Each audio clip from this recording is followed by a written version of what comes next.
discussing things internally, how much are you valuing that safety? And that's, I think everybody will kind of value it a little differently. Yegor Denham for BYU. It was a crazy situation. He comes over and everything is brand new, right? Kevin Young and his staff come in, and we saw some moments where we're thinking, oh my gosh, this guy, how could he even possibly be a first-round pick, let alone a lottery pick? And then he got better. As things settled down, the team got better. And then we hear in the offseason, we talked to Travis Hansen. I'm sure you know of Travis, that he's his advisor, and the shooting has improved in these workouts. Travis was saying to us that he thought Yegor would go anywhere between 7 and 12. What's your assessment of that young man? Yeah, that sounds spot on. I followed him closely this year. I was at that opening game in Provo, and that first month of the season, he was unbelievable. And we all jumped on the bandwagon. And then it's just very up and down. He got hurt, really struggled there in January when they got into conference play. Finished strong, and then the pre-draft process has absolutely helped him. I was at his pro day in Chicago at the NBA Draft Combine. He looked great. I mean, he's already added some strength, shooting the ball really well. I think one thing, too, the way I see him long-term, BYU, they played him as a primary point guard. I see him more as a Swiss Army knife where he's sort of like a positionless creator. And I think not having the ball in his hands all the time will take a little bit of pressure off of him. In long term, I think he could end up being a really, really good player. And so, yeah, that mid to late lottery, I think that's exactly where he should go. Matt Babcock joining us, NBA draft analyst for Babcock Hoops. Now, there's all this hype around every draft, probably a little more around this one. And you listen to people, it seems like the first 5 picks are going to be Hall of Famers, the next 5 are going to be All-Stars, the next 5 are going to be starters for playoff teams. And we know it's not going to work out like that. So who are the lottery picks where you think there's just a big old red flag and teams ought to be careful and go find somebody else because this just isn't likely to work? Yeah, I don't see anybody with total red flags. I think Ace Bailey's become the most polarizing prospect, at least at the higher level picks. And his upside is very high. It's just, again, there's questions there. And, I think depending on who you're talking to, how confident are you that he's going to be able to address those question marks? And so I would say Ace is probably the most polarizing. But, yeah, I wouldn't say as strong as necessarily having red flags. How about the Duke big man? I'm intrigued by him because I watch him. We watch him a lot for what it's worth. Obviously Flagg got all the publicity and was the man and all that. So I was wondering how good he is because I'm hearing better things about him as we get closer to the draft. Yeah, he's got some things you just can't teach. First of all, he's huge. He's 7'1", 7'2", huge wingspan, and he moves fluidly. And so I think the role he played at Duke, they didn't ask him to do a whole lot offensively. But it's easy to envision him being a starting 5 in the league for a long time, just as a defensive anchor, rim runner. But also in some international play before he got into Duke, he showed some flashes to shoot the ball from outside. And so I do think there's probably a little more upside offensively than some people would realize. And so, yeah, I think, his name has been brought up, too, as high as number 3. I'm having a hard time actually believing he will go that high, but probably after, Utah 6, 7, 8, 9, I think he'll probably, have a good chance of being in that range. Have you heard anything about who Austin Ames might like, or is that one of the advantages of coming from Boston where nobody was worried about who they were drafting late in the first round, and suddenly he's going to be in charge of making the 5th pick? Yeah, I'm not quite sure. We're at this point we're sort of just sort of estimating the projections right now. These last couple weeks, guys like myself and NBA personnel, a big part of what we're doing is just working the phones and trying to gather intel of figuring out who's doing what. But yeah, no, that process is really kind of kicking in full gear right about now. They also have that 21st pick. Speaking of the Jazz. And I've identified 3 or 4 names, and who knows, how it's going to flush out when it comes time to pick. What do you think at that spot? I think a lot of it depends on what they do with that first pick. I'd say chances are they probably wouldn't take guys that are too similar to one another. And then, also keep in mind, he learned how to do this from his dad, who's not afraid to wheel and deal. Always a possibility of them moving around in the draft as well. You get later, it seems like there's some foreign guys, maybe not at 21, but soon after that, who will get drafted. We watched a lot of college hoops, but the foreign guys are still largely a mystery, although we can go search them out on YouTube and other places. Any foreign guys you really like who might be a good late first-round pick? Yeah, sure. One guy that comes to mind is Jon Berenger, who played in Slovenia this year. Young guy, he's huge, 6'11", stud athlete, moves well. I don't know if he'll be there at that point, but if he were, I think that would be a slam dunk pick. I assume that you can speak a little bit about next year's draft, and in particular, BYU's got DeBonsa coming in, and we've never seen such excitement as far as BYU basketball. What do you think that he needs to do to solidify himself as the top pick in the 26th draft when he's in college this coming season? Yeah, no, he's a terrific prospect. I've seen him quite a bit. I'm actually going to see him this next week. He's going to be at the U19 USA basketball event in Colorado Springs, and it's just a very, very exciting prospect. He just checks so many boxes. He's got size, athleticism, well-rounded skill set, and as far as solidifying himself as the number one guy, keep in mind that there's another player coming to college this upcoming season, Darren Peterson, going to Kansas. He's right there too, sort of like a Dwayne Wade type player. But yeah, I'm very, very excited about both these kids. I think they're top tier prospects. There's Matt Babcock. When we come back, what is trending? The headlines are next. Want to get the latest info on Utah's newest sports franchise? Sign up for the Utah Mammoth newsletter. Get exclusive analysis. Plus the latest news and notes on the Utah Mammoth. Sign up today at KSLSports.com for the Utah Mammoth newsletter. Tim Jr. here from RGS Exteriors. I want to tell you about our famous "You don't need a warranty" warranty. That's right. It's a warranty you don't need, but we give it to you anyway. Let me explain. Most warranty problems for siding, gutters, and windows are caused by not installing stuff right in the first place. If you rush the work, cut corners, or use subpar materials, you're just begging for problems later. At RGS Exteriors, we don't tolerate careless workmanship. We slow down, focus on every detail, and use only the best materials. We prevent warranty work by doing the job right in the first place. That's why the 10-year everything guarantee we give you is also known as our "You don't need a warranty" warranty. We absolutely will be there if you need to use it. But honestly, you probably will never have to. Done right the first time. That's the RGS way. For siding, gutters, and windows, call 801-280-3110 or visit us at rgsexteriors.com.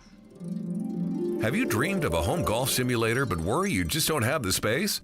Fairway Hideaway brings that dream to life with the Murphy Golf Simulator. This sleek fold-away closet system transforms any garage, basement, or office into playing Augusta, Pebble Beach, or hundreds of other famous courses around the world. Once you're done, simply push a button and it folds away into a 2-foot closet system that any house designer would be proud of. If you decide to put it in your garage, you still have space to park your cars. From Park City Chalets to Salt Lake Townhomes, Murphy Golf Simulators blend seamlessly into your space with no renovation required. Zone listeners will save $1,000 off their Murphy Golf Simulator by getting your installation scheduled before end of summer. Play iconic courses, perfect your swing, or host your next golf night, all from the comfort of home. Then use a remote control and watch it fold away. Learn more at fairwayhideaway.com. That's fairwayhideaway.com. Stay up to date with everything Utah Jazz related with the new Jazz Notes newsletter. Get draft updates, analysis, and be the first to know about every off-season move. Visit KSLSports.com to sign up for the Jazz Notes newsletter. Selling or buying a home, you're losing a lot of money if you're not using the Bank Buster loan.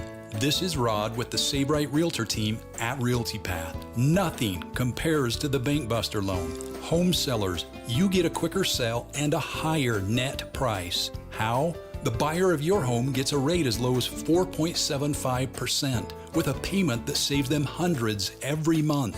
The ultra-low Bank Buster rate is not a seller concession that comes out of your pocket. It's all thanks to our affiliate lender, Sabright Mortgage, and their Bank Buster loan. Hire the Sabright Realtors when you sell or buy a home, and you automatically get a preferred lender and a Bank Buster loan. Buyers, you can start with a rate in the ones. Don't lose tens of thousands of your hard-earned money. Sell and buy your home with a Bank Buster loan. Call 801-APPROVE or visit SaveRight.com. Tonight at 10, disappearing labor and delivery options. Contractions hurt. That's not really safe to be driving yourself 2 hours. Leaving mothers hours away from care. She had her baby in the ambulance. KSL uncovers the maternity care gap. We've seen 4 birthing facilities closing in the last dozen years. And plans to protect moms-to-be. It's tough, and it's why we're working on it. Labor and delivery, vanishing access. Tonight at 10 on KSL. Chevy trucks have you covered when the road takes you from smooth sailing to Chevy Colorado will eat up some of the toughest terrains with 5 available drive modes. And Silverado and Silverado HD have the muscle to take you out for some serious with multiple engine options and impressive towing. While Silverado EV is the perfect combo of performance and capability. Nice. Making it a snap to hitch up this electric truck and hit the road. Wherever the road leads, Chevy trucks are right there with you. See your Rocky Mountain Chevy dealers.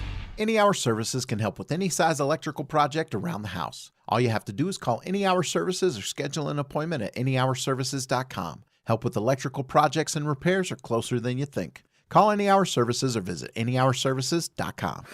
Broadcasting from the Mountain Home Services Studio, this is 97.5 KZNS FM Colville, 1280 KZNS AM Salt Lake City, and 102.7 KSL FM HD2 Salt Lake City Midvale. This is 97.5, the KSL Sports Zone. It's time to get your morning started with the news you need to know. News update. This is what's trending with DJ and PK. Hashtag NBA. It's a dogfight every time you step on the floor. On both ends of the floor, they make you work, and we like to make teams work. So whoever imposes their will the best this series will come out on top, and that's our goal.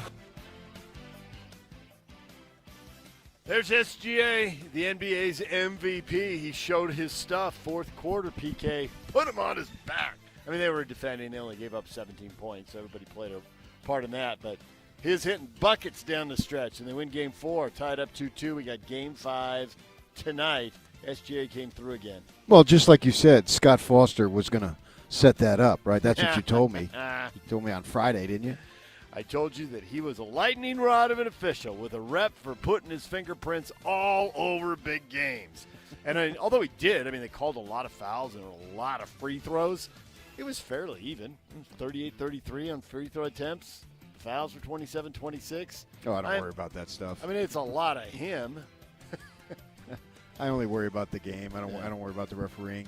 I'm not concerned about any of that stuff. So many games come down to who shoots the three better, and that one did not. Oklahoma City shot the three very poorly, but they attacked the hoop a lot. That's only for the regular season when nobody cares. I don't see it making a big difference. You have to hit big shots, whether they're threes or twos or ones in this case, if you go to the line, all those types of things. I think this is more about who plays well in the moment, who plays well down the stretch, because these games have been pretty tight. 17-point fourth quarters. Not usually going to get it done down the stretch, and it didn't for Indiana. The Pacers had a 10-point lead going in the fourth quarter. Yep. But that's really nothing. There's plenty of time with 12 minutes to go. And Oklahoma City, I'm picking them to win every game, and they've lost 2. But I'm going to pick them again tonight. I want to pick them to be the first team to get to 4. Game 5 tonight in Oklahoma City. It's on ABC at 6:30.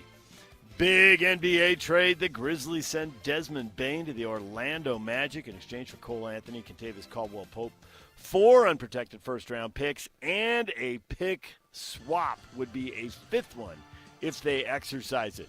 This one catch you completely off guard. Orlando getting their hands on a guy who can shoot 41% for 3 for his career, and he can score 20 points a game.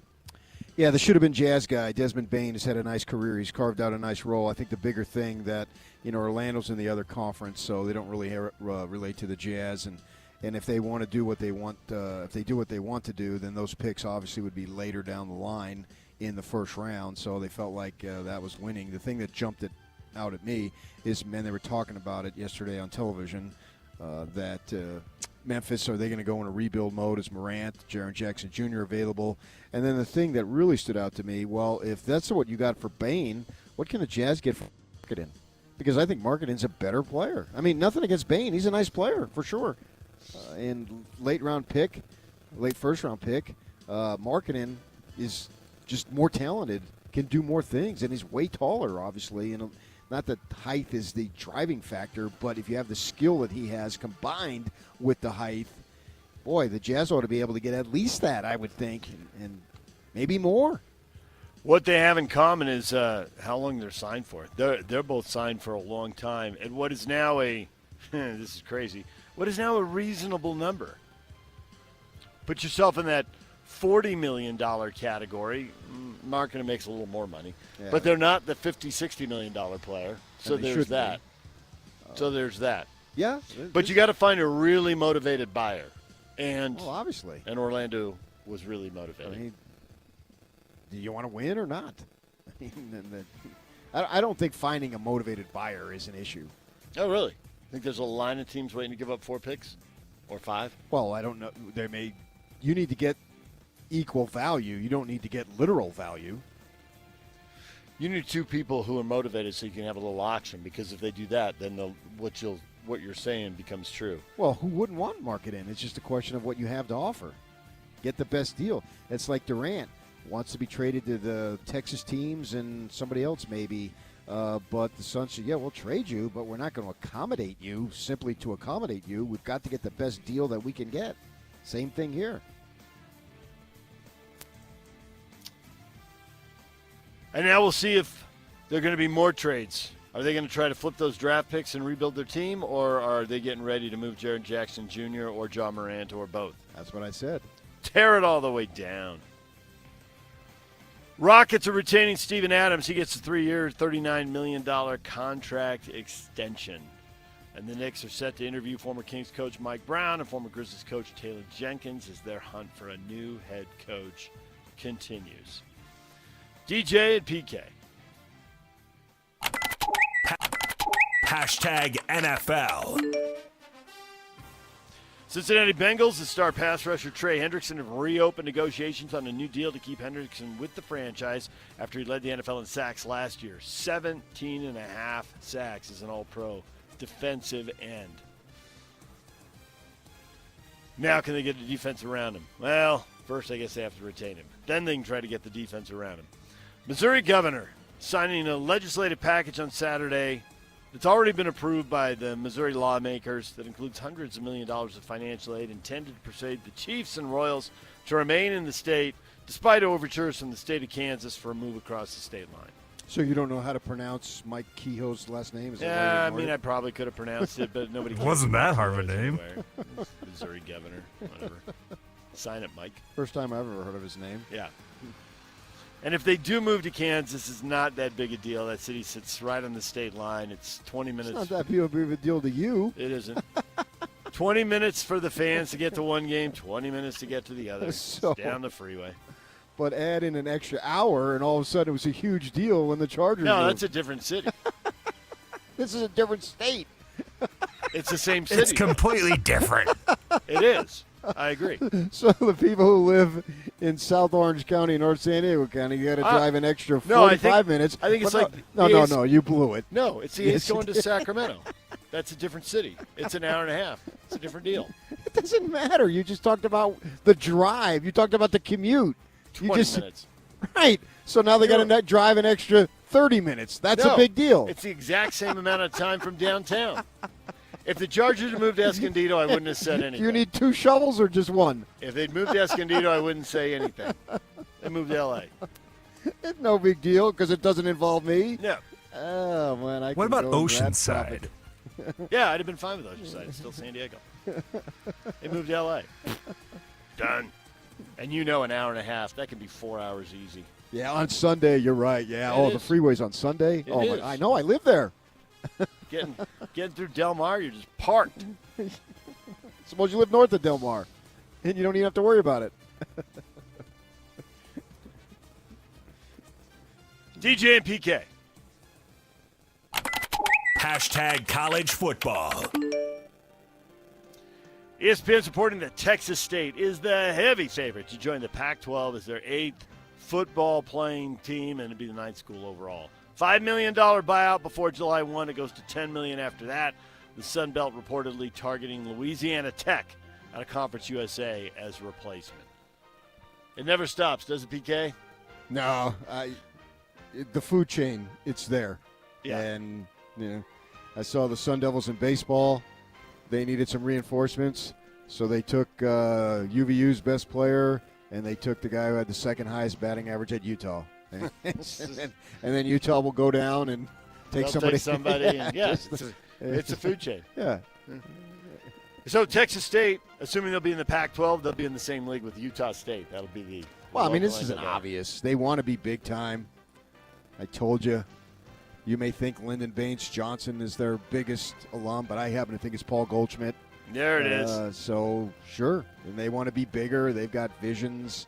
Like, who is it? Sac State's got visions, or is it Davis? Yeah. One of those two up there. They both do, actually. Oh, yeah. Sacramento State is pushing forward on going to D1, FBS. Yeah, right. I mean, so this is what they want. The presence in Texas down there in San Marcos, of course. It's a no-brainer. DJ and PK. Hashtag Major League Baseball.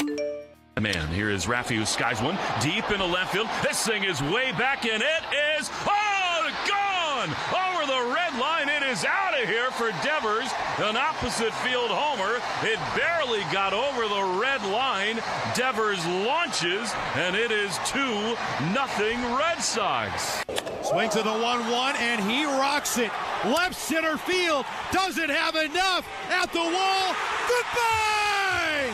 Put it in the drink. Gary Sanchez with a grand slam. The Orioles got it in flight, got it out of here, and deliver the knockout blow. Well, one pitch. That one is swung on and hammered deep to left field. It's heading back toward the wall, and it's gone. A 3-run home run. Andy Pages with home run number 13.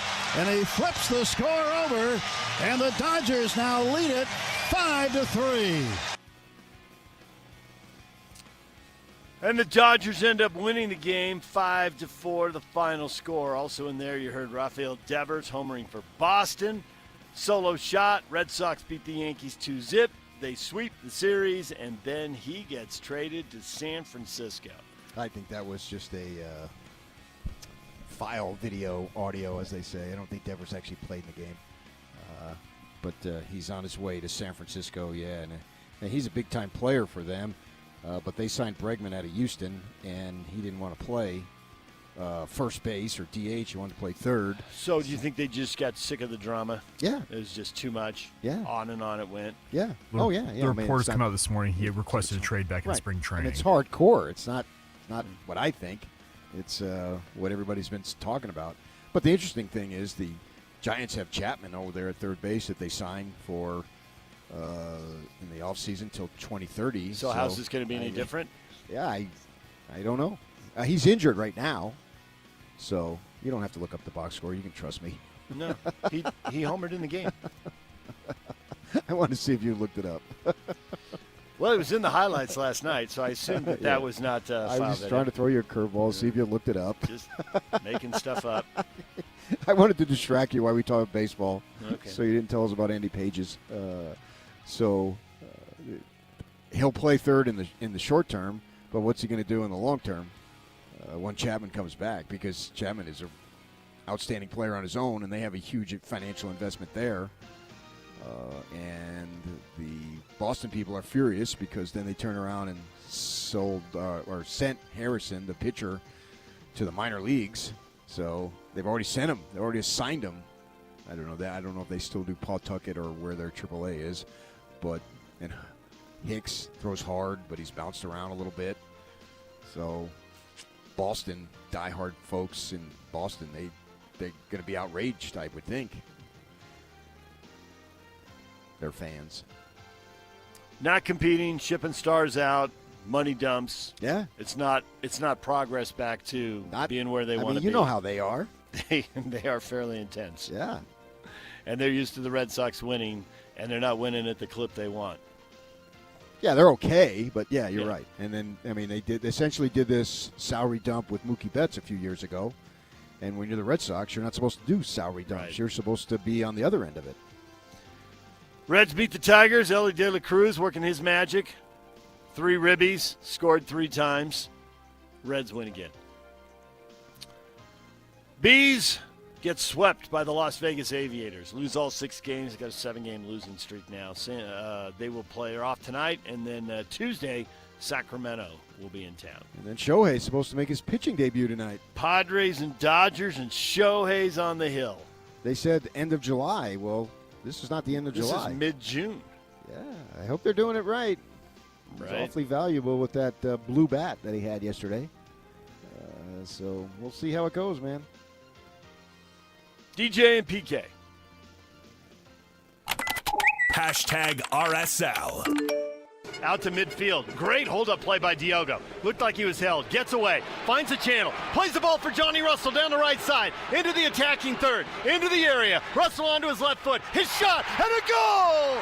Johnny Russell hits him with a changeup. RSL in possession. Cabral sends the ball to midfield. Good hold-up play by by Piol. Piol back to Catranas. Catranas over the top for Gozo. Gozo into the area. Gozo again. His shot. Yes! Far panel. Real Salt Lake snaps a 7-match winless streak. They shut out DC United, get a couple of goals. Johnny Russell scores for the first time, and they get the win. That was not a good DC United team, and it wasn't dialed in. And it looked like they rolled over about an hour through that game. But when you haven't won in a month, who cares? That's their problem. Get the W. That's not your problem, that's for sure. That is not your problem. It is their problem. What's the 4 panel? Far panel. Oh. Hit the side panel on the net. Opened up. Good goal. For once, it looked like he always seemed to be in a hurry. The adrenaline is pumping, and he really seemed to kind of slow down. And he opened up, and goalkeeper had to protect the near post and into the Well, front. your adrenaline was flying. Man, I could feel it. There it was. Yep. Sure. And now they're off for 2 weeks before they go to Kansas City. And they will play Johnny Russell's old team. He'll face his have old a team. timeout before? Doesn't it go 2 weeks off? They had time off for an international date, and, they got another one here now. There's a lot of international stuff going on this month. They had a game scheduled in there, and it got moved to September. Is that why there has been talk of moving the schedule? That is one of the big driving factors, that they don't like taking the time off. I don't blame them, playing. They don't like playing without their star players. That's another one, But because the rest of the world is on the calendar they're on, the international games fall in June. Right. And so they're stuck here, what do they do? And the other reason they don't like it is because the biggest moves they make are in the summer. Uh-huh. And so you give a guy a 3-year contract. But what you're really getting is half a season, 2 full seasons and a half. And not always, but most of the time, I think people feel like, well, those half seasons are wasted. Because if you bring Cheech, like they brought Chicho in, he wasn't good those, but it was really like 12 games, wasn't half a season. But they had to pay him. Right. And then Andres Gomez left mid-season because that's the window. So they want to line up the contracts, and they don't want to have their schedule messed with in June. Apparently, one of the things they're looking at, though, because there is no 100% right answer here, would be a long Christmas break, which they do in Germany because of the weather. I guess they take 6 weeks or 8 or something. They take a long break there. So they would do something like that here. Maybe starting when? Well, they're all to be determined, but probably December and January or January and February. Would be off. Yeah, there'd be some kind of break in there where they'd be off. So when would the season start? The season would start October? I think what they'll do is put the Open Cup and the Leagues Cup in July and August, and then mid-August start the season, play through November, take their break, come back, finish the season. So April, May? Is that what, or oh February? No, they have to play in March, and they'd be finishing up in April or start May. in February. I meant March. I'm sorry, I meant March. Oh, they have to play before March. They'll certainly be playing in March, but I think they'll be back in February. I'm just trying to think of weather. So it's about how much do they cheat? How much can they go to the teams that play in the better weather and in domes? Oh, okay. And say, hey, everybody, we'll try to put all the games Yeah, I got you. There. Right. And yeah. then you got Texas teams going, we're not warm weather. And Chicago saying, well, you're warmer than us. They're like, well, it freezes in Texas. It's going to be hard for our fans, too. And Toronto's like, yeah, we don't want to hear about it. So they got to iron all that out. Yeah, okay. They got to iron all that out. But it'll look something like that. All right, DJ and PK. #golf. To win the U.S. Open at Oakmont, one of the hardest, if not the hardest test in major championship golf. For the win, J.J. Spaun, ball up and over the ridge. It's on a very good line. This could go in. J.J. Spaun makes it! It's the biggest moment of his career. J.J. Spaun conquers Oakmont and is your 125th U.S. Open champion. J.J. Spaun started with a disaster, finished in style. He bogeyed 5 of the first 6 holes. Said the weather delay as the rain flooded the course and lightning, and they were squeegeing water off the course. But that was the delay he needed to reset, and he came down the stretch with 3 birdies and a bogey, and he wins the tournament. J.J. Spaun. And that, you love the guys who scramble, PK. San Dimas High School, walk-on in college, goes to San Diego State, pretty good golfer in the Mountain West, but has to go to Canada and play there on that tour so he can qualify for the Web.com tour here, so he can make it to the PGA, where he loses his card and then has to get back on the PGA tour. Almost gave up golf at one point. Yeah, that's your kind of guy. Yeah, that's a grinder right there. There's Big no time. part of that story was easy. He lives in Scottsdale, and he is in the same neighborhood as Max Homa. And so he was relating a story that Max Homa, who also lives in Scottsdale, obviously, there was talking that Tiger told Max, and Max told JJ, hey, don't do anything crazy. This is the U.S. Open, and just stay within yourself and just keep focused, and things can break your way. And he recited that story in great detail, and sure enough, that's exactly what happened. What Tiger told Max and Max told JJ, JJ was thinking about that during the round, during the delay, and sure enough, it comes to pass that the philosophy and the advice that Tiger got, or Max got through Tiger, relayed to JJ, is what he's thinking about, and then he's calm enough to do that. And then, of course, the bomb that he hits from the other side of the fairway practically to win it. He only needed a 2-putt, so Yeah, he could have won it with 2. Yeah, the but thing was to get the speed right, and he did. It's all about distance in that case. Yeah. And sure enough, he sinks it. And yeah, you got to feel really happy for the guy. I know he's not a big name, but I don't care. The replay angle from behind him showed how much break was in that putt. I mean, he started that thing way left of the hole. Right, it's hard. Breaks are hard to see on television. Yeah. But, yeah, that was incredible. He throws his putter in the air. For all of us who get up and go to work every day, which I think is the majority of the people who are listening to us, we're not millionaires and all that stuff, this has to resonate. Awesome by J.J. Spaun. One other cool story I read about him, and it made me think of you because you probably know this. So there was somebody on social media, a random person, right? Just a random golfer who said, I root for J.J. Spaun because I went to the driving range at Scottsdale was Muni, there. Yeah, and Spaun is there, and I knew who he was, so I talked to him and said, dude, nobody did. What? Why are you here? You're a PGA Tour golfer. It keeps him grounded. And he said it keeps him grounded. Yeah. And the guy finished the thing with, and for those of you who don't know, Scottsdale Muni is best described as a goat track. Yeah. It's a range, yeah. I saw that. That's a hilarious story. That's just a great story, man. I chuckled when I read that. Great story. All right, DJ and PK. #NHL. Chuck near circle, walks in, wrist shot blocked in. It's picked up by Bennett, and he scores! And the Panthers take a 2-0 lead. That first shot was blocked. It went right to Sam Bennett, and he doesn't miss from there. The Panthers double their advantage. Inside 2 minutes to play in the first. It's 2-0, and it's playoff Sam again. Broken up. Marchand in past Wallman. Marchand, and he scores! Marchand went to the backhand. He sneaks it down low past Pickard. What an individual effort for Brad Marchand. And the Panthers have taken a 3-0 lead here in Game 5. The Florida Panthers up 3-2 after a 5-2 win Saturday over the Oilers. Are we going 7, or can Edmonton win Game 6? Didn't go OT. I've got no idea. No. I can't make heads or tails Heads of or this tails? thing here, man. I hope it goes 7. That's fun to watch more, and then it's over for a few months. But, this is drop that thing, and then whatever's going to happen is what happens. DJ and PK, that's what's trending. It's brought to you by Shamrock Plumbing. There's no job too big or too small. Get the personal touch with Shamrock Plumbing. All right, Mike Fulta, Utah Mammoth radio voice, will join us coming up at 8:30. Perhaps he'll be able to tell us what's going to happen in Game 6, because otherwise it looks like a mystery. And just when you think everything's going to overtime, even that game didn't go to overtime. So there you go. We're joined right now by Ryan Erickson. Ryan, you got us out of Thanksgiving Point on a glorious day. Way to order this up. It's a beautiful day. DJ and PK, thank you so much for being here with us today. You've got a golf tournament going. You're working for kids and keeping them on the move. Kids on the move. Tell folks what that is about. You are the Chief Operating Officer. Correct, I am. And yeah, Kids on the Move. This is the first inaugural Hope in Motion Invitational. We're so excited to have it here at Thanksgiving Point with RBM as our title sponsor.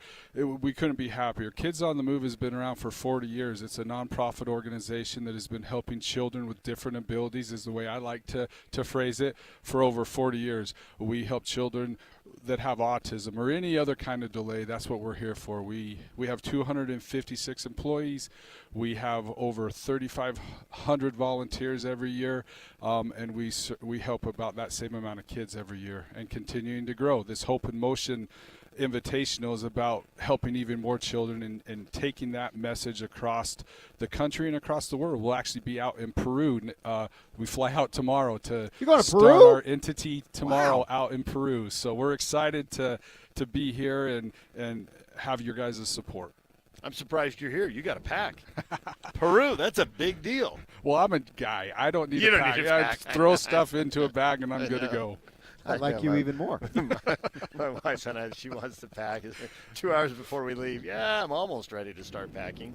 Yeah, exactly right. And somehow they have way more bags than we do, right? We've got one bag, they've got 2 or 3. You never know.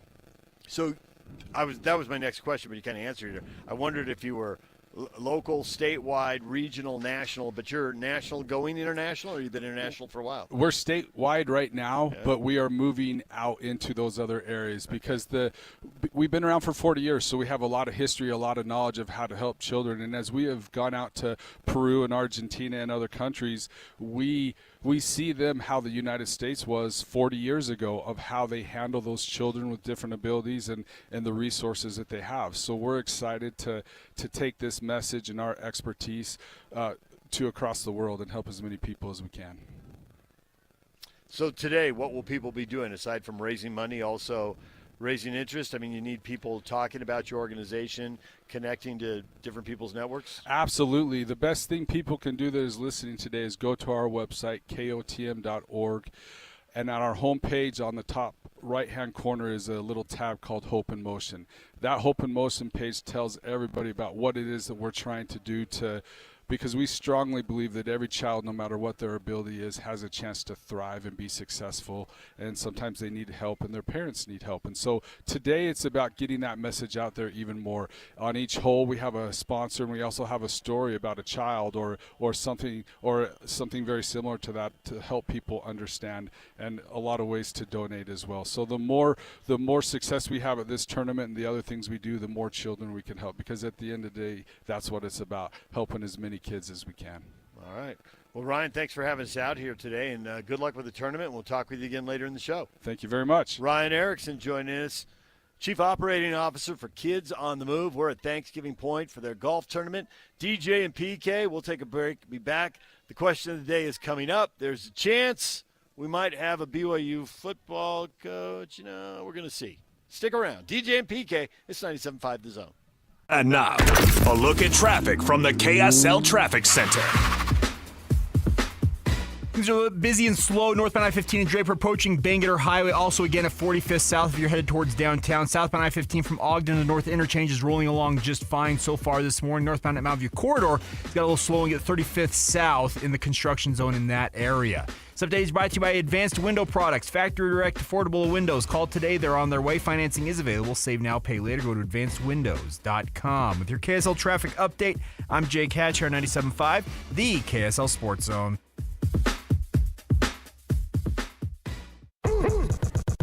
Ladies and gentlemen, may I present... This is JJ and Alex. Joining us on the program right now, John Wilner, college football writer for Mercury News. What are some of the issues and concerns about that 5+11 model that gives a lot of people pause? Well, I think that it gives the selection committee an immense amount of power. They're picking 11 spots. There are a lot of reasons to be wary of the selection committee. I mean, your state is one of the big ones, right? Because I think BYU got totally hosed. That is a sentiment a lot of people feel could get repeated every year if the committee is allowed to pick most of the field. One corner is distrust of the selection committee. Another corner is the need for more money because of revenue sharing. And the third corner is that ESPN isn't on the hook to pay more if they expand the playoff. So they can't just get more money by expanding the playoff. Catch JJ and Alex afternoons from 3 to 6. Presented by G2G Bars on 97.5, the KSL Sports Zone.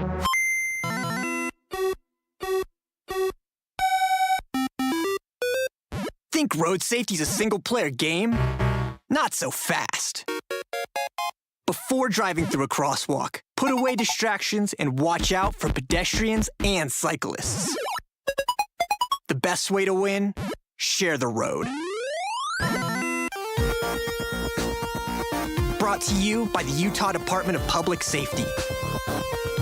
Hey guys, Alex Curie from the KSL Sports Zone. I'm sitting down here with Dale today, who has also been on the same program I've been on. Thank you. Why did you join the SLC Fat Loss program? Because it has to do with accountability. I need somebody to hold me accountable. What were your particular goals with weight loss? I know it changes for everybody. I started out at 330 pounds, and my goal is to get down to 200 pounds. Tell me about the goal then. Have you been able to meet it? I've lost 46 pounds. I still got a ways to go. I figure I probably have 2 more sessions to go with it. So I'm going to stay in as long as it takes. What do you think helped you the most with that success at being able to drop the weight with SLC Fat Loss? Because I believe in it. I'm living it. It's a part of my life now. All right. So would you recommend SLC Fat Loss to somebody, and why? Absolutely. It's the best program I've ever been into, and I've tried lots of diet programs. Thank you so much, Dale. To learn the success of losing up to 1 pound of healthy fat a day and to start that own success story of your own, get a hold of the folks at slcfatloss.com. Here's the website again. That's slcfatloss.com. Results may vary.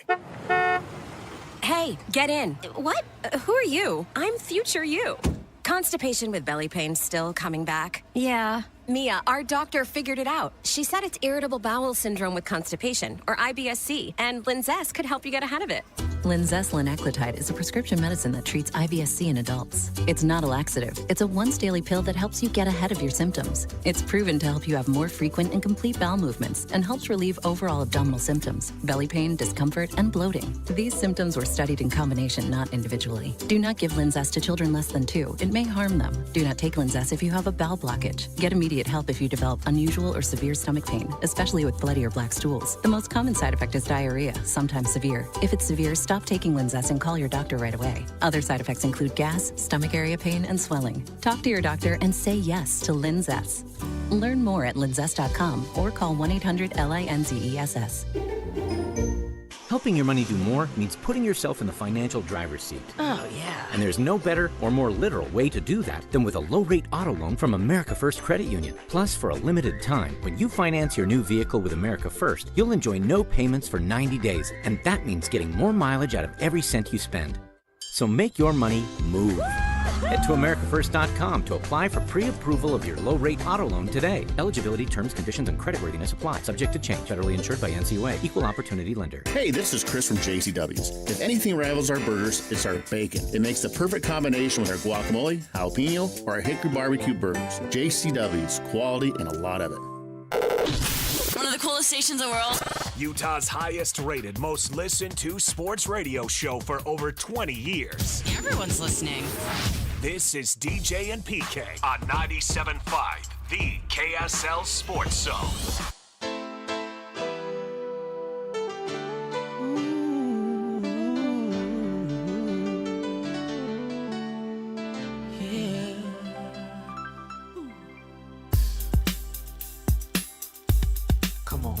See no changes. Wake up in the morning and I ask myself, is life worth living? Should I blast myself? I'm tired of being poor and even worse, I'm black. My stomach hurts, so I'm looking for a DJ and PK, Join Hans and Scotty G today, noon to 3. They're going to be at John Watson Chevrolet, 3535 Wall Avenue in Ogden. That's an excellent address. 3535. You can remember that. 3535 Wall Avenue. DJ and PK, you had a busy weekend, PK. You put questions up all over our Facebook page. Stuff kept happening. You're like, all right, let's see what people have to say. Let's put it up.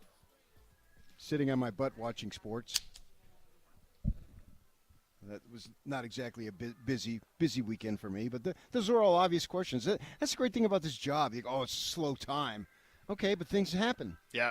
And so it's not so slow. Stephen A's top 5 all-time point guard list. Magic, Steph Curry, Isaiah Thomas, Jason Kidd, Chris Paul. Anybody missing? Yes. And then you followed up with NBA Finals 2-2. How much do you think the refs are influencing what's going on? And then you got the Memphis trade on top of that.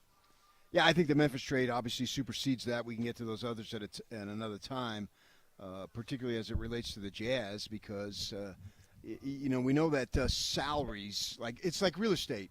Is the house next door to you selling? You want it to sell for as much as possible, right? Because that sets the market. So does this trade set the market for the 25 offseason that the Jazz have an opportunity to be a significant part of? And Austin Ainge wants to make his mark, and he's going to make his mark. I think he'll make an excellent mark over time. But at the same time, you can keep your draft picks, and now the draft is next week. So, yeah, for a slow time, this is busy. It's not the same as some January night when there's 5 different teams playing at the same time and you're trying to watch them all. Yeah, it's a different kind of busy, though. It's a different kind of busy, right? And that's what makes this job awesome, is that we don't really focus on one particular thing. We're not a beat writer. We're not beat writers like I was for so many years, and I focused on the Utes or I focused on the Cougars. I even covered the Aggies for one season when I was working for the Tribune, and that's what you do, and you get so up to your eyeballs in that. We got to do it all, which is there's about 500 reasons why I love this gig, and that's one of them. Is that we get to do it all and we get to experience and get to talk about it all. And this is an exciting time. And yesterday, the U.S. Open, and I'm gripped on that, watching this, who some people might say a no-name dude. I knew a little bit about him, but not enough to where I'd even consider picking him, obviously. And that was fun to see him do his thing. And that's what sports is about, man. Is we love the. Like Shohei is going to take the mound tonight, and is he going to strike out 10 guys or something? And he's a superstar, so we like that. And that's 24 hours after J.J. Spawn, sort of a nobody, comes out of almost nowhere. And he's been on the tour, so not totally nowhere, but he wins the U.S. Open, where he's the only one under par. It was awesome, man. And you got water there, and with Sam Burns, casual water. I think he should say, this isn't casual water, this is casual lake. It is. And they didn't give him an opportunity to move the ball. You got to be kidding me. He step on it, and his feet would sink, and you'd literally see puddles. And they made him hit it. I mean, everybody had to do it, as Adam Scott said. I get that. So it's not like the rules were different from one versus another. But that's the world of sports, man. And you got all this stuff that was going on over the weekend, and that's life and all. And y'all can do whatever you want and think whatever you want over there. I don't really care about that, what you think anyway. But here, this is the fun stuff of life. And it was a fantastic weekend. And now, Jazz, you're on the clock, man. The trade was established. What are you going to do? Not that you need to do it by Thursday or next Wednesday, when the draft concludes on Thursday, and they're saying Kevin Durant's going to be traded this week. Yeah, we're fans of this stuff. What is going to happen with KD? Yeah. There's got to be draft picks involved. I was hearing with him, and I think with the Jazz it's more clear-cut. With Durant, if he's traded to San Antonio or realistically even to Philadelphia, we know what's going to happen at 2 and 3. We know who's going to be available, so there's some surety. And then if it's anybody else, it's like, well, let's hold on and see. It's not going to be the Jazz, but if it were, you don't know at 5 or 6 or 7 who's going to be on the board. What do you mean it's not going to be the Jazz? Well, I don't think Kevin Durant's going to be traded. Oh, you're talking about Durant. Okay. Yeah. But the point is, if we pretty much know how the top couple of picks are going to go, right? If you traded with Philly right now, if they did a deal with Philly, the third pick, well, you can have anybody you want except those two guys, because those two guys are going to go 1-2. I'll take that. Yeah. So if a Philly deal could get done, any other deal, they might have it mostly done and then have to wait until draft night to finish it and announce it. So we may not hear anything till draft night. I thought the thing about the Bain trade with the 4 picks going is, number one, my immediate reaction is, man, that's a lot of picks. And then you think, okay, but Orlando's young and good if they're healthy. That's a lot of picks in the second half of the first round. Right. And we talk about first-round picks, but the fact is these people all have this all scoped out. There isn't that much value in the second half of the first round. They trade those picks relentlessly. On paper. On paper. Yes, on paper.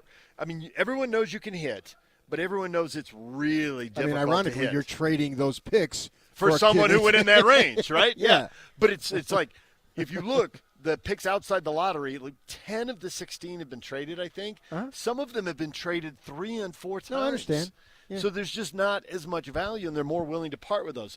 But the thought that Memphis, 1 year, Orlando could have injuries and could plummet, and they could get a top 5 steal. They could get a top 10 pick. And so you roll the dice on, hey, we might get lucky. They might be bad by the last pick. There might be an injury, and they might have one bad year in the meantime. And we might hit on a pick at 20 or 23 or 28, wherever it ends up being. I also think, too, there's a better chance to get better players later in the draft, because I think the quality, just the sheer number of quality players has increased. Now, of course, that's just going to rise up. The superstar is going to be that much more valuable. If the level of play rises across the board, the superstar then becomes that much more valuable because he's still better. You could have, if 1 year you may have 100 quality players, and in 25 years you'll have 200. Say, you can make this example in the WNBA. That league gets better and better. Right. But the value of the superstar then increases. You see what I'm saying? Yeah. Does that make sense? I think the thing they have to think with these draft picks they're getting is there's very little chance that they're going to get a star. Understood, but you can get a quality player. That's the thing. Can you get it? What are the odds you get a rotation player? What are the odds you get a starter? Your third, fourth, or fifth best starter. And I think those odds increase because I think the quality of play literally around the world is getting better. Yeah, and Joe Ingles is a great example of that. Now you got a player who has to be willing to make that move, and some people may not. We see guys who are drafted in Europe and never want to come over, but there are good players all over the world. And how much do they want to get better? And we see players who are in the U.S. who go play in Europe and then come back. Mm-hmm. So I still think that was a surprise that they gave up that many picks. I was not that they gave up that many picks, but they gave up that many picks for Bain. I was surprised that Bain moved, too. I was surprised on multiple levels. I think Memphis has had enough. And they're just going to start over. They fire the coach right at the end. Yeah. I mean, John Morant signed for 3 years, I think, and he can get an extension for 2. Is his head ever going to be on straight? Well, it's not when they tell him they're not giving him an extension, if they tell him that. I mean, if they give him an extension, then I wonder why they traded Bain.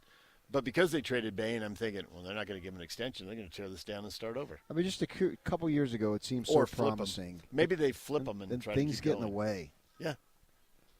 Well, and I think there's off-court stuff, too, but then there's on-court. Like, he's a smaller guy, and he plays up in the air and gets beat up and misses games. And that's one thing now, but what's it going to be like going forward 2 years, 4 years? Sure. Plus the off-the-court stuff, and they might just figure – hey, maybe we flip him and we re-up Jaren Jackson Jr. and we got these draft picks and we keep going. And maybe they use these. Maybe they don't use these draft picks. Maybe they flip them to get somebody. Have they named the coach? Did they promote the interim guy? I got to look that up. Oh, I'm not sure. Yeah, watching the playoffs, I wasn't following what Memphis was doing. No, I didn't care what Memphis was doing, but. They did elevate. Yeah, they did. They gave the interim the job. Thomas Isalo, I believe. That's what I thought. Yep. I thought that's what they did there. Much like Denver did. They both fired their coaches at the end of the season and then basically promoted the interim guy. For me, I put everything how it relates to the Jazz because that's how I make my money, talking about the Jazz. Turns out we do local sports. And so I thought, okay, AA, there's your field. There's your market. There's the expectation. The barometer has been set. I think Markkanen's a better player than Desmond Bane. And if you want to move him, I can argue that John Collins is a better player based on the season that John Collins had. Sexton, probably not. But he's still valuable. Kessler, extremely valuable. Kessler's going in his 4th year, right? He is. So he's arguably ready to take off. I mean, he took off pretty good this year. So they got all these moves available to them, and plus the draft picks. And AA's talking about how, we're most likely going to keep the draft picks. I get that. But there's also a bunch of other moves you can make and still keep the draft picks. As I've been saying, they've never had this many options. The amount of options they have, it's almost to the point of endless. You can get ridiculous at some point, and so you don't want to go there. But so much that they can do to make this team better. And I caught the thing that Windhorst was saying, that the Western Conference, even the Jazz are looking to turn it up. Yeah, I saw that, because they are. I think AA made that abundantly clear. He only said, we won't do that. I think that was his literal quote, asked about, are you going to, the tanking? We won't do that. That's a short sentence that had a meaning that goes into multiple levels. He said it so quick. It was so easy. It was definitive. It was so definitive that it was clearly something that was talked about and settled on as he was getting hired. He wanted to know, what are you doing? What are your expectations? Yeah. And they want to know, how do you plan to build a team? So that's the kind of thing that's got to be hashed out. And because it's hashed out in detail at length, man, when he gets a question, he knows what the answer is. We've been over this ground. We've moved way past this. Oh, yeah, you don't respond like that without even hesitating. Yeah, that was obviously a researched discussion that had been had during the hiring process. It's interesting as all these picks move, and this is one thing they have to decide as they make trades. It's like, so the landscape changes, right? I mean, there's only 30 teams, so everybody's talking to everybody at some point. And at some point, they've talked to Orlando. They must have.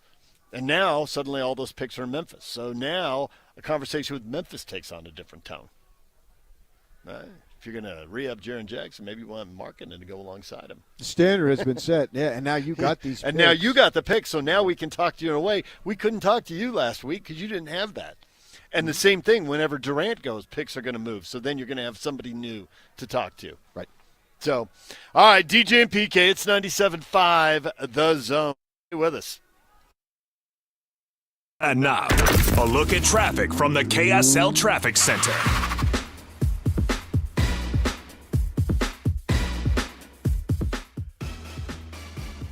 Got a little bit of slowing eastbound I-80 in Summit County near Kimball Junction up in the Park City area, but in the Valley Freeway is moving well overall. No problems on Legacy, Bangerter, or Highway 89 currently if you're traveling on any of those major thoroughfares. This update is brought to you by the Whipple Service Champions, your cooling, heating, plumbing, drains, and electrical specialists. Whipple that away with Whipple Service Champions. With your KSL traffic update, I'm Jake Hatch here on 97.5, the KSL Sports Zone. Accessing. This is Hans Olsen and Scotty G. Eric Weddle, kind enough to join us. You find out you're up for the College Football Hall of Fame. What's your first thought when you get that phone call? Just humbled by it all, quite honestly. I think I have a real shot at the College Football Hall of Fame. I don't think I have any shot at the NFL Hall of Fame. So when I look at the College Football Hall of Fame, I think, I belong there at some point, whether it's now or 10 years from now. Like, I think I belong as one of the best college football players to have played the game. So whenever it happens, or if it happens, like, you guys know me, I live life to the fullest. It's not going to change whether I fall asleep at 10 o'clock or midnight. I got many other things that are on my mind. But it's really humbling and truly honored, obviously, and know that it took coaches, players, faculty, family, wife, kids. Like, it doesn't happen alone. Catch Hans and Scotty weekdays from noon to 3 on 97.5, the KSL Sports Zone.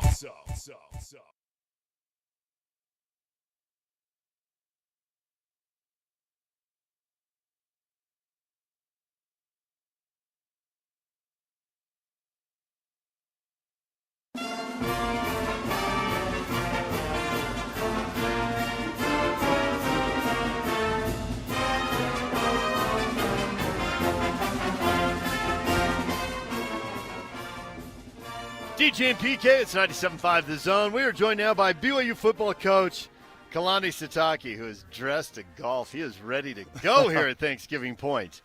We should say off the top that we know everybody wants to hear about the quarterback position and Jake Retzlaff, but Kalani's got an army of lawyers over one shoulder and an army of administrators over another shoulder. He can't talk about that right now, so we're going to have to set that aside. There'll be a time that more questions can be answered, and we all look forward to that. So let's go to another really difficult question that people want that you can talk about because you don't have the army of lawyers and administrators. The House settlement has come. I've talked about now there's going to be an NIL clearinghouse, and we have all wondered, how is this possibly going to work? Is this going to be challenged by lawyers right away? How are coaches recruiting when the way NIL has worked the last couple of years is now out the window? How are you adjusting all this on the fly? How are the kids and parents adjusting to all this on the fly? How's the industry handling this? It'll be fine. I mean, it's that was such a Lavelle answer. You had such a Lavelle ansser right there. That was I'm awesome. actually glad that you took a while to speak because it gave me a chance to recover from walking up the 2 flights of stairs that I had to get to come and hang out with you guys. And so, no, I think the game itself is an amazing game. So I have great, following altogether in college football. There's a lot of people that are interested in it. The playoffs are improving every time that they take a look at it and they adjust. And so I think this adjustment, that's what the game is. I mean, whether it's the rules or the way we hit or when we can recruit, when we can sign, can we pay the players, or how does that payment come through? Is it a rev share or a NIL? I mean, as we go through it, I think everyone's trying to figure it out. I just know that you have to be ready to adapt in this game, and so I'm it was interesting because looking at the roster spots and everything, we were under the impression that we had to cut our roster to 105, and now you're realizing that that's probably not the deal. But it seems like some schools cut the rosters down and others didn't. So some were in the know and some weren't. So we obviously have to adjust to all that. And that's the game. The game is coaches are required to learn the rules, and every year they change, and they're trying to improve the game. And as long as there's excitement, there's a great following, I think we'll be fine. We'll just find ways to make it better, and I think the game is getting better. But it's never going to be perfect right away, but we'll get there. I think the bigger point, Coach, is that Brian Santiago taking over as athletic director, succeeding Tom Homo, and now he's speaking more from an authoritative standpoint since he's got the title, is that the message that he's sending, whatever the rules are and however they're implemented and whatever changes are there, BYU is ready to adapt and ready to try to win at the highest level. That's what I take in just a short time as his administration has gotten going. Respond to that. Yeah, I think Brian, I'm excited about Brian being the athletic director, and I'm excited to follow his leadership. I think it was amazing seeing Tom usher us into the Big 12 and the changes that's happened. I mean, when I got here, we were an independent team, and which I've never been a part of that before. So when I got here, Tom and I discussed it, and he said, hey, we have to operate as if we're going to be a P5 team at the time. And so I said, well, the best way to do it is we just got to get some competition and see where we stand and match up with these guys. And luckily I have some experience when I was at Utah with A-Rod and Jay and those guys, and with Kyle. And so I was like, okay, if we want to be able to match up, we got to see how our team is and the depth of talent. And so we did that and had some difficult schedules. We had to be creative with it because most of our schedules were front-loaded. And but I think it allowed us to see where we need to improve on, and there's a lot of different areas. And so with the hopes that we would get into Big 12 or a power conference, and then we end up doing it. And then I think it's kind of like Tom's ready to pass the baton to someone else. And he's ready to hang out and put his toes in the sand and relax and play some golf. And I think Brian's ready, and he seems excited at the opportunity, and I think he's been chomping at the bit for a while now, and this is going to be exciting to see him roll. But I think he understands the game and how different it is, even from basketball to football to volleyball. soccer, things like that. It's a different time. So he has the skills and the ability to lead us, and I'm excited about what we can do as a football program. There were a lot of unknowns when you joined the Big 12, obviously, and half the league is changing membership. Do you feel like you have your arms around the league and you know what it is now, or is that another thing that's constantly evolving and changing, and you just got to figure it out on the fly as you go? Yeah, I mean, I think the more I'm around it, the more I just realize how we've had some new coaches in the conference come in, and it's just going to be difficult. Everybody's got a good team, and everyone now has the money and is able to pay players, things like that.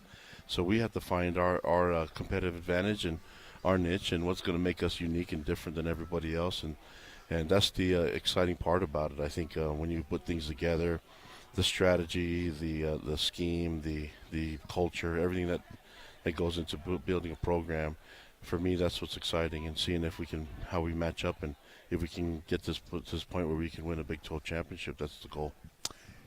We know the returning players, and you got a lot of them. I wanted to hit you up on some of the transfers. You got the Gentry kid, offensive lineman, and then here just recently, you got a couple of animals. You got Bear and Tiger coming to your program. Bachmeyer, one's a receiver, graduated from Stanford in 2.5 years. Well, it took me double that to graduate from ASU, so you know my level of intelligence compared to his. And then Bachmeyer, the quarterback, the youngster, you're talking to some guys in your program, and they're super excited. Speak to the transfer class as far as who you think that you brought in to be able to help your team this very season. First of all, ASU degree goes a long way, just Thank so you know. So I have a lot of great friends that have graduated from that university, and so that's not an easy task either. So, I mean, overall, having the guys join our program, and honestly, we had connections to all of them from before. You know, whether the ability for us to get them at the first time, I'd rather sign them right out of high school. Sure. But the fact that we've been given the transfer portal means that we get a chance at getting them back again, and when they enter the portal, we have to go. We have to go as strong as we can to get our team better depth-wise. But the key is that we know that they are a good fit from them as on the personal side, and so. Same thing with Tonavasa. Yeah. I mean, those guys. I mean, we just knew that there was a connection already on a personal side, and whatever the reason was before why they didn't come, that's really more on their side than ours. I mean, we're at the point where we just want to get as many guys that fit our program and fit what we're trying to get done on the football field and off. And so I think that having the opportunity to recruit guys again, I mean, when it's all said and done, I want to do it the first time. I'd rather just skip the portal and let them be here the entire time. But the hard part is that the portal is available and it is out there. I just don't want to make a huge living on it. You know what I mean? Yeah. But I love having these guys there, and it's good to confirm that we were right, that they are a good fit for the locker room and for what we're trying to do as a mission of our team. There's so many kids in the portal. How many people do you have to add to your staff? 5 years ago this isn't a thing, and now it is. Yeah. There are kids coming from 130 schools. You've gotten kids from Weber State, so that's another 100 schools at the FCS level. You got to have people watching film nonstop, so you're prepared the moment the dam breaks and the portal opens. How many people do you have doing that? Yeah, I mean, and I think we're trying to figure it out. I think we need a lot more. I mean, that's the part of getting the right resources, making sure that we have all the bodies in the right spots. But I just want to make sure that the focus is on these young men still getting their degrees. I think as everybody starts to transfer to different schools, the good number of our guys that are coming in are on track to get a degree within the 4 or 5 years. But the problem is when kids transfer multiple times, not all the credits transfer with them, and so many of them have to. That's why it took me 5 years, because I went to NAU first, or else I would have got it done in 4, Kalani. I was about to say that was the next sentence I was going with, but no, but you're right. It's just when you take all these classes, not all of them transfer for some reason. I mean, I think that's just more on the school and maybe a little bit of their pride in it. But the goal is still get a degree for these young men, sure. and so we want to make sure that all their progress is working towards that, because that's the one thing we can definitely control. We can't control what the next level and opportunities are going to happen there. Now, you are pulled in 1,000 different ways as the head coach, and you chose to be here today. Why? Well, normally our vacation would start Friday of last weekend, right? But now that we have official visits in June, we kind of have to hang around for the next 2 weeks, and so we have our final recruiting weekend coming this next upcoming weekend for the summer, and so we got to hang around for a little bit. So I decided that, this last week we should make it a golf week. So if there's golf tournaments, we want to push them to this week that we want to participate in. And if our guys aren't in the golf tournaments, then they're probably playing golf somewhere on our staff this entire week in the morning. So I hope they can get tee times and stuff like that. But you wanted to support this cause. I want to support this cause because it runs deep to me. I mean, first of all, I love the people that are involved, and I love the cause, and just being able to help, families that have young ones in autism, and just being able to just help them. Our daughter is on the spectrum, and so we're trying to find ways to communicate and trying ways to get better, and so I can't imagine what all the other parents are out there and how hard it is. And when you care about your child and it's hard to communicate, I'm going to support people that want to make lives better and help families. And so if it means that I have to come out here and make a fool of myself on the golf course, so be it. I just want everybody to know that I don't ever practice, which is why I don't expect to ever be good in this game. But you can always count on me to be someone that you can beat and definitely win. If our foursome wins, it's not because of me. It's probably because Fessy.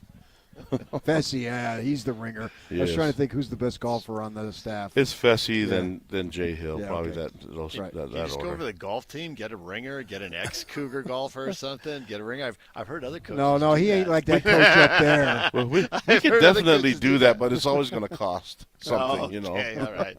There's always a price to pay. Yeah, no, but the goal is have fun and just be. I mean, guys, I love being around people. It's good to see you guys face to face. I know many times we're on the radio and on the phone and stuff like that. So I just like connecting with everyone. We'll be there next week, and I'll be in Texas in about 2-3 weeks. Yeah, so it's going to be a lot of fun. I just like the interaction, especially after what we experienced in COVID. So anytime I can get out and see everybody and hug people, I'm going to do it.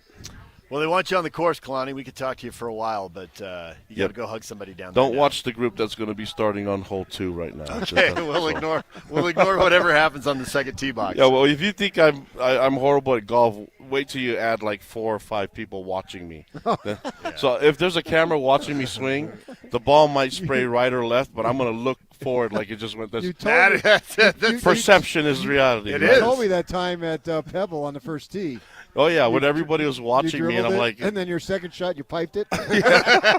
Well, I topped it and went like 5 yards in front of me, and everyone's kind of like moaning. And then I got on the green because I was just, what else do I have to lose? I can't make any more fool of myself. So got it right. I mean, I got on the green and then 4 putted, so that was awesome. Thanks, Kalani. Appreciate it. All right, BYU football coach Kalani Sitake joining us. DJ and PK, it's 97.5 The Zone. We're broadcasting live from Thanksgiving Point. Kids on the move with their inaugural golf tournament here. And we're joined now by Rachel Rutherford. She is the CEO of the Kids on the Move. And you just heard Kalani. Got to be good to have him out here today. That gets everybody fired up. Absolutely. We're so grateful to have him here and all of the golfers that have come out today to support Hope in Motion and Kids on the Move. So tell us about Hope in Motion. Easy for me to say. Tell me about Kids on the Move and this Hope in Motion golf tournament and why it means so much to you. Absolutely. Well, Kids on the Move, we support children with special needs, children that have disabilities or delays. And we have been in Utah for over 40 years. And Hope in Motion is a movement, it's a global movement, where we can rally around children with special needs and provide support and services to their families. And really as a community, get involved and see how you can help be more inclusive and also help us with our cause, which is to build a new campus. It'll be a first of its kind in the world, a 25-acre campus, where we will have many different types of services that will support children with special needs. Well, you picked a great time and a great opportunity to be out here. How has the community responded? It looks like it's pretty good. Yeah, we've had a really great response. We have a lot of golfers, a lot of companies that are sponsoring today and coming out. It's a really great cause, and it's really important. You know, Kids on the Move has been around for a long time, and we've really built a name here in the community. We're really well known for the wonderful staff that we have, the volunteers that we have that provide services for families, and so it's just great to see the community rally around us. What's your golf handicap? Oh my gosh, I don't even have one because I don't even golf. So I wish I could say I have one, but I don't. The tournament brings a lot of people together here. For the people who are in their cars and can't be here and want to know more about this, what's one or two things you want them to know, and what can they do to learn more? Yeah, so a couple of things that first of all, they can always go to kotm.org. That's our website, and you can learn more about Hope in Motion and our organization there. As well as, I just published a book with Forbes called Chasing the Impossible, and it's a really powerful book because it really sheds a light on the many challenges that families face. Also the blessing of having a child with special needs, how they can bring so much love to the community. And they have special gifts that only they can bring. And I really make a clarion call to the community, to leaders, to business owners, entrepreneurs, to either get involved financially, get involved in your community through service, through support, and sometimes just simple as being a friend to a neighbor, inviting their child over to hang out with your children, and really be more inclusive in that way. I've heard from parents where maybe they have a child with autism and their autistic child is throwing a tantrum maybe in a grocery store, and they've expressed how wonderful it would be if just someone stopped and said, is there something I could do to help you? Oftentimes we can easily judge someone else, not understanding the dynamic, or we're thinking like, maybe that's not a very great mom, or maybe that's a difficult child, and we don't always know all of the circumstances around that. And so one thing that we can all do is just when we see a parent that has a child that they're struggling with, maybe just ask them if you can help in some way. And I think something as small as that can just be very supportive. She's Rachel Rutherford, CEO of Kids on the Move. It's KOTM.org online if you want to learn more. Rachel, thanks for stopping by for a few minutes. Thank you so much for having me. DJ and PK, it's 97.5 The Zone. Broadcasting from the Mountain Home Services Studio, this is 97.5 KZNS FM Colville, 1280 KZNS AM Salt Lake City, and 102.7 KSL FM HD2 Salt Lake City Midvale. This is 97.5, the KSL Sports Zone. Take the Zone with you wherever you go. Download the KSL Sports app to get live streaming of your favorite shows. Downloading. Download the latest podcasts and get all the latest breaking news on the teams you can't live without. Everything you need delivered right to your phone. Let's go get them where we can get them. Just search KSL Sports on your app store of choice. Download it now. The KSL Sports app, presented by University of Utah Health. So, how'd it go yesterday for Dad? Did you have a happy Father's Day, family get together, good times? Hopefully the answer to all those questions is yes. And those good times that you want for Dad, certainly you want that for him in his retirement. That's something that you want for yours. And what do you got to do about it? We got to plan for it. It's just not going to happen on its own, right? Absolutely not. So that's why you need to contact Trajan Wealth. Contact them today and help them. Let them help you set up a plan for retirement that is going to be to your satisfaction. What they're going to do is take the time to speak with you, to meet with you, and find out what your goals are. What are you thinking? Of course, where are you on the timeline?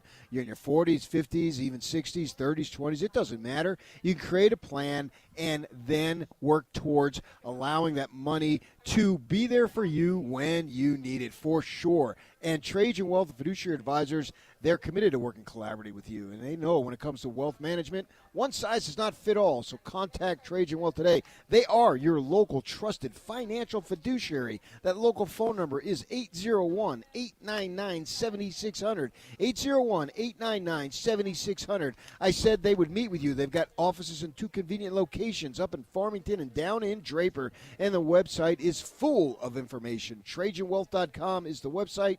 TrajanWealth.com. Advisory services offered through Trajan Wealth, LLC, an SEC-registered investment advisor. Paid advertisement. Protein, protein, protein. Everyone is trying to get protein in their diet, but we need fats too. Healthy fat, that is, like the rich, natural peanut and almond butters found at G2G protein bars. Most bars don't have it because, well, most bars aren't real food or refrigerated. Fortunately for you, we aren't most bars. At G2G, you'll find a balanced helping of protein and healthy fat. The fact that they're delicious is just a bonus. They're fast, easy, and perfect for on-the-go families.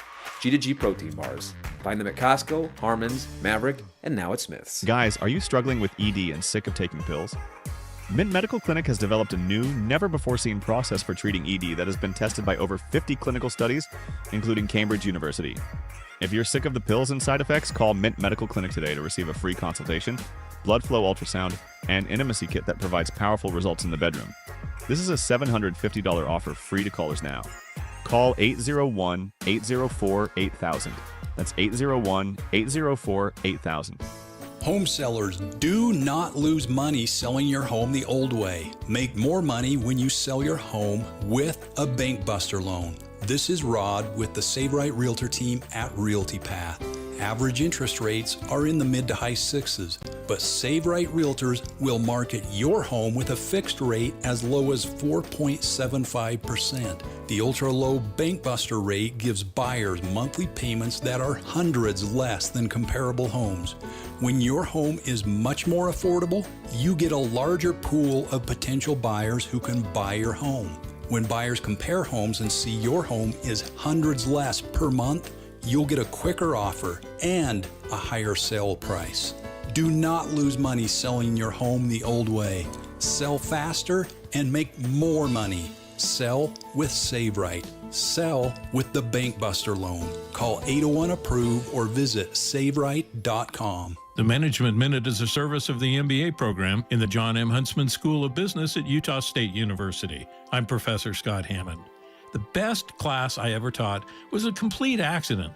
It was in the spring and the classroom was scheduled to be painted, that ugly beige color. So we decided just once to meet in a pavilion in a park with the mountains on one side and a stream on the other. My 90-minute class stretched into 3 hours, not because of me, but because the class wanted to go deeper and further in our discussion. We held the next class in the same place. I used the same syllabus and readings from previous classes, but our natural setting triggered deeper inquiry that continued over the 7-week spring term. Think of all the poetry, innovation, and even spiritual insights that began in nature, where there are no slides, videos, or beige walls to confine your thinking. Then consider nature for your next team meeting.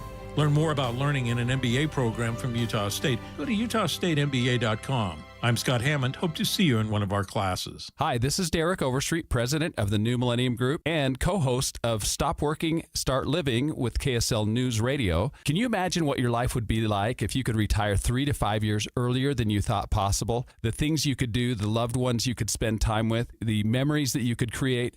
That's what our team at the New Millennium Group does. We'll walk you through the entire process every step of the way. If you'd like to get a copy of the 5-step proprietary plan that will help you retire 3 to 5 years sooner than you thought possible, give us a shout right now. 888-999-6370. That's 888-999-6370 or utahsfinancialplanner.com.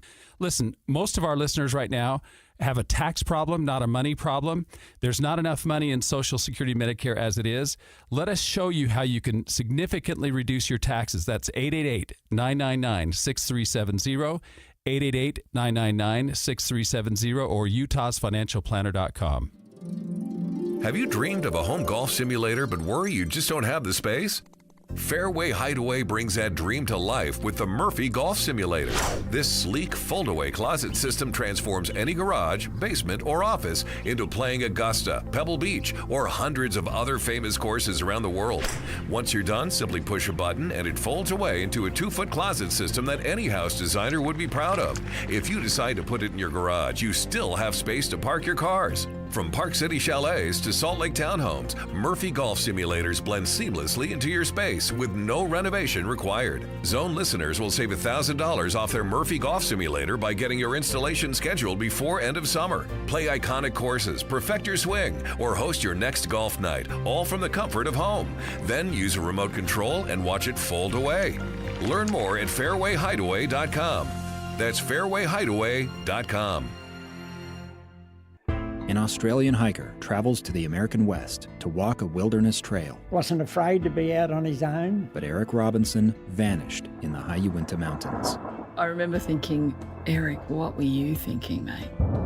I'm Dave Cawley. Join me on my podcast, Uinta Triangle, where I travel the world to answer the question, what happened to Eric Robinson?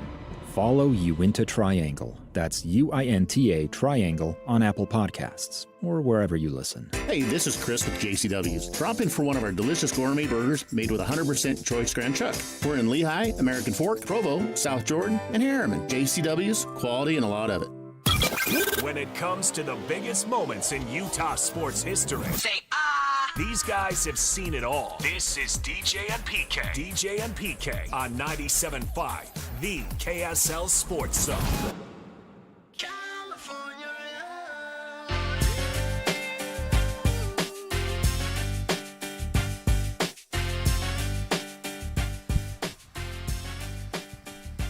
DJ and PK, the artist of the day is Tupac. Born on this day in 1971. Brought to you by Live Nation for all live concerts and events in 2025. Check out livenation.com. DJ and PK, it's 97.5 The Zone. Just had Kalani Sitake here. The countdown's on for football. You were recounting dates for him. It won't be long now. No. Hanging out with the media a lot. Yeah, they have their annual, which I think this is a great idea. It's not Media Day because you can't have Media Day. That'll be in the first full, I think, like the 8th and 9th, something, or 9th and 10th, whatever that Tuesday and Wednesday is, down at the Cowboys facility. The KSL Sports Zone will be there all day broadcasting. Myself, Alex, and Hans are going to be there. And obviously we'll have all the coverage. KSLSports.com will have all the coverage. And then next week they do a little thing, golf media thing. We have an opportunity to interview some of the players and coaches. And then the coaches scatter for 2-3 weeks vacation. And then they come back and camp starts. And then it's on, man. It's on. And, you know, the Retzlaff thing is going to hang over the program until they get it resolved. But they got a season to prepare for.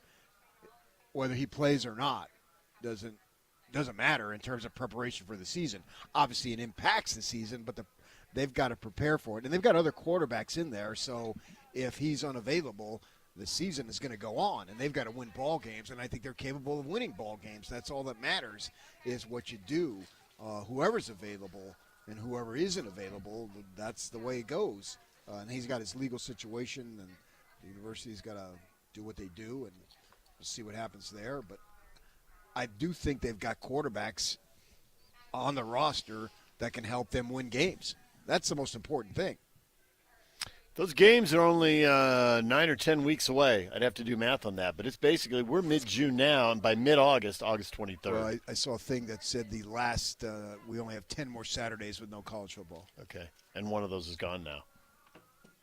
It's over, and it's never coming back, Dave. When did you read that on, like, Friday?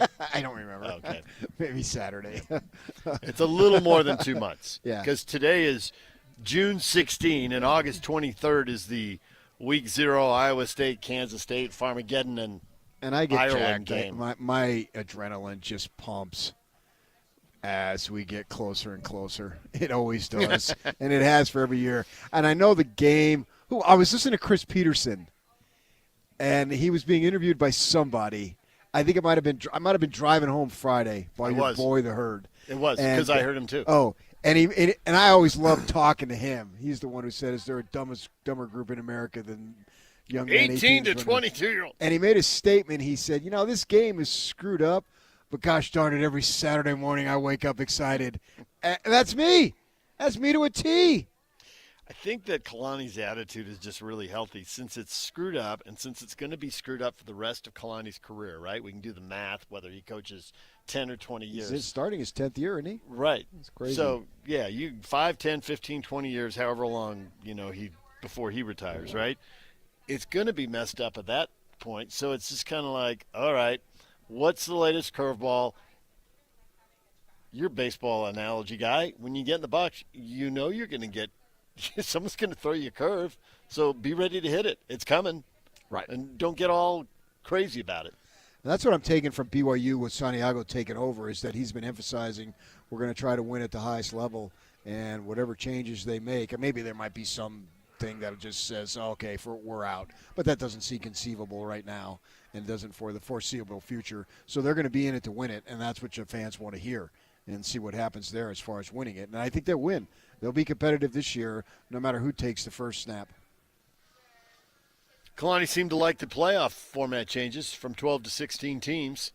That opens up another potential berth. I mean, it opens up 4, but you assume, the SEC and Big Ten are going to get some. I like it. DJ PK, it's 97.5 The Zone. Mike Folter, radio voice of the Utah Mammoth, joining us next. Stay with us.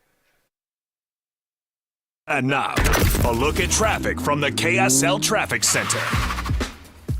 Right now, your biggest delays for drivers are heading eastbound in Provo Canyon between Bridalveil Falls and Vivian Park due to lane restrictions in that area. I-15 is in good shape up and down the Wasatch Front, but there is one crash northbound at 35th South if you're all out on Bangor Highway this morning.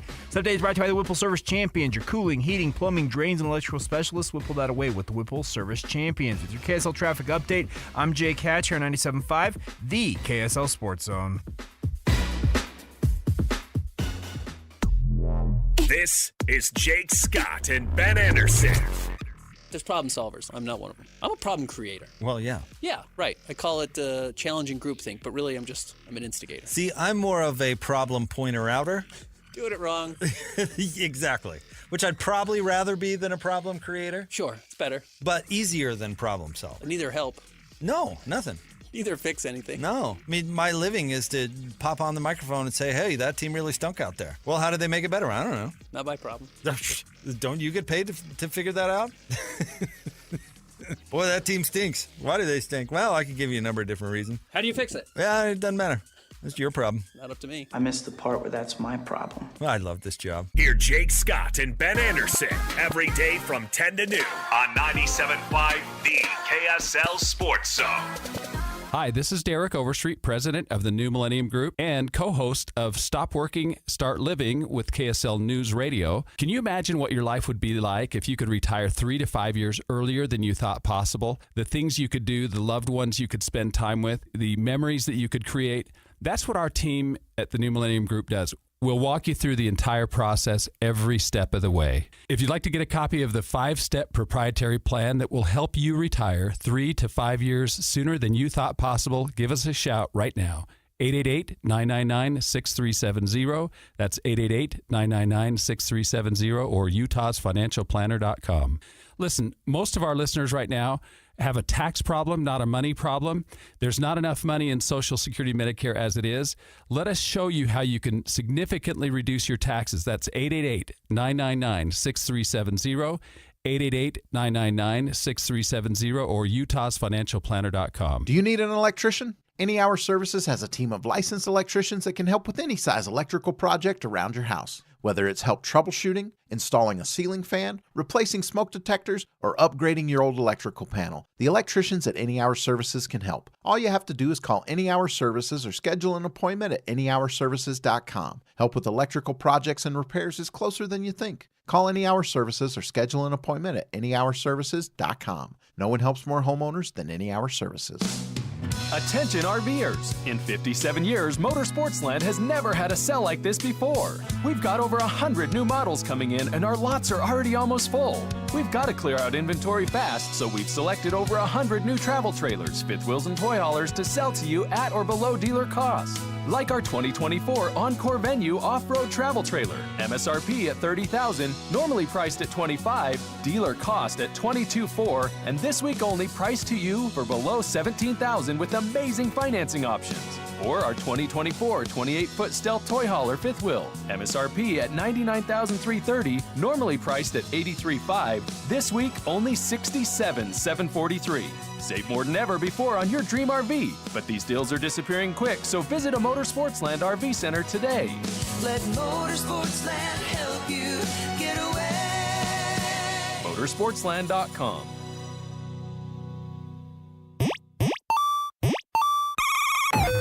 In a game, getting hit just means hitting restart. On the road, not so much. That's why visibility matters. Pedestrians, make eye contact and use your phone flashlight in crosswalks.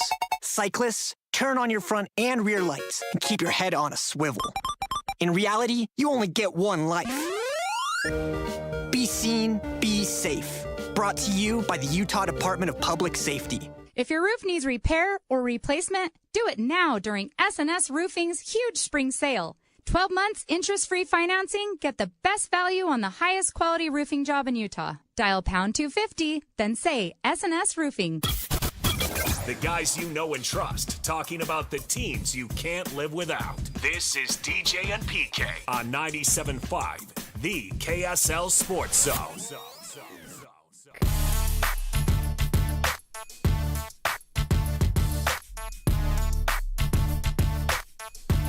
Straight up and I'm ballin'.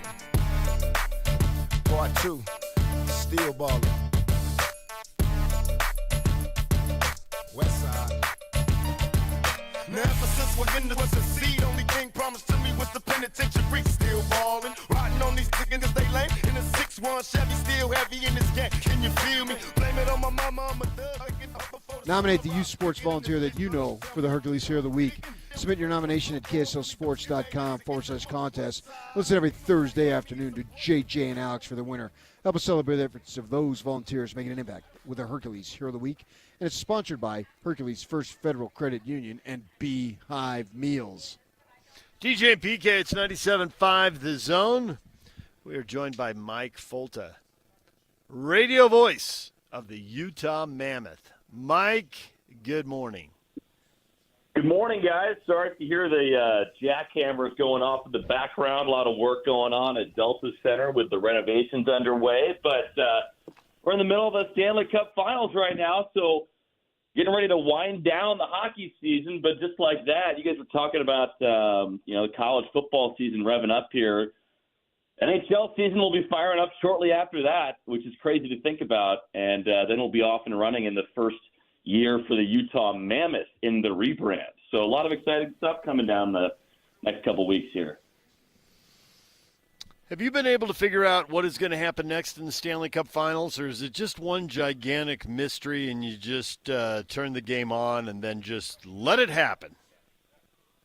I don't think anybody has any idea. I think the one thing we do know is that for the Edmonton Oilers, Connor McDavid and Leon Draisaitl, two of the best players in the world, we know that those guys are not going to go down without a fight.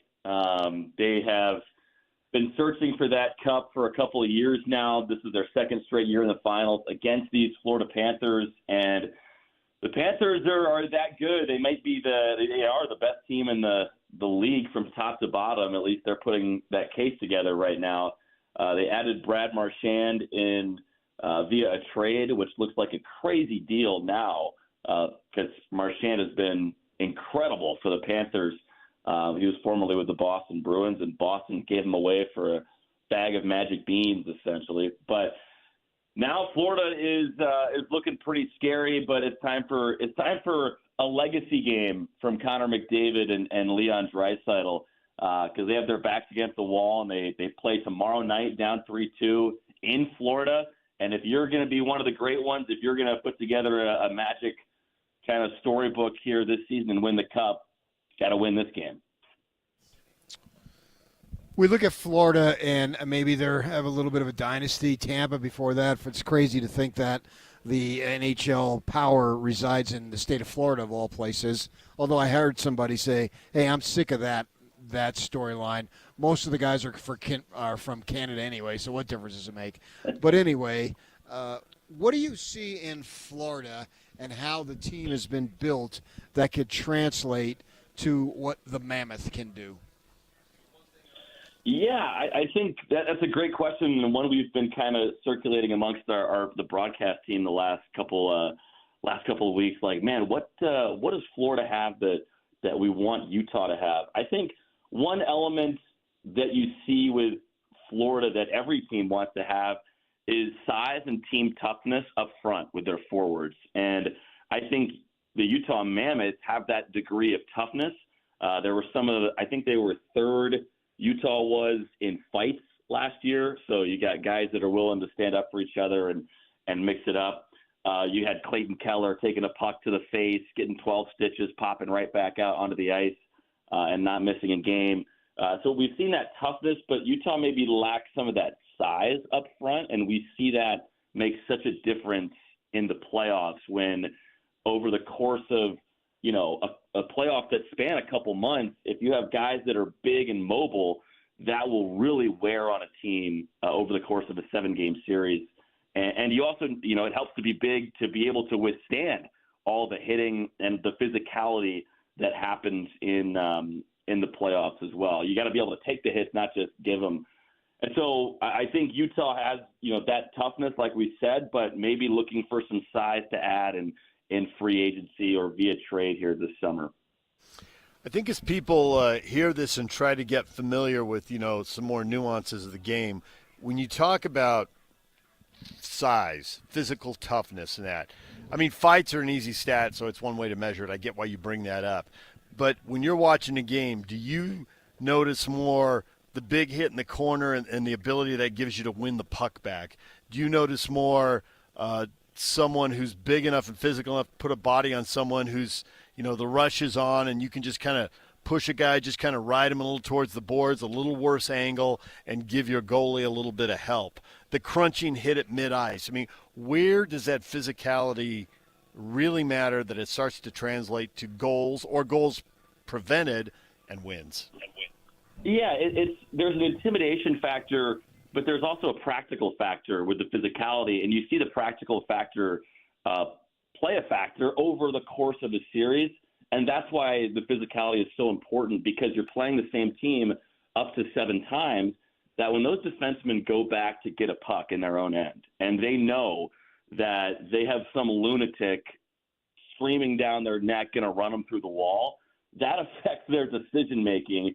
And by the time you get to game 5, 6, and 7, those defensemen are tired of getting hit, and they might try to get rid of the puck sooner or make a snap decision that they shouldn't because they know that they're going to get hit. And so that's where it's kind of a battle of attrition a little bit, where maybe in game 1 you're hitting guys, you're finishing your checks, you're establishing a hard forecheck, but you're not necessarily seeing the fruits of your labor. But throughout a series, you'll start to see more of those turnovers as defensemen know they know the hit's coming and things like that. So I think just because of the nature of playoffs, because they're series, that's why you see it. The game is a lot more physical than the regular season, which is still very physical, but you have less time. You only have 60 minutes in a regular season game to establish a tone and to put the fear of God in those defensemen, whereas in a series, you've got potentially 7 games. When you brought up that 12 stitches and coming back, I recalled one of the greater quotes I've ever heard from Bill Armstrong. Well, he came back after having the facial injury, but that's what we do. We bleed on the ice. And that was just awesome. And he's a scary guy himself, Bill Armstrong. I mean, back in the day, he was, he was using the other teams as, human speed bags. So he's no stranger to bleeding on the ice. But he values that toughness, Bill Armstrong. And like I said, I'm pretty sure Utah was, I want to say, 2nd or 3rd in most fights. A lot of that thanks to Spicy Tuna. Jack McBain also dropped the gloves quite a bit. Fighting is just one element of the game. It's not necessarily a true indicator of how maybe tough your whole team is. You could just have a couple guys that fight a lot. But Utah did have plenty of guys who were willing to defend their teammates. And that matters, because if you're going to go out and deliver hits, sometimes you're going to have to answer the bell.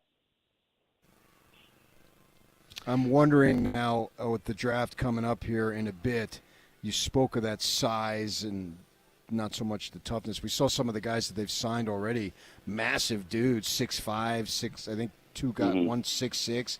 What do you think they do as far as beefing up that size? Now, it could be, you take these guys and it takes a couple years or something, or do you think they might make a trade? Yeah, at the 4 spot in this upcoming draft, which is where Utah is after winning the draft lottery, you're just taking the best guy available. So they're probably not looking to necessarily fill that to fill that size void that I was talking about. They're probably just looking at who's the best guy that we feel like in this spot, because there's probably a bit of a drop-off after the 8th pick in this draft. So if you're in that top 8, you're getting a really, really good prospect. We pretty much know we know who the first 2 picks are going to be. And then the draft kind of starts at 3 with Chicago. And then Utah at 4 will have they'll be in a really interesting spot where they could go a lot of different ways. But the good news for Utah is that there's a bunch of big centermen who will be on the board in that 4 spot, more than likely. And the center it's a premium position, not quite like quarterback, but still very valuable. Think of it maybe like an edge rusher or something like that in the NFL draft. It's an extremely valuable position, and to get one of those guys to improve the spine of your core moving forward would be huge. But again, there's a good chance we don't even see that guy for a couple of years. So you mentioned PK, the 6'5" and 6'6" guy they just signed. 2 guys from Russia, and these guys are machines. They're mammoths. It truly is what they are. You have Dmitry Simishev, who was a former 6th overall pick. He's, I think, 20 years old, 6'6" defenseman, got great hips, an elite skater. And then Daniil Boot, who is 6'5", a power forward. That's kind of what Utah needs right now, someone with size who will go right to the net and add that scoring touch.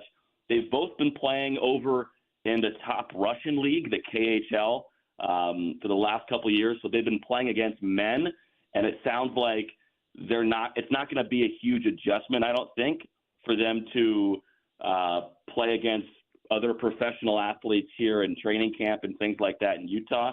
The biggest adjustment for them will be, I think, the rink size, just because it's a smaller rink here in North America, and you have to make decisions a lot quicker than what you do on those bigger rinks over in Europe and Russia. So really excited to get Simishev and Boot over, because those guys, we don't know a ton about them because they've been over in Russia, but we know that they're good. The team has invested a lot of draft capital in them, and they'll have a chance to make the team in camp.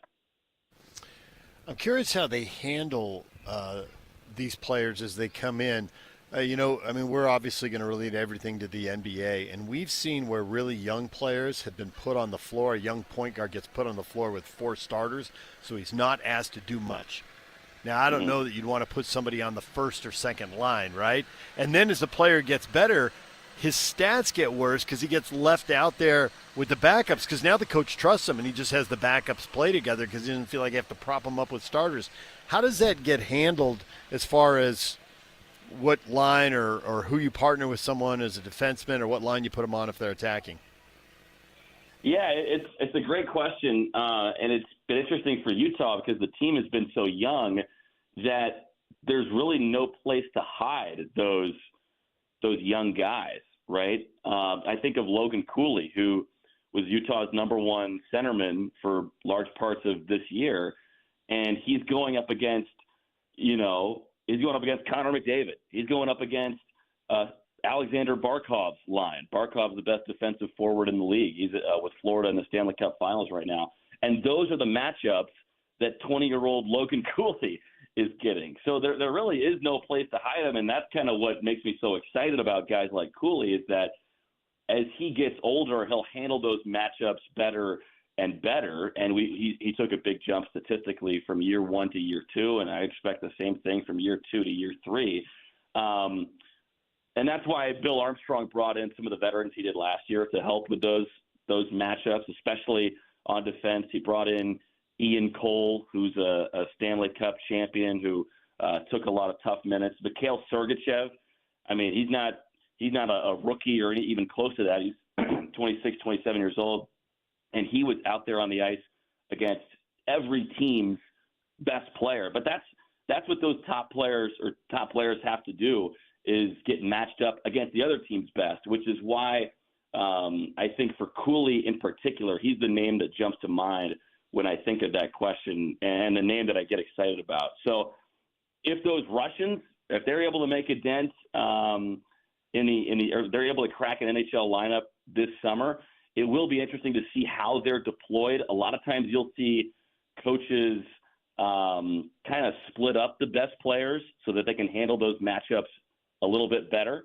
and not put all their good players on one line, but kind of disperse them throughout the lineup. I have no idea who the Russians would play alongside, but typically on defense, you like to put a rookie with an experienced older hand who can kind of steady the ship in case the rookie wets the bed a little bit. Now, you being an Indiana guy, is your face going to be painted navy blue and gold tonight? Guys, you know what I say. You know what the whole state says. In 49 states, it's just basketball. But this is Indiana. It is Indiana.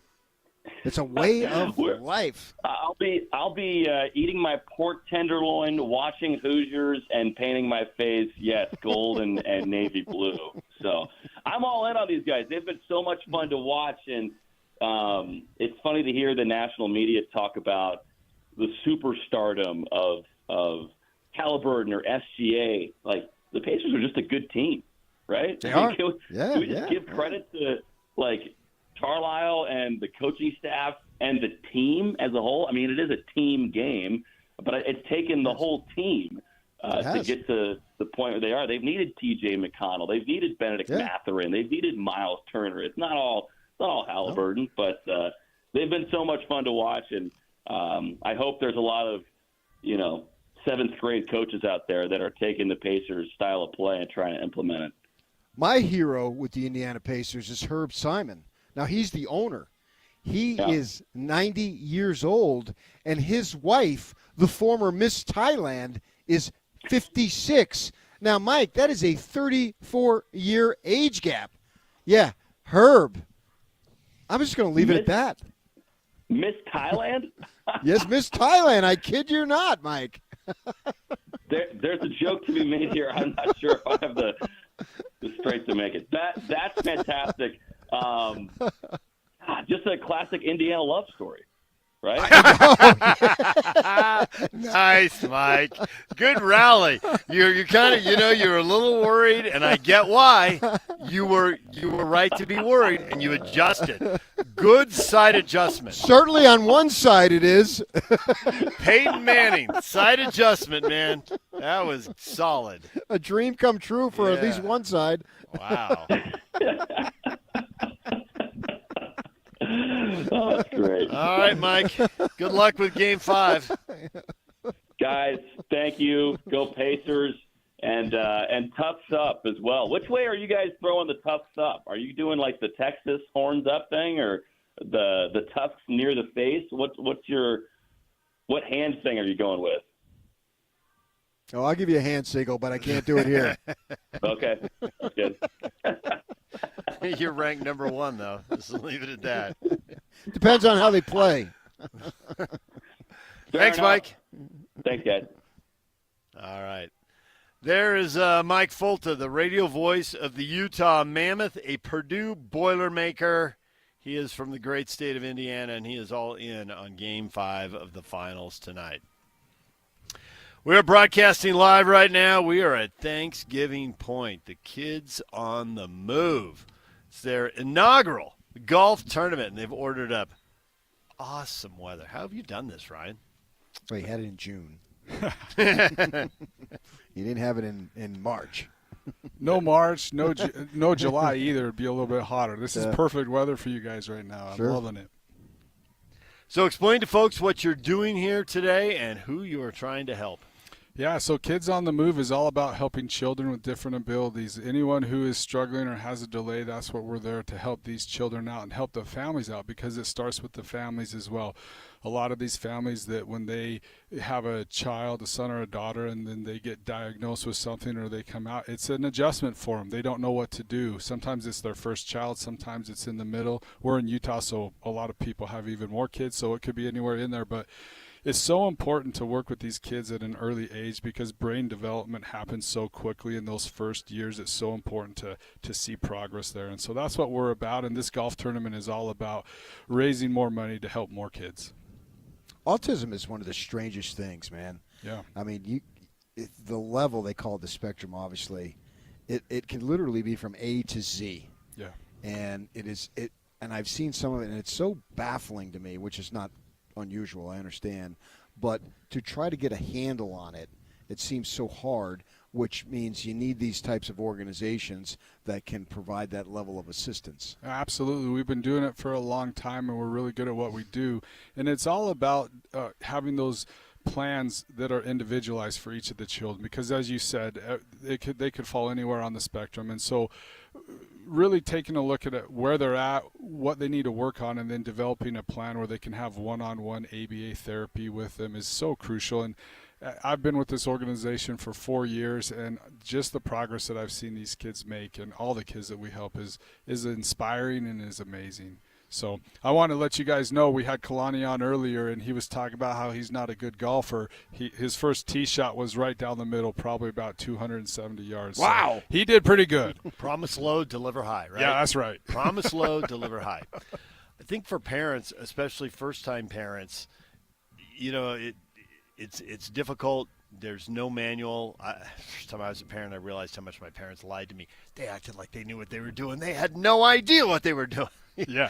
And so, but then to have something when there's already so much going on and so much stress, and then have to figure out something, and maybe people have some kind of medical background and they have some experience with autism with a family member or friend. But for other people, they don't have any. So how do parents get information if they think there might be something going on, something they need to know more about? Yeah, so you're so correct. One, it's hard having kids as it is, no matter what the situation is. But in the areas that we support, we have great partnerships with a lot of doctors and a lot of specialists. So when these children are born and when they're starting to show signs of any kind of delay, they're referred to us. We also do a lot of outreach in the community and other areas to make sure that people know who Kids on the Move is and how we can help. Because, as I said earlier, the earlier you can get with these children, the more they can progress. Because for us, it's all about preparing them for the next phase of their life, whatever that is. So that, the founders of this organization 40 years ago had 2 children with Down syndrome.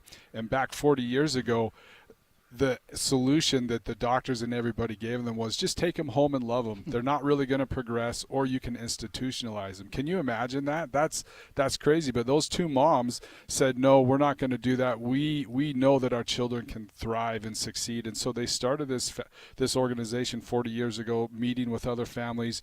Their children are now in their 30s and they're thriving and they're doing amazing things. And I love to share that story because it just shows that when you have parents who are so committed to helping their children and those parents have the support, the sky's the limit for these kids.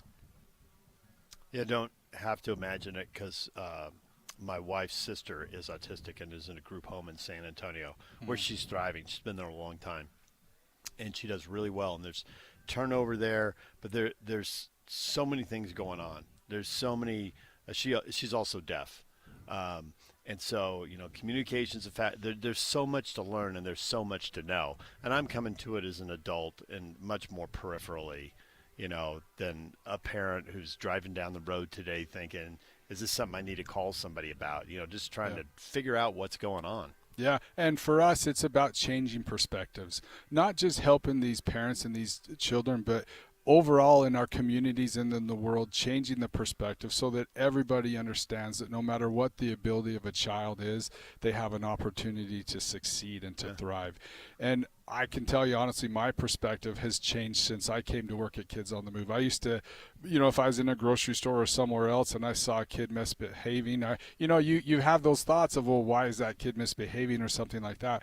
And the more I'm around these parents, the more I'm around these children and our specialists that do such a great job, my perspective has changed and I look at it in a much different view. And I think that's what it is we can instill, the reason why this is called Hope in Motion is because it's so important to instill hope in these families. Yeah. Once you can have hope and they see hope and they see a better future, they're going to take action and they're going to move. And that's why Hope in Motion is so critical to us and why we're taking it not only in the United States but around the world. Joe Ingles came on our show every week for 8 years, and he wasn't married and didn't have kids when it started. And at the end, you know, we knew his kid had autism. We'd heard a lot of the story there, and he always talked about the sense of community and the support he got as people learned and knew more, and how important that was. And it may not seem like much to us to inquire or to say something supportive, but he talked about how important it was to him all the time and to his wife. Yeah, and I encourage anyone, if they're in a grocery store, or if they're out in the community and they see a child that is struggling, and you look over and you look at the mom or the dad that's with them, the best thing we can do is just say, hey, how can I help? And that, you'd be shocked at how many times that doesn't happen for these families.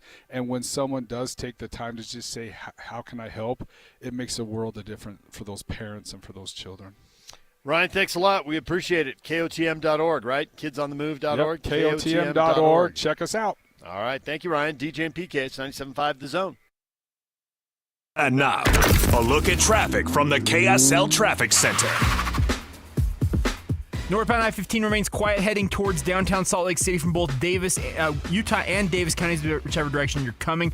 Also still working on a crash northbound Bangor Highway at 35th South. It's out on the right side if you're out in that area this morning. This update is brought to you by UTA. Try UTA and get more done while you ride. Game, work, books, shows. You'll be too busy to notice all the traffic you're missing along the way. Plan your trip today at rideuta.com. With your KSL traffic update, I'm Jake Hatch here at 97.5, the KSL Sports Zone.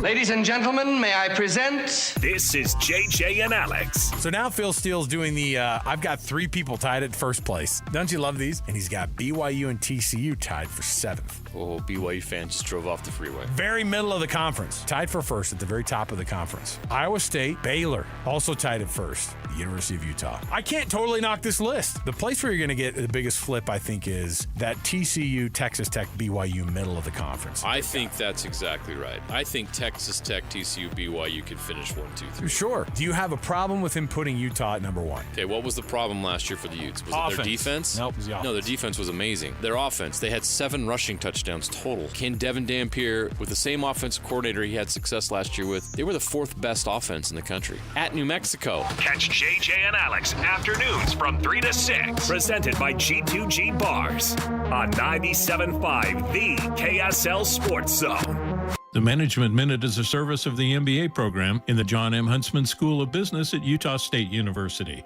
I'm Professor Scott Hammond. The best class I ever taught was a complete accident.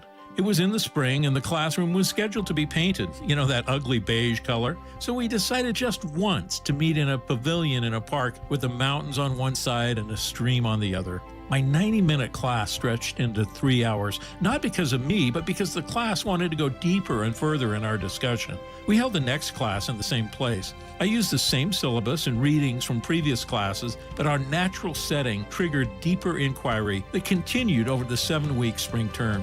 Think of all the poetry, innovation, and even spiritual insights that began in nature, where there are no slides, videos, or beige walls to confine your thinking.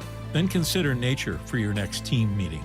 Learn more about learning in an MBA program from Utah State. Go to utahstatemba.com. I'm Scott Hammond. Hope to see you in one of our classes. When was the last time your vacation was living the art of adventure? Discover it in Cedar City, Utah. Towering red rocks, epic trails, summer events, and world-class drama at the Tony Award-winning Utah Shakespeare Festival starting June 17th with Macbeth, Antony and Cleopatra, and more. Marvel at nature's masterpieces with just a short drive to Zion, Bryce Canyon, Cedar Breaks, and Kolob Canyons. Discover Utah's earliest artists at the Parowan Gap Petroglyph site. Head up to Bryan Head for chairlift rides that deliver endless high-elevation views. Wildflower Meadows, topped off with ATV and downhill biking trails. Be starstruck by the skies at Cedar Breaks National Monument. Browse Cedar City's unique shops and indulge in savory bites. Come experience the art of adventure around every turn in Cedar City. Start planning your vacation right now at visitcedarcity.com. DJ PK and John from J. Brooks Jewelers. John, whenever someone loses a parent or a grandparent, it's difficult. Things get passed down inside the family. But if someone doesn't want a watch or a piece of jewelry, what's the next best step? At J. Brooks Jewelers, we're happy to help you sort through such a collection of things, to help you know what is real and what has value. Of course, repurposing the items for the family is always the best solution, but if no one loves or wants the piece, the estate experts at J. Brooks Jewelers can help guide you on the best way to handle the liquidation and, of course, in complete confidentiality. We have buyers all over the country that we've established to get the largest return possible for your jewelry, coins, or watches to retain as much money as possible for the family. So whether you want to repurpose and create a new heirloom or liquidate part or all of the estate, let me and my team help you decide the best way to proceed. Call and make an appointment today at J. Brooks Jewelers in Murray and Lehigh or online at jbrooksjewelers.com, your trusted custom and estate jeweler. I love a day on the water with friends, but my moderate to severe plaque psoriasis sometimes holds me back. Now I'm all in with clearer skin thanks to Skyrizi. Risankizumab Riza, a prescription-only 150 milligram injection for adults who are candidates for systemic or phototherapy. Teaching music is my passion, but my active psoriatic arthritis can limit me at times. Now I'm treating my joint symptoms with Skyrizi. With Skyrizi, most people with plaque psoriasis saw 90% clearer skin at 4 months. Or if you are an adult with active psoriatic arthritis, Skyrizi helps you move with less joint pain, stiffness, swelling, and fatigue. Don't use if allergic to Skyrizi. Serious allergic reactions, increased infections, or lower ability to fight them may occur. Before treatment, get checked for infections and tuberculosis. Tell your doctor about any flu-like symptoms or vaccines. There's nothing like clearer skin. There's nothing like better movement, and that means everything. Ask your doctor about Skyrizi. Visit Skyrizi.com or call 1-866-SKY-RIZZI to learn more. Whether you park it, stripe it, or pave it, GoPave Utah has your blacktop covered at GoPaveUtah.com. Call or visit GoPaveUtah.com. And now, your Rocky Mountain Chevy dealer's strong play of the weekend.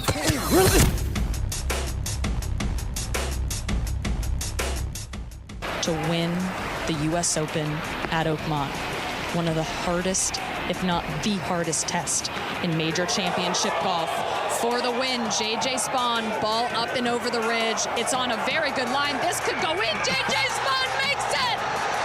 It's the biggest moment of his career. J.J. Spawn conquers Oakmont and is your 125th U.S. Open champion. J.J. Spawn with a putt we're not going to forget soon. That is the Chevy Strong play of the game. Know it today after 3 o'clock. Alex and J.J. will call for it. You know what it is. You're the right caller, and you will win fabulous prizes.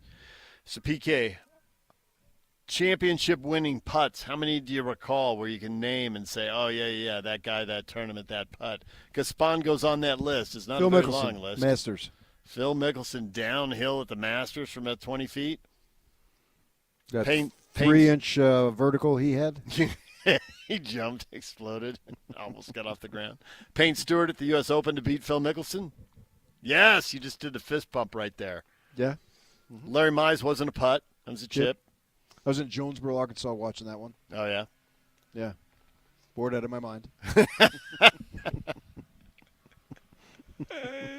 Either watching golf or playing golf. No, I watched all day. I watched every second of that game. There's nothing going on, huh? Yeah, sure. I mean, he didn't need it, but still. Whereas Phil is another story. Right. No, he had a one-shot lead. That was a birdie putt. He just had to get down in 2. Yeah, it was dramatic. Yeah, it was fun. It was fun to have a kind of a no-name guy get up there and shock the world.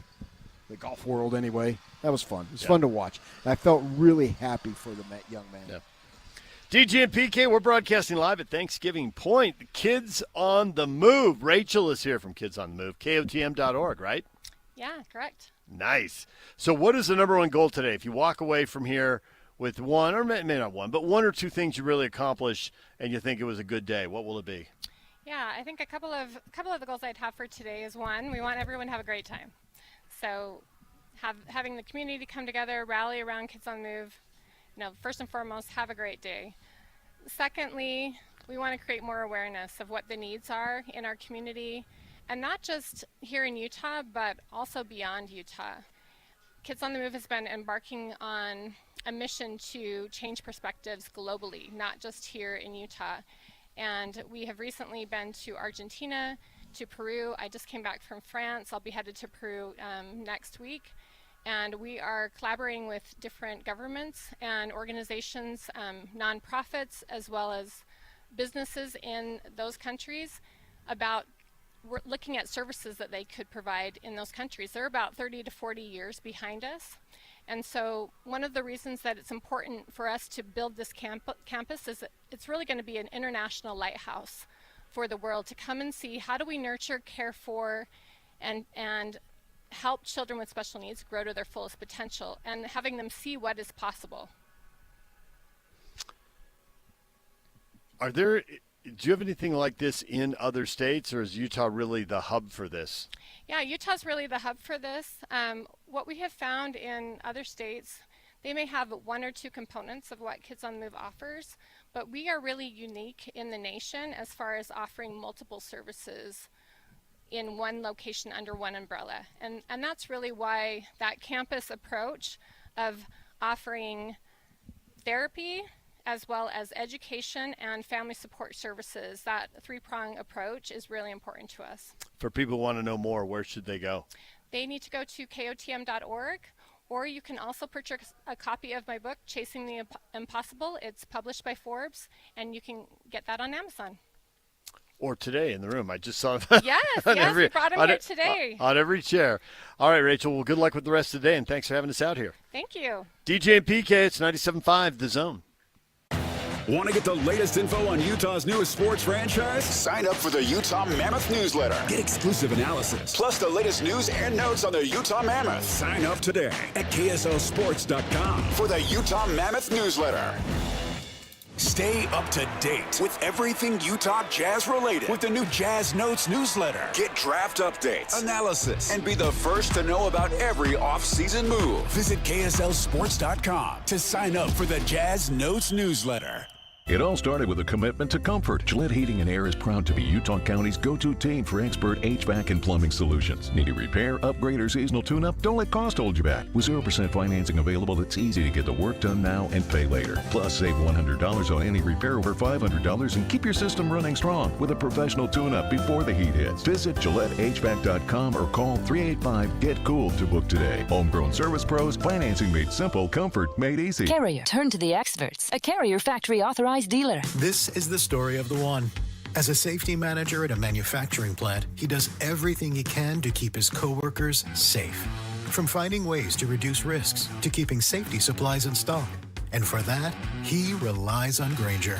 Grainger offers a broad range of quality products and next-day delivery, so he can always play it safe. Call 1-800-GRAINGER, click Grainger.com, or just stop by. Grainger, for the ones who get it done. How can you free your team from time-consuming office tasks? Amazon Business. Smart business buying tools enable buyers to find and purchase items fast so they can focus on strategy and growth. Free up your team and focus on your future. Learn more at AmazonBusiness.com. Check engine or ABS light on? Take the guesswork out of your warning lights with O'Reilly Veriscan. It's free. Ask for O'Reilly Veriscan.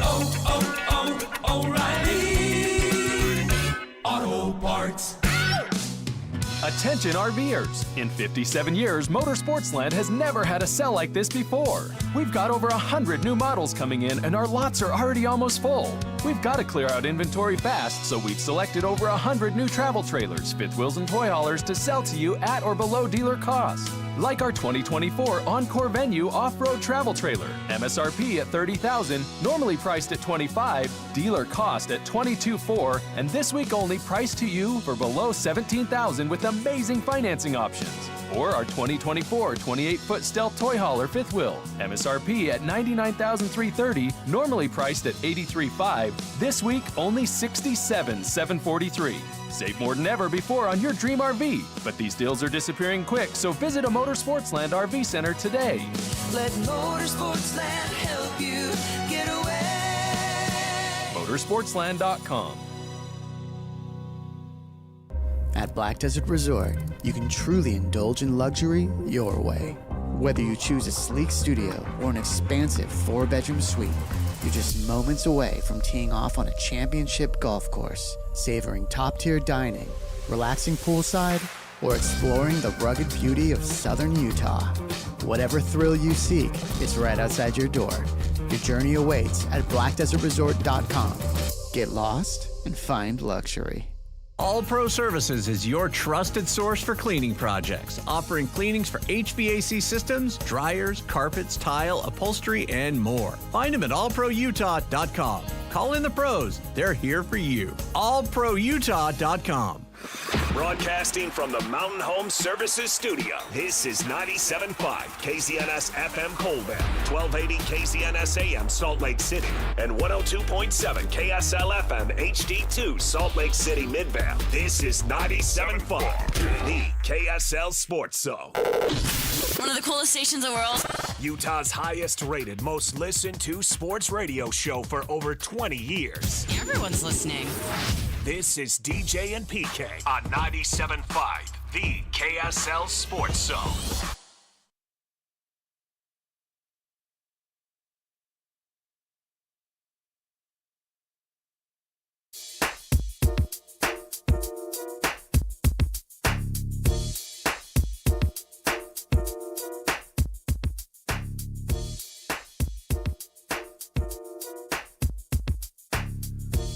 DJ and PK, it's 97.5 The Zone.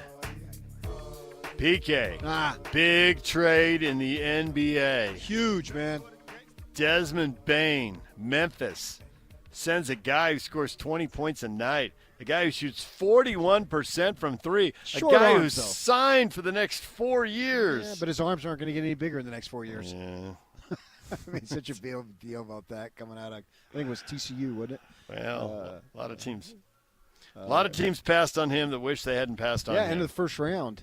The odds are out now because Memphis is going to do something. This is just the start. You don't just do this and then doesn't make any sense take to trade Cole Anthony and Pope and go on. No. Yeah, so odds are out. The Jazz, they've got odds on them acquiring Ja Morant and Jaren Jackson Jr. Guess what the odds are on JJJ? He's a very good player if he can stay healthy. I would say 25-1. Yes. Nice. Yes. That's a shot in the dark. Literally. I got lucky. Nails it. Now, how about Ja Morant?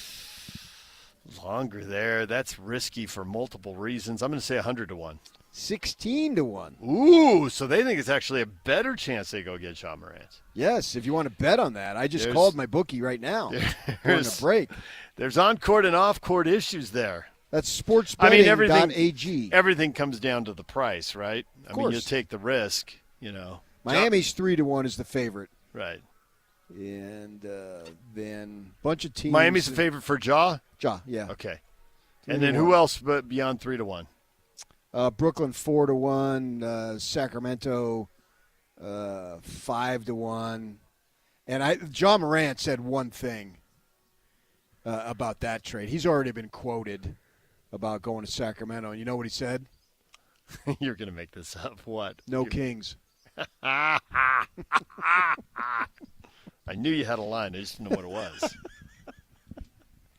Rockets 6-1, Hornets 9-1, and then it starts. So the Jazz are actually well up the track. Bunch of teams they're about middle. So what about Jaren Jackson then at 25-1? Jaren Jackson, Lakers 3-1, Pistons 4-1, Philly 9-2, Warriors 7-1. So again, the Jazz are well up the track. Not really expecting. Again, well, yeah, they're towards the bottom on the. So it's really interesting. Like, Austin Ainge brings a different perspective than Danny, but how different?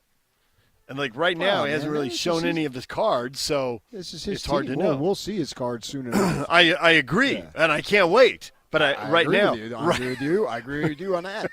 Right now, I don't have a real feel for if he's thinking, "Hey, let's build this out. It's going to take 3 or 4 years," or "Hey, let's get aggressive and get somebody and speed this along." You know? Oh, I think both.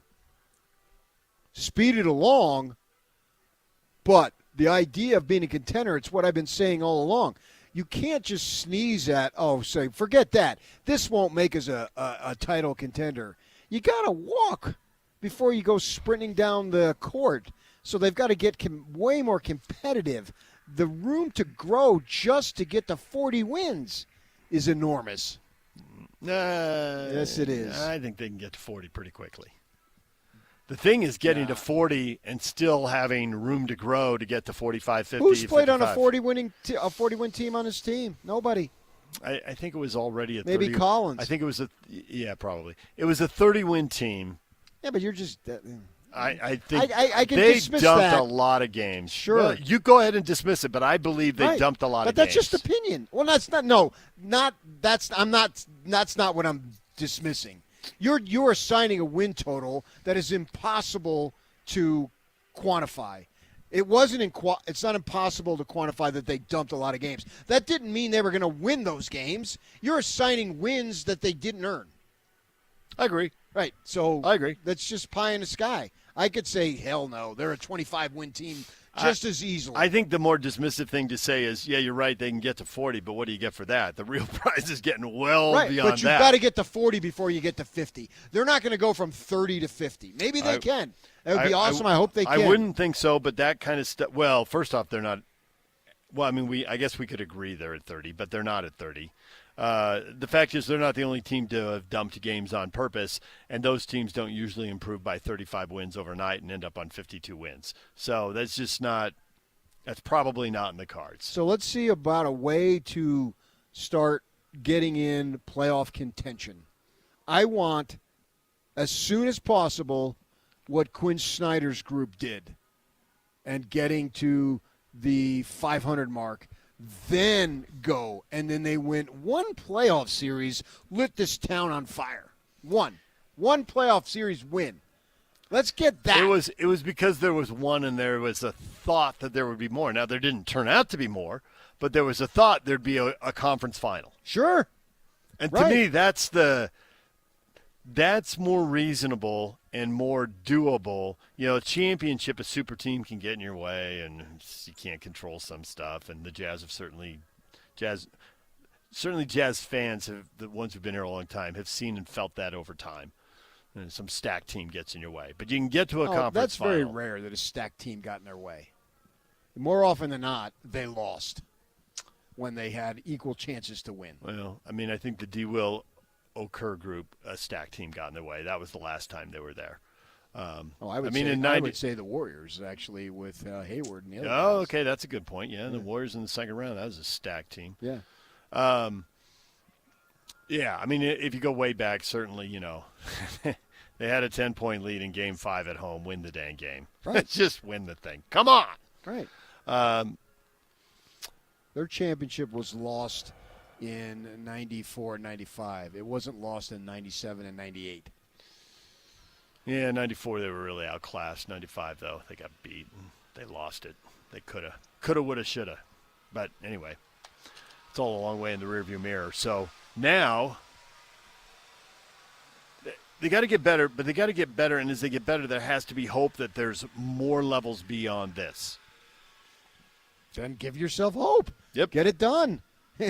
I know, right? It's not some cosmic thing here. What's that trade going to be? I think it's going to be a series. It's going to be a series of trades, draft picks, and internal development. That's how they're going to get it done. That is Double A's charge, and that's what he's working on all day. Many moves away. Yes, but they have many options to make moves. Mm-hmm. I wonder what the price tag is for Jaren Jackson. Well, I mean, it's been set. You're not going to get less. It's going to be 4? It's going to be the Desmond Bane price tag? Well, it doesn't have to be literal. That's what I said earlier. It's the quality has to match. You may get 3, but get better players than Pope and Anthony. So how does that work? Or maybe you get a team that isn't as good and they don't give you as many picks, but your chances of moving up in the draft when those picks come are better than what they perceive Orlando's to be. Or it's not picks, it's players. That's what I'm saying. You know, it's more, the quality of the package. If it's Jackson for Markkanen, then which player 3 years from now is much better and which player is the same, or which player is playing 50 games? That's the last thing Markkanen needs to go to another crappy team and sit the bench. The guy's been in the league forever, and he gets the earliest vacation time. He's a part-time player. in that way. Come on, man. So that establishes his price, so maybe they get him for less. Who gets I mean, that's what whoever's trying to acquire him. He's a part-time player. That's all you get for him. Can they? Well, that's up for AA to sell it differently. I know. Heck no. He's the critical piece you need, Right. you fool. I'm helping you out, and you don't want to take my help? What's wrong with you? He's an all-star. We sat him. He could have played. Yeah, I mean, that's an easy sell. So they have these opportunities here, unlike anything that they've had, and they've got to get it going. You don't tell me are you going to tank? We won't do that, or you won't see that, and then just go ahead and lose another 55 games. That could happen. Anything could happen. Yeah, 27-55. I mean, I said they were a 30-win team. That's not that far away. You don't know if you're going to. It's time for guys, when you're in your third year in the league, it's time for you to go. Okay, we're done babying here and playing these psychological games. Either you can play or you can't. And if you can't, move along. Because now I don't want to invest in somebody – contract-wise, if I'm not sure George has what it takes. 100% on that. 100% on that. And that's just got to be such a refreshing message for Will Hardy. Yeah. I mean, he sat in front of the cameras and the microphone after the game and went out there and tried to be upbeat and say the right things. But you could just tell the last 20 games or so, it's like this is just getting so old. All these people say he's a great coach. They extend it. I'd like to actually see it manifest in the win-loss record. Quit telling me how great he is.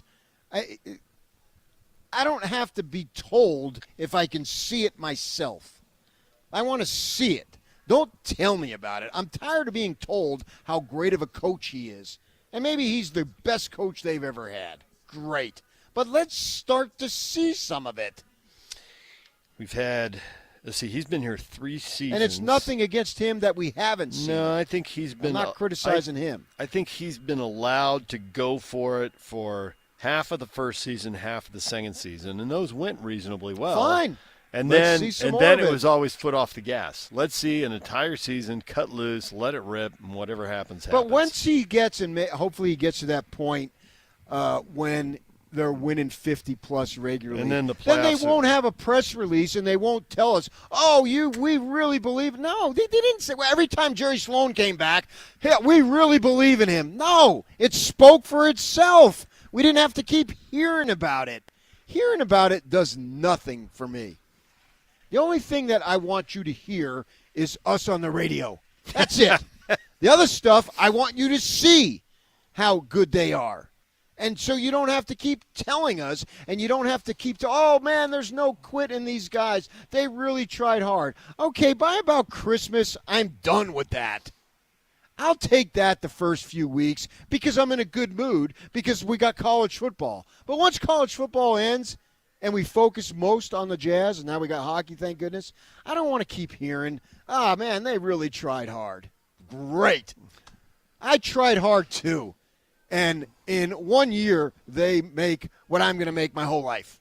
And I tried just as hard. Good for them. You tried hard. Way to go. How many more times do I got to pat you on the back for trying hard? 3, 4, maybe I want to 5. pat you on the back for winning. And Austin Ainge has that exact attitude. He's sitting right now driving to work saying, you go, PK. Yeah, more of that. I don't think he's driving to work this late. I didn't mean he was driving to work the first time. He's now going out and doing something else. He's been working since 5 a.m. What are you talking about? He's going out for a break right now. Okay, now you're talking. Cappuccino. Don't you have lattes? It's old school. You're back in middle school. I've never had a latte. It's nutrition break now? Yeah, and that's the new thing, man. Get with it. I know. Don't be listen to you, man. Just because your kids go to private schools, you don't have to just wee-wee on public education. The UC Santa Barbara grad is going to wee-wee on public education? Yes, you just did No. by making fun of nutrition breaks. That doesn't have anything to do with public Paycheck is why I live in Utah.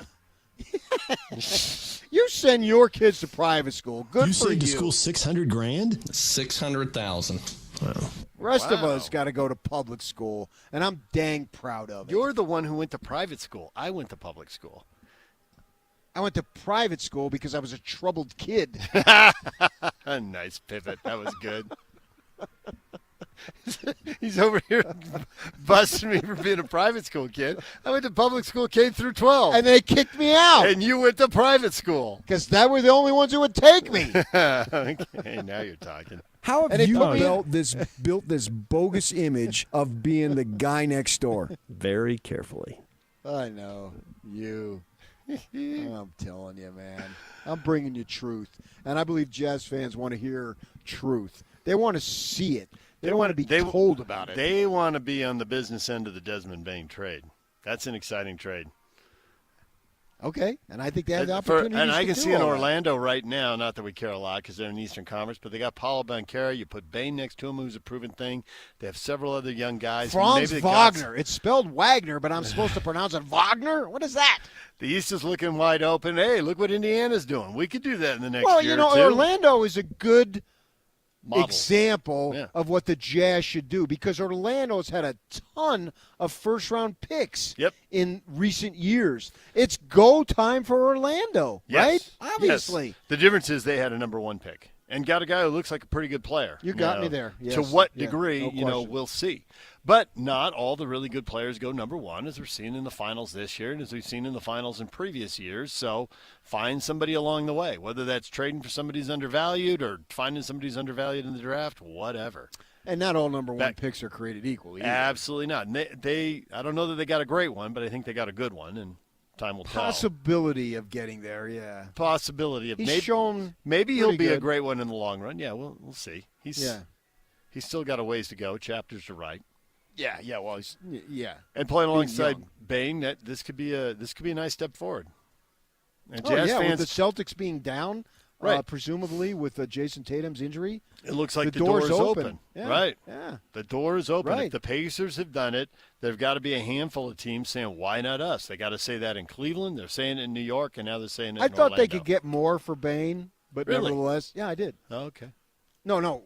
Well, excuse me. Let me back up. I thought that if Orlando is making that trade, they would get a player better than Bain, is what I mean. Does that make sense? Oh, yeah, okay. Yeah. Yes.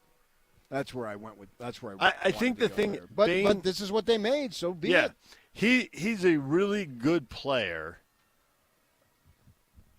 but He's a secondary guy. He is. He's the second or third best guy. Yeah. And were they going to go out and get the best guy and make Banchero be? But maybe the they second feel banana? he's like their Hornacek. Maybe he is. DJ and PK, it's 97.5, The Zone. We are out here at Thanksgiving Point this morning. Kids on the Move. KOTM.org. If I've learned nothing else this morning, Ryan, I have learned that. Good job. So you've talked a lot about autism, and it feels like that's a core constituency for this group. And parents who are working with kids who are somewhere on the spectrum and maybe just trying to figure it out early on. You're definitely working with them, but it does seem like maybe you're working with other groups as well, other kids. What exactly is the range of kids you're trying to partner with and help here? Yeah, that's a great question, and thank you for allowing me to clarify that because, yes, autism is a big part of what we do. One of our programs is that, but we have many other programs that help children with any type of delay or disability. We have amazing physical therapists, speech therapists, occupational therapists, nurses, all that are helping out in a lot of different ways. Some of our programs focus on children age 0 to 3. Our autism goes from birth all the way up to through high school, but a lot of our programs, not only do we help children with disabilities, but we've got an early Head Start program that helps those families that are below the poverty line that need some help to get a jump start. And we've got some classrooms at our facility that allows their children age 0 to 3 to come into our space so that the parents can work and get a job. And so, yeah, it's an amazing stuff that we do at Kids on the Move. And so our therapists, our specialists can really help with any child that has any kind of delay. We've been around for 40 years, so we've seen quite a bit. And so we're excited to help in any way we can these kids. You got a lot of celebrities out here. You got Kalani Sitake. Thank you, PK. I thought you were talking about PK. But I was. How do you connect with people like this? Do people find you because of what's going on in their lives, or in the lives of their loved ones, or in their friend circle? It's a good question. We connect in a lot of different ways. A lot of people have a special place in their heart for these children with disabilities. It's also the connections and things that I have and other people with inside the organization. Kalani, we've known for quite a long time. My son plays college football and was at Utah for a while, and he's somewhere else now. But so I'm connected in a lot of ways there, and we just love any support we can. And you guys being here really helps us out a lot too. When I was on Hans and Scotty earlier this last month, or I can't remember when it was sometime in the last few weeks, that was a great help for us too. You guys do an amazing job and have a good network of people, so that helps. And so for people who want to know more, for parents who are thinking, hey, maybe we have an issue, maybe we need some help, where do they go? What do they do? It's really simple. They can go to KOTM.org, which you know that very well now.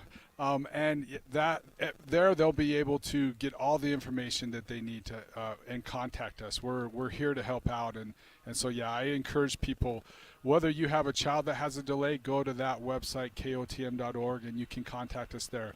If you've got a soft spot in your heart to help these children, which they really need the help, go to KOTM.org/donate, and you can donate. Everything that we receive goes directly to these children and helping these children out, because that's what it's about. All right.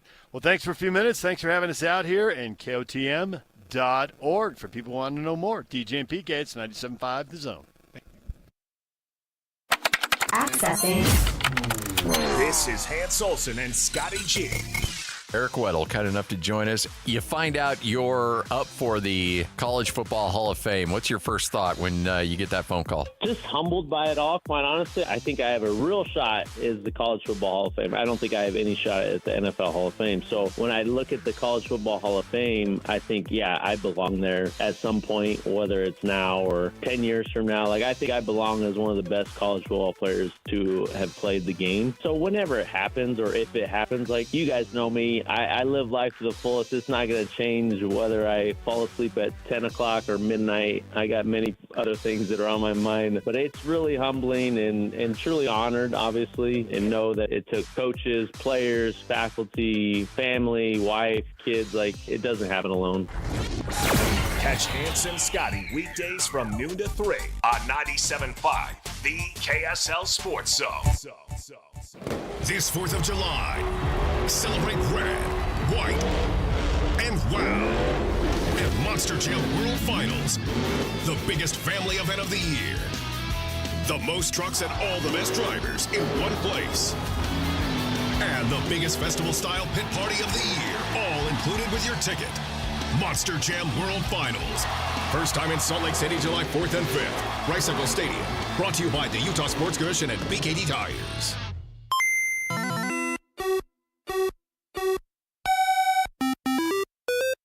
Think road safety's a single-player game? Not so fast. Before driving through a crosswalk, put away distractions and watch out for pedestrians and cyclists. The best way to win? Share the road. Brought to you by the Utah Department of Public Safety. Have you seen those turtle billboards up and down I-15? Well, it's just a fun way to get you to visit anyhour.com to learn about our coolest summer sweepstakes. Every week this summer, AnyHour is giving away an air conditioner to one lucky customer.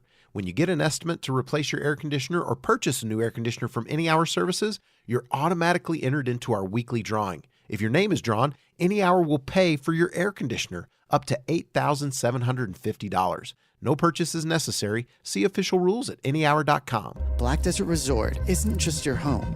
It's an endless retreat where life is played your way. From intimate studios to spacious 4-bedroom suites.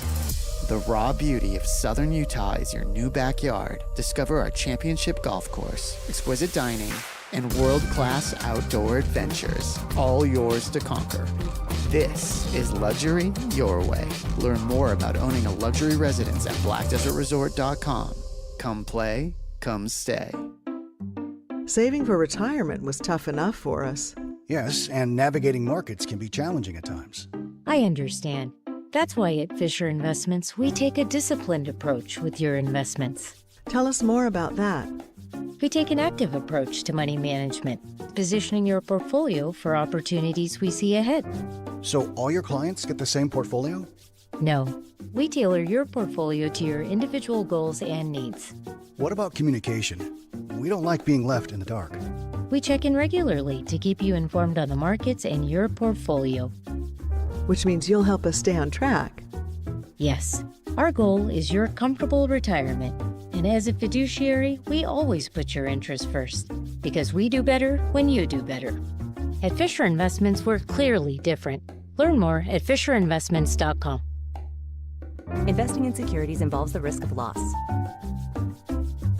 Tonight at 10, disappearing labor and delivery options. Contractions hurt. That's not really safe to be driving yourself 2 hours. Leaving mothers hours away from care. She had her baby in the ambulance. KSL uncovers the maternity care gap. We've seen 4 birthing facilities closing in the last dozen years. And plans to protect moms-to-be. It's tough, and it's why we're working on it. Labor and delivery, vanishing access. Tonight at 10 on KSL.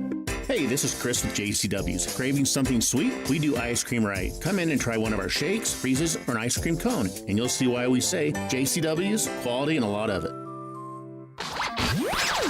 For all of you, less motivated listeners, it's time for your 9 o'clock. Where the heck have you been headlines? Where you at? With DJ and PK on 97.5, the KSL Sports Zone.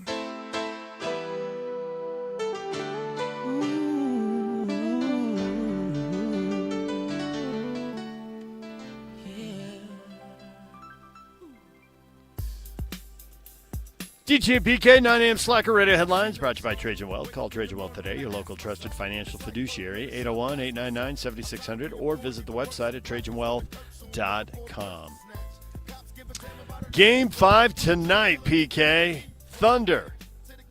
Pacers. Will the Pacers shock us and retake the lead in this series? They won Game 1 to go up. They won Game 3 to go up. Are they going to win Game 5 and go up? Or will the Thunder finally get in front? Yeah, I picked the Thunder every game, so I'm 2 for 4. So, I don't care where it's played. That had nothing to do with it. Obviously, I picked them both times in Indiana. I feel like they've got the better team, but that's why they play the games. Well, they're back home. Maybe the role players will go off. We've seen role players come up big in this series, but you never know which one, when, where, how, what's going to happen. Well, the role players that I'm interested in order for OKC to win right now, I think they're role players to have an opportunity to be better than that as they progress in their NBA careers. It's Williams and Holmgren. Those two guys, I still put them in the role player category, but they're high-level role players, obviously. And I think SGA will continue to do. He seems so smooth and so slithery and he gets the line a ton. Reminds me of James Harden in that way a little bit when Harden was younger. And with that in mind, he'll do what he does. And if they get great games out of Holmgren and Williams, I think they win. I think it's more about the role players for Indiana. What can they do? Because when they've played really well, that has been a big-time boost because I don't think Indiana has somebody that they can count on night after night, playoff game after playoff game, to be a big-time player. So they need the role players are more critical because SGA can go out and get you 45. He's had multiple 30-point games. Because anybody on Indiana. So they really need everybody, whether McConnell in his 15 to 20 minutes, he has to play as well as he can in those minutes. Siakam, the same. Siakam and Halliburton obviously are at the top level on that team. But Miles Turner, I can go down the list. I can just name you guys. So they all need to really do that. When they do that, then they've got a shot. Jalen Williams' scoring and rebounding totals have been improving every game in this series, and he is capable of going berserk, and he's starting to turn in some pretty strong numbers. So that would suggest that they're in a pretty good place with him. If he's figuring I think they it are. out. Yeah, that's why they need those two guys. Right. And if you get those three and then get your usual contributions, I think that they're good enough. Whereas Indiana needs very good contributions from seven, eight guys. Yeah. Williams' scoring has gone 17, 19, 26, 27. The rebounds have gone 4, 5, 6, 7. So just keep it have more of an impact. He shot it much better in games 3 and 4 than he did 1 and he's 2. still young enough to be able to grow in his game, no question. He's 24 years old, and he's in the NBA Finals for the first time. So if he's figuring it out, that's no surprise. And Holmgren's younger, isn't he? He is, yeah. Yeah. And with the chronological age, but you also have to subtract the year he missed, where he sat the whole year and didn't play. Well, yeah, he only had 1 year of high school or college, and then he missed the first year. Right, and he's 23. Right. He just turned 23. Right. So I think, to me, 5 years from now, he'll be better than Williams. Well, that's awesome news for OKC if they can afford to pay everybody. I think it will be. Yeah. If everybody's on the team, yeah. Yeah, and that's taken nothing away from Williams because his development in this league has been startling. And he would have gone much higher than 12, I think it was, if they would have known that. But credit to the Thunder for taking the pick and having him go. Way to go. Hopefully his younger brother can approximate what he's been able to do. Now, obviously, the younger brother, Cody Williams, playing for the Jazz. Caruso's coming off another 20-point game. It'll be interesting to see if he can crank it up again. I mean, he's a role guy and expect him to be up and down, but he's had a couple of really good games. And here's a shocker. They've won them. Yeah, I think Caruso will give you that strong-minded presence. The offense is gravy in a sense. I think he needs to continue to be opportunistic because I don't think they're running any plays for Caruso anytime soon, right? Mm-hmm. But get out, get some easy buckets, and do it, putbacks, whatever it might be. And look at him, man. He's another player, on his own, not so much. Put him in here, have him be this junkyard dog, extremely valuable. And that's what I like. I love these guys that find their niche and fit the role that they've been asked to do and then flourish in that role. That's why this is a team game for sure.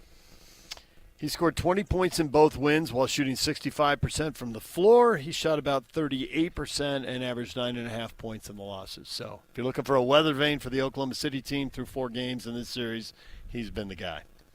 But Williams keeps getting better. Caruso has a good game. Then the Thunder are in a great spot because SGA seems like you can count on him. And I think they're going to win it. Other big NBA story I've been talking about is Desmond Bane. Memphis going into rebuild mode. I suppose there's an argument that I don't really buy that they could take those draft picks and flip them and get somebody, but are they really going to get somebody better than Bane? And that's the missing piece. It feels more like this is the start of taking the whole thing apart. That's what people around the league are anticipating. So I'm sure Memphis is getting all sorts of calls. The key for them is Morant's got 3 years left on his deal, but he's eligible for a 2-year extension. If they give it to him, they're on the hook for 5 years. We know about the off-court issues. There've also been on-court health issues. That's just a lot of money and a lot of years to guarantee. But if they don't, where does Morant's attitude go? So in a way, it feels like the collective bargaining agreement rears its head again. The fact that now is when they can give him the extension. They either do or they don't. It impacts his attitude, and so it's push the chips to the middle of the table and decide you're all in on him or you're all out on him. And I guess that's why Vegas is issuing odds that you shared earlier this morning, because they expect the deal there too. And people will gamble on anything, including the Grizzlies' next trade or two. Yeah. My cousin Vinny, we've already been talking on what we're going to do on this. Oh, yeah? I got a meeting at 10:02. Yeah, we're gonna Zoom because we need to be face-to-face. We can't literally be face-to-face, but he needs to see my facial expression. Okay. Because I got retirement to think of. Bigger trade, Desmond Bane or Rafael Devers? Well, Devers is a multiple all-star. So just on the individual level, I think he's a better player than Bane. But he winds his way out of Boston. And ends up in San Francisco. And they, man, and my goodness gracious, Buster Posey, should be a absolute lock for the Hall of Fame as a player, and then here taking over as an executive. This team is really good. They're 10 games over 500. They're Yes. 2 games behind the Dodgers. They've Yes. just added Devers. The arrow is up. They're in front of the Padres. They're the toughest division in baseball. And look at them. In front of the Padres, that's their level of accomplishment now? Well, it's good that they passed them. They weren't picked to finish in front of them. It's not their end goal. They're ready. I mean, the Giants are all about beating the Dodgers. I think they're about winning the World Series myself. That'd be nice. And this is a great move to put him in there with Chapman being down. When he comes back, those are 2 third basemen, and Devers wanted to play third. He didn't want to DH. He didn't want to take grounders at first and blah, blah, blah, because they Sox signed Bregman out of Houston all those years. So they'd reached an impasse, and they had to do something, and this is what they felt they could do. I would have thought they could have got more for the guy, but they didn't. At over a $300 million deal, he might not have that much money left on the deal. He's a couple of years into it now, but he's got over $250 million left on the deal, so maybe they just felt good about getting out from under that. I don't know how else they rationalize that. The Mookie Betts comparisons abound. Yeah, I don't think that's a big deal in baseball. What? Worrying about the contracts. They got the money. They just roll through it. I mean, they're not dealing with the second apron. I mean, they all got the money. No. Market like Boston, try to get a ticket to their game. I mean, iconic stadium, massive population, generations of interest. It's what they do in the summer. So you've been there. You know what I'm talking about. I do. So everybody does. Everybody. I was surprised when I went there. I thought it'd be more baseball cathedral, but they have the in-game marketing down, and there was always a video on the board, and people were always singing. It felt like a big karaoke night out there. Sweet Caroline. On the list. Right, that's but what there they was do. something They do that in the 7th inning, 6th inning? That They was. do I that? think that's in the 7th or 8th. I'm Yeah. not positive, but Yeah. there was something literally every half inning. I mean, it really did catch my attention, and people were up and singing like.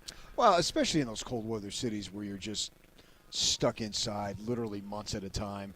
That's the time to get out. And you didn't grow up that way, but I did.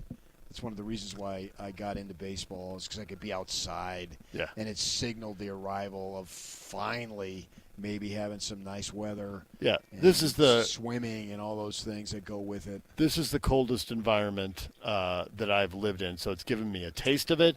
But I work with somebody from the Midwest for a long time, and they are always like, "You don't know. Do Milwaukee and get back to me." Well, like a Milwaukee winter. You say this is the coldest environment. For me, this is actually the warmest environment I've ever lived in. No, you lived in Arizona. No. Well, let's see. That's the hottest. Okay. Now you're talking. All right, so there's some of the big news. Oh, wait. What about that U.S. Open thing? That was kind of big news this weekend.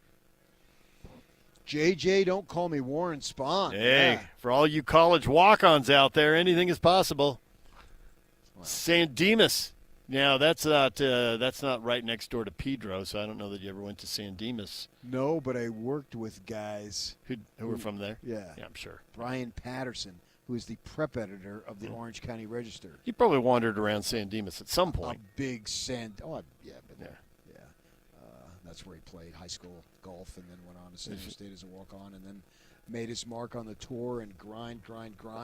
Made his mark Stayed on with it. multiple small tours. Yeah.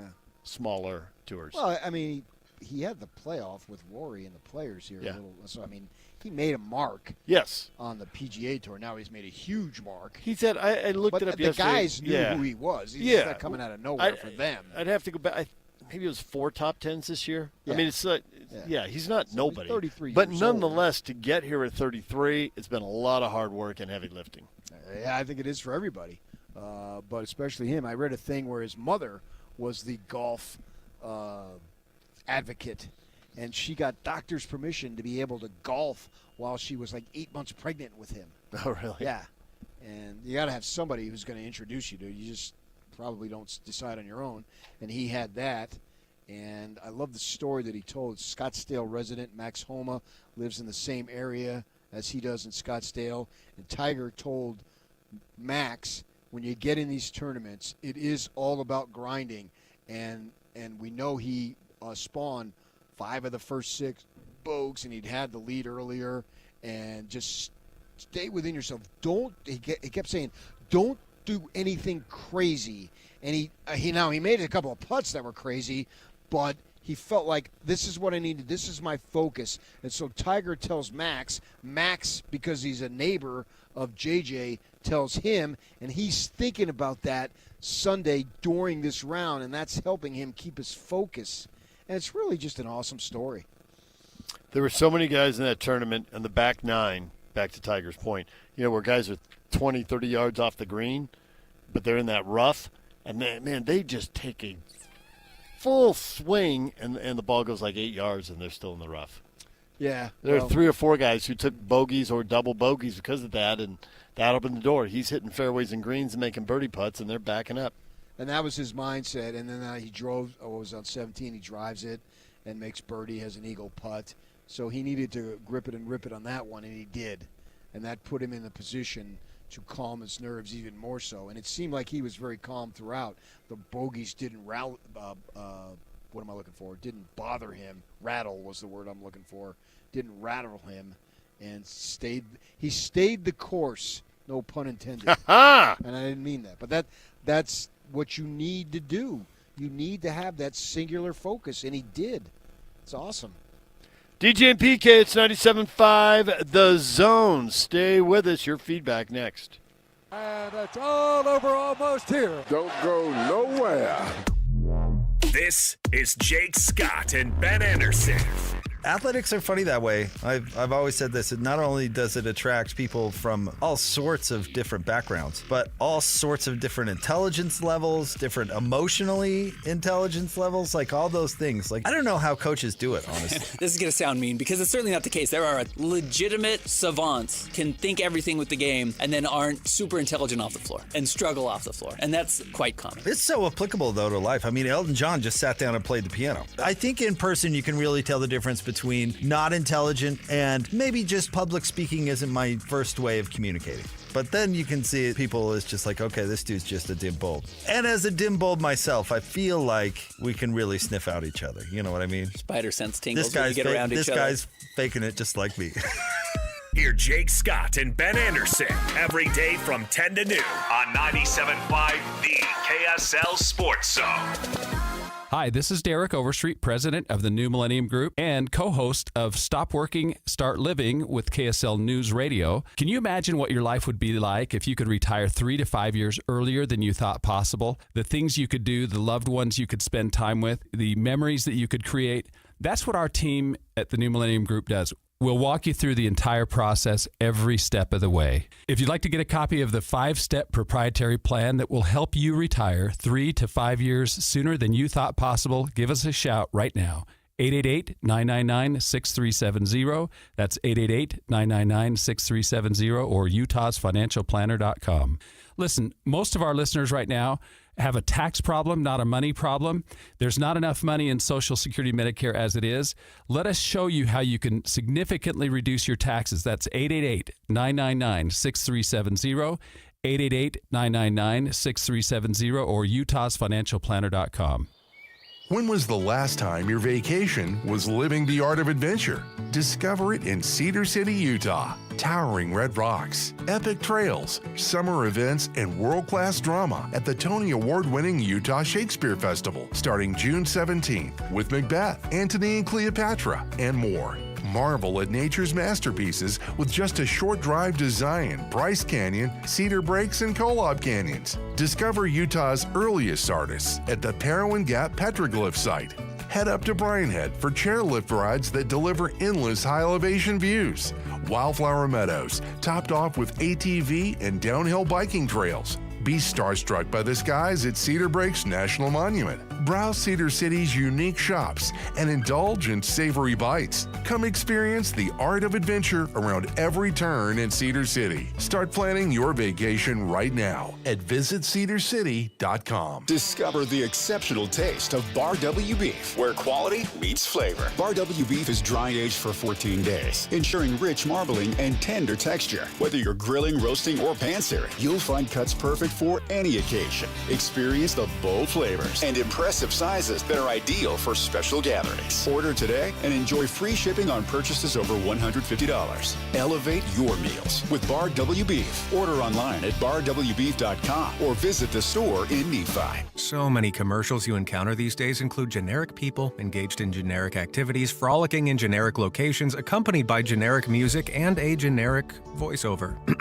Pharmaceutical commercials are on the cutting edge of this phenomenon. In fact, I find myself less worried about the risk of lockjaw, intermittent loss of smell, or explosive diarrhea, and more concerned that the drug might turn me into a mannequin at Kmart. So what does this have to do with Shamrock Plumbing? Nothing, really. But if you find our commercials over the top, just remember it could be worse. They could be generic. Hey, you got a second? That's all it takes to use your fire sense. Like the second you notice the campfire isn't completely cold, your fire sense says to douse it again. Or the second you notice your tires look worn out, your fire sense says to get them changed. Or even the second you think you might be towing more than your truck can handle, your fire sense says to make another trip. It only takes a second to use your fire sense. Protect your property, the land, and our great state. Use your fire sense. Learn more at utahfiresense.org.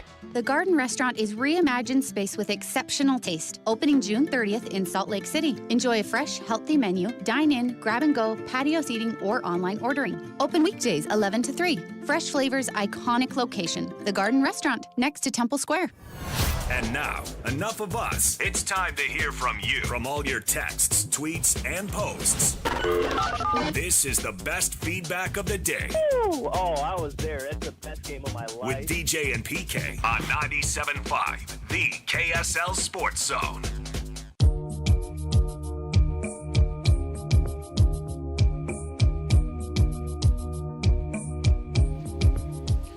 Business owners, gather around the radio. I got great news for you. You want growth in your business? Of course you do. Well, I've got just a way for you to do it. Let me help you. I want to endorse your product. Absolutely. All you got to do is text PK to 57500, and our sales staff will take care of the rest. Here's what you do. Let's get together, me and you. Let's have a relationship. Text PK to 57500, and the money will flow unto you. I promise. DJ and PK, it's time for your feedback. Memphis got 4 first-round picks, a pick swap, and 2 rotational players in trading Desmond Bain to Orlando. What can the Jazz get for Lauri Markkanen? We heard from a Mavericks fan. How about that? Cooper Flagg? Brandon. I thought I was done being pissed at Nico, but this just opened that wound again. Oh, for the Doncic thing? Desmond Bain brought a lot more than Doncic, and that bugs him. Yeah, I get that. Brian says, if they don't get a star in return, then why pull the trigger? Who's they? The Jazz? Yeah. If they're going to trade Markkanen and get a star in return, or why make the deal? He doesn't want to get younger. Scott, they'll probably get nothing. The Jazz will want to be greedy, but potential trading partners, knowing the Jazz want to go young and try their luck in the lottery again, won't be willing to give up as much value as the Jazz demand, and no trade will happen. He thinks Markkanen is here. It could happen, yeah. But did Oklahoma City Thunder fans rejoice when they gave up Paul George for SGA? No. Are they rejoicing now? Yes. There you go. They are 2 games away from some serious rejoicement. And you can argue they're just getting started. They are young enough that could be very true. Right. Nate says, we've had some really stupid trades lately. Why can't the Jazz ever be on the good side of one? It's never going to happen ever. Okay, just take their hope away, PK. Well, they're taking it away themselves. Come on. BB Gun 42, stop trading our players for picks we'll never use to get better. The fans are tired of sucking so bad. That's 5 O's. Is there any way we can get the Millers to buy the Jazz back and get us in the playoffs? No, there's not. This is the path forward. There'll be no going back. So they don't really – well, they have playoff series in soccer. Who will win one next? RSL or the Jazz? Who wins in the postseason next? Interesting. Yeah. This is a decent chance that it's none of above for a little while, but we'll see. Soccer next is next whenever next comes. Yeah, soccer can change really fast. Yeah, too, and talking to Pablo, I'm going to write about this. that they're super excited to have the Millers have the team. Mm-hmm. And the Millers, Steve Miller, I went back and looked. He's talking about the stability that we can bring based on all the evidence that I can show you about stability. And now all of a sudden the team right now is still a transitional year, but it looks like they believe they'll have a better future because of this. It looks like they have some pieces of the puzzle, but they have such a glaring hole. And if you fill that one glaring hole, then maybe things change really quickly. So, and there is in this league, teams go up and down. You know, there's a team that was above RSL last year and won it all that's now in last place in the LA Galaxy. So certainly this, this happens. I just saw a crime committed against golf right over your shoulder, Rachel.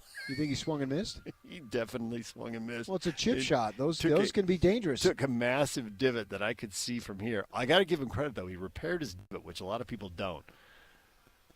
You sure because then he just hit a good shot. That's actually he did hit a good shot. That's actually cheating.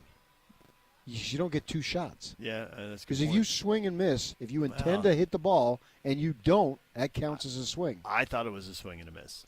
So I did too.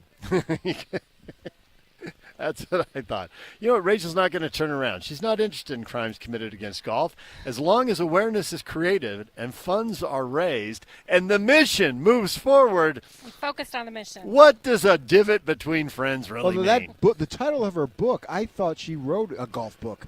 What's the title of your book? Chasing the Impossible. There you go. Yeah. So how did you write this golf book? What?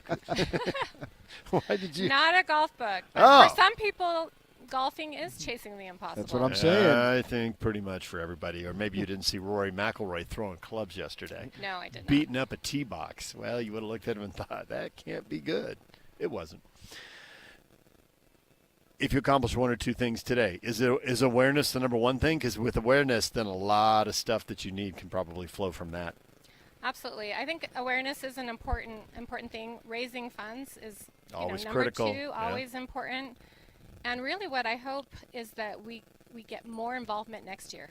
Mm-hmm. And so as people learn about the great time that we're having here at Thanksgiving Point, they learn about our cause and our mission, that they get involved. I was an individual 12 years ago that was asked to be part of the Kids on the Move board. That's how I became introduced to Kids on the Move. And maybe similar to a lot of the listeners, I didn't have a direct connection with children with special needs. I didn't even have any nieces or nephews that had special needs. So when I was invited, I thought to myself, I don't know if I can contribute. I don't know if I could add value to this organization, but I decided to get involved. And that's really my rally cry to all the listeners is you may not have a direct correlation with someone that has special needs or someone in your family, even though the likelihood that you know someone or there's a friend or family member is a high probability. This is a cause that we should all be engaged in and support these families that have children with special needs. I put awareness over money because I think if you get the awareness, the money follows. I agree. If you get the awareness, if people know the stories, PK always talks about, we're in sports, we really love the stories. The stories are, the guy who won the U.S. Open, what a great story. As a college walk-on. Nobody wanted to give him a college scholarship, but now he's won the U.S. Open. And he had to play on 3 tours to get there. And you look at what some of these families and some of these kids are going through, and you think, well, if they get help, they can get an education. If they get an education, they get a job, be self-supporting. But if they don't get that help and they don't get that education, then where does it go? And I think when people dig down and realize the story and have that awareness, then they want to start to help in whatever way they can. Absolutely. And when you think about those parents that, they come back, and one of the questions I asked when I was interviewing, I interviewed over 23 families and about 90 minutes for each family. And I would ask them, what was the first feelings that you had when you realized that your child had a disability or a delay? And a lot of them grieved for a couple of days or longer and really had to come to terms with, what does this mean? There's just so many unknowns that they didn't know what their child, would be able to do. One father said, I thought my son was going to be able to play ball with me. And now I don't know what to look forward to in the future because it was unknown. And one of the things I love about Chasing the Impossible, the book that I wrote, is it gives hope to families. They can see a child make progression, and they can see the hope in other parents that have gone before them. And as a community, we can see how we can support and how we can help. And one parent commented, you know, it's not that they're not going to have a future, it's just going to be different than what the future I had planned for them. Yeah. But they can still have an amazing future. So people want to get involved and they're not at the golf tournament today. Obviously, they're listening to us on the radio. What should they do? They should come to our website, kotm.org, or at KOTM_Utah is our Instagram page, or you can come to our Facebook page as well. But learn more about Kids on the Move and how to donate, how to get involved. And we have over 3,500 volunteers that come and volunteer. Come volunteer, involve your children, participate in the many different activities and events that we have, and come see what we're all about. All right. KOTM.org. KOTM.org. Thanks for having us out here today. We appreciate it, Rachel. Thank you for having me. Thanks. All right. KOTM.org. Learn more about Kids on the Move. We're out of time. Jake and Ben are coming up next right here on The Zone. All right, big finish. Show's over, folks. That's it. Go home, everybody. None of this ever happened. Get the latest Utah sports headlines delivered to your inbox with the KSL Sports Newsletter. From the Jazz, Utah Hockey Club, BYU, Utah, Real Salt Lake, and more. Be in the know of all things sports in the state of Utah. Visit KSLSports.com to sign up for the KSL Sports Newsletter. If a small budget's cramping your big summer plans, consider a low-rate home equity line of credit from America First Credit Union. Right now, with a new HELOC, you'll get an introductory 4.49% APR for the first 6 months. And that means more cash to get stuff done. Helping your money do more means helping you do more. So apply for a limited-time HELOC at americafirst.com today. Introductory variable annual percentage rate is subject to eligibility, terms, conditions, creditworthiness, and change. Federally insured by NCUA. Equal Housing Opportunity Lender. Looking for reliable home services you can actually count on? I've got just the team for you. Mountain Home Services. They've been serving Utah since 1954 with honest, upfront pricing and zero hidden fees. Plus, they back every job with a 100% satisfaction guarantee. With summer heating up, now's the time to get your AC in shape. Mountain Home Services delivers fast, expert air conditioning service to keep your home cool and comfortable. And don't forget, they also handle electrical and plumbing work with the same trusted care. And here's the best part. KSL listeners get exclusive limited-time specials, but you have to call and ask. These deals won't last, so don't miss your chance to save. Call 801-543-2222 today and tell them KSL sent you. That's 801-543-2222 or visit mountainhomeservices.com. Get the service you need and the deal you deserve. Hockey fans, let your voice be heard with the Utah Mammoth Fan Forum. Visit the Utah Mammoth page on KSLSports.com to connect with the team, other fans, and our KSL Sports insiders. Start chatting today in the Utah Mammoth Fan Forum on KSLSports.com. At Tim Daly Mazda Southtown, we understand the value of $1 going further, especially right now. So we're offering up to $10,000 off almost any brand new 2025 Mazda. Yes, up to $10,000 off. Or get 1.9% APR on a 2025 Mazda CX-50. Yes! You heard right. Get up to $10K off or 1.9%. Make your dollars go farther at Tim Daly Mazda Southtown today. Financing for up to 36 months OAC. See dealer for complete details. Offer ends soon. Hey, it's JJ here. I love hearing from listeners that have also had success with Salt Lake City fat loss. I'm here with Blair. Thanks for coming in. Pleasure to be here. It's so great to see you. So how much weight have you lost? I've lost an amazing 52 pounds in just 60 days. That's incredible. How do you feel? Oh, I feel great. I have more energy, and the GERD and acid reflux is gone. Talk about the scale for a minute. Were you surprised at how quickly that number went down? It was astonishing to me as I'd get on the scale, even in the very beginning when I saw, 2-3 pounds drop off. But I ended up looking forward to getting on the scale to see how much I'd lost in the last day. Tell me about the biggest benefits that you've seen with Salt Lake City fat loss. I have much more confidence in myself, lots more energy, much more adventurous walks with my dogs. Thanks so much for sharing another great success story with Salt Lake City fat loss. Learn the secret of losing up to 1 pound of unhealthy fat per day and start your own success story at slcfatloss.com. That's slcfatloss.com. Results may vary.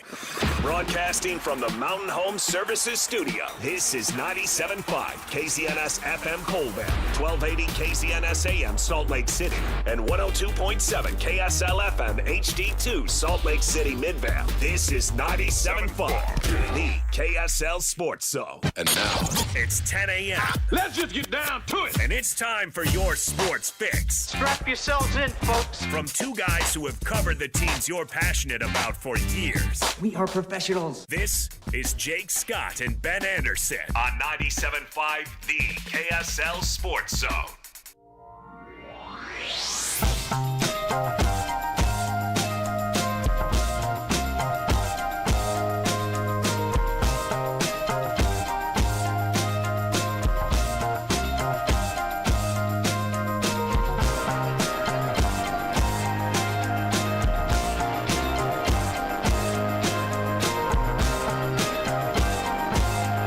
Jake and Ben, 97.5, the KSL Sports Zone. Jake will be out until Wednesday. Excited to have him back at that, but enjoying his vacation. Me rolling solo today. Christian Esparza running the board, producing the show. Got a busy day for you. Coming up at 10 o'clock, which is right now. Next couple of minutes, we're going to be joined by Ricky O'Donnell from SB Nation. He's going to give us a breakdown on the NBA draft, the NBA Finals, with Game 5 coming up tonight after the Oklahoma City Thunder evened it up on Friday on the road at Indiana, putting the Pacers into some very difficult situations now, needing to win once again on the road in either Game 5 or Game 7 to keep this alive, in addition to having to win at home coming up on Game 6. And then we're going to continue to break down the draft a little bit. Coming up at 11:05, Zach Smith is going to join us, talking some Big 12 football and basketball. We're also going to catch you up on VJ Edgecombe. Well, I think there's a real chance he's on the board for the Jazz at 5, and might be difficult to pass on if he slips there, considering he was kind of a consensus top 4 pick all year long. So excited to talk to both those guys, Ricky and Zach, coming up. We might even let you hear from Kalani Sitake, who was on with DJ and PK this morning. If you missed it, coming up at 11:30 down at their golf tournament. So that was cool for Kalani to jump on as part of the charity movement. So cool show we've got coming up for you. Again, Jake's going to be back with us coming up on Wednesday. So we've got a busy show, and the draft is, 10 days away from right now. It's a week from Wednesday night. It's a 2-night affair. Once again, they're doing it the first round on Wednesday, the second night on Thursday night. The Jazz have 2 picks in the first round coming up at number 5 and number 21. And then the Jazz are going to have number 43 and number 53 in the second round. Not seeing a lot of value in the second round, but you just never know who's going to fall. And, basically anytime you find any player who can play in the second round, you feel like it's been successful, even in bad years. So a good couple of weeks for the Utah Jazz coming up ahead. All right, let's welcome in our next guest, talking about the draft, talking about the NBA in general. You can find him on Twitter at SBN_Ricky. Read him at SB Nation. It is Ricky O'Donnell. What's going on, Ricky? What's going on? Let's talk about Game 5 quickly. Coming up tonight, Pacers go back to Oklahoma City. I think this is maybe the Pacers are probably still ahead of schedule compared to where a lot of people thought going into this series. But after losing Game 4, in my opinion, that felt like that was the game the Pacers had to have if they really wanted to have a chance to win this series. Am I throwing dirt on the Pacers too early? Well, I sort of agree with you that I thought that, if the Pacers win that game, 3-1 series lead, they would absolutely have control of the series, and they should have been able to win it. Now at 2-2 definitely favors Oklahoma City in the best of 3, but I wouldn't totally write off the Pacers. We've seen them win a game in Oklahoma City before during this series in Game 1, and they've just been pulling these wild comebacks out of nowhere the entire postseason. So I'm not going to say the Pacers have no chance to win the series. I think if you're a Pacers fan, you should still be feeling pretty good about where they're at just to get this to 2-2 through 4 games. Obviously, Oklahoma City is just the better team, and they've been the better team the entire season. They have a pretty clear talent advantage in this matchup. But, I like a lot of the things I've been seeing from the Pacers. I think the Pacers have the coaching advantage, for one. I think that, maybe they can try to figure some things out with how Oklahoma City kind of got the switches they wanted late in Game 4. They kind of gave them the upper hand. So I trust Rick Carlisle to find some answers, and I still think there's a lot of basketball left to be played in this series. I've wondered how many adjustments the Pacers can make, and I know that's always difficult. And again, we're talking about, as you mentioned, one of the best coaches in the NBA and probably a future Hall of Famer in Rick Carlisle. Is there anything obvious that you think you would go to? I thought maybe Miles Turner was a little clunky, and they rely on Obi Toppin, who's had a relatively good series. Yeah, Turner's just been in a total funk over the last two games. I don't think the Pacers can win this series if Miles Turner keeps shooting 2 for 10 or 3 for 10 like he has the last couple games. And you're right, Obi Toppin's been really good as his replacement in some lineups, but that just really doesn't have enough defense with him and Siakam there. So I think Turner just has to make shots. That's not a real adjustment, and it's not a groundbreaking idea, but Miles Turner is missing the shots that he has been making for most of this postseason run and most of the season. He's just been way off. So somehow the Pacers need to find a way to get him going. I liked what Carlisle did, just eliminating the Thomas Bryant minutes in Game 4. Indiana really outplayed Oklahoma City for the majority of that game, which is, of course, part of the reason why it's so frustrating to lose. But, yeah, it's tough for me to come up here with, ideas Carlisle can go to for Game 5 and Game 6, but he's been pushing all the right buttons, and I'm sure he's going to think of something. Big trade yesterday at kind of a weird time. We don't generally see this level of trade happen during the NBA Finals. Generally, it seems like everyone wants to let everyone sit. So if you wanted to make a different phone call, you could call one of these teams and maybe see if they have an offer. But Desmond Bane getting traded by the Memphis Grizzlies to the Orlando Magic for Kentavious Caldwell-Pope. Cole Anthony, somewhat deceptive. I'm seeing a lot of people say 4 unprotected first-round picks. It's like, well, we know one of them is a 16th pick, so it's top 15 right. protected at best. we know where it's coming. But that's still a pretty amazing haul for Desmond Bane, who's a great player and has probably just gone under the radar because Memphis has been a mini disaster over the last 2.5 seasons with all the Ja Morant stuff. But what did you think of this move? What did you think of the price tag? Yeah, really fascinating trade. I mean, first of all, you got to respect the Magic for going for it in the East.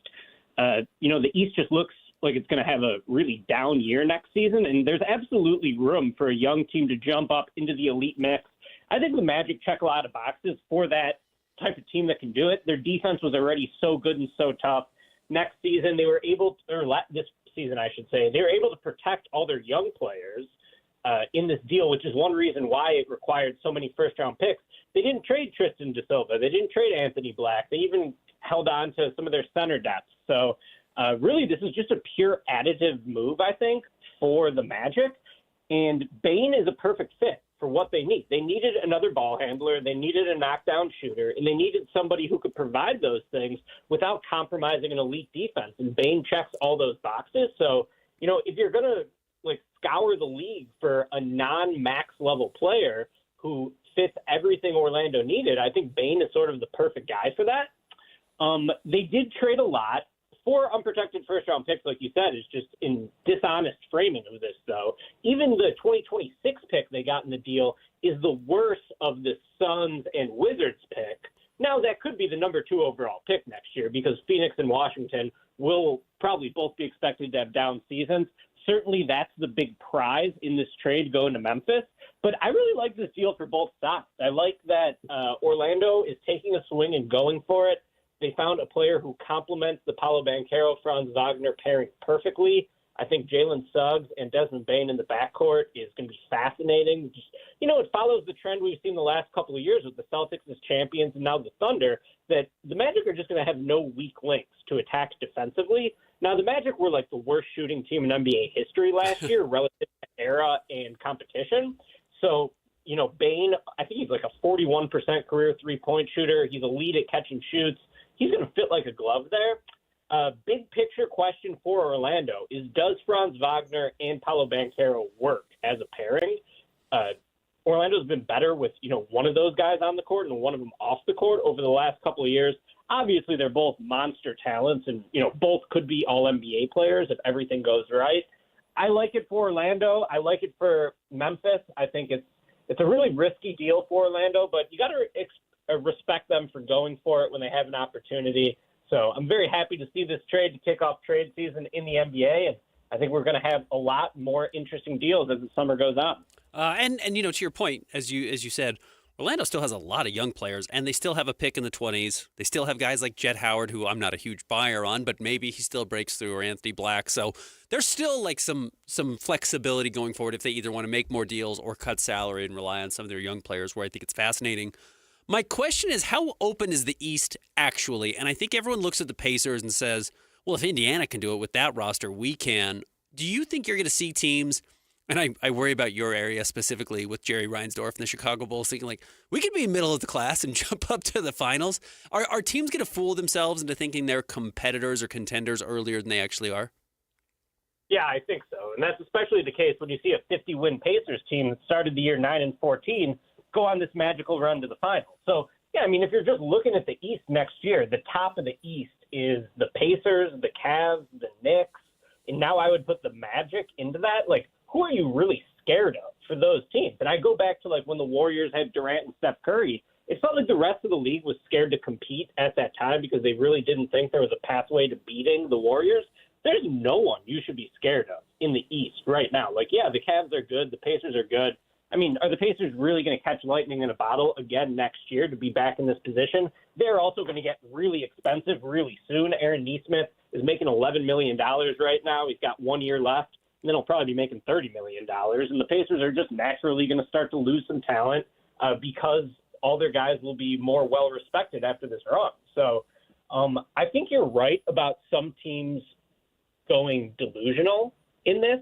In the middle tier of the East, the Bulls are a premium example. You could see the Hawks doing it. You could see the Raptors doing it. Sort of all the poorly run teams in the East could convince themselves, well, maybe we could get the 6th seed next year. That's kind of what I like about the Magic trade for Bane, though, is I don't think they have a ceiling on their team after this deal. I think the Magic could win the East next year. Now, it would take a lot of things going right for them, but I don't think they should be scared of the Pacers or, the Cavs going into the season. Like, they have the talent to beat those teams if everything comes together. So I do think the East is really open next year. I don't think anyone would have predicted the Pacers coming out this year. And, next year I'm not scared of anyone. So it certainly could fool some teams into making some rash decisions. But in terms of Orlando's bet specifically, I do think it gives them an NBA Finals ceiling, maybe not an NBA champion ceiling. We'll see about that. But I do think the East is open, so I'm buying that. Do you think it convinces Milwaukee to hold on to Giannis for another year and try and run it back because the East feels relatively wide open? I think that is purely Giannis's call, and if Giannis wants to stay there, he's going to stay there. And that probably has more to do with just like the fact that the whole organization is catered to his wins than it is anything else. He just had his 4th baby with his wife, so is this really a good time for him to be pushing his way to a new home? Giannis has everything he wants in Milwaukee, aside from a chance to really compete. If I'm looking at the Bucks, I see no way the Bucks are building a competitive team in the East around Giannis in the next 2 or 3 years. I know things can change quickly in the NBA, but the Bucks are nowhere close. They haven't hit on any draft picks. They haven't really discovered any diamonds in the rough through free agency or trades as depth pieces. They have no future draft capital. So I think the Bucks are totally painted into a corner despite Giannis's greatness. The ball's in Giannis's court, though. I don't think the Bucks should want to trade Giannis, even if, it does sort of seem like they'll be drawing dead from a winning the East perspective over the next few years. If Giannis wants to move, he's going to move. And if not, they're just going to keep running it back, and the Bucks will find a way to eventually, maybe trade Damian Lillard a year from now. And you have, more draft picks open to be traded at that point. Maybe you could find a way to build a decent team in the East again. NBA draft is 10-ish days away, 9 days away from right now. Gets really interesting at 3. And obviously the Jazz sitting at number 5. There's been a lot of focus. Do you have any confidence in the players you think are going to go 3, 4, and 5? Like, not the order, but necessarily like the specific names. Do you think you could nail them down? That's a great question. Yeah, 3, 4, 5. I would expect BJ Edgecombe to definitely be in that mix. I'd probably pick Con Knipple in that mix, and then probably Kaman Malawak. But it's pretty much wide open, as you alluded to. I think, after Dylan Harper goes off the board at number 2, the Sixers hold the keys to the draft at number 3. I feel like the Hornets would love to get a crack at Edgecombe, so he's either going to go 3 or 4. And then the Jazz could go any number of ways with that 5th pick. I mean, they could take, 6 or 7 different guys, and I wouldn't be totally shocked. At number 5, I would assume the hot names locally are Ace Bailey, if he's still on the board, Trey Johnson out of Texas, Con Knipple out of Duke, maybe Malawak. So, the Jazz could go in any direction, really, at number 5. Like, to me, they're still a blank slate. Austin Ainge might have said that he doesn't see, the Jazz tanking next year. Well, the reality is the Jazz are in the West, and every team in the West is super good, besides for the Jazz, really. So even if they're not trying to lose on purpose, I think they're still going to be in the mix for a top pick in 2026. And, maybe just the fact that he came out and said we're not going to tank will help the lottery gods get on their side next year. Where do you fall in the Trey Johnson, Con Knippel comparison conversation? Because that seems to be the hottest debate in Utah right now. Yeah, I think they're both really good prospects, some different strengths and weaknesses. They're the two best shooters in this class. So, whichever one you prefer from that perspective, I think should be appealing to Utah at number 5. But they're both really good players. I give a slight edge to Knippel just because I think his feel for the game is stronger, and I trust him more as a secondary creator than I do for Trey Johnson. Now, Trey Johnson is absolutely elite as a movement shooter. I think he has better athletic tools, and he probably give you a little bit more defensive resistance. But I just like Knippel's all-around game. I think he's such a smart player. His shooting is obviously elite, and I love the way he developed into a ball handler this year in the two-man game with Malawak at Duke. Felt like every time you watched Duke this year, Knippel was just feeding the big man on lobs, on rolls to the rim, and I think that that's just like super, super critical to building a good NBA offense. I mean, if a Knippel NBA comparison is Desmond Bane, look how valuable Desmond Bane is just on the NBA trade market. Is a guy who's not super athletic, not super big, but he's a knockdown shooter who gives you secondary ball handling. And while I don't think Knippel's defensive ceiling is as high as Bane's, he's at least smart enough and big enough to get to a point where he's not going to be targeted and he's not going to be a total liability. So if I had to choose between the two, I like Knippel over Johnson. I do think Johnson is still a good prospect and would be a fine fit for the Jazz at number 5 if they decide to go with him. But I like Knippel more in a vacuum in this draft class. Two guys who 6 games into the season looked like top 5 picks were Yegor Demin at BYU and Kasparis Yakashonis at Illinois. And they have both slipped. You have heard absolutely nothing about Yakashonis during the pre-draft process. It's been bizarrely silent.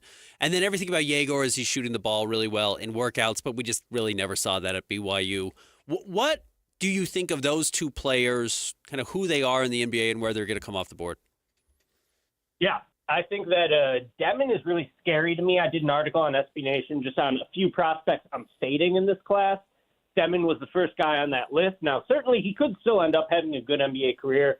6'9" with a truly elite skill with his passing. I think that that's going to be appealing to teams at some point in the first round, but I just see absolutely no burst in him as a ball handler. He can't do anything without a screen in terms of getting downhill.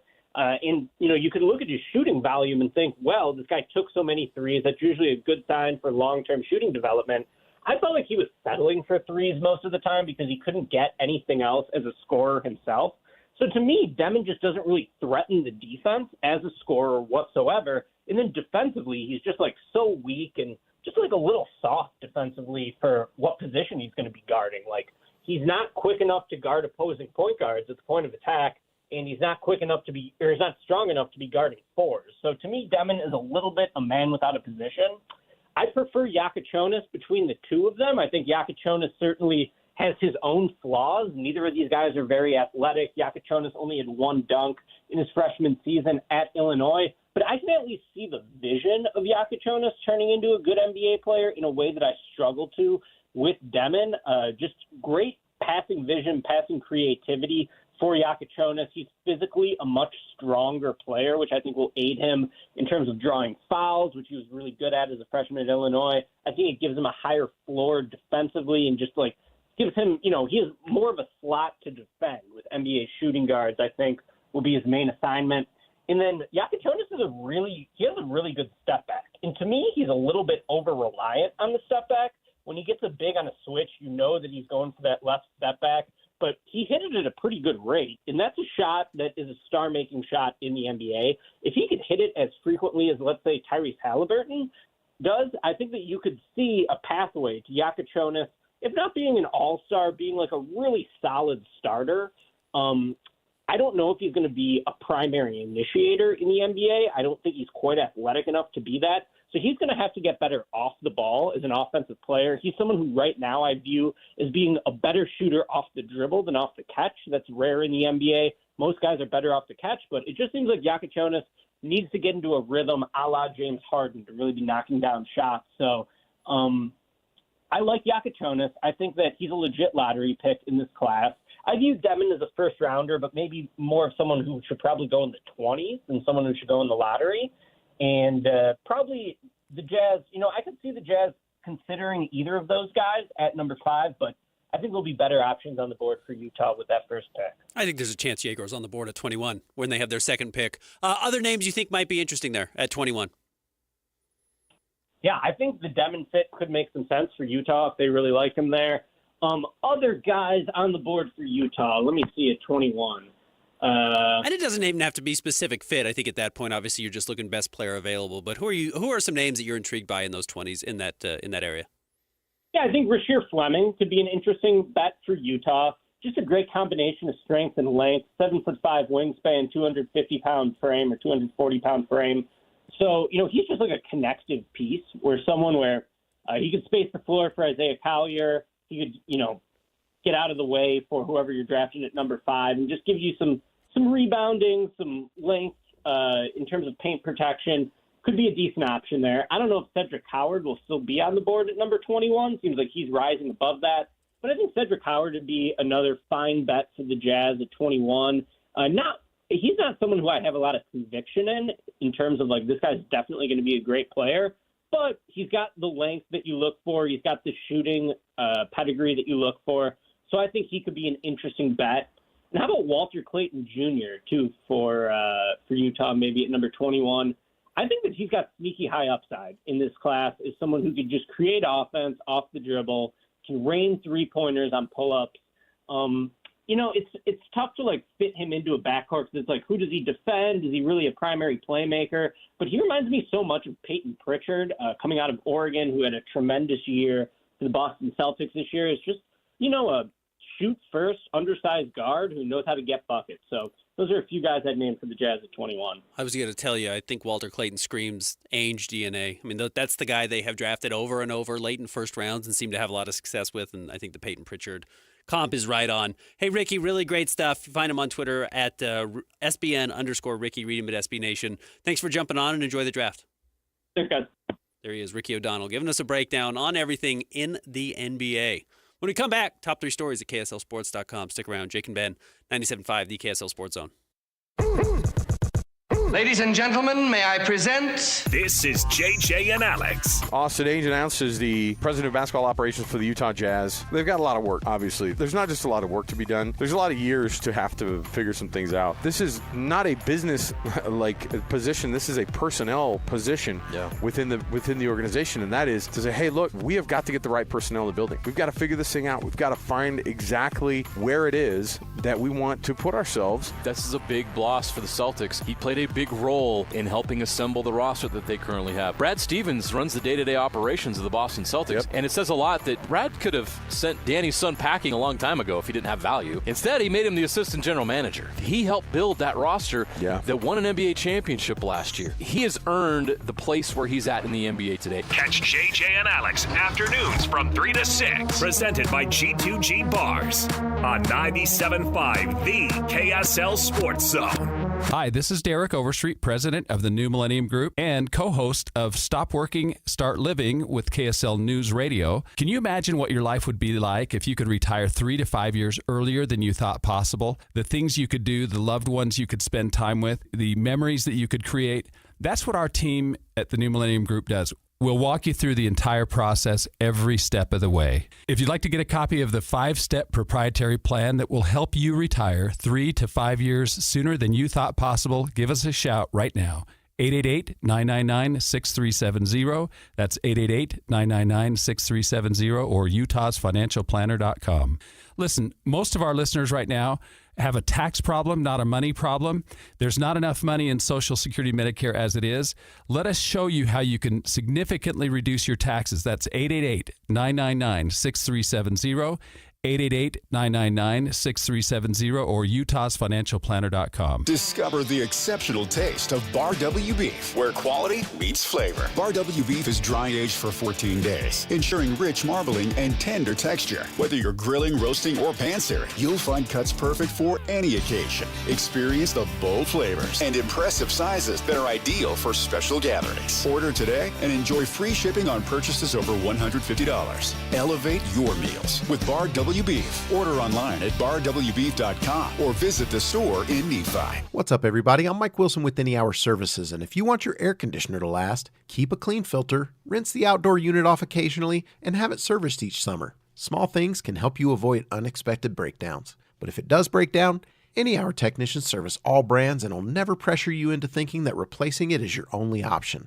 And remember, every week this summer, Any Hour is giving away an air conditioner to one lucky customer as part of our coolest summer sweepstakes. No purchases necessary. See official rules at anyhour.com. Selling or buying a home, you're losing a lot of money if you're not using the Bank Buster loan. This is Rod with the Save Right Realtor team at Realty Path. Nothing compares to the Bank Buster loan. Home sellers, you get a quicker sale and a higher net price. How? The buyer of your home gets a rate as low as 4.75% with a payment that saves them hundreds every month. The ultra-low Bank Buster rate is not a seller concession that comes out of your pocket. It's all thanks to our affiliate lender, Save Right Mortgage, and their Bank Buster loan.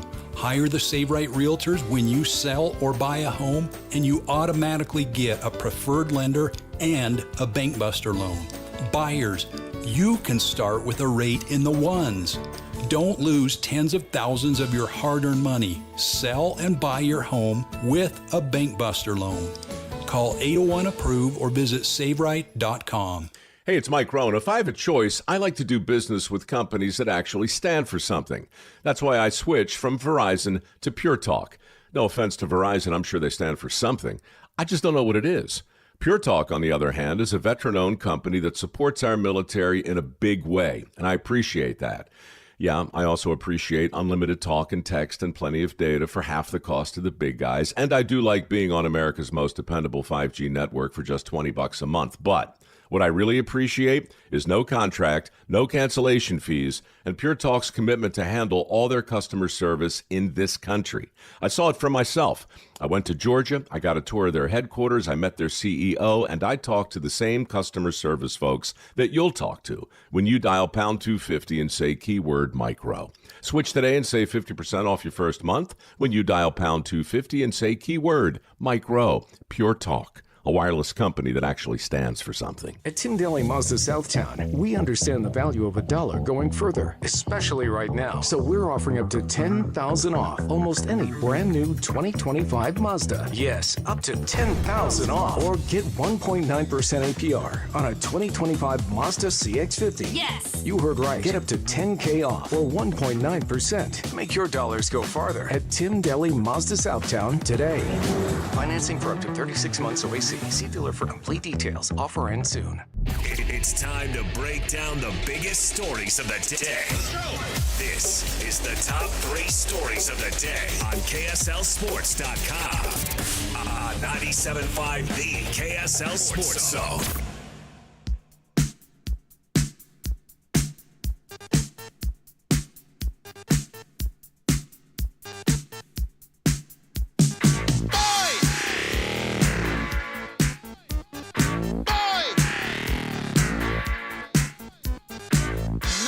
Jake and Ben, 97.5, the KSL Sports Zone. Very happy Monday to everybody out there. Christian, how was your Father's Day? You're not a father, but how was it? You have a father. I had a great time. I do have a dad. Took him out golfing. Made him some smash burgers. Oh, nice. On the griddle, so that was awesome. Yeah, always a great time. Explain the griddle. You like have an outdoor grill? You yeah, have like a my Blackstone? dad has a Blackstone. Okay. Yeah, I didn't want to say the name, but yeah. I didn't know if you're like inside with one of the little electrical ones that No, the make big, sausages yeah, on. it's outside. You know, you don't have to worry about getting all the smoke inside the house. Sure. They're really nice. Good. You made them? Yeah. Nice. You have a little press? Press. Me and my brother, split it was like we had a cooking line. Dual duty. Yeah. Yeah. Cool. Well, good for you. Happy Father's Day to all the dads out there. It's obviously just a tragic weekend in Salt Lake City, and hope, though, everyone had some nice Father's Day memories out there otherwise. All right, let's get to the top 3 stories brought to you by our friends at J. Brooks Jewelers. J. Brooks, cherish your loved ones with J. Brooks Jewelers. Explore your expertly crafted engagement rings made from the finest materials at J. Brooks Jewelers. You can find them online, jbrooksjewelers.com. All right, it's coming up number 1. Number 1, we all know about the big trade yesterday. The Memphis Grizzlies sending Desmond Bane to the Orlando Magic. This could mean some big things for the Utah Jazz. Rebuilding right now. Everyone's kind of got the gas put down, including the Jazz. The Jazz are intending to try to turn it up. Windy he's had some, that was Brian Windhorst, by the way, from ESPN, Windy. He was kind of early in on the Utah Jazz blowing everything up in 2022. He has the famous meme of what's going on in Utah, and that was after the Jazz traded Royce O'Neal in a day before they traded Rudy Gobert. So, I'm sure he's connected. I'm sure he's talked to people. He certainly is very well connected around the NBA. What I would say, and where I think there's probably a misnomer around the Utah Jazz or what Danny Ainge has been doing, the Jazz have looked to improve their roster every summer. That's when you improve your roster. It's really hard to do in season unless you're, a borderline championship team or a good playoff team, and you think there's that one or two little piece out there that could jump in and help you. Generally, teams don't make big swings in season. It's hard to do. Golden State Warriors were trying to salvage Steph Curry's career, and every playoff run is critical because he's probably only got 2 or 3 left. So you go and make a Jimmy Butler trade. Where the Jazz are in their rebuild, they're not going to make those types of trades in season. So in the offseason, the Jazz are really looking to get better, and they did last summer, and they're going to again this summer. So in that sense, I'm not necessarily sure that anything Brian Windhorst is saying is like groundbreaking or should be taken as a change in direction for the Utah Jazz. I think this was always the plan to look at getting better. I would still go back to Austin Ainge coming on DJ and PK, was that 2 weeks ago now, and acknowledging that the top 8 protected pick that they have, that if it doesn't fall in the top 8, belongs to the Oklahoma City Thunder, is of critical importance still. Even if they want to get better, even if they want to improve the team, they're still going to do it with that pick in mind, knowing that you've either got to be really good and get a lot better, or you've still got to be one of the 5 or 6 worst teams in the NBA next year, and they should have the ability to do it. The question becomes, does the Desmond Bane trade change the valuation of a Lauri Markkanen or a John Collins or a Colin Sexton, what the Jazz feel like they can get? Where it's interesting is that last year, within the trades that happened, specifically Luka Doncic being the big trade, only 1 pick was moved. The Bulls didn't even get a pick for Alex Caruso, who's turned into a very good player. Maybe they got 1 pick? I think it was just Josh Giddey. It wasn't a first-round pick. Yeah, right. It was Josh Giddey. That's the big thing. Was the big thing. So the fact that 4 picks were moved, 2 of them truly unprotected, 1 of them a pretty good pick from the Suns next year, and then the 16th pick this year, which is a good pick. 16 is a good number. Maybe that means teams are a little bit more willing to go all in again this summer, and the values of draft picks kind of come and go. That's where I think Jazz fans are curious. I don't think you're getting 4 firsts for Lauri Markkanen. Another reason why, they're sending so many picks away is also partially Memphis is taking on KCP's contract, which is pretty detrimental. So you could imagine at least one of those picks is simply just for taking on that awful contract. Where I actually think this is where it nearly directly impacts the Jazz is, I thought the Magic should have looked at Colin Sexton. I thought he was a very natural pick to go there. He could play in the backcourt with Jalen Suggs, even though they'd be a little small. But he's a 40% three-point shooter, a la Desmond Bane. Bane's a better shooter, but Colin's a knockdown shooter as well. Provides some backcourt creation. He's a pretty good scorer. Not a bad defensive player. Bane's better, but not a bad defensive player. And I thought that the value is the Jazz could take KCP's contract back. In fact, I think their deals are almost identical to one another. So the Jazz could have taken that back for Colin Sexton and maybe like the 16th pick this year, or maybe even 2 picks. And clearly that didn't materialize. So that's where I thought maybe this would impact the Jazz most closely, more so necessarily than being, well, if Bane's worth 4 picks, then Lowry's worth 4 picks. It's not 1-to-1. Desmond Bane, as Ricky O'Donnell joined us in the last segment, he was such a great specific fit with what Orlando was looking for. He slides in perfectly. They didn't have to give up any of their young players. They've got still young players on their roster. They've got future draft capital still. This was just a nearly perfect fit for a roster, the same way the Timberwolves were willing to give up so much to get Rudy Gobert. They just thought it was exactly the right player they needed, and that's why they made that trade. So I wouldn't necessarily look for a similar return from a guy like Lauri Markkanen. But it's also a reminder why the Jazz just haven't given him away. These guys have value, and you don't want to sell them at half the cost you think you could get at a later trade date. Yeah, Bane is really cost-controlled over the next 4 years as well. But, I don't think this trade all of a sudden wakes up and it's like, oh, Lowry is going to bring 4 picks back for the Jazz, and John Collins is going to get another 3. It may be the opposite. It may, the same way a lot of people thought Rudy Gobert ruined the trade market because the Jazz got such a high price for him that every team started asking too much. You almost wonder if the Jazz are going to now ask for so much in a trade because Bane fetched such a high price tag that it's going to make him even harder to move because the Jazz aren't willing to give him up. Anyways, number 2. Number 2, NBA Finals back in Oklahoma City, Game 5 tonight. I thought the Pacers really needed to win Game 4. You kind of had the champion on their heels. You were up in the fourth quarter. You had a chance to win that game. And they just got really clunky down the stretch, and they just did not execute very well. Credit to Mark Daigneault and the Oklahoma City Thunder for the adjustments that they made. They rested Shai Gilgeous-Alexander throughout the game more so to make sure he was ready in the fourth quarter. And then he was. He was just the best player on the floor in the fourth quarter. You saw the MVP level Shai come out. What do you have, 15 points? I know there was a lot of 15 of their last 16. 15 of their last 16. I know there was a lot of criticism that he didn't have any assists in the game. They won. It's the only stat that matters. He did what he had to get that team a victory, and they now go back to OKC with that series tied.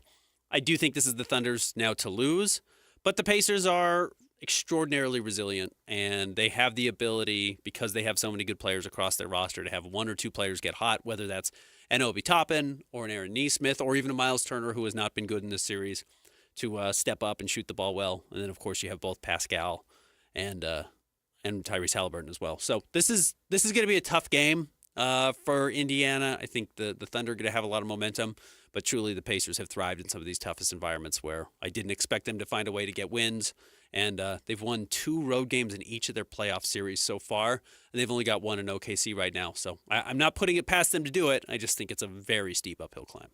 Talked about this on the Saturday show a little bit. I think that Shai's performance is exactly what the NBA wants as far as, the MVP playing at that sort of level, taking over Game 4, and essentially this is his coming out party to be the next face of the league because they've been searching for that. Who's it going to be since once LeBron retires? Sure. So as far as the ratings and stuff goes, like the best case scenario for the NBA is for Shai to play like that. Yeah, absolutely. You need to have your stars play at star level. And one of the hard parts about Tyrese Halliburton is that he has a lot of games where he has 15 and 7. He's scored 20 points once in this final series. Yeah, and it's that doesn't mean he's not the Pacers' best player. I think he still is. He and Pascal are the top 2.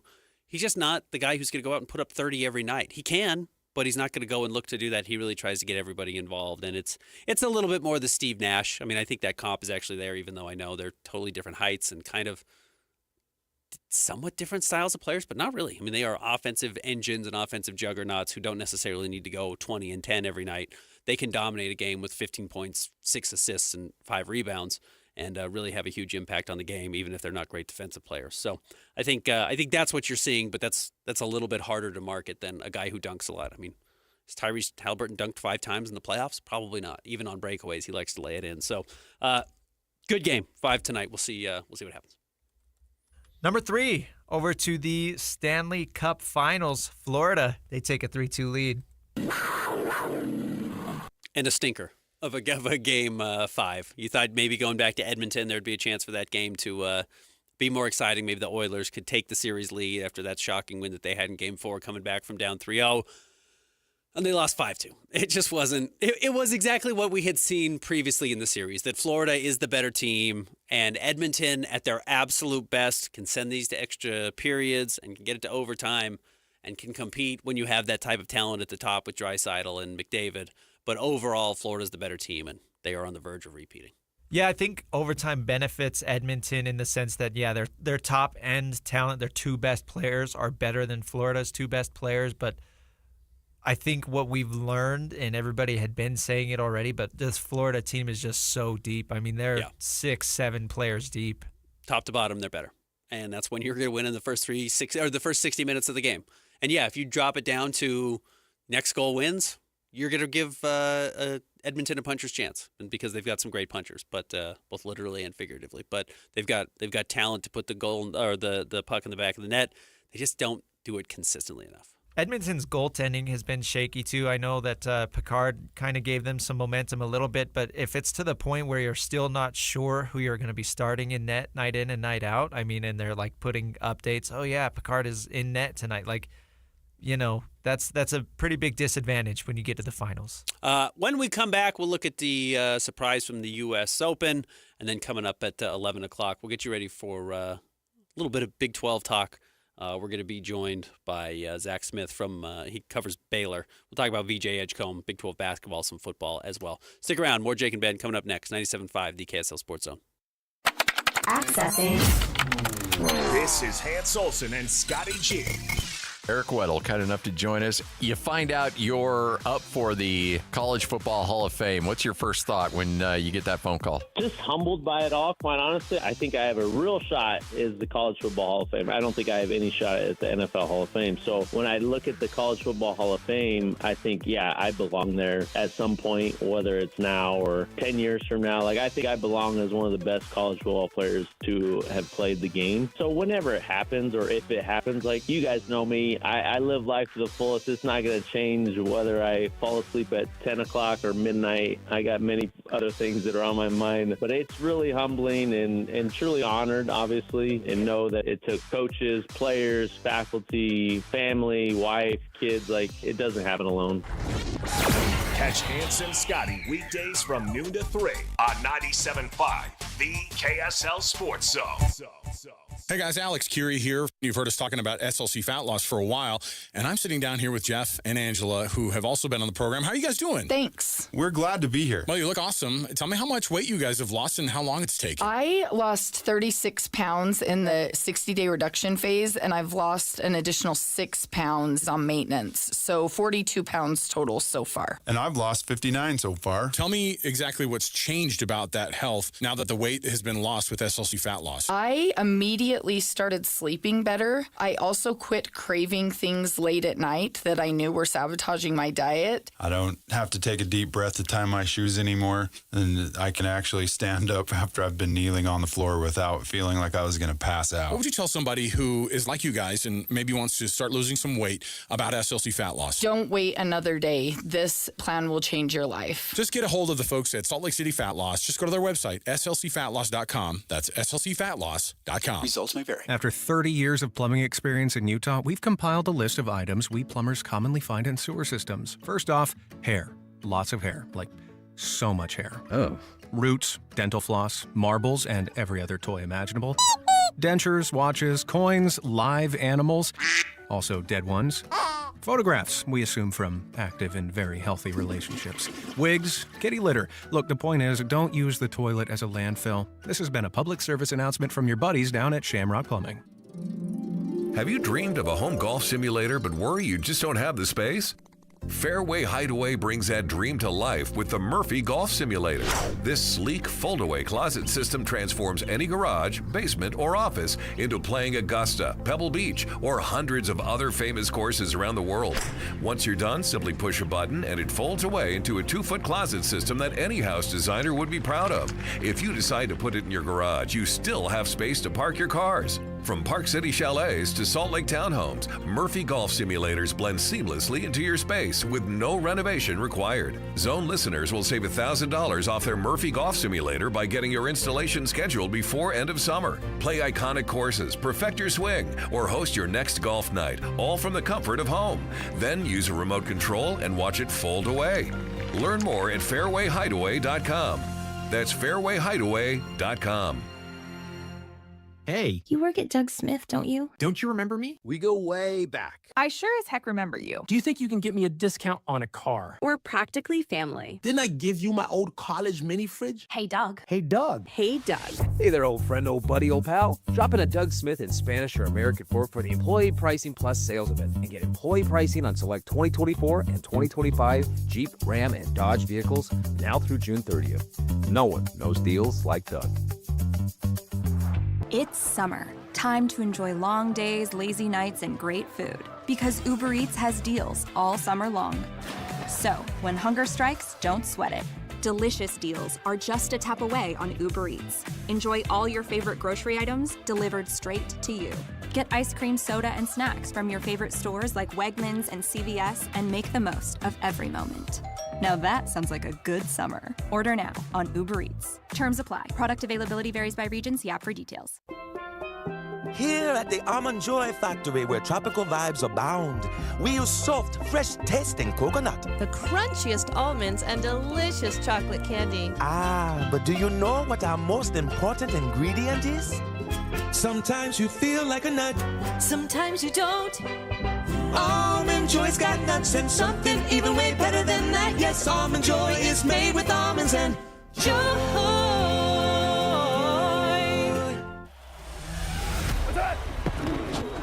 Whether it's the Jazz, Utes, Cougars, or Aggies, these guys have got you covered. Time to eat, fellas. You're locked on to Jake Scott and Ben Anderson. 1, 2, 3, move it. On 97.5, the KSL Sports Zone.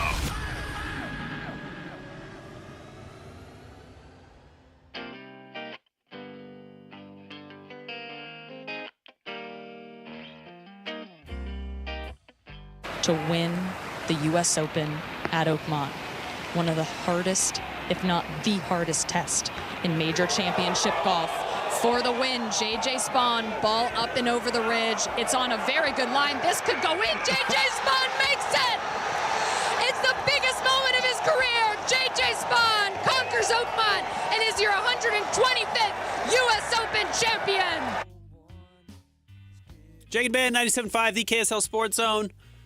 There you go, Spawn winning the U.S. Open. The leader after day one. And, we talked to Brian Taylor on Friday about would he be able to hold on to it. And he said, maybe you start to believe in him if he's still on the leaderboard coming up on Sunday. And he had fallen back a little bit early, but battled back. So very nice performance from Spawn there. You know what he is secretly? He's a good skateboarder. Really? We're getting these millennial kids who grew up playing Tony Hawk's Pro Skater that are now golfers. So take that, everybody who thought we were the losers in high school. JJ. Yeah, I'm a dual sport athlete. I'm a golfer and a skateboarder. Hey, coming up on Wednesday, it's Win Ticket Wednesday on the KSL Sports Zone. You can win tickets with Win Ticket Wednesday. This Wednesday, win tickets to Monster Jam World Finals coming up July 4th and 5th at Rice-Eccles Stadium. Don't miss the biggest Monster Jam event of the year. The finals coming to Utah for the first time. Tickets are on sale now at Ticketmaster.com.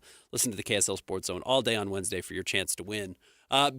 Big praise coming for AJ DeBonsa right now. He's with the U19 team and Team USA, and they're just scrimmaging right now. But apparently he's looked far and away like the best player in this class. And, as much as we were talking about this in the top three stories, and you hear people saying, maybe the Jazz aren't going to tank this year, or maybe it's there. Just wait until people actually get a look at AJ DeBonsa and Darren Peterson and Cam Boozer and how good they are. And I promise you, people are going to take their foot off the accelerator. I mean, that's what we have to remember. If it was a bad draft class, sure, people would try and win. They're going to see the top three talent and then really the top 4, 5, or 6 guys in this class, and they're going to remember, oh, right, we remember why we were up for tanking 2 years ago. Last year, or this season, it really was just Cooper Flagg and what he did at the Olympic trials and playing with the select team against the real stars at Paris, and how well he played and how he held his own. You're going to see the same thing from AJ DeBonsa. You're going to see the same thing from Darren Peterson. You're going to see the same thing from Cam Boozer. And early on in the year, people are going to let their foot off the accelerator. Friend of the show, Kristen Peak, is there at the practice. She put out on X some of the best basketball she has ever seen going on in that practice. But I'm with you, Ben. I would bet on at least one of those three having a Cooper Flagg-like season. Maybe not quite to the level as far as single-handedly taking Duke all the way to the Final Four, but those three dudes at the top are extremely talented. And are going to motivate people to tank. They just are. And it's not fun, but it's not a bad strategy if you end up landing one of those guys. All right, when we come back, speaking of the Big 12 and Big 12 basketball, we're going to talk to Zach Smith. He's going to join us from the Waco Tribune-Herald, giving us a breakdown on VJ Edgecombe, a projected top 5 pick in this year's draft, and then we'll look at some Big 12 football and basketball next season. Stick around. Jake and Ben, 97.5, the KSL Sports Zone. Take the Zone with you wherever you go. Download the KSL Sports app to get live streaming of your favorite shows. Downloading. Download the latest podcasts and get all the latest breaking news on the teams you can't live without. Everything you need delivered right to your phone. Let's go get them where we can get them. Just search KSL Sports on your app store of choice. Download it now. The KSL Sports app, presented by University of Utah Health. Hey everyone, Jake here for my friends at Trajan Wealth. Trajan, Trajan, Trajan Wealth. Listen, if you're glued to the news, the financial news each and every day, living and dying with each up and down, listen, you do not need to do that. First of all, you can have an entire team of folks on your side helping you make proper long-term decisions so you don't have to be living day to day. Second of all, that team can help you read those tea leaves. They can help you determine, where things are going and how to be safe and when to be safe and how to specifically maximize your risk level. And that's very important. Trajan wants to be a team on your side. They want to help you with what you feel comfortable with and what is best for your life and your financial health. That is the entire point. So give them a call, 801-899-7600. Sit down with them. They'll do a consultation with you for free. They'll show you how to set financial goals for the long term and show you what you got to do to get there. It's simple, 801-899-7600, or you can go to TrajanWealth.com. Advisory services offered through Trajan Wealth, LLC, an SEC-registered investment advisor. Paid advertisement, 801-899-7600 or TrajanWealth.com. Patrick was way behind on his IRS taxes. I was in way over my head. The total amount ended up being somewhere just over $30,000. $30,000. Then the IRS came to collect. Started getting letter after letter. A lien had been filed against me. They were going to basically hang me completely out to dry. He had to do something. That's when I reached out to Optima Tax Relief. Patrick's life quickly got a lot easier. It was very easy. Pretty much hands off, They picked up the ball and ran with it. And how'd it go? I couldn't believe it. I had to ask 2 or 3 times. I saved an incredible amount of money. How does Patrick feel about Optima? Couldn't be happier. They definitely helped me. Optima Tax Relief, the best place to call. They're the best in the business. Do what Patrick did and call Optima Tax Relief for a free consultation. Call 800-343-6460. 800-343-6460. 800-343-6460. Optima Tax Relief. Testimonial from an actual client. Some restrictions apply. For complete details, please visit OptimaTaxRelief.com. Brought to you by Navy Federal Credit Union. Navy Federal offers a home buyer's choice loan that can open the door to affordable home ownership because their home buyer's choice loan has no down payment options available, which means you don't need to wait years to save. Plus, you may be able to lower your rate in the future without refinancing with our no refi rate drop. Learn more at NavyFederal.org. Navy Federal Credit Union. Our members are the mission. Terms and conditions apply. Equal housing lender. Loan subject to approval and eligibility requirements. Learn more at NavyFederal.org.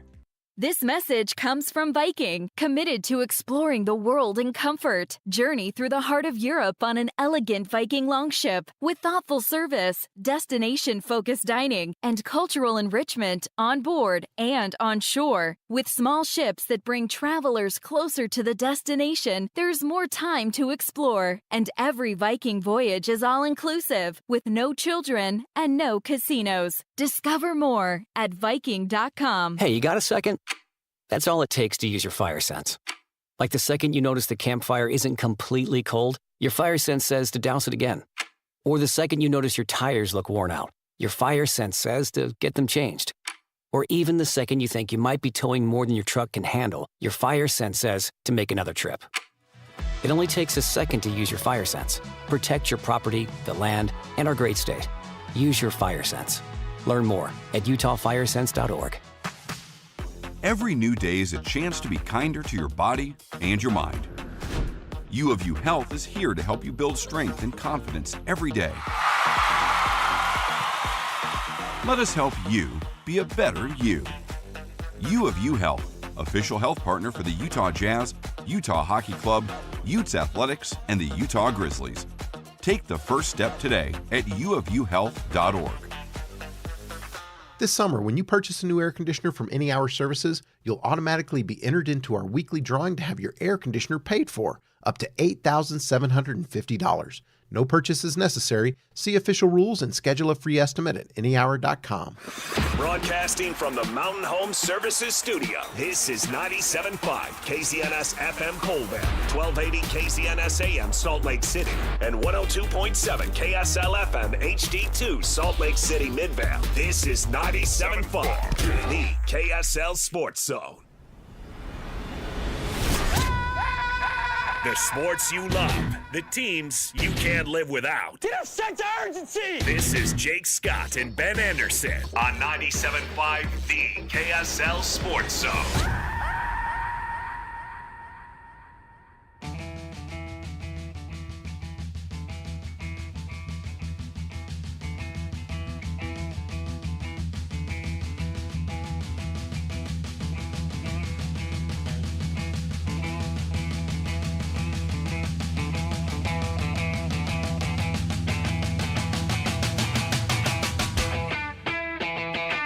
Jake and Ben, 97.5, the KSL Sports Zone. Very happy Monday to everybody out there. Hope you had a wonderful weekend.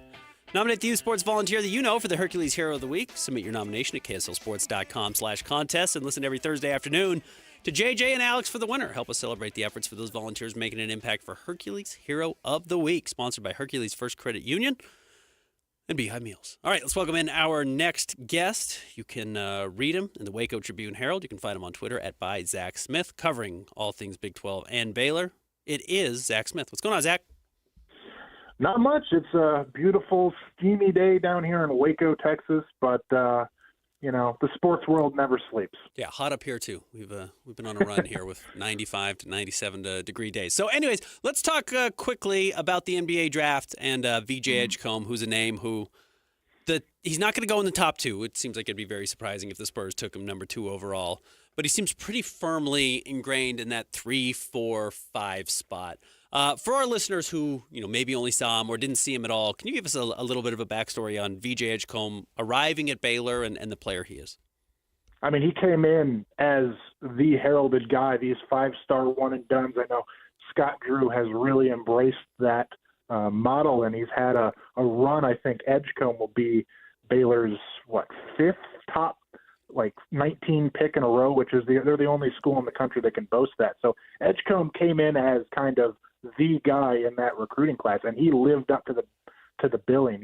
This guy has leaping skills and just an athleticism that is out of this world. It's almost like you could schedule, your tweets. You could schedule whatever you want that he's going to have at least one Sports Center top 10 play in every single game. I feel like every time I watch this kid play, he's got some sort of dunk or athletic just play that is just otherworldly.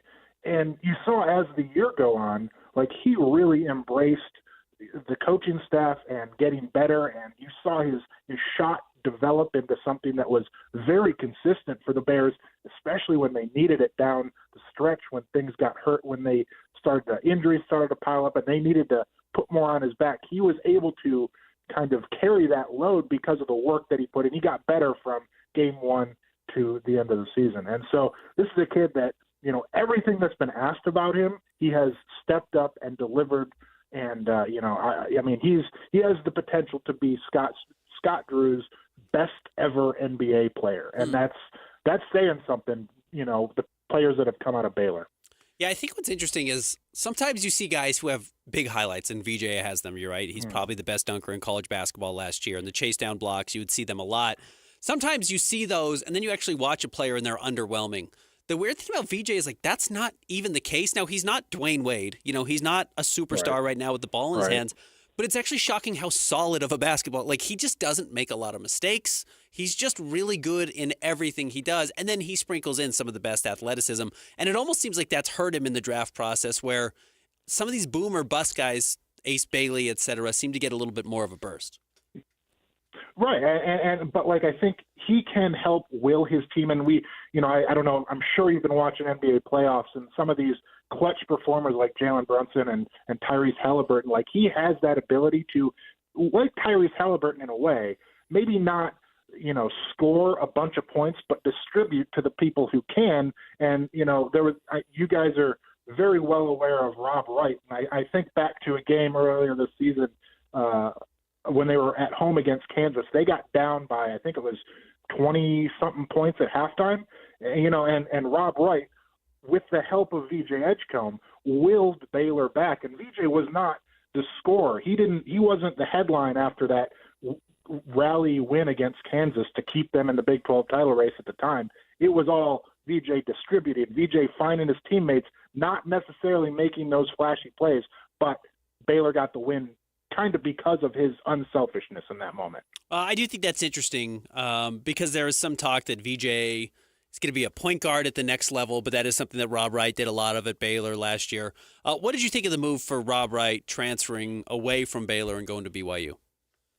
I mean, it was shocking. I can't, in this transfer portal, NIL day and age, I can't really fault him.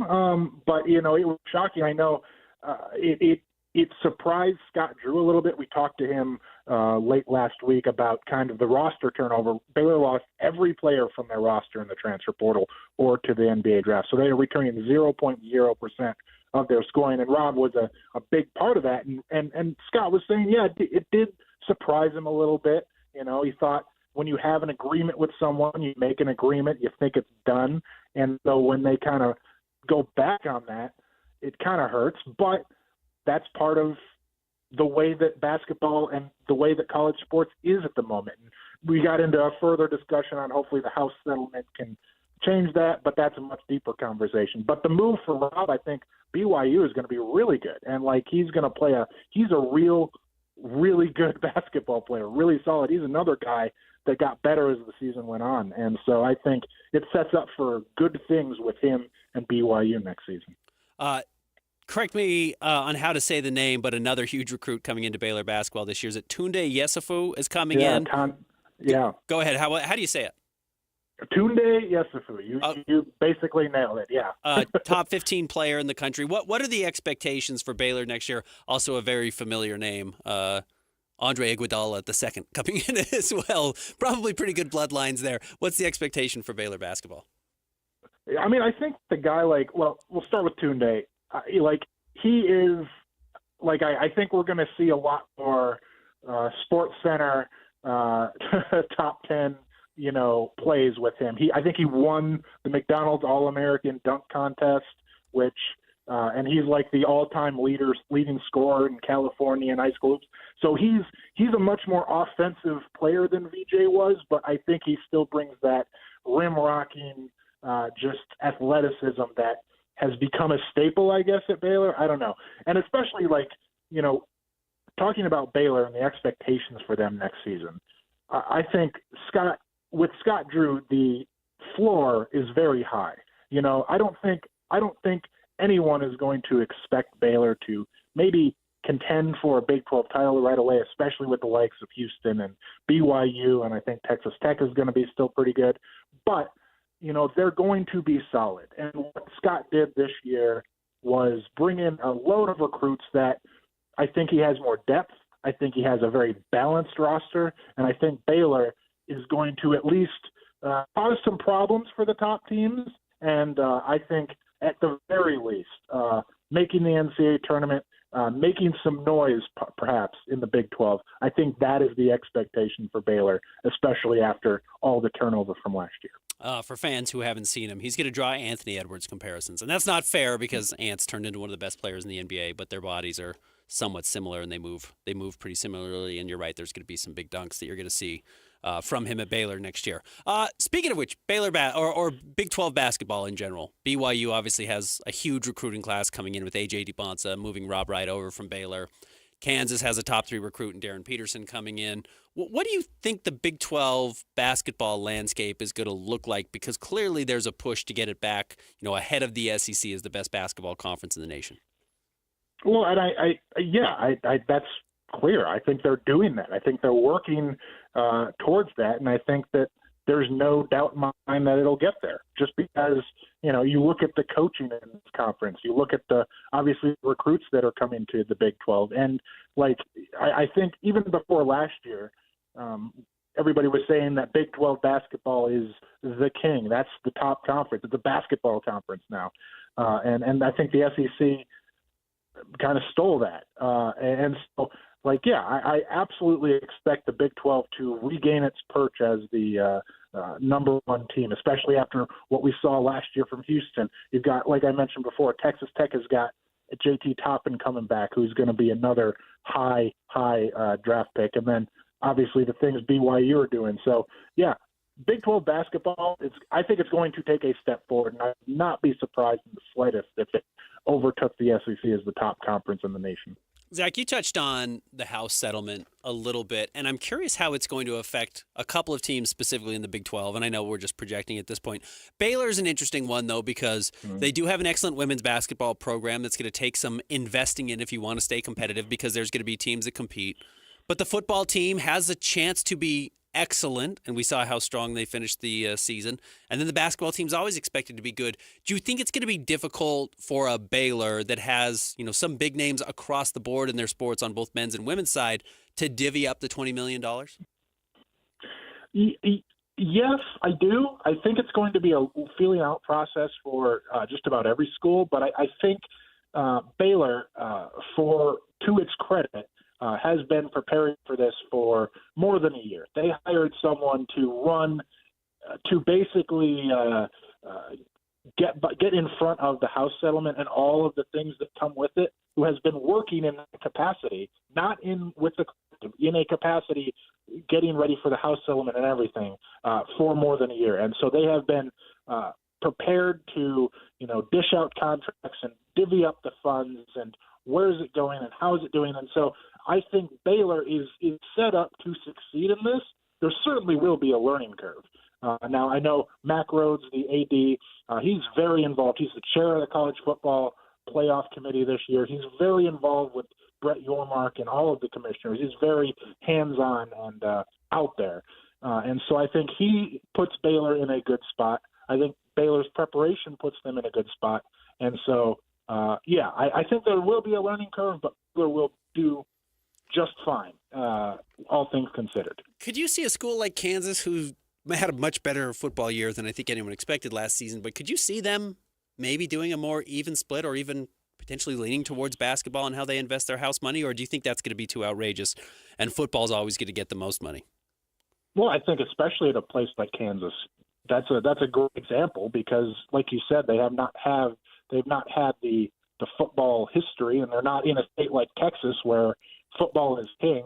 I think they could divvy up the money differently and give more to that men's basketball program. And I think you're going to see some schools do that. Like, look at the Big East. They don't have football, so basketball is going to get the majority of that. But at least at Baylor, they've made it very clear. Football is getting 75% of that money. Men's basketball is getting 15%.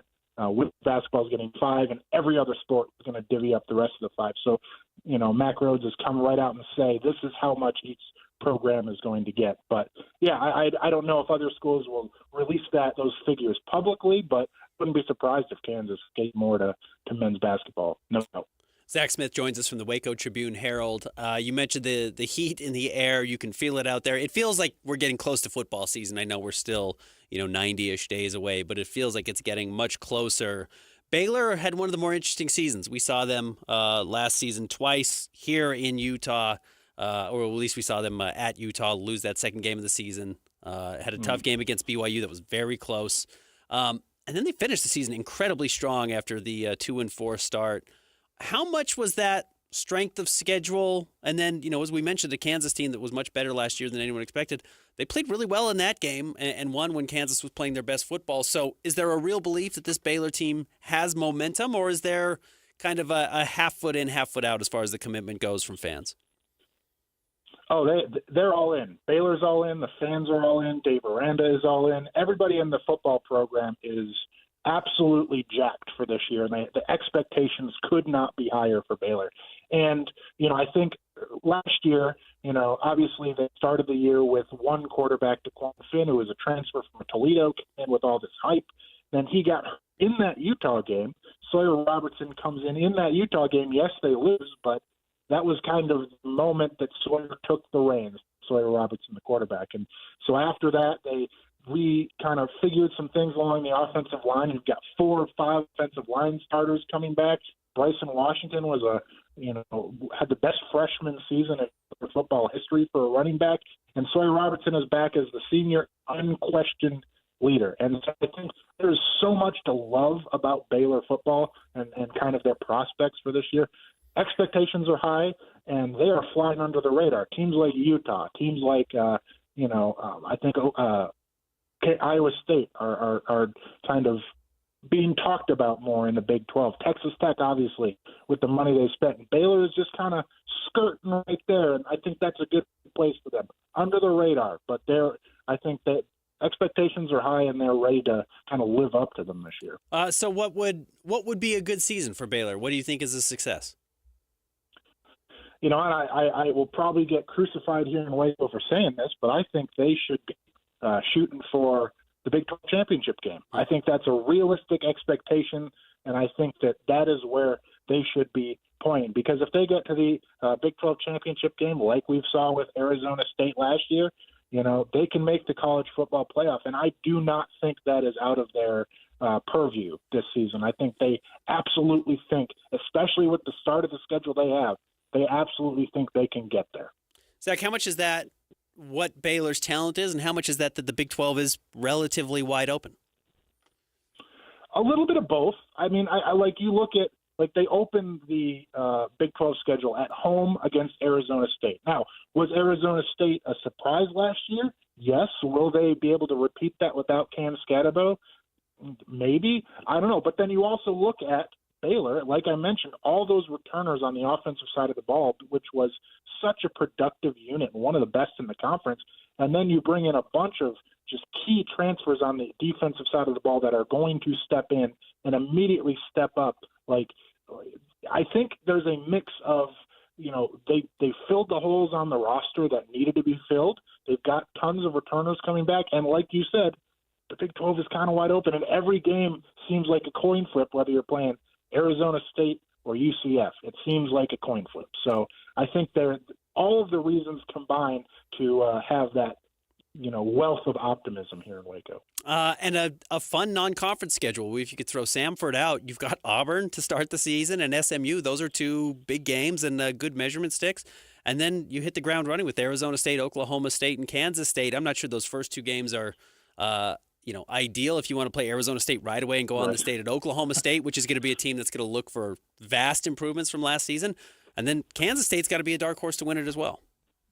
I mean, if Baylor is flying under the radar right now, which they are, no one nationally is really talking about Baylor, they're not going to after that gauntlet of starting with Auburn, who wants to contend for the SEC, and then 2 of the next 3 games are against college football playoff teams from last year. I mean, come on, that will test you. And I think the hope is that maybe Baylor is a little bit healthier at the start of the season, and so they have all their pieces to kind of fully attack those teams. So it certainly will be fun and entertaining. And, like I said, expectations are high and vibes are high, and it's all good right now. All right, Zach, who's the player casual fans or fans who maybe haven't fully bought in yet to the college football season need to be aware of on this Baylor football roster?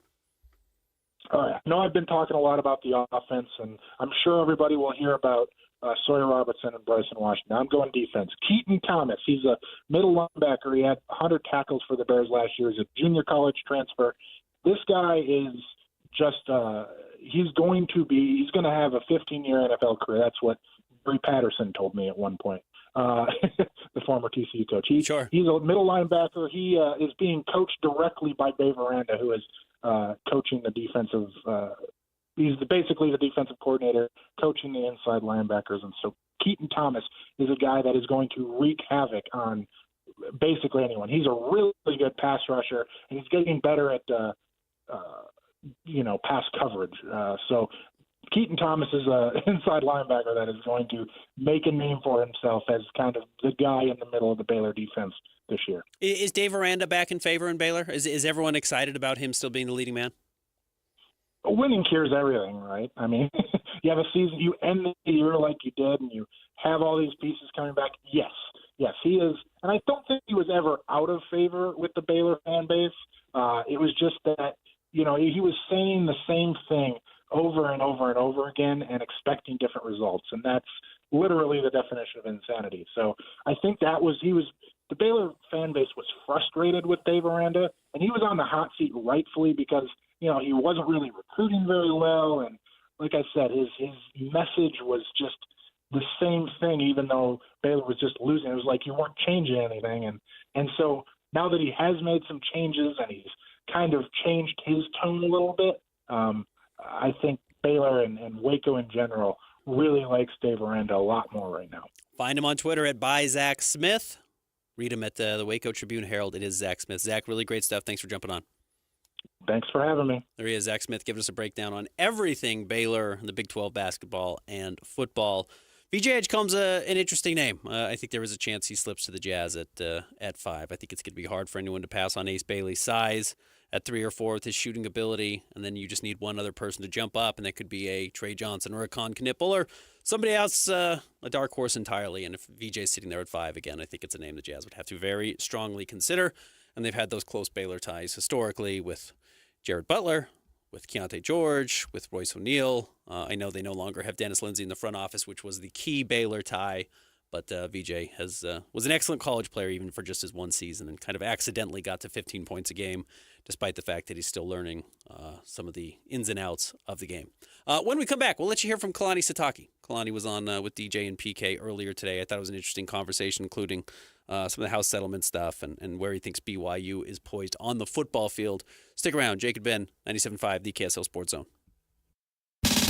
This is DJ and PK. Joined now by BYU football coach Kalani Sitake. Do you feel like you have your arms around the league and you know what it is now? Or is that a thing that's constantly evolving and changing and you just got to figure it out on the fly as you go? The more I'm around it, the more I just realize it's just going to be difficult. Everybody's got a good team and everyone now has the money and is able to pay players, things like that. So we have to find our competitive advantage and our niche and what's going to make us unique and different than everybody else. And that's the exciting part about it. I think when you put things together, the strategy, the scheme, the culture, everything that goes into building a program, for me, that's what's exciting, and seeing how we match up and if we can get to this point where we can win a Big 12 championship, that's the goal.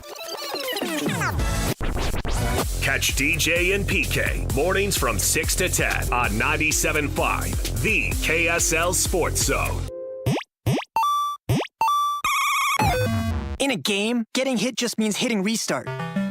On the road, not so much. That's why visibility matters.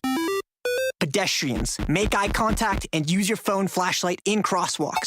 Cyclists, turn on your front and rear lights and keep your head on a swivel. In reality, you only get one life. Be seen, be safe. Brought to you by the Utah Department of Public Safety. So many commercials you encounter these days include generic people engaged in generic activities, frolicking in generic locations, accompanied by generic music and a generic voiceover.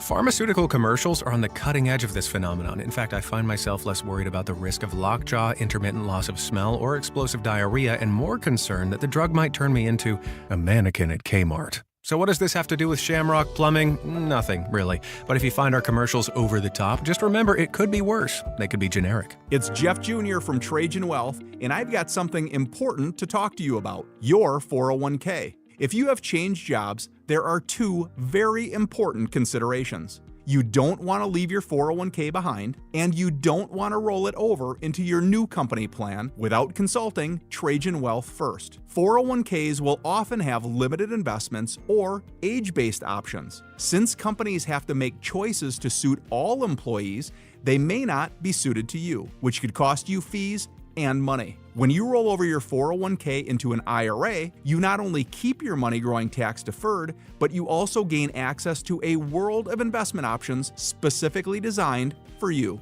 Trajan Wealth and our fiduciary advisors have helped thousands, and we can do the same for you. Call Trajan today at 801-899-7600. 801-899-7600. Advisory services offered through Trajan Wealth LLC, an SEC registered investment advisor. Chevy trucks have you covered when the road takes you from smooth sailing to Chevy Colorado will eat up some of the toughest terrains with 5 available drive modes. And Silverado and Silverado HD have the muscle to take you out for some serious With multiple engine options and impressive towing, while Silverado EV is the perfect combo of performance and capability. Nice. Making it a snap to hitch up this electric truck and hit the road. Wherever the road leads, Chevy trucks are right there with you.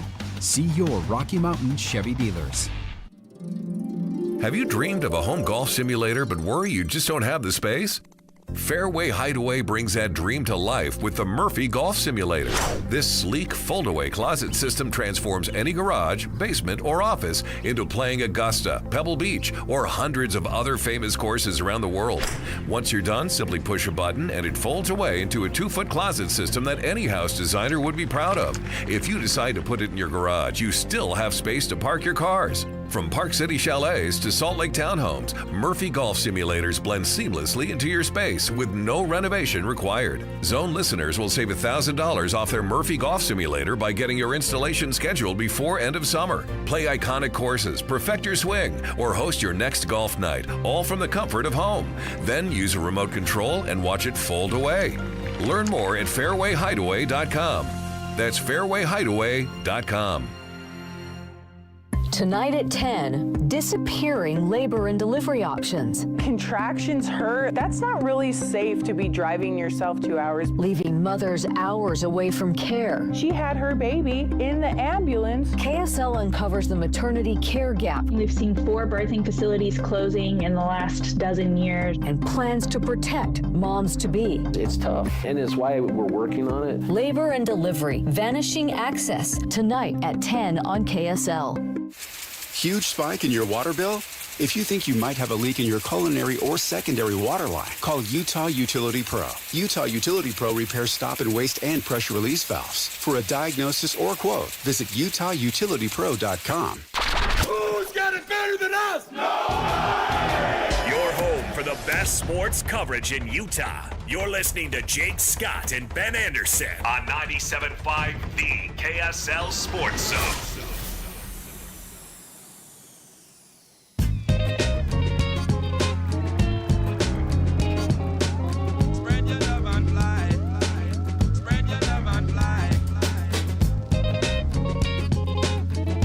Jake and Ben, 97.5, the KSL Sports Zone. For Hans and Scotty today, we're going to be down at the John Watson Chevrolet, 3535 Wall Avenue in Ogden. 3535 Wall Avenue in Ogden. I love Ogden. I was there over the weekend. Very underrated Utah town. Good city. And, Weber State's, it's like it got a real college town feel, which I think is underrated. Cool to have Weber State in our backyard. And so close. So go check them out today if you have not been down. Get yourself a new vehicle. 3535 Wall Avenue in Ogden. All right, earlier today, down at Thanksgiving Point, Kalani Sitake at the golf tournament with DJ and PK jumped on the air, discussed lots of things BYU football. I will note he did not discuss the Jake Retzloff situation. DJ touches on it briefly at the beginning of why Kalani was not able to discuss it. So if you were waiting for that, he does not mention it. But here's their conversation from earlier today with Kalani Sitake. We should say off the top that we know everybody wants to hear about the quarterback position and Jake Retzlaff, but Kalani's got an army of lawyers over one shoulder and an army of administrators over another shoulder. He can't talk about that right now, so we're going to have to set that aside. There'll be a time that more questions can be answered, and we all look forward to that. So let's go to another really difficult question that people want that you can talk about because you don't have the army of lawyers and administrators. The House settlement has come. I've talked about now there's going to be an NIL clearinghouse, and we have all wondered, how is this possibly going to work? Is this going to be challenged by lawyers right away? How are coaches recruiting when the way NIL has worked the last couple of years is now out the window? How are you adjusting all this on the fly? How are the kids and parents adjusting all this on the fly? How's the industry handling this? It'll be fine. I mean, it's that was such a Lavelle answer. You had such a Lavelle answer right there. That was I'm awesome. actually glad that you took a while to speak because it gave me a chance to recover from walking up the 2 flights of stairs that I had to get to come and hang out with you guys. And so, no, I think the game itself is an amazing game. So I have great, following altogether in college football. There's a lot of people that are interested in it.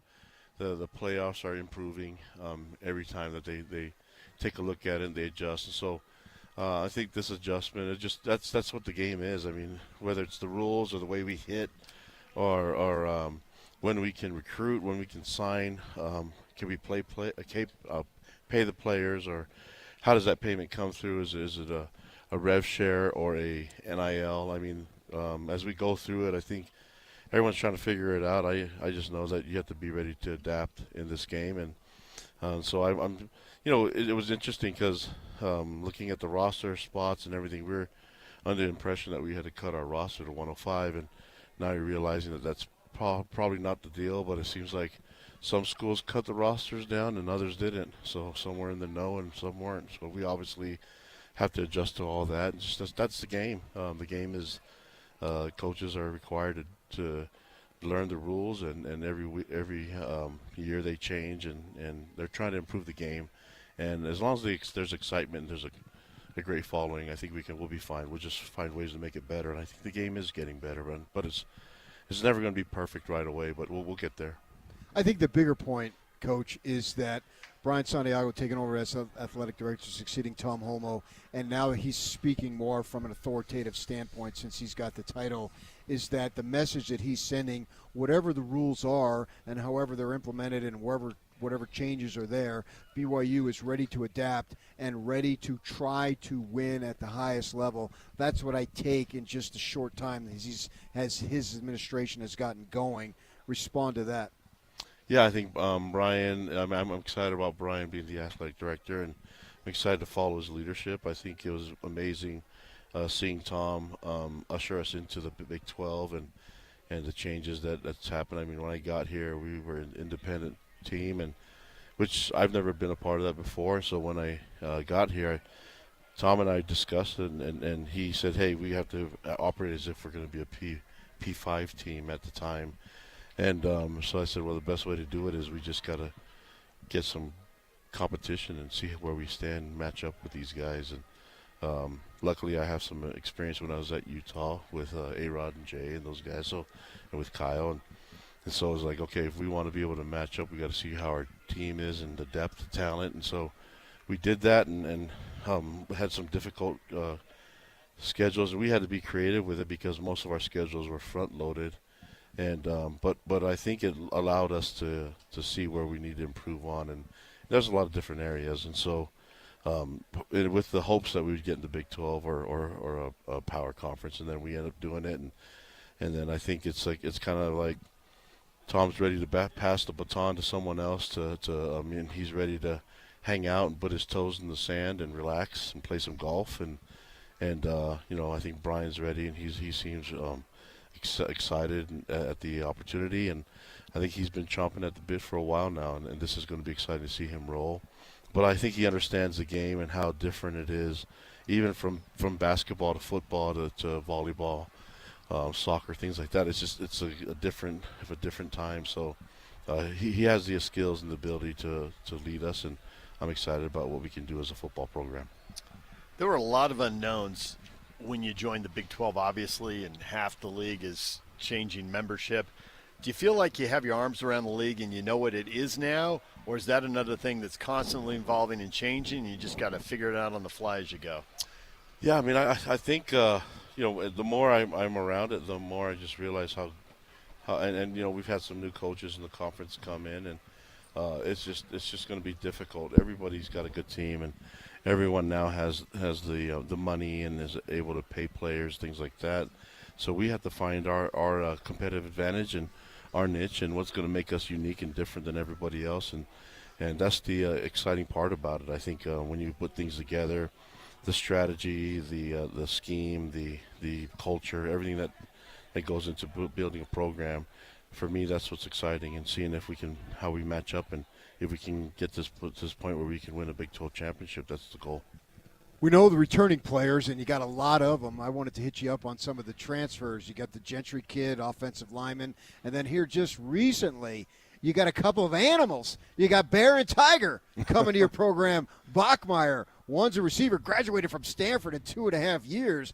Well, it took me double that to graduate from ASU, so you know my level of intelligence compared to his. And then Bachmeier, the quarterback, the youngster, you're talking to some guys in your program, and they're super excited. Speak to the transfer class as far as who you think that you brought in to be able to help your team this very season. First of all, ASU degree goes a long way, just Thank so you. you know. So I have a lot of great friends that have graduated from that university, and so that's not an easy task either. So, I mean, overall, having the guys join our program, and honestly, we had connections to all of them from before. You know, whether the ability for us to get them at the first time, I'd rather sign them right out of high school. Sure. But the fact that we've been given the transfer portal means that we get a chance at getting them back again. And when they enter the portal, we have to go. We have to go as strong as we can to get our team better depth-wise. But the key is that we know that they are a good fit from them as on the personal side. And so, same thing with Tanabasa. Yeah. I mean, those guys. I mean, we just knew that there was a connection already on a personal side, and whatever the reason was before why they didn't come, that's really more on their side than ours. I mean, we're at the point where we just want to get as many guys that fit our program and fit what we're trying to get done on the football field and off. And so I think that having the opportunity to recruit guys again, I mean, when it's all said and done, I want to do it the first time. I'd rather just skip the portal and let them be here the entire time. But the hard part is that the portal is available and it is out there. I just don't want to make a huge living on it. You know what I mean? Yeah. But I love having these guys there, and it's good to confirm that we were right, that they are a good fit for the locker room and for what we're trying to do as a mission of our team. There's so many kids in the portal. How many people do you have to add to your staff? 5 years ago this isn't a thing, and now it is. Yeah. There are kids coming from 130 schools. You've gotten kids from Weber State, so that's another 100 schools at the FCS level. You gotta have people watching film nonstop, so you're prepared the moment the dam breaks and the portal opens. How many people do you have doing that? Yeah, I mean, and I think we're trying to figure it out. I think we need a lot more. I mean, that's the part of getting the right resources, making sure that we have all the bodies in the right spots. But I just want to make sure that the focus is on these young men still getting their degrees.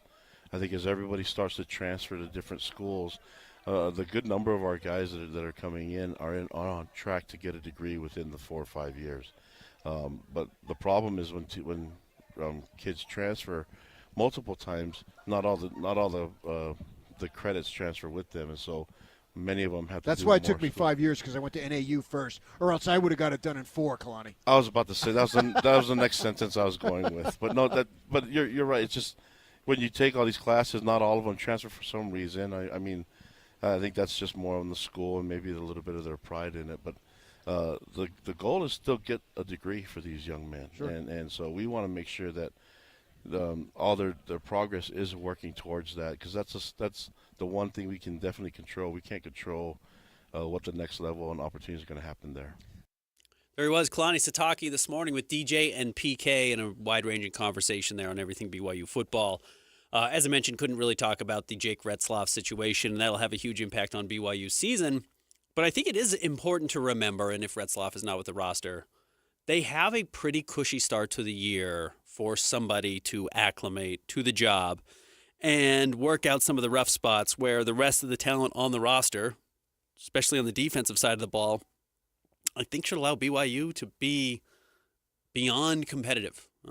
They're better than Portland State. They're better than Stanford. They're better than East Carolina. I think they should be better than Colorado. They're definitely better than West Virginia. And they're better than Arizona.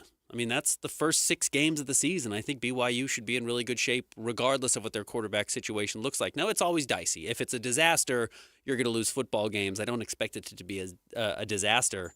So BYU can still start 6-0 regardless of the situation at QB, and then they get into a much tougher stretch of their schedule where they play Utah, Iowa State, and Texas Tech, assuming that Utah has rebounded from last season's down year.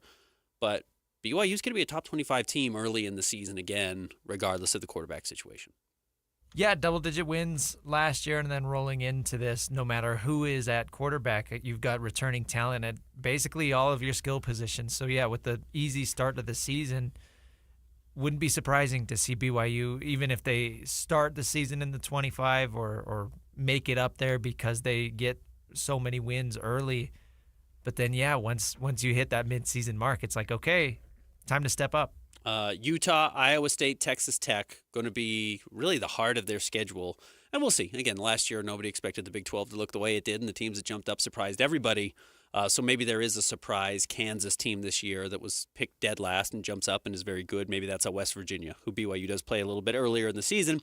But they close with TCU, Cincinnati, Central Florida. Not expected to be murderer's row either. So there are 3 really key games for BYU in the middle of the season. Now, look, this isn't college basketball. 3 games is 25% of your year. That's a really tough stretch. And as we learned, you lose 1 or 2 games at the wrong time, that's going to take you out of the Big 12 championship conversation. But even with the turnover at BYU and maybe slightly lowered expectations as a result, I still think BYU is going to be a good football team this year. And with the schedule that, at least at this point, a few months out from the season beginning, looks advantageous, I think BYU is going to be competitive, and I'm a believer in Utah as well. I think the Utah formula is right. I think Witt knows how to win with these things. I recognize the last 2 years have been a disaster, and those don't fall on the shoulders of Cam Rising. They were not Cam's fault, but it certainly had a lot to do with the Cam Rising situation.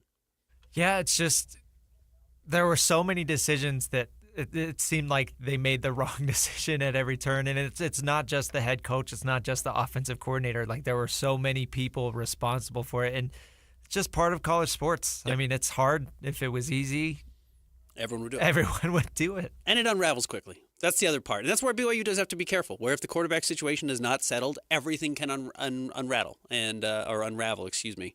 And, you know, you can have a lot of talent on the defensive side of the ball, and it can be neutered if by the end of the game they've been on the field for, 70% of the minutes. So that's where BYU's got to be careful. Utah has a more difficult start to their schedule, taking on UCLA in Game 1. We'll see. They're also undergoing some turnover. Texas Tech brought in some big transfers and wants to be more competitive this season.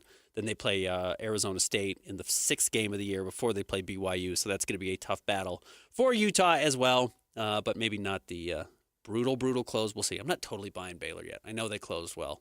We'll see if Baylor's actually able to step up and continue to play at the level they did those last 6 games of the season last year. And we'll see what Kansas looks like that last game of the season for the University of Utah. All right, when we come back, we will wrap up the show. Stick around. Jake and Ben, 97.5, the KSL Sports Zone.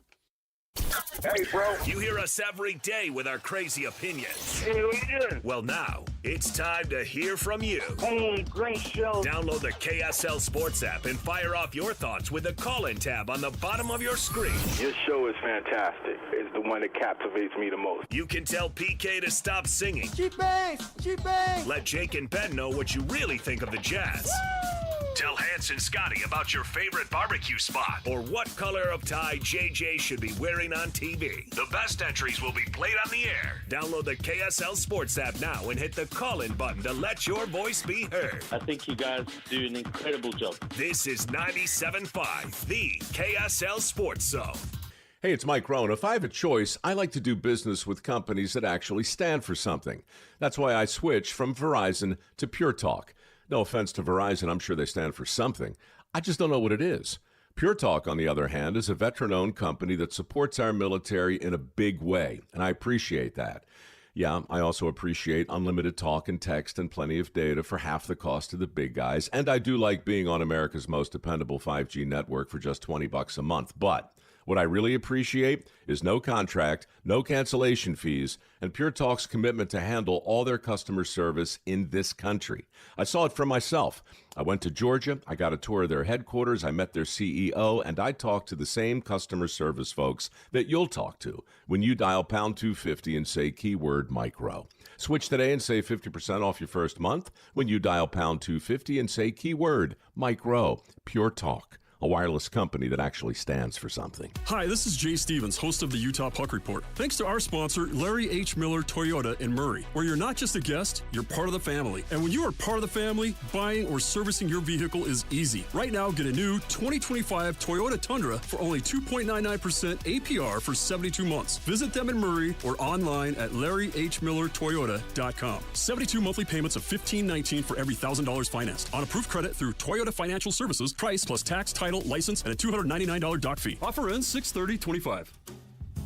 DJ PK and John from J. Brooks Jewelers. John, you refer to yourself as a full-service jeweler. What does that mean? Once upon a time, before national stores and online sites flooded the market, your local family jeweler was the expert in your life that handled all your jewelry and watch needs. J. Brooks is that full-service jeweler today, where everything is handled by us, including appraisals, jewelry repair, watch repairs, as well as general service of all Swiss brands, and the most beautiful custom creations, including our new JBJ Bridal Collection. We can take your existing jewelry and freshen it up, or we can repurpose it completely with a fresh design using all of the sentimental parts that you already own. And of course, if she's ready for the upgrade you always promised, we can help you with a selection of a new larger diamond to say I love you more than ever. So whatever your celebration is, let J. Brooks help you any way you may need. J. Brooks Jewelers, Murray and Lehigh, and online at jbrooksjewelers.com, where women know what women want. Tim Jr. here from RGS Exteriors. I want you to know that it's the little things that count. Any remodeler can say they treat customers right when it comes to siding, gutters, windows, and exteriors. It's hard to know for sure. If a contractor uses cheap generic nails instead of super grippy ridge shaft nails for your siding, would you even know? If they use cheap $4 caulk to install your new windows instead of paying $9 a tube for the good stuff, could you tell by looking? It all comes down to the details and trust. At RGS Exteriors, we only do things one way, the right way. We never cut corners. We never skimp on details. We never do less than the job requires. That's why we offer our industry's exclusive 10-year everything guarantee. And it's why we have the happiest customers. If you need any gutters, siding, or replacement windows, call RGS Exteriors at 801-280-3110 or visit rgsutah.com. That's 801-280-3110 or online at rgsutah.com.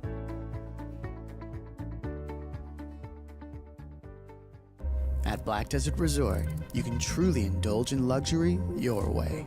Whether you choose a sleek studio or an expansive 4-bedroom suite, you're just moments away from teeing off on a championship golf course, savoring top-tier dining, relaxing poolside, or exploring the rugged beauty of southern Utah. Whatever thrill you seek is right outside your door. Your journey awaits at blackdesertresort.com. Get lost and find luxury. All Pro Services is your trusted source for disaster cleanup, handling water damage, mold, asbestos, and full restoration services, contributing to our community with unbeatable integrity. Find them at allproutah.com. That's allproutah.com. Whether it's the Jazz, Utes, Cougars, or Aggies, these guys have got you covered. Time to eat, fellas. You're locked on to Jake Scott and Ben Anderson. 1, 2, 3, move it. On 97.5, the KSL Sports Zone. Two amigos on the airwaves, talking sports. They got it made, Jake's and also loves his tie guy. Ben's got style with his scarf. Oh my. Jake and Ben, 97.5, the KSL Sports Zone. Segment brought to you by Peach Doors and Windows. Amazing home transformations begin with Peach Doors and Windows for 5-star reviews of the norm. Call them today for your free in-home estimate, 801-566-1255. I went and saw the Red Bull soapbox racing over the weekend. Did you see any of those clips online? No, what is a soapbox race? So it's like people building their own, not go-karts, like bigger cars than that, but people build their own, like, wheeled cars, and they're themed. So there was like a Toy Story themed one, there's a Dr. Seuss themed one, but like some local restaurants, like there were barbecue places that had their own, like a big barrel. And anyways, they set them down this course, and it was coming off of Main Street, so just west of the Capitol. And they set up like an obstacle course with all these jumps. And there was a lot of people there. And, you come out and you do a little skit, which I didn't think the skits were particularly effective, though some people certainly did it well.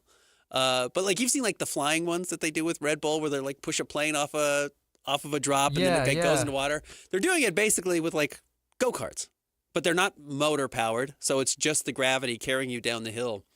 But they're going like... They look like the full size, like a Pinewood Derby. Yeah, sort exactly of thing, right. Imagine a human-size full-size. Pinewood Derby.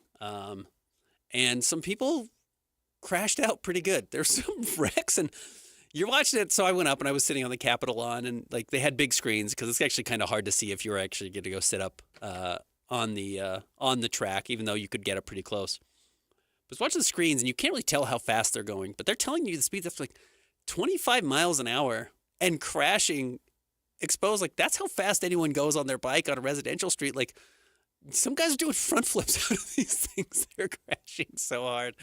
I just want to tip my cap to everyone who went up and competed. And I don't know if you have to put money in or you just have to submit your name. I don't know exactly how you get your soapbox in there, but credit to everyone who went out there and risked their literal lives to go out there and do that. I wonder if AJ DeBonza wasn't busy, if he would have made an appearance with the Red Bull deal. You know what? I want to credit AJ.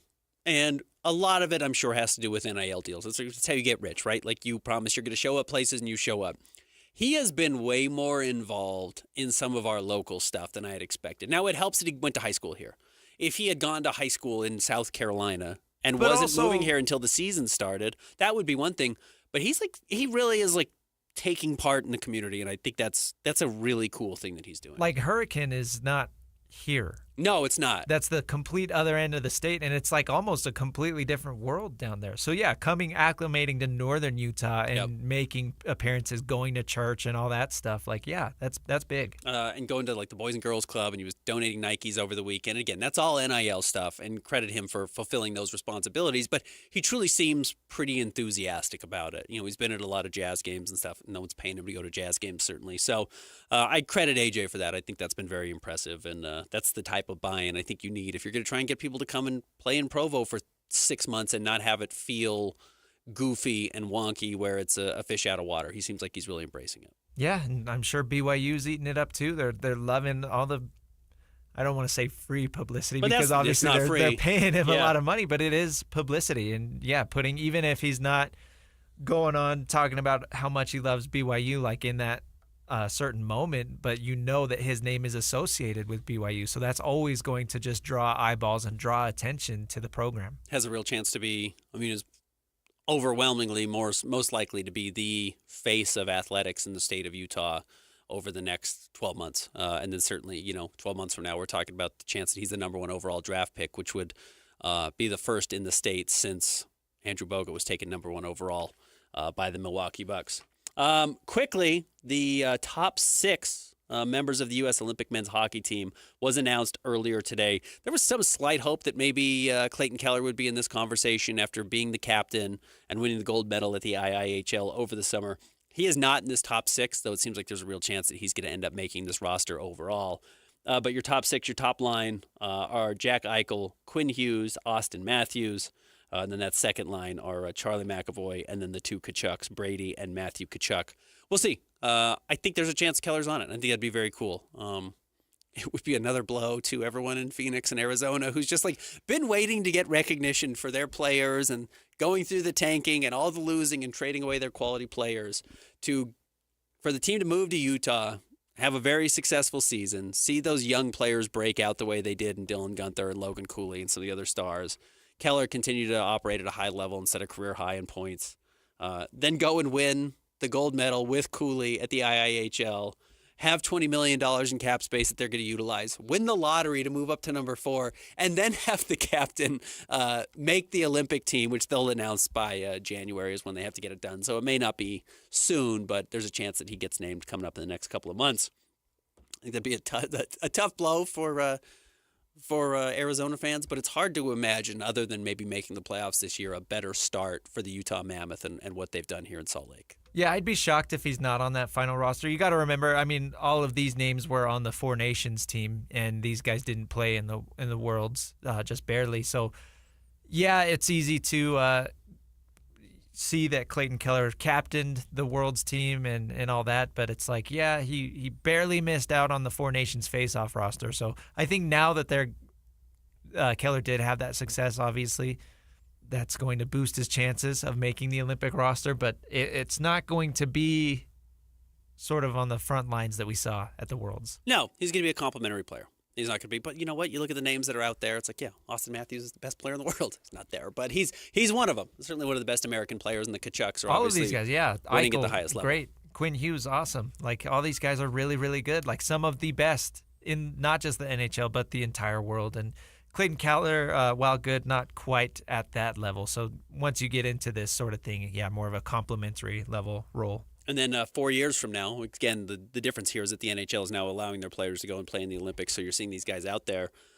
Maybe Logan Cooley's on that roster. You know, Logan Cooley was very, very good in the IIHL and a big reason why they won. So we'll see if he ends up having a chance to make it at that next level. But it's exciting. It's a very cool time to be a hockey fan in the state of Utah.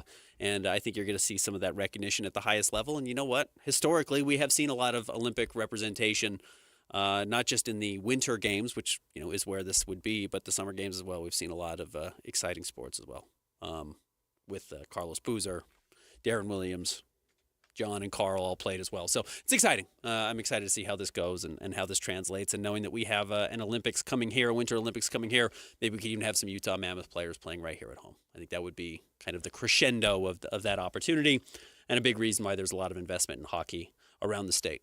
All right, Hans and Scotty are coming up next. They're going to be live in Ogden. Go on down and visit them. They're hanging out today at John Watson Chevrolet, 3535 Wall Avenue in Ogden. They're coming up next. Jake and Ben, 97.5, the KSL Sports Zone. Stay up to date with everything Utah Jazz related with the new Jazz Notes newsletter. Get draft updates, analysis, and be the first to know about every offseason move. Visit KSLSports.com to sign up for the Jazz Notes newsletter. Want to get the latest info on Utah's newest sports franchise? Sign up for the Utah Mammoth newsletter. Get exclusive analysis. Plus the latest news and notes on the Utah Mammoth. Sign up today at KSLSports.com for the Utah Mammoth newsletter. Attention RVers. In 57 years, Motorsportsland has never had a sale like this before. We've got over 100 new models coming in and our lots are already almost full. We've got to clear out inventory fast, so we've selected over 100 new travel trailers, fifth wheels, and toy haulers to sell to you at or below dealer cost. Like our 2024 Encore Venue off-road travel trailer, MSRP at $30,000, normally priced at $25,000, dealer cost at $22,400, and this week only priced to you for below $17,000 with amazing financing options. Or our 2024 28-foot Stealth toy hauler fifth wheel, MSRP at $99,330, normally priced at $83,500, this week only $67,743. Save more than ever before on your dream RV. But these deals are disappearing quick, so visit a Motorsportsland RV Center today. Let Motorsportsland help you get away. Motorsportsland.com. If a small budget's cramping your big summer plans, consider a low-rate home equity line of credit from America First Credit Union. Right now, with a new HELOC, you'll get an introductory 4.49% APR for the first 6 months. And that means more cash to get stuff done. Helping your money do more means helping you do more. So apply for a limited-time HELOC at americafirst.com today. Introductory variable annual percentage rate is subject to eligibility, terms, conditions, creditworthiness, and change. Federally insured by NCUA. Equal Housing Opportunity Lender. Guys, are you struggling with ED and sick of taking pills? Mint Medical Clinic has developed a new, never-before-seen process for treating ED that has been tested by over 50 clinical studies, including Cambridge University. If you're sick of the pills and side effects, call Mint Medical Clinic today to receive a free consultation, blood flow ultrasound, and intimacy kit that provides powerful results in the bedroom. This is a $750 offer free to callers now. Call 801-804-8000. That's 801-804-8000. It all started with a commitment to comfort. Gillette Heating and Air is proud to be Utah County's go-to team for expert HVAC and plumbing solutions. Need a repair, upgrade, or seasonal tune-up? Don't let cost hold you back. With 0% financing available, it's easy to get the work done now and pay later. Plus, save $100 on any repair over $500 and keep your system running strong with a professional tune-up before the heat hits. Visit GilletteHVAC.com or call 385-GET-COOL to book today. Homegrown service pros, financing made simple, comfort made easy. Carrier. Turn to the experts. A Carrier factory authorized dealer. Market volatility isn't slowing down. If you're nearing retirement, now is not the time to wait and see. Every day of uncertainty can put your future at risk. It's time to diversify. I'm Jeff Jr. with Trajan Wealth, and I want you to know you can create certainty, locking in guaranteed income for life. This means predictable, stable cash flow, even in turbulent times. You've worked too hard to leave your retirement to chance. Right now, there are options to receive up to 30% upfront or annual growth of up to 10% for retirement income. That's up to $30,000 upfront or up to $10,000 per year on $100,000, all guaranteed for retirement income. Don't wait. Call Trajan today at 801-899-7600. 801-899-7600. Annuity guarantees are based on the claims paying ability of the issuing insurance company. Any examples provided are hypothetical. Annuities are issued with prospectus and sales brochures and should be reviewed carefully before funding as features and benefits vary. DBA in most states as Trajan Wealth Insurance Solutions. At Tim Daly Mazda Southtown, we understand the value of $1 going further, especially right now. So we're offering up to $10,000 off almost any brand new 2025 Mazda. Yes, up to $10,000 off. Or get 1.9% APR on a 2025 Mazda CX-50. Yes! You heard right. Get up to $10K off or 1.9%. Make your dollars go farther at Tim Daly Mazda Southtown today. Financing for up to 36 months OAC. See dealer for complete details. Offer ends soon. Broadcasting from the Mountain Home Services Studio, this is 97.5 KZNS FM Colville, 1280 KZNS AM Salt Lake City, and 102.7 KSL FM HD2 Salt Lake City Midvale. This is 97.5, the KSL Sports Zone. The noon hour is here. Check it out. And you're locked on to Utah's highest rated, most listened to sports radio station. It's my station. It's my station. This is Hans Olsen and Scotty G on 97.5, the KSL Sports Zone.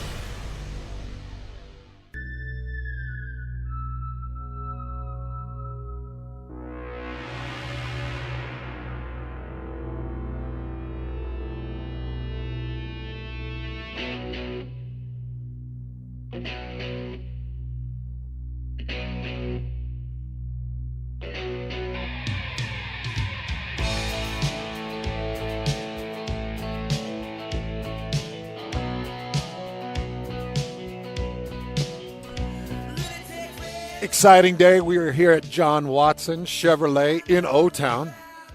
Having a great day. I actually just got off a conversation with Corey Watson, who is one of my favorite people.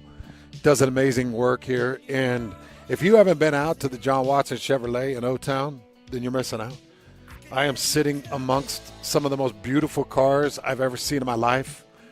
We've got a car show that's going to be coming up. I think it's their 12th, maybe their 13th annual old car show that is just incredible. And I'm sitting, I bet, Clay, what do you think? I'm probably surrounded by, what, close to $1 million in cars? Easily. I feel intimidated. Like I've got the chills up and down my spine because of the cars that currently surround me. But we got an incredible car show that's going to be coming up. And anybody that lives in Ogden, you know the John Watson brand. They are fantastic, great friends of ours on the zone, great friends of mine. I've spoke at their Player of the Week annual benefit a couple of times. I love it because they recognize amazing athletes in the community, and you get an opportunity to speak to the kids and speak from the heart and represent John Watson and everything that they represent. So love being here, and I'm going to try not to lean on any one of these cars, Corey. Corey says lean on whatever one I want. Yeah, right. He said climb on top of it. No chance I'm climbing on top of these beautiful Just Camaros, don't man. invite Kansas City Bob, whatever you do. Yeah, no Kansas City Bob with his rivets on his jeans leaning against these gorgeous cars. But another man that knows enough about John Watson and the amazing brand, Tim Lacombe, jazz pre, half, and post voice, as well as former BYU coach, as well as incredible musician. So, Coach, I was just down here talking with Corey and a couple of others that represented the Player of the Week ceremonies. And I spoke there 5 years ago. You spoke there at their last ceremony. And they said that you are 5 times the public speaker that I am. And I wasn't surprised, but I'm sure that makes you feel good.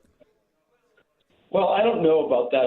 I think maybe it's just that I'm, basketball guys are more nuanced than football guys. I don't think that makes you any better or worse.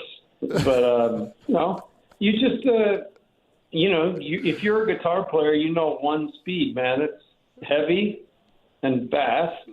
And like the way you greet me every time, in your face. You pick me up and twirl me around. Yeah, you got to make it memorable, right? Like, I was talking to somebody about that the other day. They're like, why do you got to break my ribs every time you hug me? And I was like, so that you'll remember that I love you 2 weeks while those ribs are recovering. Like, I want you to remember how much I love you. It's been months, and I'm still seeing a chiropractor, so thanks a lot. Coach, how are you doing? Outside of the chiropractor, how are things going here in the off season for you? Awesome. It really, really good. It takes me, maybe 6 weeks to get out of the zombie mode that you get yourself into when you do 82 of those. But yeah, there's a world out here. There's, we live in one of the most beautiful places in the world. So I'm exploring that. And as you said, outside of work, playing a lot of guitar and having some fun. I love it, man. I always love the videos. It just seems like you're getting better and better, and eventually you're going to just leave us for some rock and roll band, and you're going to start traveling the world. Is that your dream? Like, do you just want the Party Hounds just to become the mainstay rotation party band? Oh, probably not, because I've lived on the road before, and it's not the funnest. But I'll tell you what, to have a hobby where, like I got a call last week, and we're hoping it comes through, but some, guy wants to, for his 60th birthday, wants to blow it out and hire a band. And so I'm into a couple party planners and got a call last week. So we're hopefully going to do something up there. We're playing in Oklahoma, Texas this year, and we're playing a BYU game. I just haven't been able to dial in the date. So it's nice to be able to pick and choose, and it's not about the money as much as it's the experience. And those guys, I've known them for 40 years, so we've been together and known each other that long. So that kind of chemistry, whether it be sports or anything, it shines through. If you want the Party Hounds, you can reach out to Coach Lacombe, and he can make your dream come true. They'll take any party from a 1 or a 2 all the way up to a 10. It's like that last scene we of like Footloose. 10. We like 10. Yeah. It's like that last scene of Footloose where Kevin Bacon comes running in after the fist fight and says, "Let's party!" And the disco ball turns on and the confetti starts dropping. That's the Party Hounds. Like, if I could describe the Party Hounds, it's the end scene of Footloose. It's all party, all excitement. So if you need to take a party up to a 10, you reach out to my guy. Hey, I wanted to get a couple of thoughts from you today. That's why we reached out to you. This Brian Windhorst comment has stirred up a lot of minds and made a lot of people think. For those of you that didn't see it, Brian Windhorst, who is a national writer and spokesperson for the NBA, said there's not anybody in the Western Conference who is really rebuilding right now. Everybody's kind of got the gas put down, including the Utah Jazz. They are intending to try to turn it up. When you heard those comments, Coach, have you had a couple of conversations behind the scenes? Is this news to you? And do you agree with Brian Windhorst that things are going to get turned up? Well, no, I think so. A couple things. Number one, I think it's going to be a crazy summer.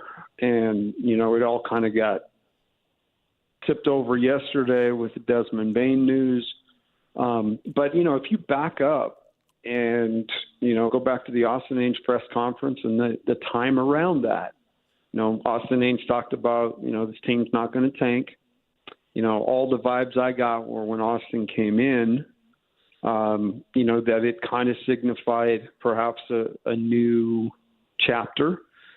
And, there's going to be a lot of really good players. They're going to be up for, to be traded. And I think that the Jazz are, just like Austin said, they're going to be heavily involved in all that. Last summer, the term that was used was big game hunting, and everybody freaked out that, they didn't necessarily bag anything big. But I think through this process, they've obviously learned how hard it is to hold guys accountable and yet make games, whether you win or lose, meaningless.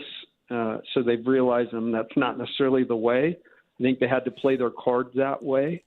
But with Austin Ainge in and the way that the climate is set in the NBA, I fully expected when Austin got here, especially after his press conference, and just what he said to anybody listening, the Jazz are going to be engaged in a lot of things. And I think everybody, at that point, that was the warning shot across the bow.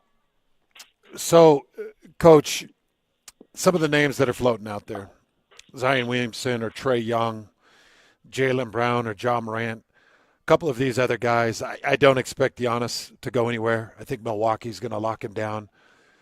Are any of these names that you'd like to see the Jazz extend for, utilize their assets and really extend for? Or do you feel like there's something bigger and better in the cards for the Jazz in the future and they better hold pat? Well, I think it all depends. The great thing about, guys that understand this process is that every deal stands on its own. And you can't look forward, you can't look backward. You simply have to look at where you are and what the opportunity is. And, I would just say names being floated around the league. There's a ton of interest when you talk about obviously the trouble that Ja Morant's had, but the talent. And I think everybody believes, hey, we can do it different here with him just because he's so talented. But you understand the risks there. I obviously heard Jaren Jackson Jr.'s name thrown out yesterday with the change with Desmond Baines. Does that shift the way that Memphis goes? But I think in every case, New Orleans is at a crossroads, and they've got guys like Herb Jones and Trey Murphy the third, who are guys back when they were drafted. I was talking about those guys being kind of the new age wings in the NBA, those really long, really active, in Trey Murphy's case, really shoots it. Herb Jones is more of kind of a nuisance defensively and a great rebounder and an energy guy. But there are going to be a lot of interesting pieces. And if anything we've learned from perhaps watching Indiana and Oklahoma City, that it's those little moves. It's the moves to get – it's not necessarily that Shea move. That was obviously massive, and you're hoping for one of those. But it's the moves like Caruso and Hartenstein. In Indiana's case, it's trading Sabonis and getting Halliburton. Obviously understanding what Neesmith was in Boston and getting him over on your side. Understanding the piece that McConnell can be for a team. So all these moves are really important. All of the talent that's going to be out there is eye-opening. So I think with the draft coming up and everything, we're going to find out pretty soon. But I think there's going to be a lot of movement league-wide. Coach, there's something that I wish I could really put to bed, and that's this top 8 protected pick, because it's the thing that just hangs over my ability to open up the floodgates and say, all right, the Jazz are going to go all in. They're going to find a team. They're going to go out and win. And you've got this top 8 protected pick that hangs over your head that you just can't forget. Every time I start to think, oh, man, make a run at Giannis. Or, oh, geez, and yeah, sure, he's a risk, he's a gamble, but maybe it ends up paying off and he loses weight and recommits himself and becomes the amazing athlete that we saw him be at Duke. And then I have to stop and pause and say, wait. You're in the final year of your conveyance of a top 8 protected draft pick. And when you go and look at this, Coach, and you study it, if you really want to avoid having to hand that pick over to OKC, you have to finish with the 4th worst record or worse. So either the 4th, the 3rd, the 2nd, or the 1st worst records. That keeps you completely out of the possibility of falling to the 9th pick in the NBA draft lottery. If you really want to avoid it, it's got to be top 4. If you end up with the 5th worst record, you've got 0.62% chance of handing that pick over to Oklahoma City. If you fall into the 7th, you've got 3.68%. if you get into 8th, 9th, you're at 32% and 50%. So it's not like, oh, well, you got to have the 8th worst record to be at number 8 to make sure that you don't. No. If you're at number 8, you've got a 32% chance of falling to 9th in the NFL draft or the NBA draft lottery. So, Coach, you got to be strategic with these things. And, I mean, we're risking a big future piece with the Utah Jazz if they decide, oh, we're going to go win some games. So how much does that hang over them? Well, it's obviously something to consider. But at the same time, I think if anything, last year's journey proved it's hard to accomplish 7 goals at once. And the other thing I would say is that in some cases, what looks like it might, just be an absolute colossal bummer, at the end of the day, it really depends on if you were able to score some amazing dudes this year that can really help you and you win too many games. I mean, the Jazz have first-round picks till the cows come home. So I would just simply say, as long as it fits, and I think you've done a heck of a job nailing it down. You sounded like Locke right there. I mean, that's what differentiates you from most football guys. I'll just have to say it, is your intellect and your work ethic. But no, so again, you just don't, I guess an easy way to say it, you don't want to step over dollars to pick up dimes. And, if there are some moves that can really, really help you this year, if Spurs came to you and said, hey, we want to do this and that, and 2's sitting there and, you were able to get a guy that could majorly help your team, and then make some moves alongside that with some complementary players, and you win too much next year. Obviously you lose the pick, but this year, they had the pick and everybody was frustrated that it's at 5. So, it doesn't seem like that pick necessarily people were dancing around. So I think everything is perspective, everything's paradigm. And as long as you don't try to do too many things at once and you accomplish a goal, I think you're moving that thing forward. How well do you know Austin Ainge, and what's he like? I know Austin very well. Got to know him, 100 years ago, it seems. But I was coaching at Utah when he was at BYU and was always just impressed with his the way he saw the game. There's certain guys that stand out to you. And I thought he was a guy who, wasn't necessarily his athletic ability or skill set. He really made his team better because of his brain and the things that he saw. And I think he's just taken that. He left playing and he went straight to Southern Utah, and he learned what it was like to go out on the road and recruit. I think he's always had a really good eye, even back as a player. I remember talking to him after games and stuff. He sees things. He recognized good players on our side at Utah. And then really our friendship began more than anything when he then went out to Maine and went with the Celtics. He was in Maine 2 years coaching the D-League affiliate. And then he moved over to Boston and obviously been there for 15 or 16 years and talked to him a ton, trying to get his feel on players. I can just tell you the players he sent me at a really young age, talking 8th grade, a lot of those dudes became NBA guys. And, that's where you're really going to start tracking these guys. And I think he's got such a great feel for the grassroots piece, the connections, the power brokers out there in the AAU world. And so he sees these guys young and he's able to study them for a long time. And then when they get to college and he digs into their tape, it's not necessarily trying to discern who they are because he understands that. It's now, getting into the fine details. And that's where an organization can get a real advantage, in my opinion. Do you think he's the type of guy that is going to identify the talent? Like, let's just say he's sitting there. He's like, I got to have Ace Bailey. And sitting around with Ryan Smith and Danny Ainge and saying, I got to have Ace. Where are we going to get him? Should be Cooper, should be Dylan Harper. Let's say Ace is there. can we get aggressive? Do you think he's the kind of guy that'll lock in and then find a way to get it done? Yeah, I think so. I mean, if there's a guy who really believes in it, I think the example of Peyton Pritchard's a great one. He was not projected to go in the first round. He was a guy that I started to watch when he was in the 9th grade. And just he played with reckless abandon then. He plays with it now. But, what really made him different was his irrational confidence shooting the basketball.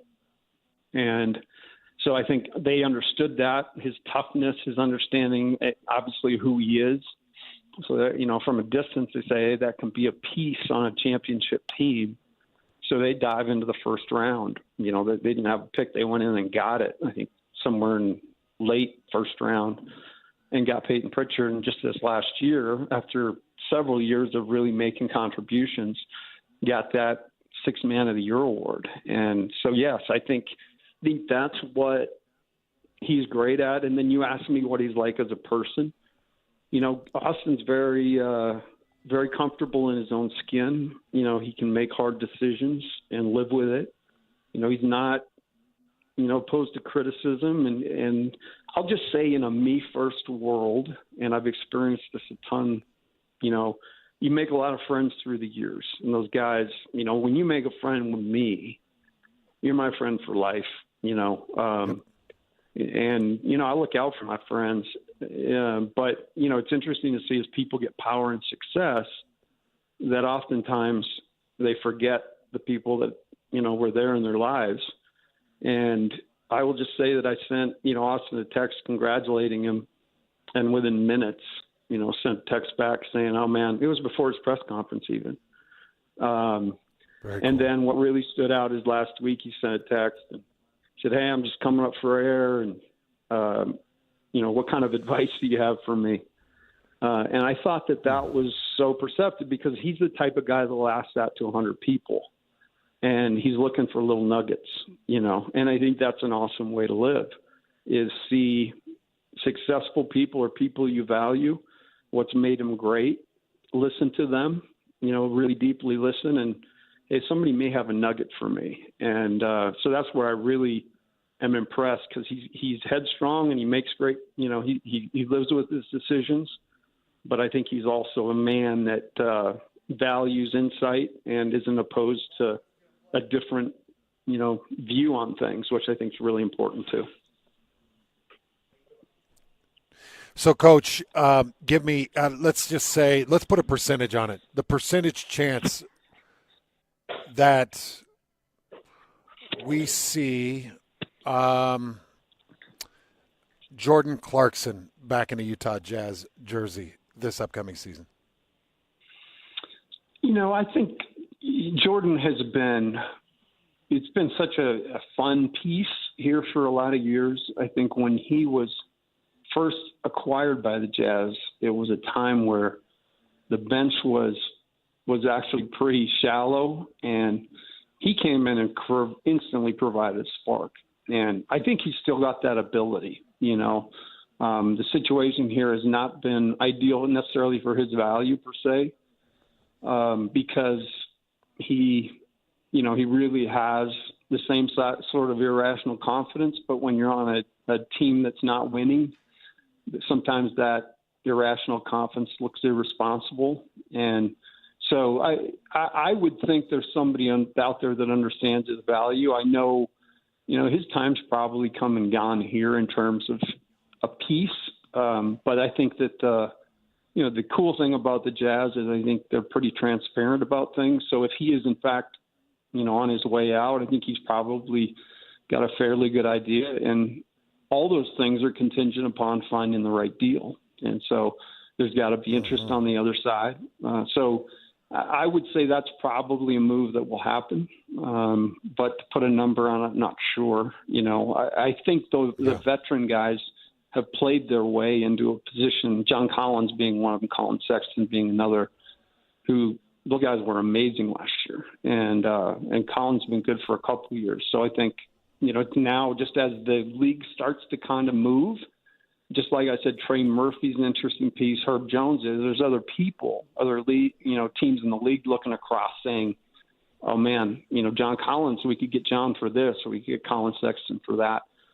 Two hard-playing guys that totally understand who they are and give you something every night.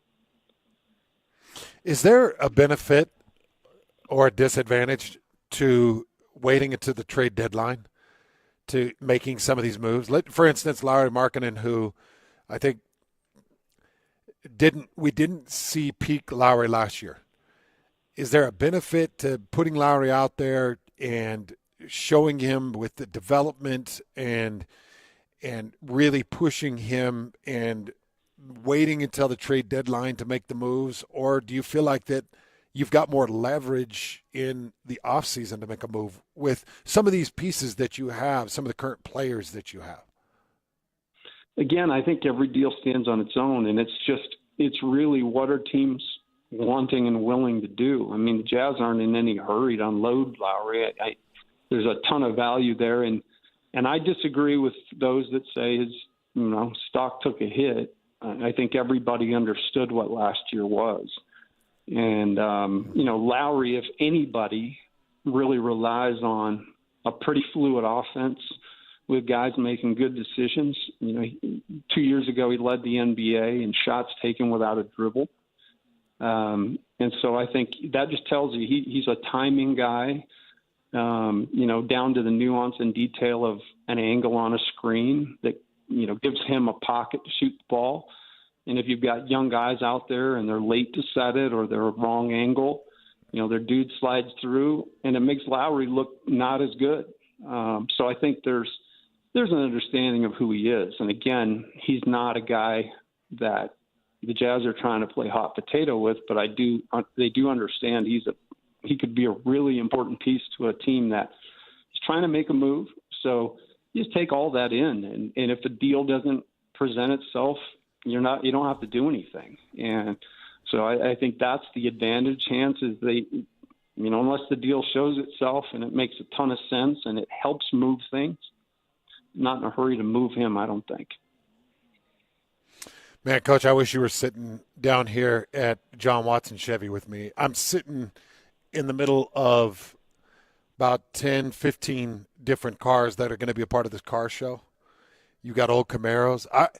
This is like if I could have a Mr. Miyagi moment. You remember where Miyagi points at Danielson and says, "Pick one." I wish I could have a Miyagi moment. BYU, right? Yeah, he did. He was your defensive coordinator. He did. We did the wax on and wax off and everything. And made your hands really good on those. I don't even know what you call it. Just those early moves. Pass rush drills. That's all. You just pass rush drills. And if he pointed it and he said, "Hey, any one of these?" Oh man, there's some beautiful cars in here. But hey, by the way, Corey Watson's sitting on the headset with me. Hey, Corey, guys. There's a familiar voice for you, Corey. Yeah. If you're interested in waxing, I'll get you busy down here. You need some help lots in the of detail bay, do you? Oh, yeah. Showroom floor. You could be the star of the showroom. Well, Corey already told Coach Lacombe. Oh, go ahead, Coach. Oh, I was just going to say, I would think you probably have to pay hands at the double because he'd get twice the work done because he can just, that one buff is enough. That's probably true. Well, Coach, I appreciate your time. Thanks for coming on with us. Appreciate the insight. Can't wait to see what the Utah Jazz do. And I just thought this Brian Windhorst comment lit the world on fire a little bit, kind of went against what a lot of people were saying. And thanks for clarifying some things. Absolutely. Have fun over there. Those are great dudes with a ton of time in business. The Watson boys take care of you. Yeah, they do. Thanks, Coach. All right, man. There you go. Tim Lacombe, pre-half and post for the Utah Jazz. Good friends with the Ainge family. As you heard right there, he's had a great relationship with Austin Ainge for a lot of years and paints a really nice picture of who Austin Ainge is and some of the creativity that he might have moving forward here in the NBA offseason. Corey, how are you? It's good to see you. Good. It's good to see you. Yeah, it's always good to see you, man, and it's good to be here in the middle of some of these cars. This is an absolutely beautiful showroom, and we've got a big day coming up July 19th. Yeah, our car show's coming the 19th, and Some days I'm terrified, and most days I'm excited. It's a big deal, and it's really got almost out of hand, and we're excited to have it happen again. Well, it's awesome. This is the 12th annual John Watson Car Show, and it's down here 3535 Walt Avenue. If you've got interest in vehicles, if your kids have interest in vehicles, this is a show you're absolutely going to want to bring them out to. You've got old-timers. You've got some from the 90s. Like, what is this? That's a 96. Okay, so I'm not too far off. My high school graduation year, and it looks pretty. Did you graduate in 96? I did. Man, I'm older than you. That makes me feel old. Well, yeah, but you look younger, so don't That's feel old. That's probably true. don't feel I've got more hair than you. Yeah, you've kept your hair, which is incredible for a redhead. I know, it just keeps coming. I don't know what to do with it all.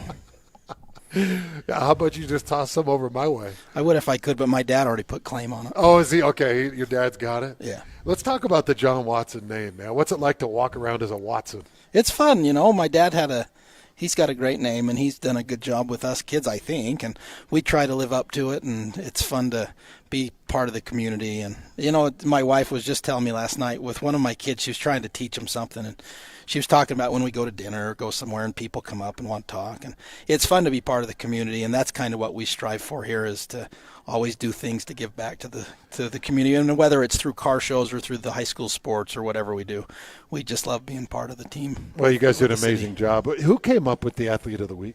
I can't remember. It's been a long time. It's been a lot of years. I think that it was probably a joint venture between us and the Zone.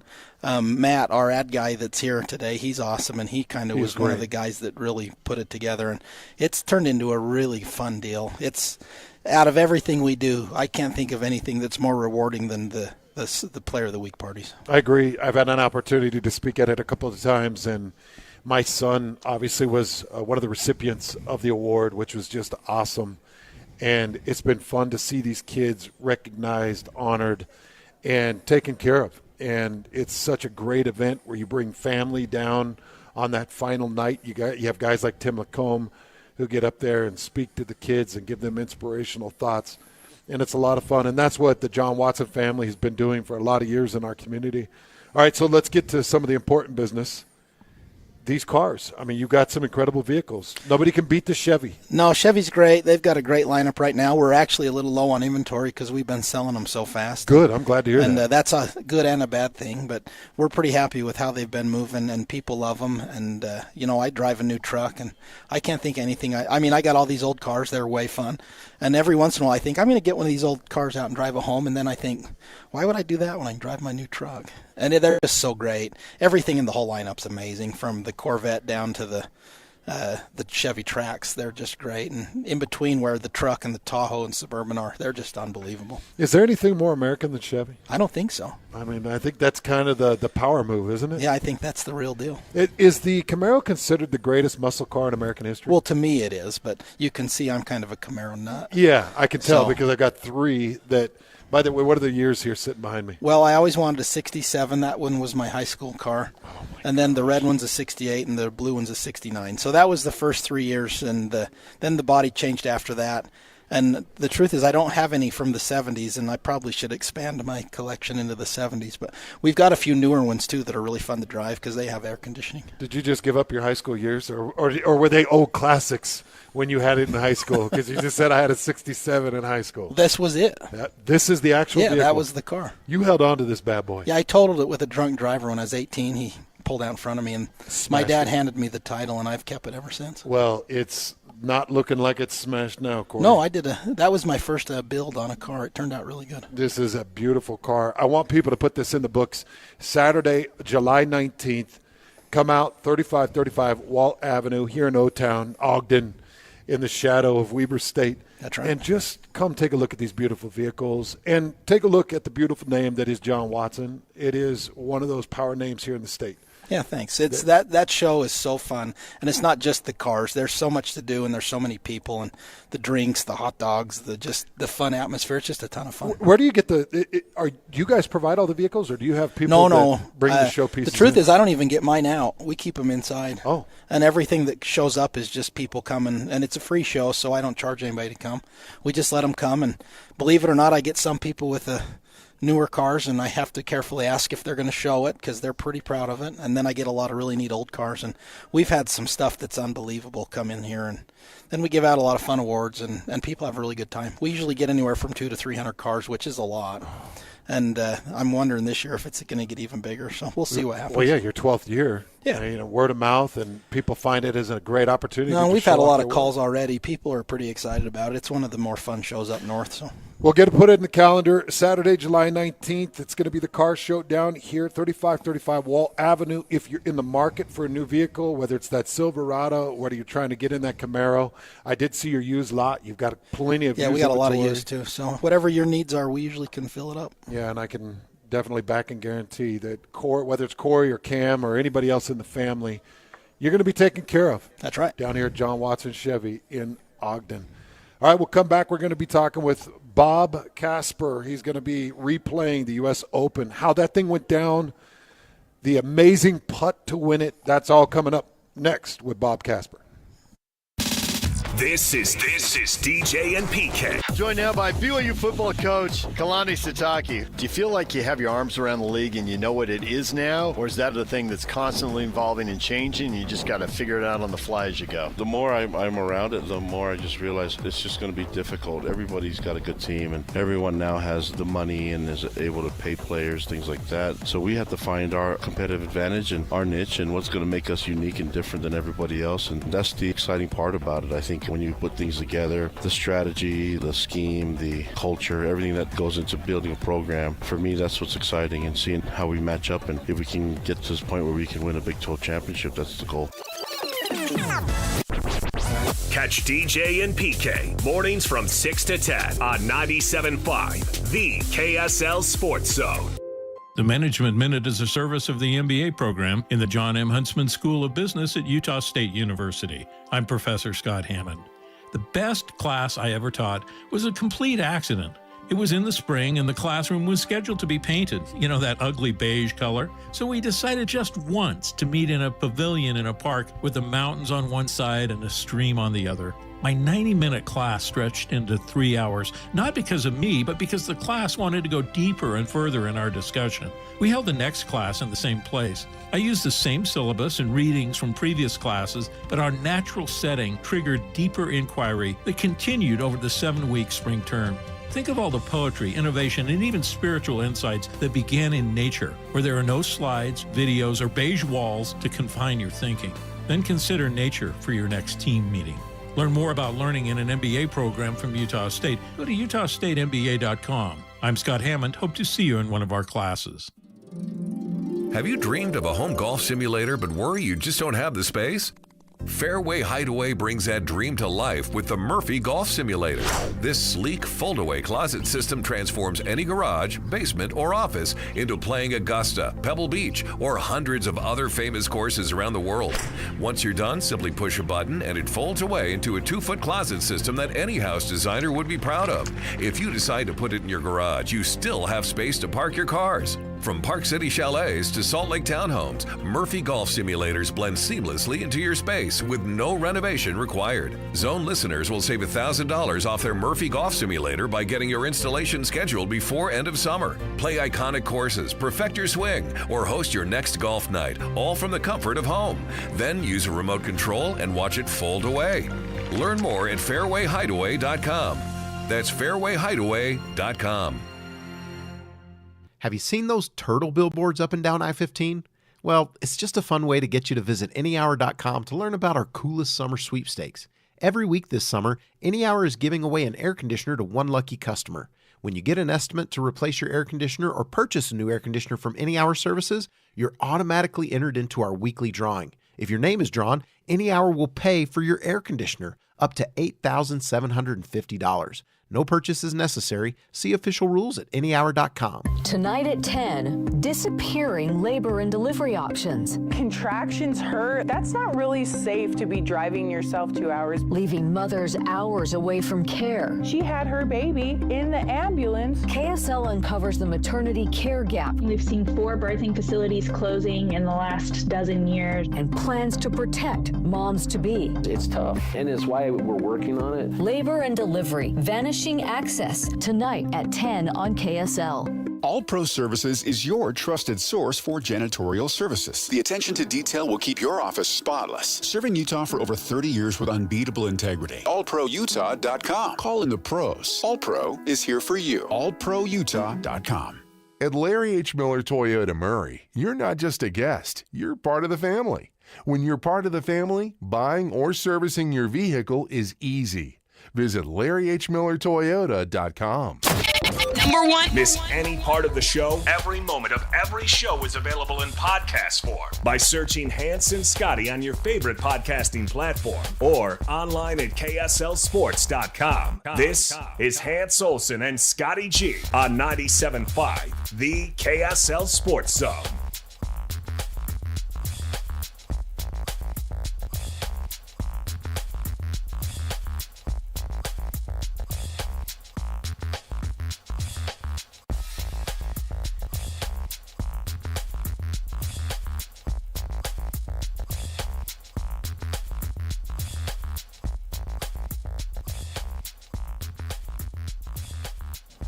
Welcome back, live at John Watson Chevy in Ogden. Love to have you come down, check out the vehicles, say hi to the Watson brothers. I think Corey's headed out, but we got Cam. Cam's going to be hanging out with us the rest of the day. And big thanks to John Watson and the family for having us down, representing obviously an amazing vehicle, and it's still pretty incredible sitting in the middle of about $1 million worth of vehicles. This is pretty intimidating. And a guy that would know a little bit about that, our next guest, he was there. He saw it all, the magic, the incredible shot. Bob, the great Casper. Bob, how you doing? I'm doing well, Hans. How are you? Well, I'm just sitting in the middle of this showroom, and we've got all these vintage Camaros. We go back to 67. We've got a 67, a 68, and a 69 right behind me. We've got about 6 or 7 other incredible Chevys, looking like anything between mid-60s all the way to mid-90s. But this showroom's incredible. You know the John Watson name, Bob. These guys are incredible. Oh, yeah. Absolutely. Great people. Incredible showroom. So I want you to talk a little bit about the 64-foot putt that won this Open. How much movement was there on this putt? How intense was it? How much did the rain affect the green at the time? Just kind of take us through that putt. Well, the one thing he had going for him was that Victor Hovland was just outside him by about 2 feet and on basically the same line as he had. So we saw how Victor Hovland's putt rolled. He saw how much break there was in the putt. And I would say probably for that 64-foot putt, probably had 3 or 4 feet of break. So he was going from a level on the left side of the green towards the right side of the green, slightly uphill, kind of going overall slightly uphill, but going down into a little dip and then back up the other side. And then the ball started breaking and found the bottom of the hole. But it was a phenomenal putt. He made some great putts on the back nine. 12th hole, he made one down a slope that was really, really fast going downhill. He made that putt. I think he made another one a few holes later. That was a downhill putt. He just made a bunch of putts on the back nine. And the interesting thing is, Hans, they had that weather delay. He shot 5 over par on the front nine, okay? He was kind of out of it. They had the weather delay, and the weather delay. If you're a guy that's playing well and you have a weather delay, that's not what you want because that kind of slows your momentum. But if you're a guy that's not playing well and you can get a weather delay, if you can get your head right, it's like an automatic reset. And he shot 5 over on the front, and he shot 3 under on the back. So it was 40 on the front nine, 32 on the back nine, and he won the golf tournament. He won by 2 shots. Everybody else came backwards. Everybody else was struggling, and he made a whole bunch of putts, which was really cool.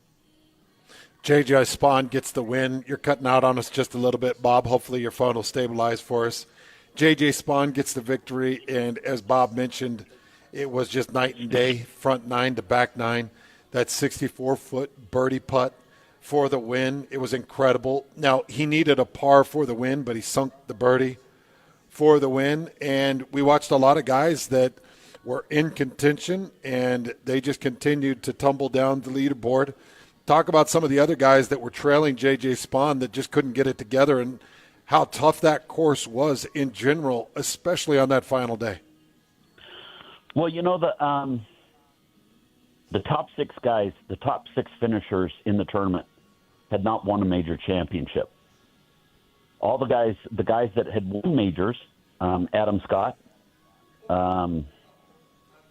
Scotty Scheffler, John Rahm, those guys really didn't make a push. In fact, Adam Scott shot 79, and Sam Burns, who was leading the golf tournament at 4 under par starting the day, he shot 78. So, it was the golf course. First of all, it was really difficult and really hard to begin with. But then you throw the weather in with it, and a lot of times that softens up the golf course and makes it more receptive. But it didn't this because everybody was hitting the ball outside the fairway or wasn't hitting greens. And then when you get in that thick, wet rough that's, 5.5, 6.5 inches long, then it becomes really, really difficult to be able to get the ball out of the rough, whether it's a shot down the fairway, laying up, or on a par 5 as a second shot, or around the green when you're trying to conserve pars. The other thing it does is, you try to hit it hard enough to get it out, but hopefully it doesn't come out too hard. And then if it hits those greens, it takes off and rolls a long ways away. If you try to hit it too soft, then you see what guys like Adam Scott and Sam Burns did, where they only hit it about 3 or 4 feet and it stayed in the rough right in front of them. So it was just a really extremely difficult golf course with all the rough that was on the golf course and the greens being so fast. And that's why we only saw 1 under par win it. We were thinking maybe earlier in the week it was going to be even or somewhere between even and 5 over par. But if they got moisture, it could get up to 5 under par. But right around even was right where it was at.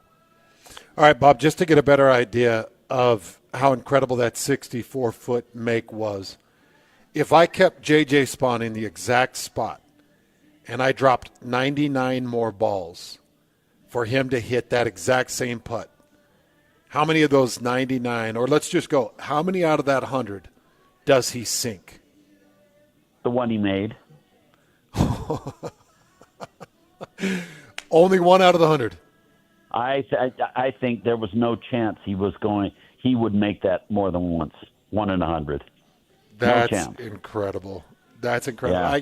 I'd actually held on to that question. I'm like, I got to ask Bob this because I was watching it live. When it hit, the first thing I thought is, oh man, I got to ask Bob how many of it 100 this would sink. So 1 out of 100, like maybe 1 out of a couple 100.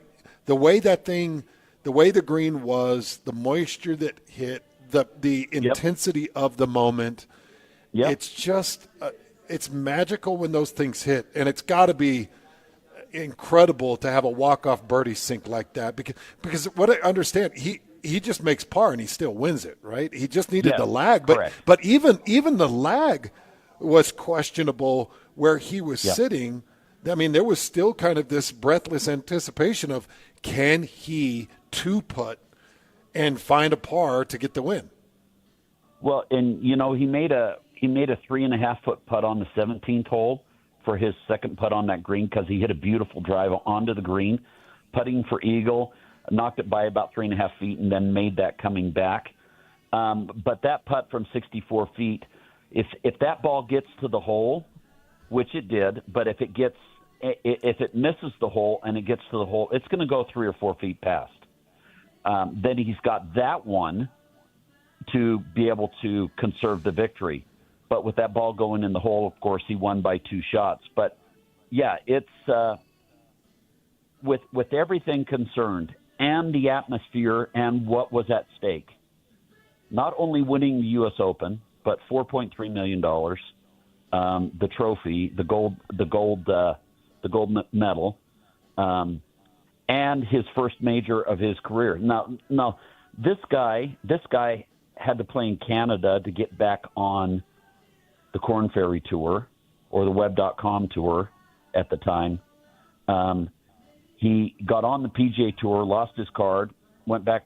I mean, there was a lot of adversity this guy's gone through in his career. He won in San Antonio like 3 years ago, lost his card, almost gave up his dreams of playing on the PGA Tour, and then recommitted himself and played some phenomenal golf this year. Lost in the playoff at the Players' Championship against Rory McIlroy. Has been sticking his nose in there. Didn't feel like he was hitting the ball well a couple weeks ago, so he took a week off and worked with his coach on some things. And when he came back, he was actually hitting the ball really, really well. Hit a lot of fairways, hit a lot of greens, and shot that 66 in the first round. And kudos to him, man. He played awesome, and that final round, he was able, even though he shot 2 over par, he bested the field, and he won the U.S. Open. Okay, so Bob, I got to throw the question at you. Now that you've seen the course, and what I'm going to do is I'm going to take it through the exact same 4 days that these guys just played through. You saw the weather, you got the rain delay, you're going to hit all these things, okay? I'm going to ask you the question. You get $1 million if you shoot a 92 or better. I thought it was a 94. It was a 94, but I'm dropping it to a 92 because you're the great Bob Casper. I win 90. So the course is even harder. Yes. And you're dropping the score to 92. Now, see, we need to negotiate this. No, Bob. We played a scramble format against you, and you wiped the floor with us. I've got a lot of confidence in your ability to play golf, and I think a 92 is not without question. So, $1 million. Okay. If you hit a 92 or better. Okay. Or you have both your pinkies removed. If you hit a 93 or worse. And by the way, the pinkies are removed with a rusty machete against a brick. Machete. Yes. The pinkies are laid on a brick, and Scotty hits your pinkies with a rusty machete. So you want to make this painful besides. Yeah. Because it's either $1 million and some great times and buying some properties. And Bob, it's not a machete. It's a machete. Yeah, it's a machete. Yeah. 92, Bob. I'm taking the $1 million. I'll go for the 92. Wow, you'll put the pinkies on the line. Bob's taking the $1 million and putting his pinkies on the line. Listen, Hans. Brian and I were talking about this, okay? Okay.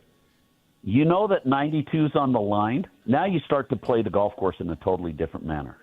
Oh, okay. Yeah. You're not trying to shoot the lowest score in the world, okay? Yeah. Now I can make bogey every hole. Yeah, you're just gaming the course. You.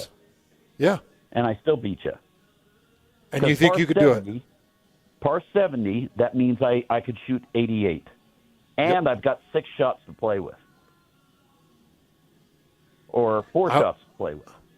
I want to build this into a Netflix special so bad. I guarantee Netflix would put $1 million up, and Scotty is always willing to chop your pinkies off if it helps him win a barbecue competition. We call this Bob versus the machete. The Netflix special, Bob versus the machete. Bob versus the 92. No, Bob versus the machete is better. So you think you could do it at Oakmont? You think you could put the 92 out there at Oakmont in the middle of horrible rain? That's why I love you, Bob. I'm so glad you said yes. That's the confidence I've come to expect. Every green in regulation becomes now 3 on par 4s. That's right. On the par 3s, I can make up shots. The 300-yard par 3, I'm laying up short of the bunkers and chipping up the green. Because then I can make 4, and on the par 5s, I can take a 6. So I think I can do that. That's why he is the great That's why we rely on him for all things golf. That's why he is my dear friend, because he's the most competitive human being I know outside of myself. Bob, thank you so much for coming on, man. We sure appreciate your insight and coverage. You got it. We'll talk soon. There you go, the great Bob Casper. He says he'll take the $1 million, he'll hit the 92, and he'll go home rich, and he's not worried about losing the pinkies. I love it. I think it's a fascinating question because let's just tell you that Oakmont was not easy on a lot of these professional golfers. All right, come back to what you may have missed coming up next. This is Jake Scott and Ben Anderson. Athletics are funny that way. I've always said this. Not only does it attract people from all sorts of different backgrounds, but all sorts of different intelligence levels, different emotionally intelligence levels, like all those things. Like, I don't know how coaches do it, honestly. This is going to sound mean because it's certainly not the case. There are legitimate savants, can think everything with the game, and then aren't super intelligent off the floor and struggle off the floor. And that's quite common. It's so applicable, though, to life. I mean, Elton John just sat down and played the piano. I think in person you can really tell the difference between not intelligent and maybe just public speaking isn't my first way of communicating. But then you can see people as just like, okay, this dude's just a dim bulb. And as a dim bulb myself, I feel like we can really sniff out each other. You know what I mean? Spider sense tingles when you get around each other. This guy's faking it just like me. Hear Jake Scott and Ben Anderson every day from 10 to noon on 97.5, the KSL Sports Zone. America First Credit Union is here to help you in all of your daily finances. So what are you looking for? Someone to protect your money, someone that could help with fraud, because fraud is getting so bad right now. Everybody's looking for a free dollar. Well, you got all the fraud alerts, all the fraud protections. America First Credit Union is on the forefront, the cutting edge of all thing fraud protection. Maybe it's business management. I've got a couple of business accounts through America First Credit Union. I'm able to manage those businesses. They help me with my taxes. They make all the transactions very easy. Maybe it's lending. Maybe you need just a little bit of lending. Maybe you need a HELOC. Maybe you need a mortgage. You're looking at a house and you need a good mortgage with a very competitive rate. America First Credit Union can help you with those rates. Maybe you need cash right now.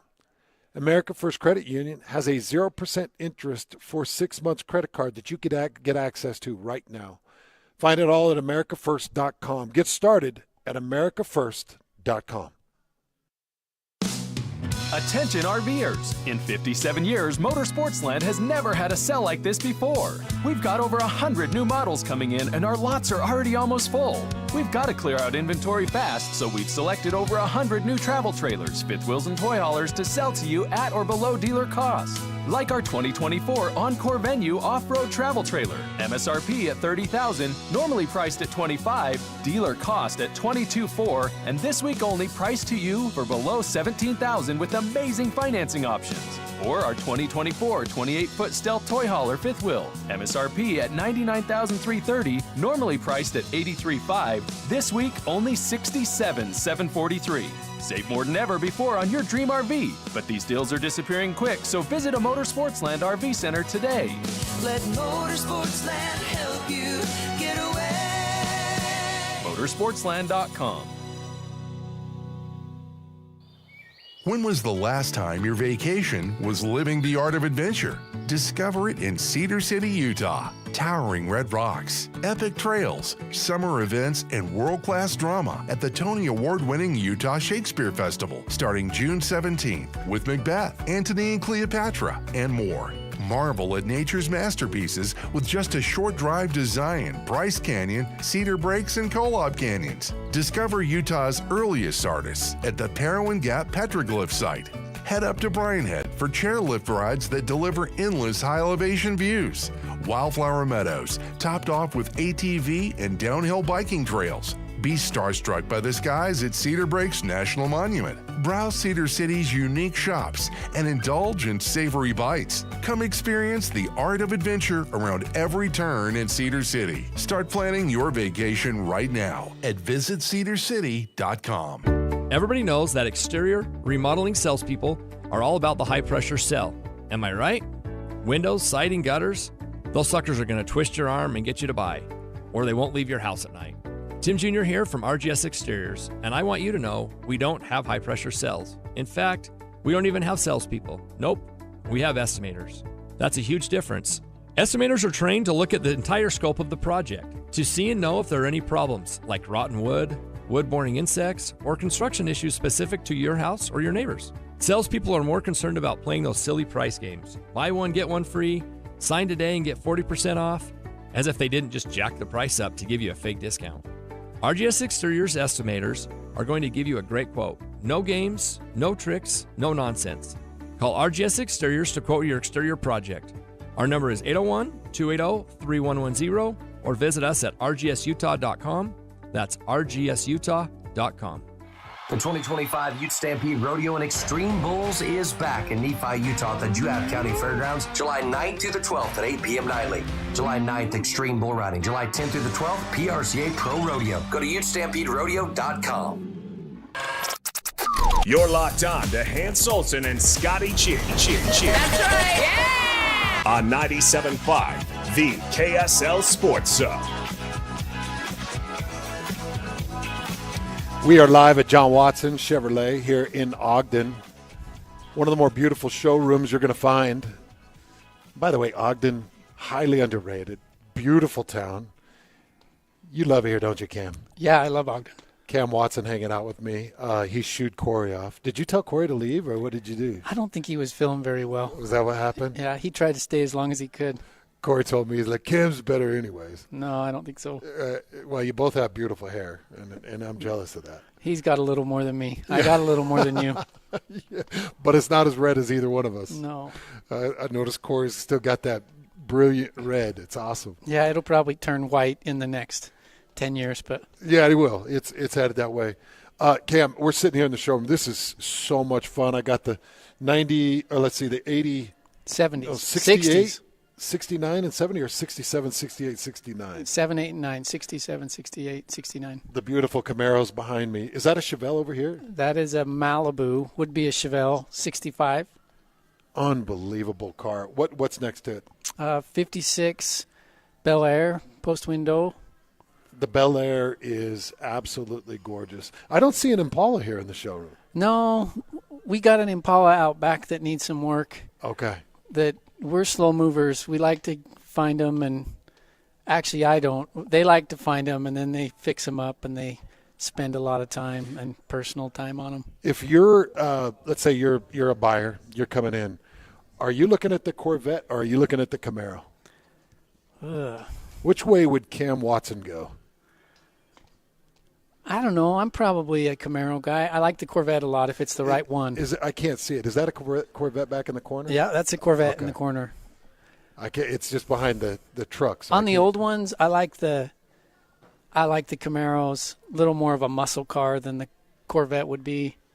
The newer ones, it's hard to pass up. The new Corvettes are pretty cool. Well, I was asking Corey, there's nothing more American than the Chevy brand. Yeah. This is it. This is it. This is the original muscle car. This is the toughest, the baddest that you can possibly find, that you can possibly get. Yeah, every once in a while I feel like I need a pick-me-up, and I drive one of these old cars home, and you feel like, Vin Diesel for a minute. Oh, yeah. Right? Does Corey ever let you drive his 67 home? Yeah. He does? Yeah, they're kind of all fair game when it starts to get to parade season, and we're trying to get them out and drive them a little before we use them in 4th of July stuff or the car shows.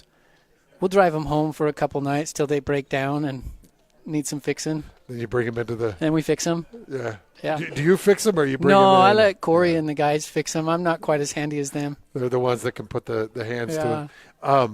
I know how to drive it, though. Oh, yeah. Yeah, I can let it rip. Yeah, so you can move. Yeah. You can move in these things. So we've got a huge car show coming up, July 19th. It's the 12th annual John Watson Car Show. It's going to be here at this dealership. So if you're looking for something to do, Saturday, July 19th, we're going to be down here, and we'd love to have you come visit with us. And it's really easy to find us as 3535 Wall Street, right? Yep, Wall Avenue. Wall Avenue. And you could come down and enjoy the car show. And as Corey was talking about, it's not just the cars, but he thinks there are going to be 180, 200 cars. Yeah, we'll have a couple hundred cars here and a lot of people. So we'd love to have you come down. But if you're in the market for a vehicle, You just can't find something more powerful than these Chevys. Have you guys been hit hard by the tariff? I wouldn't say we've been hit hard. We had a pretty good rush the last 3 months. I don't know if that's tariff-based or not. There's a little concern out there, but no, things are still good. The business is good. Sales are good. Prices really aren't up from the tariffs, or at least it doesn't feel too much like it is in our brand. Availability is maybe a little trickier, but there's still plenty of stuff out there. Yeah, that was what Corey said. It kind of surprised me that you guys, you've got inventory.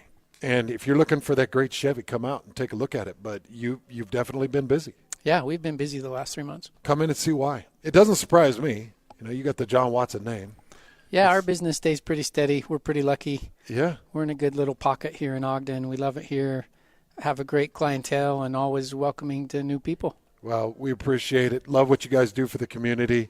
Cam, you've always been so good to me, been so good to the station. We appreciate it. And our listeners are going to repay the favor.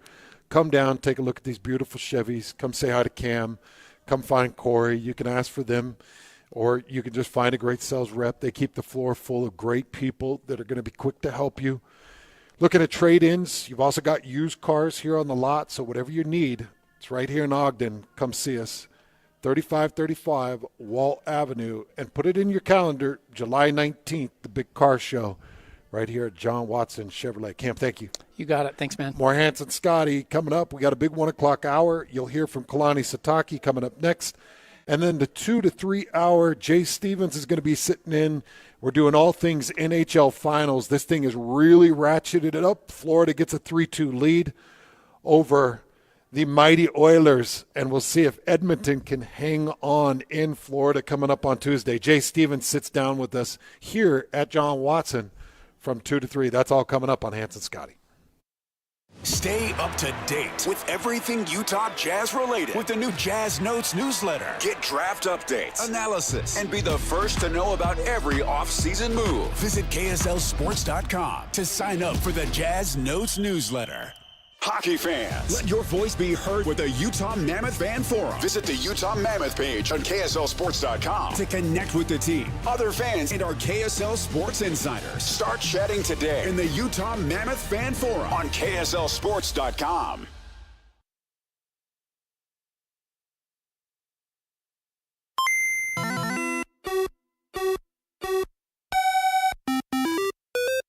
Think road safety's a single-player game? Not so fast. Before driving through a crosswalk, put away distractions and watch out for pedestrians and cyclists. The best way to win? Share the road. Brought to you by the Utah Department of Public Safety.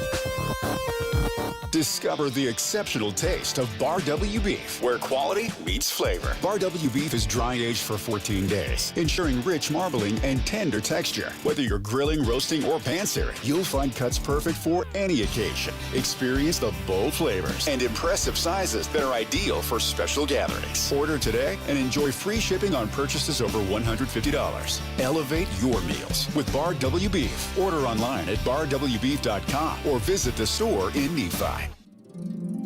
Have you dreamed of a home golf simulator but worry you just don't have the space? Fairway Hideaway brings that dream to life with the Murphy Golf Simulator. This sleek fold-away closet system transforms any garage, basement, or office into playing Augusta, Pebble Beach, or hundreds of other famous courses around the world. Once you're done, simply push a button and it folds away into a 2-foot closet system that any house designer would be proud of. If you decide to put it in your garage, you still have space to park your cars. From Park City Chalets to Salt Lake Townhomes, Murphy Golf Simulators blend seamlessly into your space with no renovation required. Zone listeners will save $1,000 off their Murphy Golf Simulator by getting your installation scheduled before end of summer. Play iconic courses, perfect your swing, or host your next golf night, all from the comfort of home. Then use a remote control and watch it fold away. Learn more at fairwayhideaway.com. That's fairwayhideaway.com. Broadcasting from the Mountain Home Services Studio, this is 97.5 KZNS FM Colville, 1280 KZNS AM Salt Lake City, and 102.7 KSL FM HD2 Salt Lake City Midvale. This is 97.5, the KSL Sports Zone. Looking for the latest on the Jazz, Utes, Cougars, and Aggies? Yeah. We've got you covered. This is Hans Olsen and Scotty G on 97.5, the Sports Zone.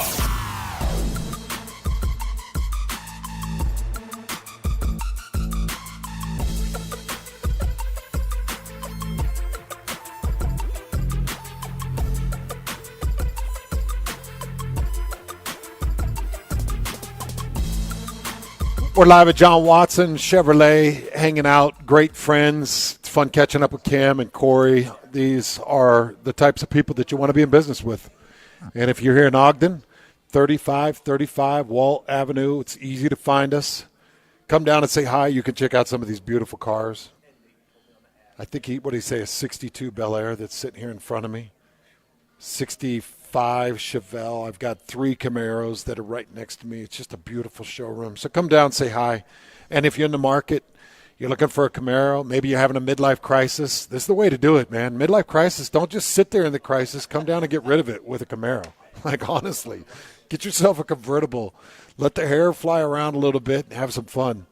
But I love it down here at John Watson. All right, so a couple of opportunities to hear from Kalani Sitake.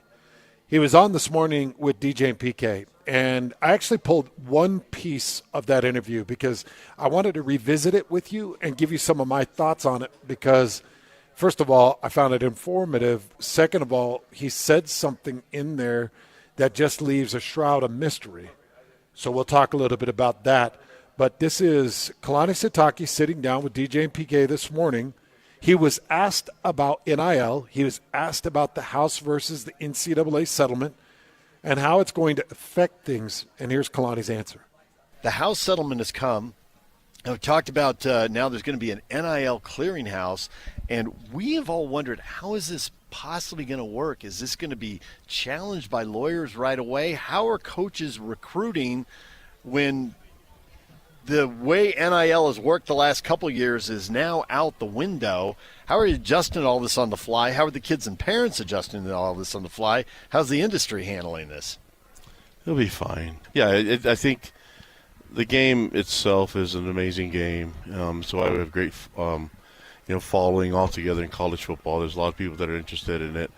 The playoffs are improving every time that they take a look at it and they adjust. And so I think this adjustment, that's what the game is. I mean, whether it's the rules or the way we hit or when we can recruit, when we can sign, can we pay the players, or how does that payment come through? Is it a rev share or a NIL? I mean, as we go through it, I think everyone's trying to figure it out. I just know that you have to be ready to adapt in this game. And so I'm it was interesting because looking at the roster spots and everything, we were under the impression that we had to cut our roster to 105, and now you're realizing that that's probably not the deal, but it seems like some schools cut the rosters down and others didn't. So some were in the know and some weren't. So we obviously have to adjust to all that.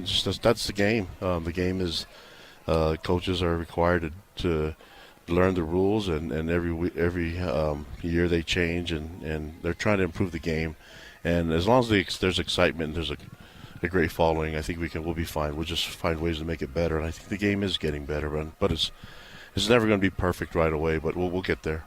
I think the bigger point, Coach, is that Brian Santiago taking over as athletic director, succeeding Tom Holmoe, and now he's speaking more from an authoritative standpoint since he's got the title, is that the message that he's sending, whatever the rules are and however they're implemented and whatever changes are there, BYU is ready to adapt and ready to try to win at the highest level. That's what I take in just a short time as his administration has gotten going.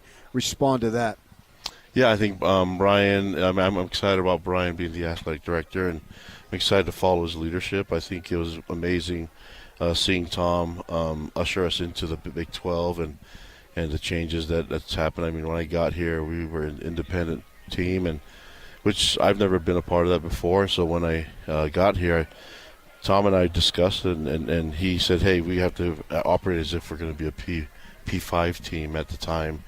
And so I said, well, the best way to do it is we just got to get some competition and see where we stand and match up with these guys. And Luckily, I have some experience when I was at Utah with A-Rod and Jay and those guys, and with Kyle. And so it was like, okay, if we want to be able to match up, we got to see how our team is and the depth of talent. And so we did that and had some difficult schedules. And we had to be creative with it because most of our schedules were front-loaded.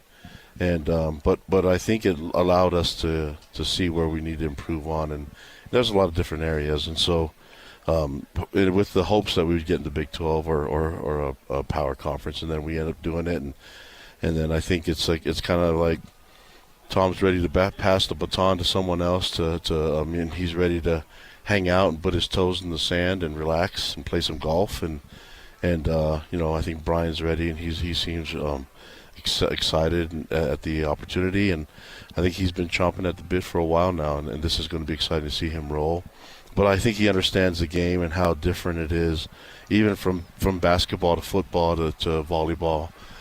Soccer, things like that. It's a different time. So he has the skills and the ability to lead us, and I'm excited about what we can do as a football program. A couple of things there from Kalani Sitake, and great take there on both the House versus NCAA settlement as well as Brian Santiago. I'll start really quickly with Brian Santiago, and I think right out of the gates, the new athletic director at BYU is saying the right things. He is definitely putting the right message out there. And that message is that this is a football university.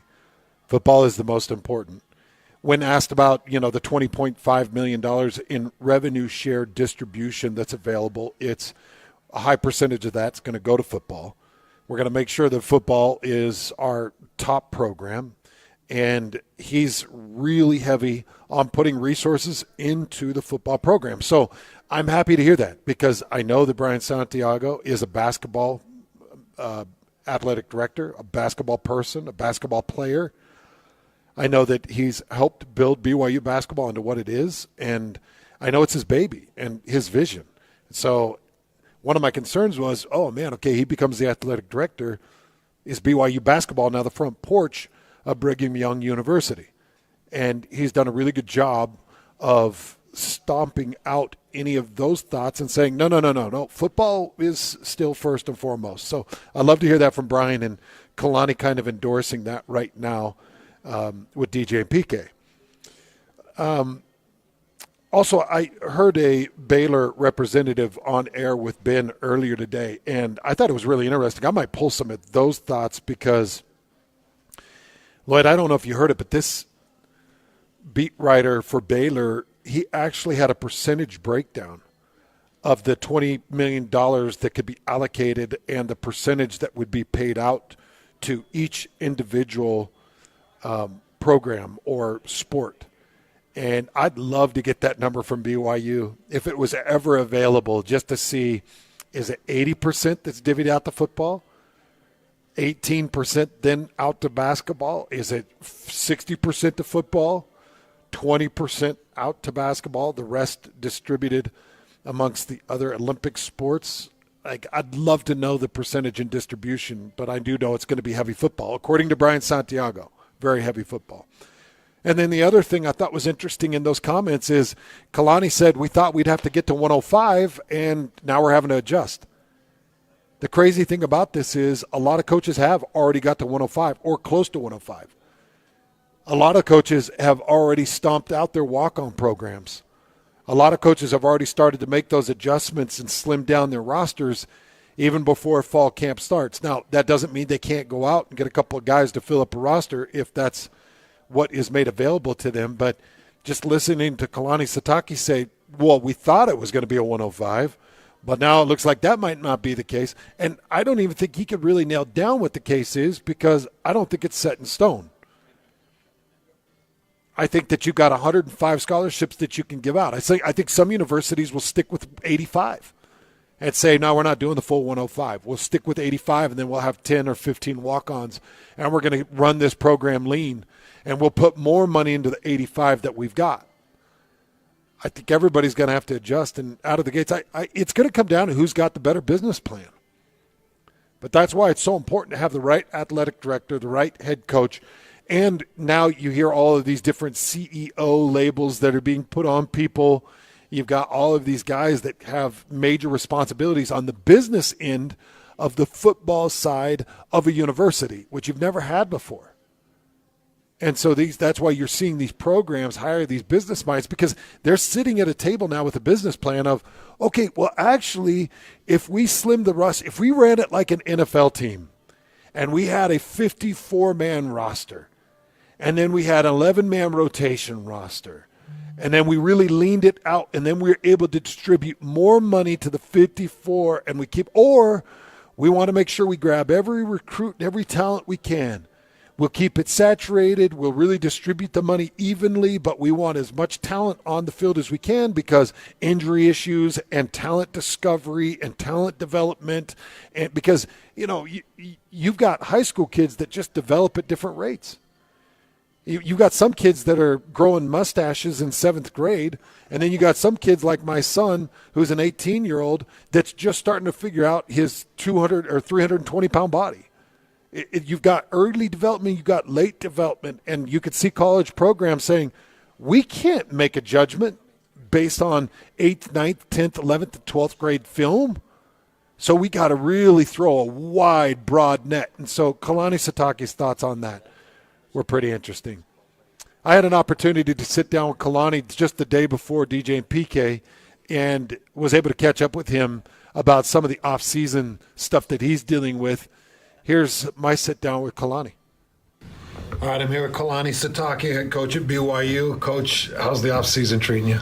Going well. I mean, the guys, obviously, it's when you go through the offseason, just means that football season is right around the corner.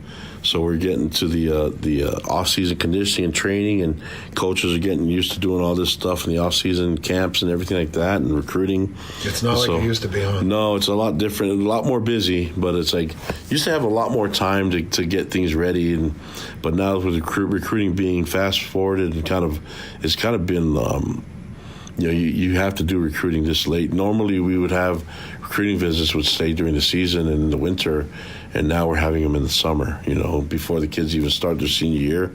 That's just kind of what the game is and what's happened with college football nowadays. But so we're working through all that, and it's extremely busy, but really excited about what we're seeing from the team and our possibilities and the potential that we have for this year. You still buzzing from that Colorado win?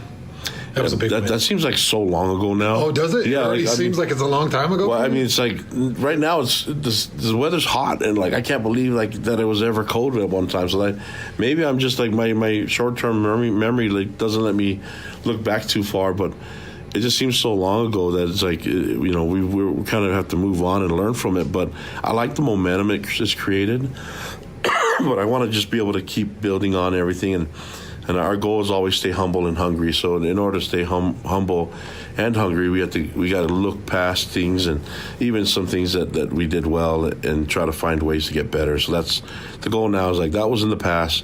We appreciate it, we loved it, but what can we learn from that, and how can we influence that to make us be better now? A lot of busy work going on throughout the offseason with this house and NCAA and NIL stuff. You navigating all this really well, Coach? Well, I mean, I don't know if anyone's doing it really well because there's so many new parts to it. But, I mean, I think we will – one thing that I'm committed to is adapting to whatever's out there. It's if the rules of football change or whatever, obviously there's no targeting those hits. You have to change things a little bit to whatever's out there. So whatever changes happen, we'll make it work. Whatever happens in the calendar, we'll make it work for us. And hopefully I can do a great job as a head coach and make it an advantage. But that's the hard part is that there's nothing consistent right now. This year is way different than last year. Next year will be different than this year. So it's an ever-changing system. We just have to get used to it.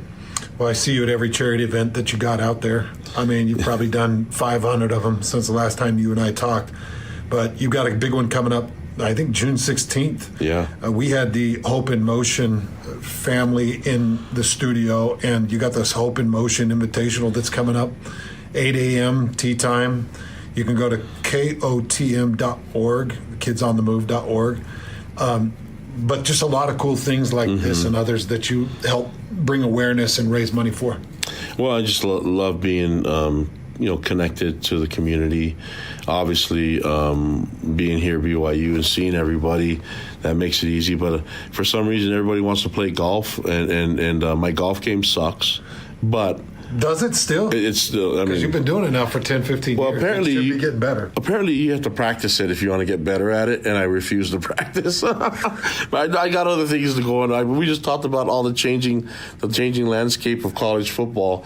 Don't really have a lot of time in my golf game, but I do have time to hang out with people and play golf. And maybe it's because they have someone to beat, and that's me. But I do know one thing: I'll do it whatever I can to do my best to help anyone in any charity and anyone that's trying to do good for others. That's what this is about. Hope in Motion Golf Invitational is to help so many young people, especially, and families in the community to just make their lives easier and to give them all the resources necessary to just kind of give them a better life. And so we can all agree that that's the right thing to do, even if we're not good at golf. Come out and play and just be involved and see any way you can be involved. Some people can't play golf or don't want to spend money to do it. Find ways to be connected because we need all the help we can get, and this is a great cause, and I'm looking forward to playing golf and being around with all these people. It's amazing. Well, I get to see how bad your game is here in a couple weeks. BYU Media Day, golf tournament, and you're going to be out there. All the coaches coming there. Are you coming out to that? Oh, I'm going to be there. The thing is, I'm not good at golf, but I like it for some reason. What is it?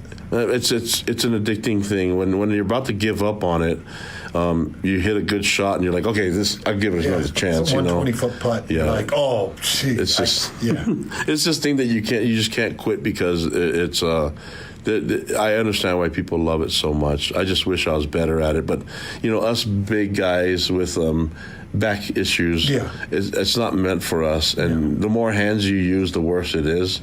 So.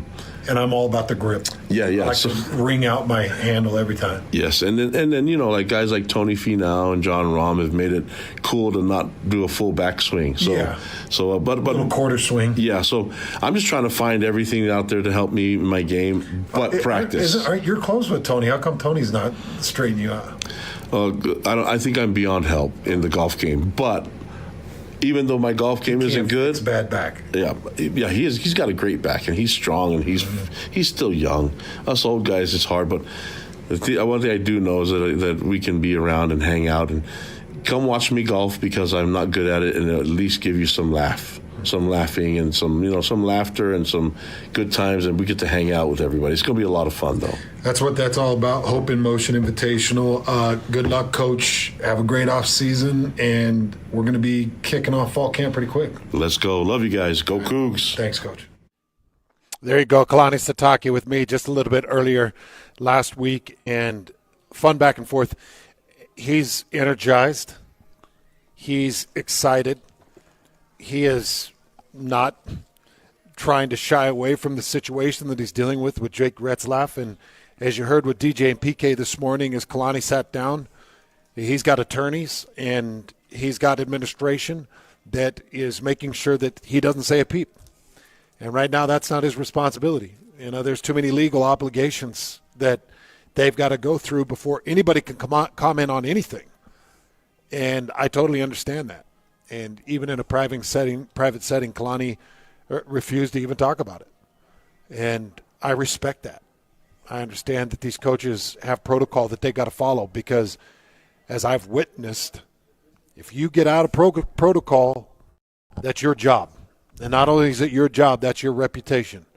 And Kalani's not about to mess with his reputation. He's going to make sure that he's doing things the right way. So I expect BYU to handle it the right way, and so far they have. And, I've seen all the speculation out there, and everybody's got their own story. Oh, well, my aunt's cousin's sister told me that this happened, and this – just let it all fall back into the very able and capable hands of the attorneys and judges and probably the jury that this is going to be handled in front of with this civil case. So a lot of things upcoming in regards to Jake Retzlaff. But Kalani Sitake's in great spirits, as always, and I wouldn't expect anything different from him. The guy, ever since I met him in 1997 when he came back from his mission The guy has been nothing but a positive influence in my life, and obviously has done some incredible things there at BYU. And if he does end up losing Jake Retzlaff, I expect him to figure it out. That's why he's got Aaron Roderick. That's why Aaron Roderick's expected to have a deep quarterback room. That's why he brought in the quarterbacks that he's brought in and made sure that he had a room even before they found out about this civil situation. So it's going to fall back on Aaron Roderick to make sure that he's ready if that is the situation, because you can't have JoJo Phillips and Chase Roberts. You can't have this returning Parker Kingston and LJ Martin, and you can't have Sione Moa and this returning offense with this offensive line and just say, well, we lost our quarterback. Well, that's our excuse. That's not an excuse. You better have a deep quarterback room, and you better be ready to adjust, especially now because you're going to have all camp to make those adjustments and figure out the direction you're going to go. There you go. Big thanks to Kalani Sataki. Great stuff from DJ and PK this morning. You can hear their conversation at KSLSports.com. Kalani has a lot of fun with those guys, and that's why I always love DJ and PK. They've got good relationships with these coaches, just like I do, and it makes for a fun conversation. You always get good insight and great stuff.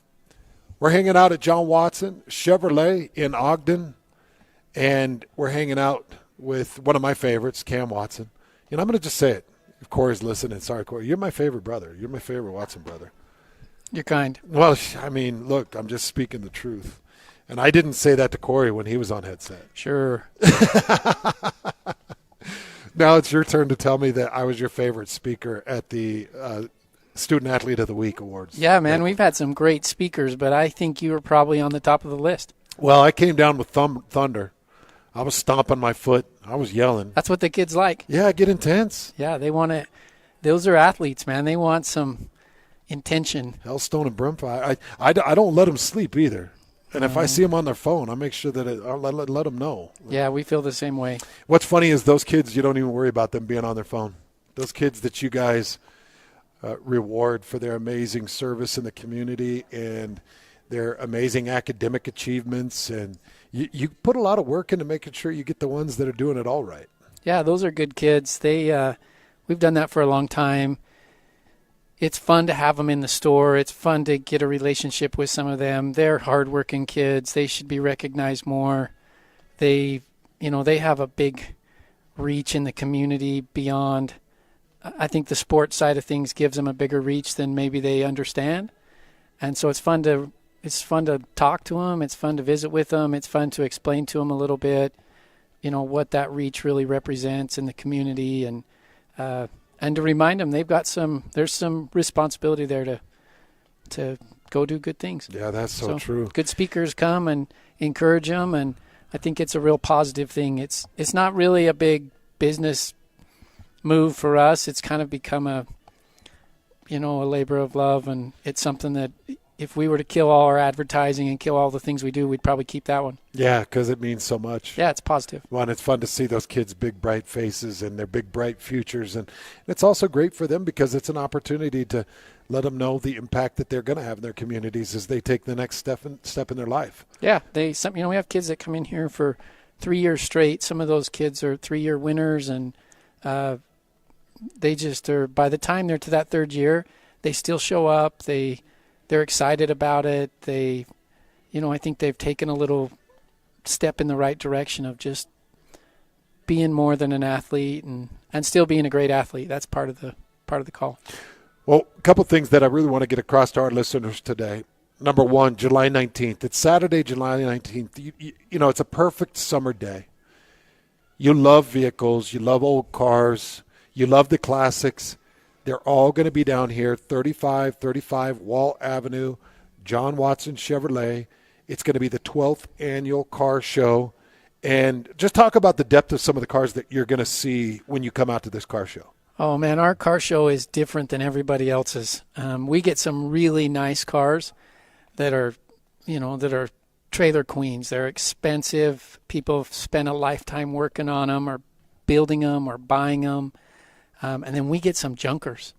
I mean, we get people that roll in here with their car that they just love to death, and it's so tricky to park them, and as the guys just stand out on the curb and welcome people in, you'll have somebody roll in here with a $150,000 53 Corvette, and then the next guy will roll up in like a Vega, like just that's hammered. And it's a little tricky, but it also makes it way fun. We get a 92 Miata. Yeah, we have an old Volkswagen Bug that shows up every year, and we've got the Lowrider Club comes, which is super cool, and they have their own little following. So we get a lot of different things. It really is a different show. I think when we started it, we kind of had this intention of having an all Chevy show as a Chevy store, but that dissipated quickly. Broke through that ceiling. We just kind of opened it up, and honestly, it's gotten a little out of hand on us. There's too many cars, there's too many people, but it's way fun, and it's a good time, and you can come see anything from the old Chevys that you think you're going to see to, some strange stuff. I mean, a couple of years ago we had, and I think they've come back for 3 or 4 years in a row, but we have like remakes of these movie cars, and you'll have the Toyota from Back to the Future that's like a clone, and you'll have the with KC lights. The KC lights. It's black. It rolls in on a trailer. Yeah. It's just like the ending scene. Everything but Michael J. Fox rubbing his hand on the side. Yep. And then we have the DeLorean from Back to the Future, and just people put a lot of love and effort into their cars, and it's part of their personality, and so the show is really a cool reflection of people. Saturday, July 19th, about a month away. It's going to be just a beautiful day, and it'll be exciting to come out here and take part in that. We've got some of these beautiful cars in the showroom, and this just gets me jacked up and excited for it. You got the muscle cars and the power of these great Chevys, the Camaro, which is just so classic, the Corvette that is so beautiful. And then we've got a more modern, is this Camaro here? Yeah, this is a ZL1 Camaro, little bit newer, but just one that when you have Camaros laying around, I've learned, older ones, mid-aged ones, they kind of reproduce, and people bring them in and trade them in or sell them to us, or it's a little bit of a problem, but we got a couple ZL1s that are laying around that are a little bit newer with no miles on them that maybe would be for sale, I guess, but probably not. They're fun. All the cars around here are a lot of fun to have around. They are, and a lot of fun to drive. If you are a Camaro enthusiast, I'm going to tell you right now, come down. We've got a 67, a 68, and a 69 lined up right behind me. All classic remakes, just beautiful. The showroom lights kind of shining off that new wax job and the perfect paint job, and they're absolutely gorgeous. You got red, white, and blue. Was this done in a classic American style? One's red, I one's think it white, just one's kind blue? of fell out of the sky and landed in here, and did it, or is worked. this planned? No, it is really, so American. It's just kind of become this way, and a great place to show off cars. I call it BYU blue, Utah red, and we'll go Weber State white because there's a little white in that purple and white. Maybe a little bit, but that's pretty fitting. Yeah. We need a Navy in here for Utah State somewhere. Yeah, exactly. Maybe next time. We got to get some Navy going on in here. But big thanks to John Watson. Love it down here. Come in. You can ask for Cam. Cam will sit back. What? I know you're a sports freak. What do you think the Jazz are going to do this offseason? I don't know. I don't know what they do. Yeah. Right? I've listened to all the podcasts, all the stuff. You don't want to see another tank job, do you? No. It was hard to cheer for the Jazz at the end of the year. If the Jazz had the ability to get Zion Williamson, and they had to move some assets, obviously it's going to take you a few ones, and it's going to take you some money, and it's going to – but if they had the chance, would you want them to get Zion? Man, I'm on air, right? Uh-huh. I don't know if they're going to draft anybody as talented as Zion Williamson. Okay. Right? Yeah. So maybe that is the move. Okay, so no, that's a decent take. That's a very decent take. Because I fear Zion's history of injury and preparedness and just the direction he's headed, I think that you're going to have a crossing axis where Zion is going to start on his way down and a draft pick will start on its way up. And at some point, whether it's 2 or 3 years, they're going to cross. And the one that you draft, I think eventually is going to be on a better trajectory than Zion. So that's my issue with Zion. It's a little tricky. Although he would sell tickets. He would generate the interest. He'd win games. You'd go get yourself 42 wins in a season and find yourself in a 5 spot. But I don't know, Cam. I just worry about those things. Yeah, I have my hope still in the draft. I mean, it's a real hard life to live hoping on the draft and living on that side of things. But especially when the draft lottery slaps you in the face. Yeah, that was a big slap. Yeah. Like I'm a fan enough that I was listening live, watching that with my boys, and that was a little bit of a kick. That's Cam Watson. Fantastic stuff with John Watson and John Watson Chevrolet, the Watson brothers, the Watson family. You know the name. You trust them. Come down and find yourself a Chevy that you can drive home, feel good about, and make sure you put it in your calendar. July 19th, it's going to be the 12th annual John Watson Car Show down here in Ogden, 3535 Wall Avenue. We'll be here until 3 o'clock. Come say hi and find yourself a Chevy that fits you. Cam, thanks. Thank you. We've got Good, Bad, and Ugly coming up. And then remember, from 2 to 3, our NHL insider, Jay Stevens, will be sitting down with us here at John Watson Chevrolet. And we're going to be talking all things NHL Finals from 2 to 3. Good, Bad, and Ugly next. Ladies and gentlemen, may I present... This is JJ and Alex. Joining us on the program right now, John Wilner, college football writer for Mercury News. What are some of the issues and concerns about that 5+11 model that gives a lot of people pause? Well, I think that it gives the selection committee an immense amount of power. They're picking 11 spots. There are a lot of reasons to be wary of the selection committee. I mean, your state is one of the big ones, right? Because I think BYU got totally hosed. That is a sentiment a lot of people feel could get repeated every year if the committee is allowed to pick most of the field. One corner is distrust of the selection committee. Another corner is the need for more money because of revenue sharing. And the third corner is that ESPN isn't on the hook to pay more if they expand the playoff. So they can't just get more money by expanding the playoff. Catch JJ and Alex afternoons from 3 to 6. Presented by G2G Bars on 97.5, the KSL Sports Zone. Helping your money do more means putting yourself in the financial driver's seat. Oh, yeah. And there's no better or more literal way to do that than with a low-rate auto loan from America First Credit Union. Plus, for a limited time, when you finance your new vehicle with America First, you'll enjoy no payments for 90 days. And that means getting more mileage out of every cent you spend. So make your money move. Head to AmericaFirst.com to apply for pre-approval of your low-rate auto loan today. Eligibility, terms, conditions, and creditworthiness apply. Subject to change. Federally insured by NCUA. Equal opportunity lender. Looking for reliable home services you can actually count on? I've got just the team for you. Mountain Home Services. They've been serving Utah since 1954 with honest, upfront pricing and zero hidden fees. Plus, they back every job with a 100% satisfaction guarantee. With summer heating up, now's the time to get your AC in shape. Mountain Home Services delivers fast, expert air conditioning service to keep your home cool and comfortable. And don't forget, they also handle electrical and plumbing work with the same trusted care.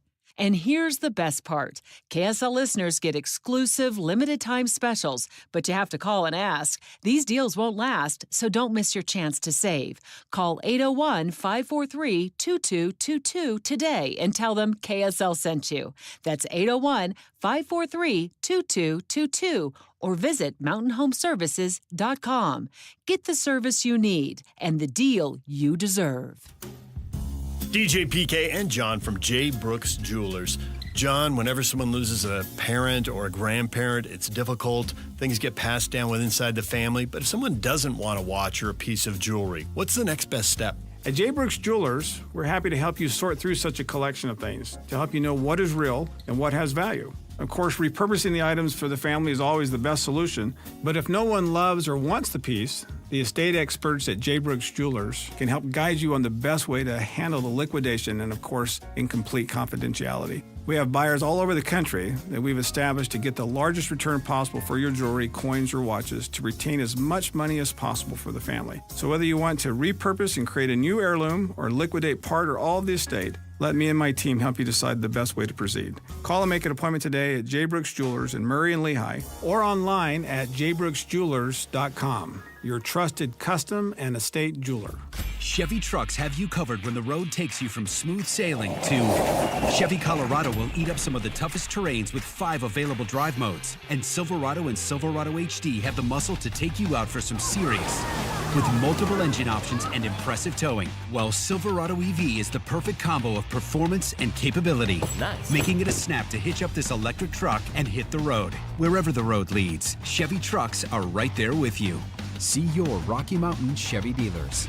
If your roof needs repair or replacement, do it now during S&S Roofing's huge spring sale. 12 months interest-free financing. Get the best value on the highest quality roofing job in Utah. Dial pound 250, then say S&S Roofing. This is your top 60 and 60 watch list as Hans and Scotty get you ready for the start of the 2025 college football season by highlighting the most influential players on their team for the upcoming season.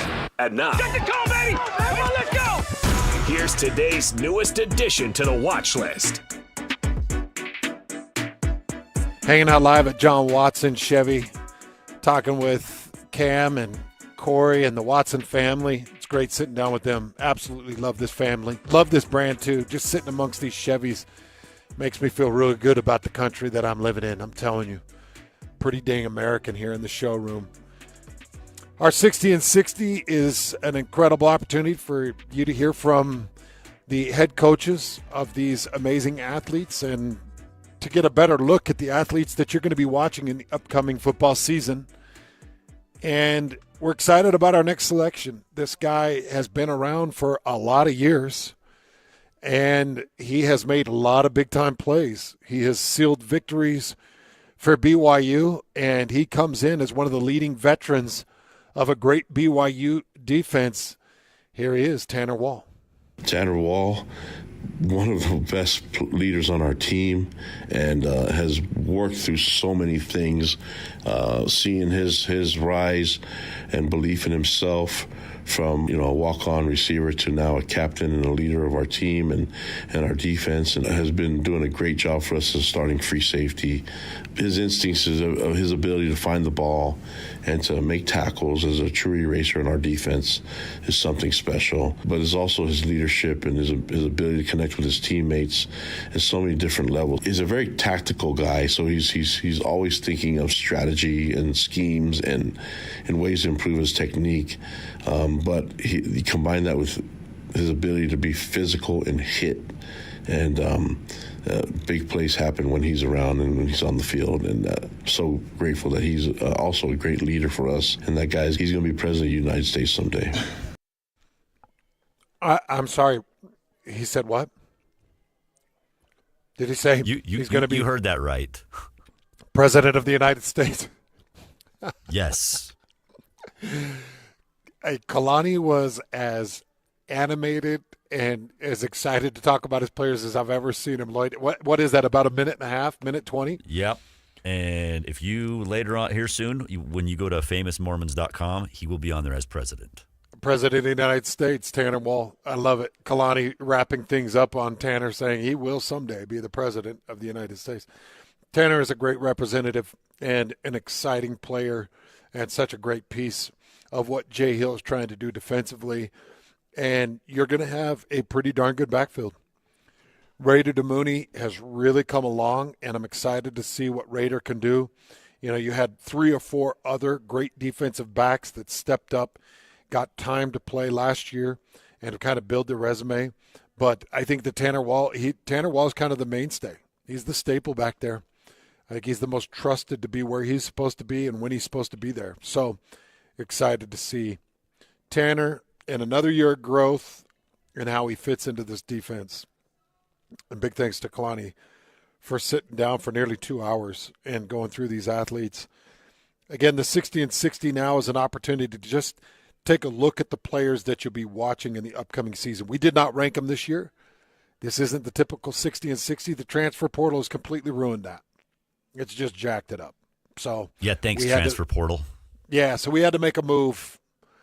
On the run, we had to make a move, and this is what we went to. We went to the 60 and 60 watch list. Tanner Wall checking in. All right, well, I'm going to take a lot of these stories from the good, bad, and ugly. I'll put them in sports roulette when we spin the wheel. Maybe we'll by chance hit a couple of these. But Can I go ahead and tease the next? Can I tease our whole world news? Yeah, please. Let's just say it is a whole world news that'll make your back hurt. It'll make your back hurt, and it's a whole world news. I'm just not sure how much we should be celebrating this accomplishment. That's coming up next. Live at John Watson Chevrolet in Ogden, 3535 Wall Avenue. Come down, say hi, check out these beautiful cars. That's John Watson Chevy in Ogden. Jay Stevens at 2 o'clock, and we've got a little bit of whole world news coming up next. This is DJ and PK. Joined now by BYU football coach Kalani Sitake. Do you feel like you have your arms around the league and you know what it is now? Or is that the thing that's constantly evolving and changing and you just got to figure it out on the fly as you go? The more I'm around it, the more I just realize it's just going to be difficult. Everybody's got a good team, and everyone now has the money and is able to pay players, things like that. So we have to find our competitive advantage and our niche and what's going to make us unique and different than everybody else. And that's the exciting part about it, I think. When you put things together, the strategy, the scheme, the culture, everything that goes into building a program, for me, that's what's exciting, and seeing how we match up and if we can get to this point where we can win a Big 12 championship, that's the goal. Catch DJ and PK mornings from 6 to 10 on 97.5, the KSL Sports Zone. So we just had a Bar W Beef box delivered to the house. Bar W Beef. You've heard me and Scotty talking about it. This is the newest, latest, and greatest facilities in the beef processing plant world in Nephi, Utah. These beef are born and raised in Utah. They are ranched on our land, our soil, our grains, our grass, and then they're processed in good old Nephi, Utah. Scotty and I have been out there to the facilities. Like I mentioned, state-of-the-art facilities, every cut of beef, dry aged for 14 days. And I just had the Family Essentials bundle delivered at the house. Here we go. The Family Essentials bundle from Bar W Beef came with 5 pounds of ground beef, 3-pound chuck roast, a pound of stew meat. You got a 1 pound of fajita meat, 2.5 pounds of short ribs, 4 New York strips, and 4 sirloin steaks. Now, I know that you got the classic. The ribeye is probably the best grilling steak that's ever existed, and I don't think anybody can argue it. The New York is so good. You know, you put just a nice big old round part of the garlic butter on top of a freshly grilled New York, and it's incredible. But I'm going to tell you right now, the Bar W Beef sirloin has that deep, beefy flavor. It's still got some good marbling and some good fat that keeps it high and rich. But it's the best sirloin I've ever had. It's the best cut of sirloin that my lips have ever tasted. And that's courtesy of Bar W Beef. Go to barwbeef.com. You could take that Family Essentials bundle, sent to your home for free. Anything $150 more, it's going to be free shipping right to your house, and it all starts at barwbeef.com.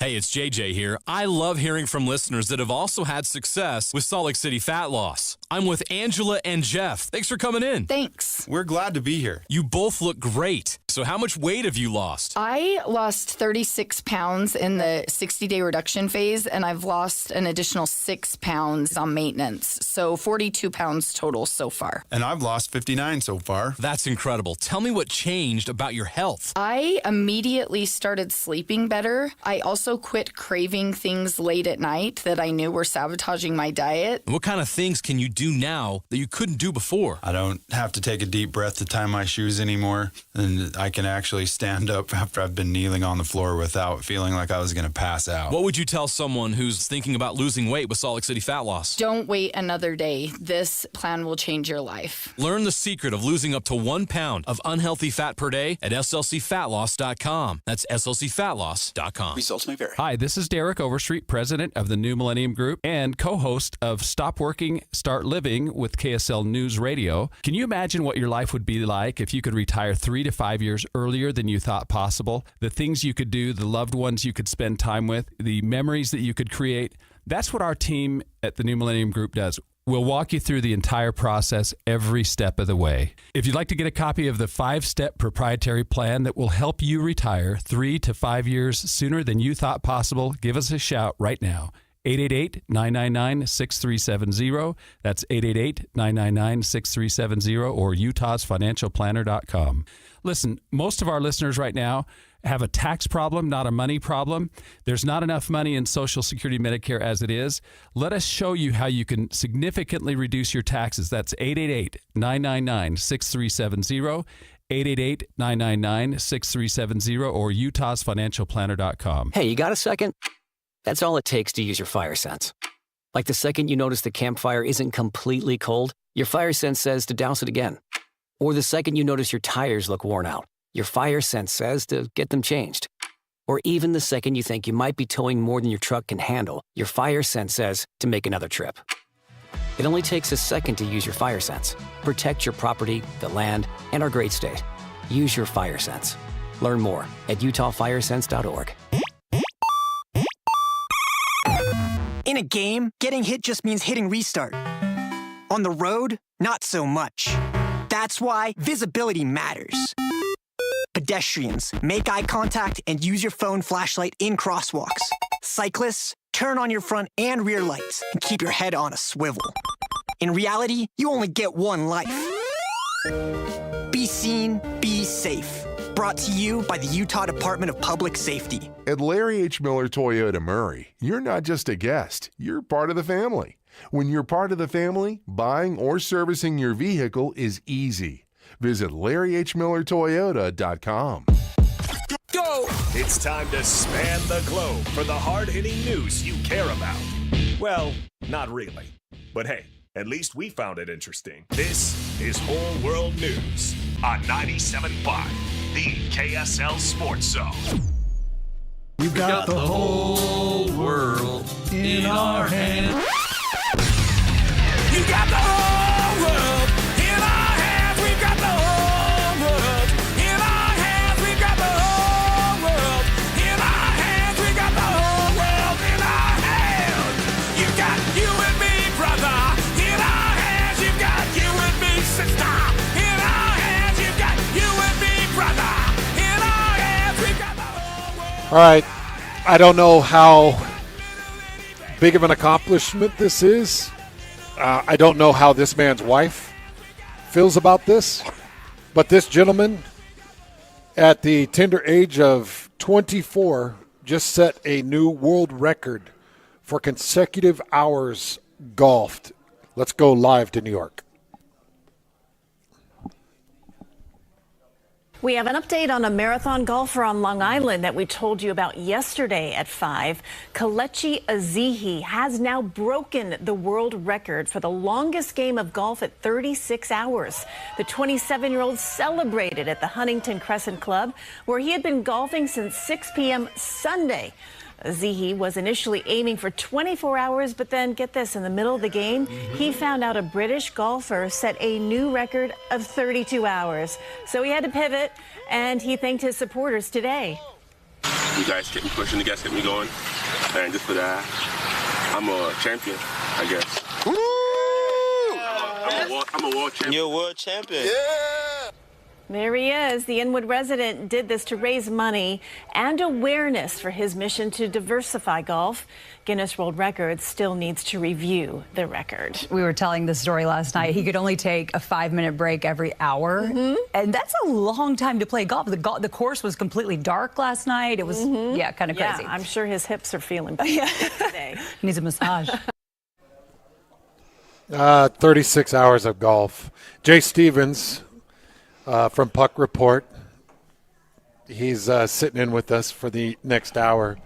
Could you do 36 hours of hockey? That I might be able to do. I've done some of those overnight tournaments, but I'll tell you, I just did 18 holes of golf after having a whole year off of golf, and I had to call in sick the next day. Are you serious? I couldn't move. Are you kidding? Well, I also went and worked out, and then I went and cleaned my shed. But I woke up the next morning to go to work, and I'm like, my back's not there. Your body was jacked? Oh yeah. Are you kidding me? No. I was swinging for the fences every time too, though. So I mean, you come out of a net, you're bent over. You're still playing men's leagues. Yeah, I just got off the ice to come here. Yeah. Oh, did you? You were on the ice this morning? Yep. How'd it go? I was there. How's the game? It's decent. You still stopping the pucks? They you steal the wall? They still hit me. I'm definitely showing my age on my speed though, but having fun with it, Have you ever thought about just widening your leg pads by like 6 inches on each side? Oh yeah. Seeing if anybody notices. Man, in the early '90s, they were getting out of control, and then the NHL came through and made some rules, and then for some reason, men's league followed those rules. And then because I'm still an e-bug, my pads have to be signed off by the NHL. Oh, okay. So mine are. So if you ever get called up, like they're going to check your pads. Yeah, I don't know if they actually would. I probably don't have to follow those rules, but the Grizzlies always make me do it just in case. So 36 hours of golf. So you did 18, and you're done. 36 hours. I think if I warmed up into it though, like I'd probably be all right. You'd get through it. Okay, what's the most you've ever played, Hands?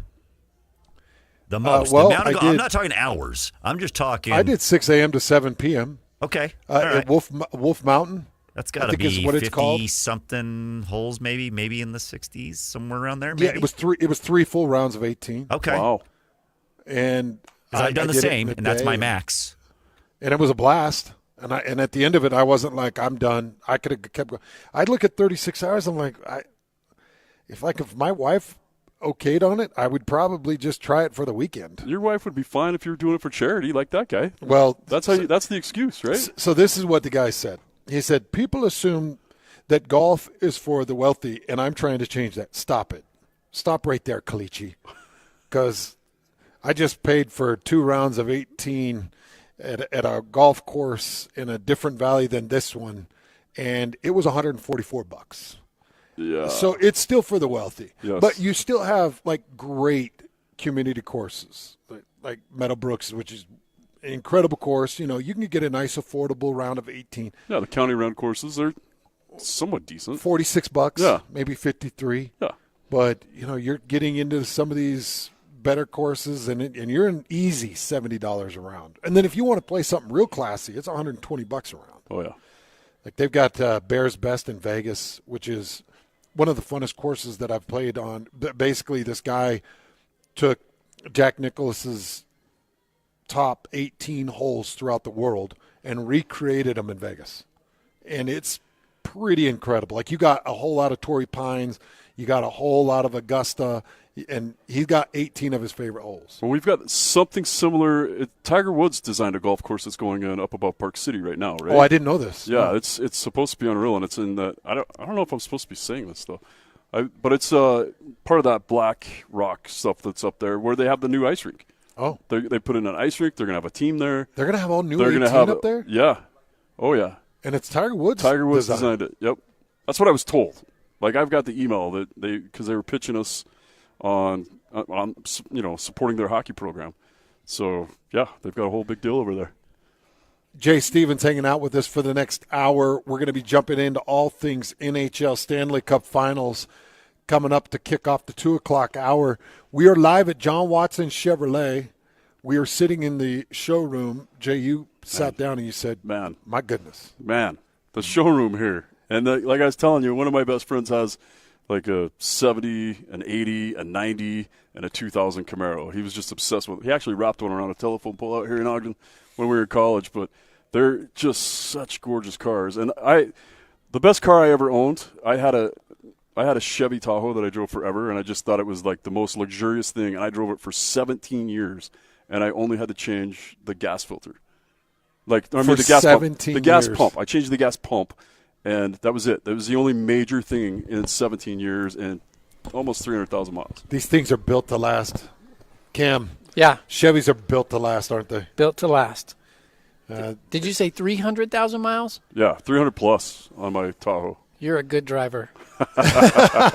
Not all drivers can get to 300,000. Well, believe me, I know. That's my other job security is when people can't drive. He had a fuel pump. That's it. Yeah. In 300,000 miles. Yep. I've learned over a lot of years here that people who get 300,000 miles, they're a little different than the people who don't. They take care of them a little better, maintain them a little differently. Foot's not quite as heavy. Yeah, they're a little different. That's not me. Oh, that's not true. I had the heavy foot problem for a long time. Yeah. But well, I think cars like to be driven. Yeah. So the heavy foot isn't the problem. I definitely broke it in. That's good. Tell me about this Apache that's sitting behind you. Oh, that's Corey's. He'd have to give you the whole story on that. But he bought that from a friend a long time ago and just slowly kind of started piecing it back together, put a different drivetrain in it so it's a little easier to drive. And when we have shows or when we have parades and stuff, it's kind of one of the go-tos. It's easy to drive and just a cool old truck. So tell me this. Is that paint job, because that looks like a paint job that looks classic and old, but it looks purposeful, like redone and purposeful? So that's kind of not a new thing, but in the last 10 years, people kind of go to this patinaed look where they want to leave the original paint on it. That's been oversprayed. That's why there's some of that kind of turquoise, which was a color back then, on it. And then they'll buff that out. They'll use it depends on how creative you get. They'll use WD-40 to buff it and polish it, and it kind of brings the shine back to it, and they'll call it a patina look. A lot of people like that in older cars that are kind of a retro mod. Just kind of a cool look. I love this. It's just kind of a preemptive kickoff for the July 19th car show that's going to be down here at John Watson Chevy in Ogden, 3535 Wall Avenue. We'd love to have you come down. Put it in the books. That's Saturday, July 19th. I know you guys are going to have some vendors out here. You're going to have some fun games. It's just a big event on a mid-July weekend where you can come out and see some of the most beautiful cars that the state has to offer. And according to Cam, some of the not most beautiful cars. Yeah, we got lots of cool stuff. Everybody feels something special about their car. Cars are like dogs to people. There's a place for everybody. So you could come down July 19th. But let's talk about some of the vehicles that you got on the lot, too, because we are in the business of selling cars here at John Watson. Yeah, we've got a lot of stuff on the lot. We've got a pretty good used car inventory right now. Our new cars, we sell we sell lots of trucks up here in Ogden in Weber County. Heavy-duty trucks are a great thing now. Half-ton trucks are a good seller for us. We have a Colorado truck that's great. And then we have Tahoes and Suburbans and kind of the stuff that everybody'd love to drive one of those around. So we've got a decent selection of all that stuff, and they're great vehicles. Is the Silverado still the number one selling truck in the state? Because I know it held that mark for a long time. Yeah, I think they jump back and forth a little bit on that one anymore, but it's definitely one of the best-selling trucks in the state. If you could drive any truck, is it the Silverado? Yeah, I can drive any truck. Yeah. I mean, I hate to say that. I don't say that in a bad way. Yeah. But yeah, I drive a half-ton Chevy truck. It's the go-to for me. It's not, I don't get any business from anybody driving that down the street to my house, and at the same time, it's great. I love my half-ton truck. That's the truck you're in. Yep. Well, if you're looking for that Silverado, if you're looking for that Tahoe, if you're looking for that Camaro, if you're looking for something that kind of clenches the fist and says America, you're going to find it down here at John Watson Chevrolet. Cam, thank you. You got it. That's Cam Watson doing a fantastic job here in Ogden. Again, 3535 Wall Avenue. Come down, say hi to Jay and I. Check out this beautiful showroom. We've got about 10, 15 different show pieces here in the showroom. Actually, I'm about to tweet out a video of them so you can see what we got in the showroom. And I want you to respond by telling me which one of these cars, if Mr. Miyagi said pick one, which one would you pick? You got to wash it first. Hey, Jay, which one of these would you pick? I'm going with that blue right there. Okay, you're going with the Camaro? Yeah, I like that Camaro. That is the 69. That's fresh Chevy out Camaro. of the Fast and Furious, man. That it looks like you'd just be in that show the next day. Actually, same with that red one. Yeah. But that truck, too. I don't know. I can't pick. They're awesome. They are. They're beautiful. Come down and see what's in the showroom. Big thanks to John Watson for having us out. Big thanks to Matt. Matt just left, but big shout out to Matt. Big thanks to Corey. Corey had to take off. Cam's doing the in remote duty, so we appreciate him and appreciate being down here at John Watson Chevrolet. All right, let's do this. Coming up next, NHL Finals with the man, the myth, the legend, the voice of the puck report, my good friend, and the best hockey player that I've been on the ice with.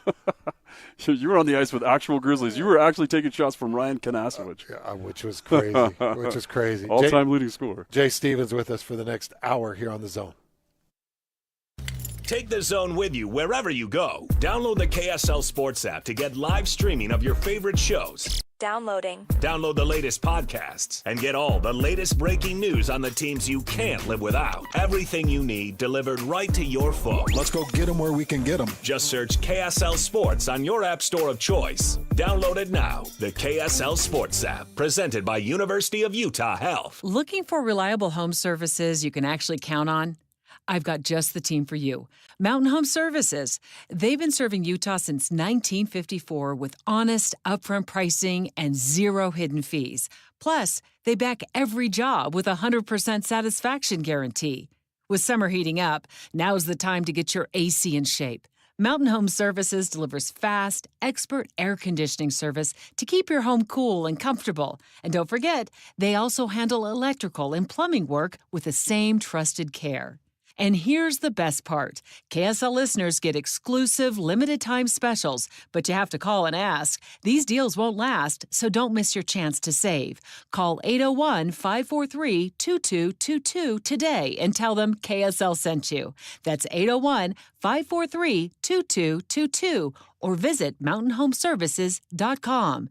Get the service you need and the deal you deserve. If a small budget's cramping your big summer plans, consider a low-rate home equity line of credit from America First Credit Union. Right now, with a new HELOC, you'll get an introductory 4.49% APR for the first 6 months. And that means more cash to get stuff done. Helping your money do more means helping you do more. So apply for a limited-time HELOC at americafirst.com today. Introductory variable annual percentage rate is subject to eligibility, terms, conditions, creditworthiness, and change. Federally insured by NCUA. Equal Housing Opportunity Lender.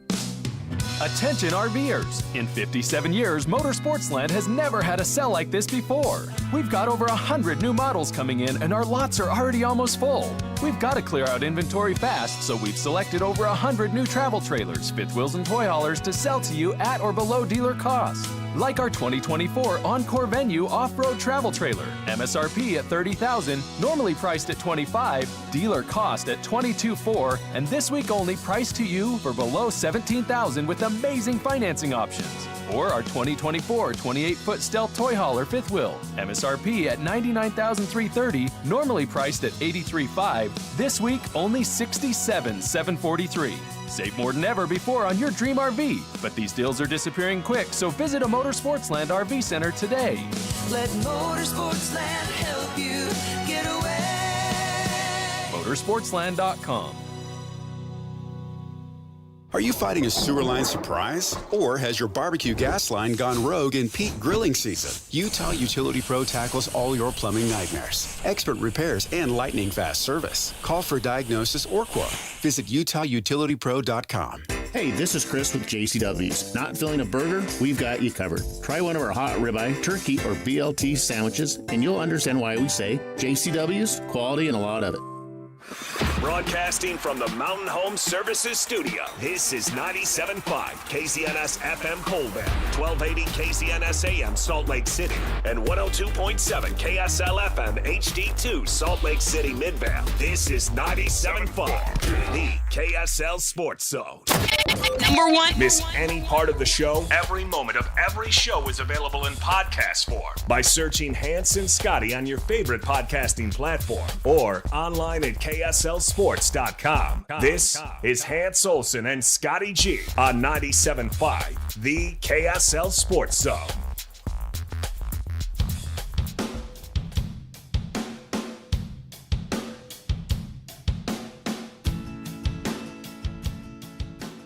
The final seconds tick away, and the Panthers are 5-2 winners here in Game 5 in Edmonton. The Panthers take a 3-2 lead in the Stanley Cup Final, and the Panthers will head home for Tuesday night's Game 6, needing just one win to make it back-to-back Stanley Cups. Well, Jay, I gave you your due over the weekend. I called you the great Jay Stradamus because you pretty much predicted the exact form and outcome of Game 4. And then right before Game 5, I texted you, or maybe there was a score on the board. I said, will Edmonton get back in this one? He said, no, I don't think they'll get back in this one. Yeah. And Florida quickly scored right after I texted you. So you pretty much called the whole weekend. Nobody was more surprised than I was when that panned out the way I said it was going to pan out. But yeah, because you called Edmonton an OT in Game 4. Yeah. And Florida had to score with whatever 14 seconds left just to force OT.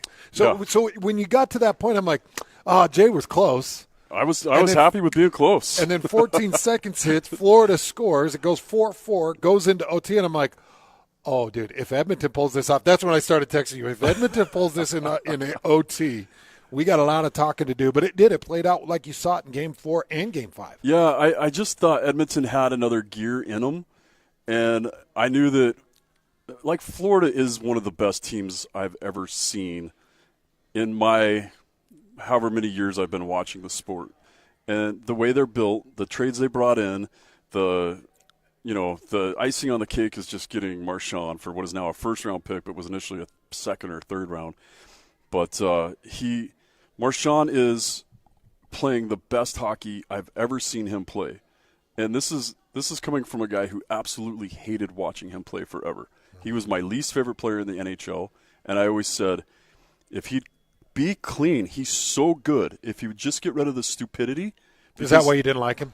Yeah, that's exactly why I didn't like him. He would do something great, and then 2 minutes later he'd do something stupid and be in the penalty box. Mm-hmm. Or upset the balance of the game with a cheap shot, whether it got called or not. It'd upset the balance of the game and get everybody fired up. And, he did as much damage as he did good, and now you're watching him just be the best he's ever been, and he's on the third line. So how do you match that, right? If you're trying to match line for line, you don't want your first line on the ice with their first line. So you typically try to balance 1 for 2. But what do you do when the third line isn't a third line? What do you do when a third line is as good as your second line but producing like your first line? So Edmonton's just has a different twist and flair. Yeah, I mean, Edmonton's swimming uphill right now. And they're in panic mode. You keep seeing them panic. Oh, what goalie are we going to play? Oh, who are we going to pull out of the lineup? We got to change our D. They're pulling great people out of the lineup because they got beat by better people in a bad matchup. And it's that panic that is giving Florida just an easy path. Like I was saying, this was going to go 7. I now think it's over tomorrow. Okay, so you think Florida ends it in Florida? I think Florida ends it in Florida. I mean, when they go in and get the win in Edmonton, and as you mentioned, Marchand, they kick things off. Marchand with 2 quick goals. Yeah, unbelievable goals. And what I didn't understand, he is third line, so he comes in third line and hits those 2? Yeah. He's a first-line guy. He's been a first-line guy most of his career. Like, probably when he started, he wasn't, but the last several years he's been 1 or 2, right? First or second line. But to come in here and just be like, he is just such a team guy all of a sudden, which wasn't him before.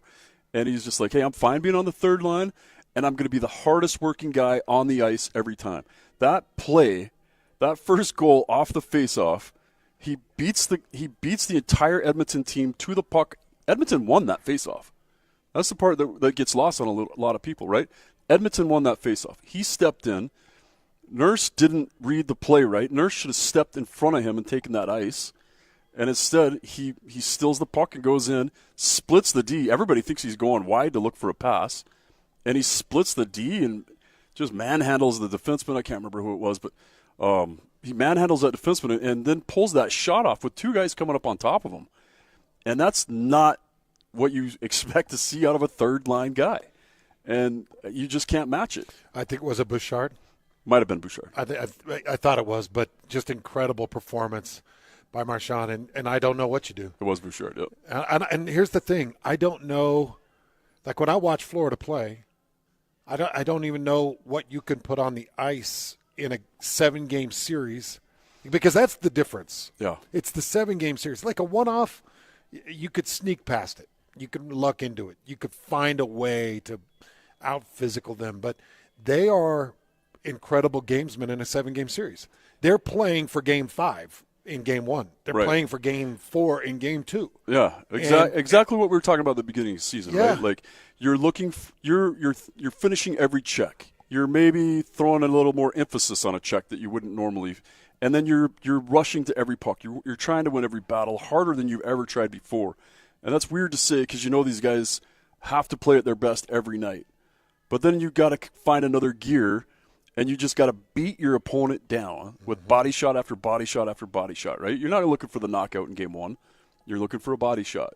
You don't want them to be the same people in game 5 that they are in game 1. And if it goes game 7, you want them to be just damaged and bruised. And it goes both ways. Like when you're throwing those hits, you're getting a little banged up too. But it's better to give than receive, right? So now game 6 going back to Florida. Florida gets the win in game 5 in Edmonton. Now headed back to Florida. Game 6, Florida leading 3-2. Jay says he thinks it's over coming up tomorrow. I want to know, is it going to be Pickard? No. Okay. So you think Edmonton is going to go back to good old staple? It has to. They have to go back to Skinner. They tried the Pickard thing. It didn't work. And one of the main things that didn't work, and the TNT guys nailed it, having Lundqvist back there breaking down goaltending for you. Yeah.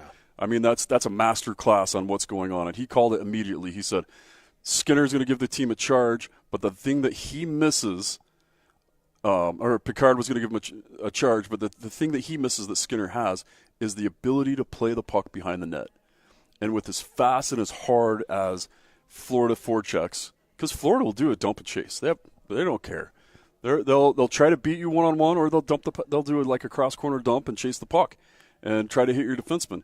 If your goalie doesn't come out and stop that, then you've got guys coming full speed. And that was the difference, right? Picard didn't get behind the net enough to break up that play. Skinner does. Skinner's really good at playing the puck. Plus, he's been phenomenal all the playoffs.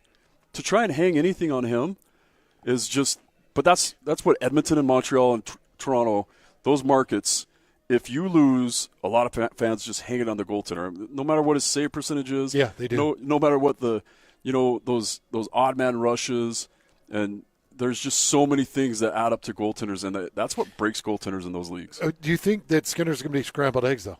No. He's shown that he's prepared for this market. He's been, kind of jerked around quite a bit. We used to call it the yo-yo because you pump your goalie, then you pull your goalie, then you pump your goalie up, and then you pull your goalie, and you're just yo-yoing with their emotions. But Skinner's shown that he's just pretty mellow, even sitting on the bench for the last game. I think they could have put him back in after they went down 2-0. Or, I think there was a time that they could have put him in and let him shine, and he would have just came back in and been just fine. I think he's more mentally tough than they're giving him credit for. And that's another thing that Lundqvist pointed out during the game is that, he's a great puck player. He's very mentally tough. He's pretty nonchalant during game days, which is either it's a sign that your goalie doesn't care or doesn't get it, or it's a sign that your goalie just believes in himself and doesn't have to have all the other traditions and rituals.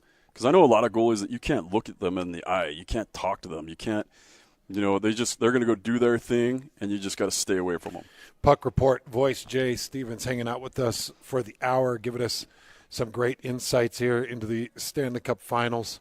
And we are going to get into the number 4 pick that the Mammoth have coming up. We'll get into some of that stuff here in just a little bit. But I got to know, just because I'm trying to find my bearings a little bit, because I just watched Dallas fire their coach after 3 straight finals runs. Yep. Was it 3 straight? If Knobloch loses again, let's say he loses in 6, and now this is back-to-back Stanley Cup.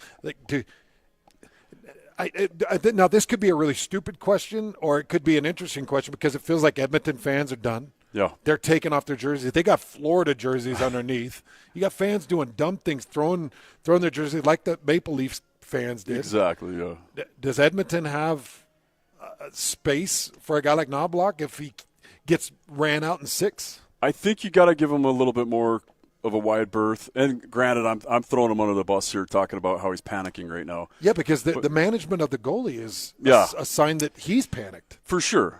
But this is different than what happened in Dallas.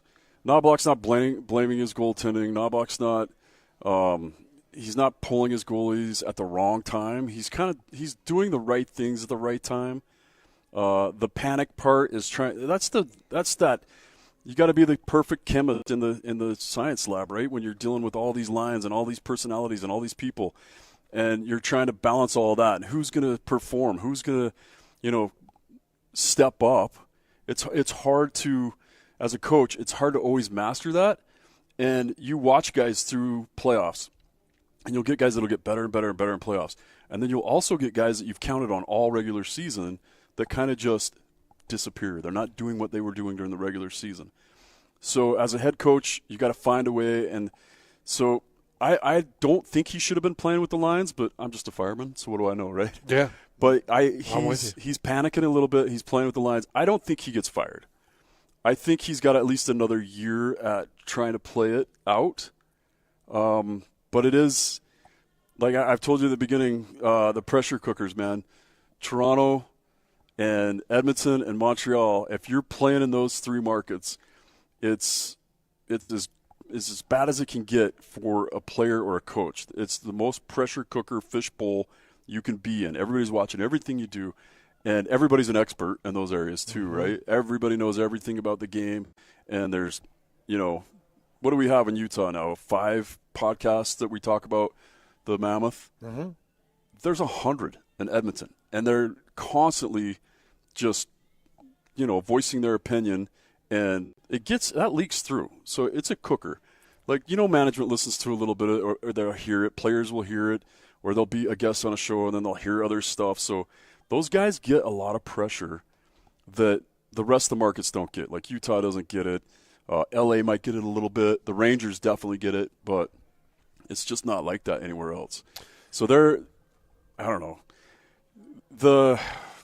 I guess the fans could tilt it a little bit, but if you're the GM and you hired that guy and you know what you hired for, and you get to the championship, you get to the Cup Finals 2 years in a row, and you lose to one of the best-built teams in the history of the NHL. Mm-hmm. And they really are. The depth is ridiculous on Florida. It's just, you don't see that kind of depth. All 4 lines are solid.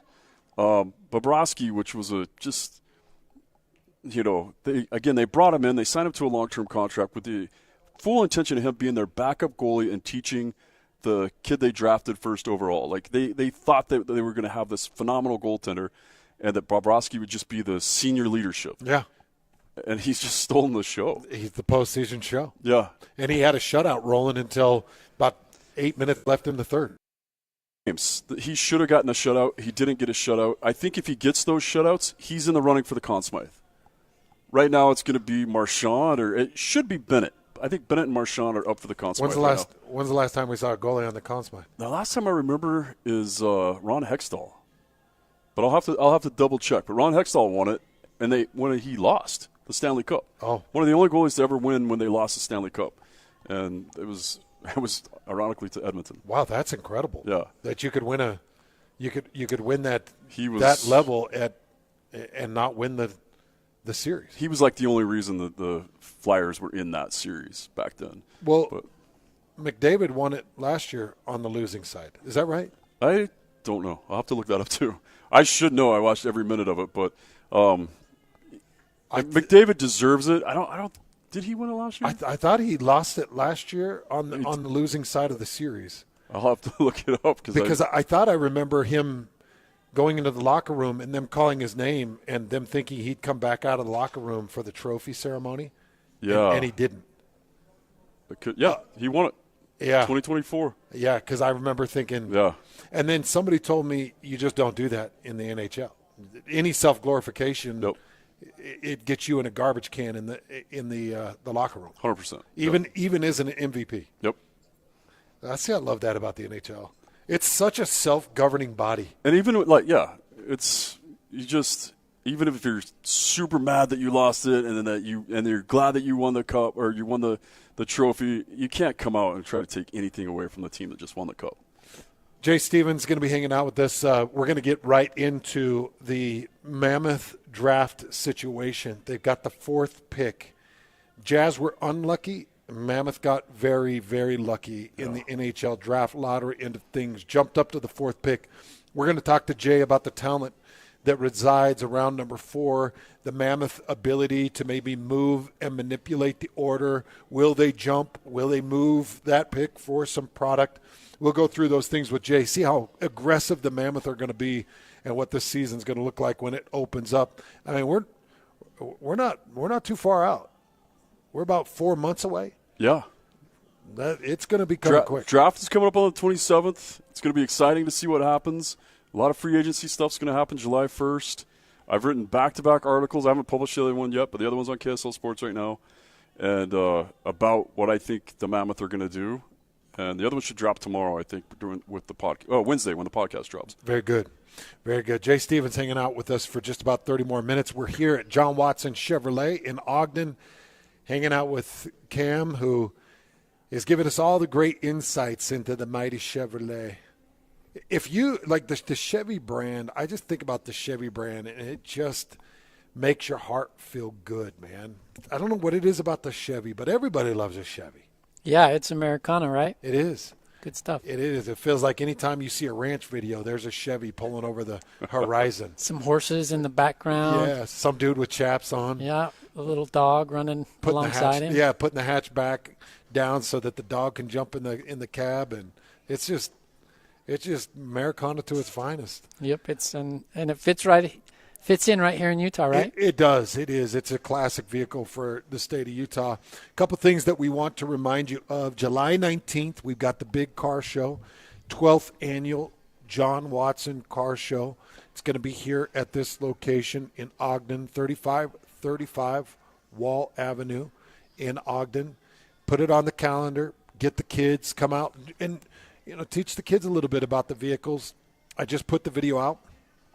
I just took a video of each car in the showroom. Perfect. And I tweeted it out, and I said, if you get to pick one, which one do you pick? I want to know, Cam, which one do you think so far is in the lead?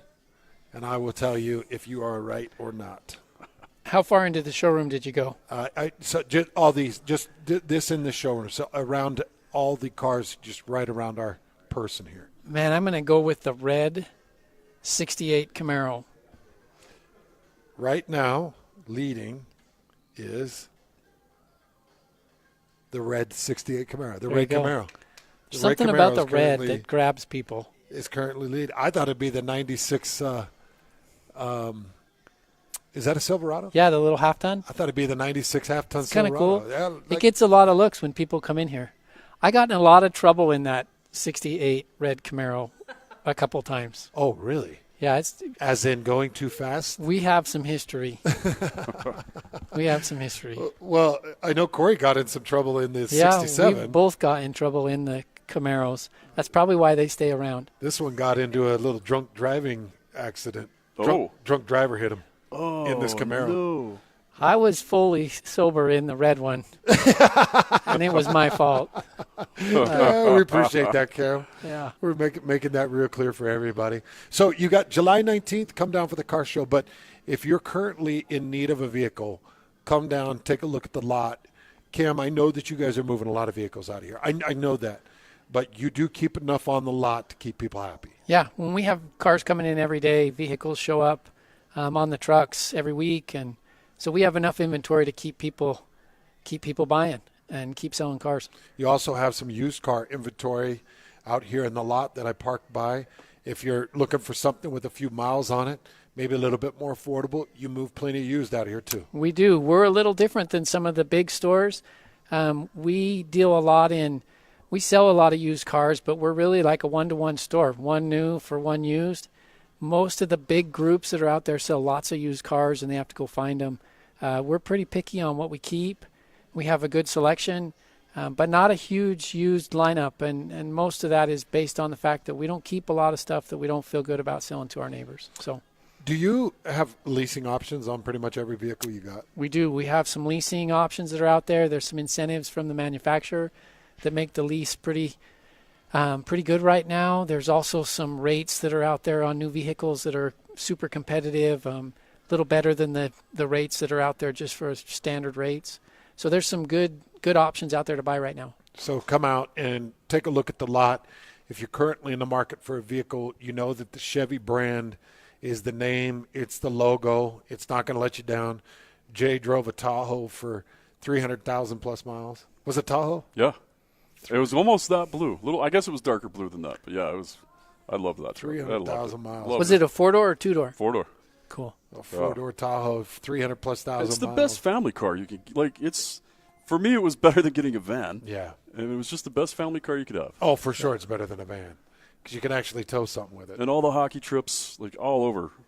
We just drove it everywhere, and I just knew I was going to make it wherever I was going. When I finally got to put all my goalie gear in one bag, and you need a Tahoe for a goalie gear bag. Yeah, I love when the hockey families come in with the Suburban, and it's like, there's really this much gear. This is a commitment.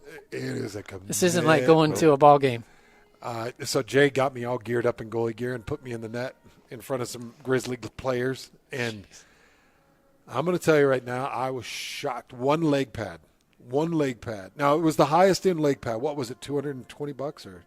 Oh, the leg pads? Yeah, just the leg pad. They're $2,000. Yeah. That's why we don't play hockey at the Watson house. Those are $2,000. Yeah. Oh, crap. I was way off. I've been telling people the wrong thing. You were wearing about $3,500 worth of gear. And that doesn't include the paint on my helmet that you wore. You had like $3,500 worth of gear on that day. Oh, yeah, which you got a Nightmare Before Christmas. Yeah. Paint job. Yep. Yeah, those are cool. I like those helmets, man. Yeah. That's the real deal. Does everybody end up getting the custom? Yeah, most pro goalies figure out what they want. Does the NHL have to approve what they put on? Yeah.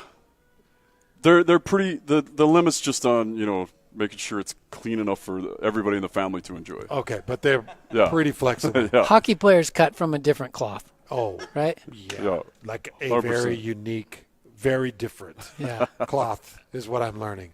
They're a tough, a very sturdy athlete. Yeah, I'm going to have to think about what my mask would have on it painted. Yeah.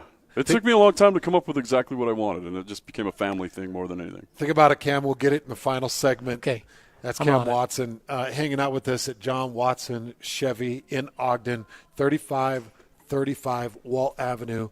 July 19th, the big car show. If you're in the market for a Chevy, we've got them for you down here. And, of course, the John Watson name, they will not let you down.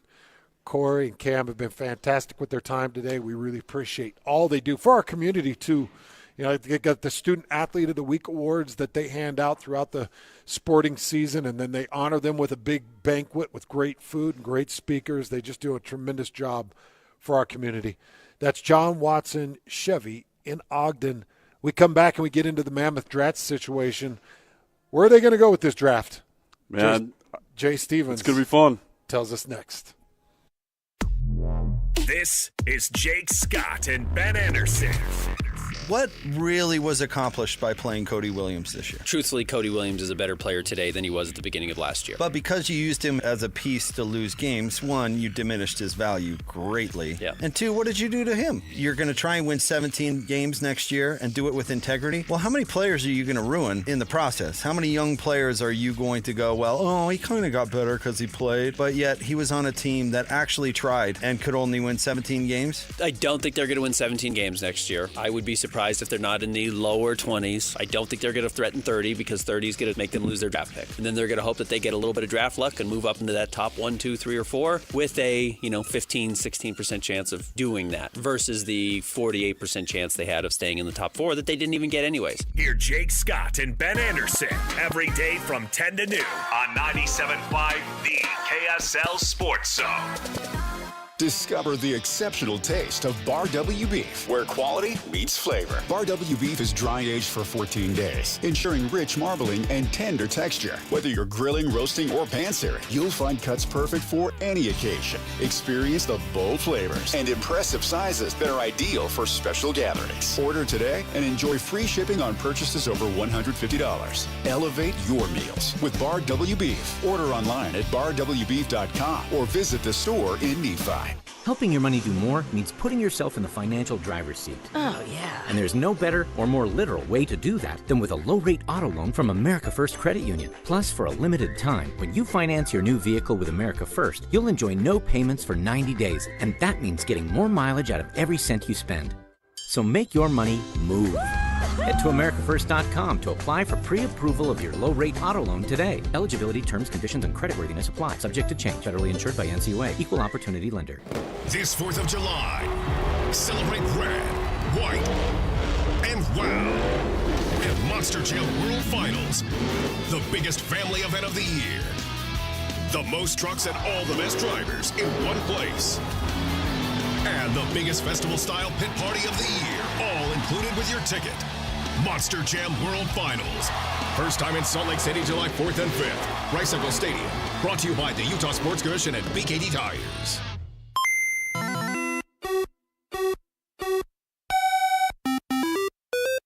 Think road safety's a single-player game? Not so fast. Before driving through a crosswalk, put away distractions and watch out for pedestrians and cyclists. The best way to win? Share the road. Brought to you by the Utah Department of Public Safety. An Australian hiker travels to the American West to walk a wilderness trail. Wasn't afraid to be out on his own. But Eric Robinson vanished in the high Uinta Mountains. I remember thinking, Eric, what were you thinking, mate? I'm Dave Cawley. Join me on my podcast, Uinta Triangle, where I travel the world to answer the question, what happened to Eric Robinson? Follow Uinta Triangle. That's UINTA Triangle on Apple Podcasts or wherever you listen. Hey guys, Alex Curie from the KSL Sports Zone here. I'm here with Blair today. Blair's also been on the program at SLC Fat Loss. Thanks for coming in, Blair. Pleasure to be here. Awesome to see you. So let's get down to it. How much weight have you lost? I've lost an amazing 52 pounds in just That's 60 awesome. days. But I guess more importantly, how do you feel? Oh, I feel great. I have more energy. And the GERD and acid reflux is gone. Talk to me about this scale for a minute. Were you surprised how quickly that number came down for you? It was astonishing to me as I'd get on the scale, even in the very beginning when I saw, 2-3 pounds drop off. But I ended up looking forward to getting on the scale to see how much I'd lost in the last day. And what are the biggest benefits that you've seen now that you've worked with SLC Fat Loss for a while? I have much more confidence in myself, lots more energy, much more adventurous walks with my dogs. Blair, thanks for sharing your success with SLC Fat Loss. To learn more about the secret of losing up to a pound of healthy fat a day, just like Blair, get a hold of the folks at SLC Fat Loss. That's slcfatloss.com. That's slcfatloss.com. Results may vary. You're locked on to Hans Olsen and Scotty G. That's right. Yeah! On 97.5, the KSL Sports Zone.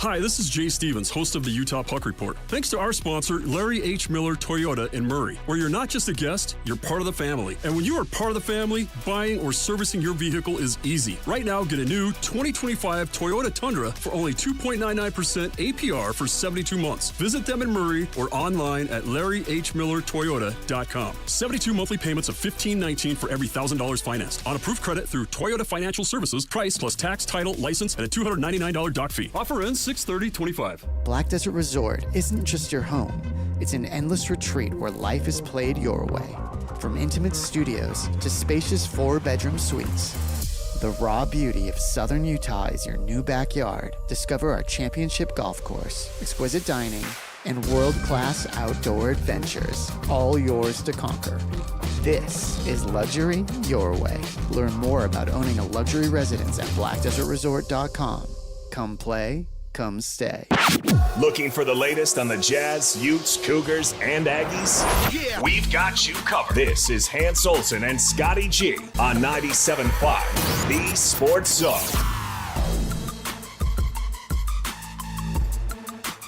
Man, I was wandering around sitting in some of these Camaros, and you lose track of time pretty quick, Jay.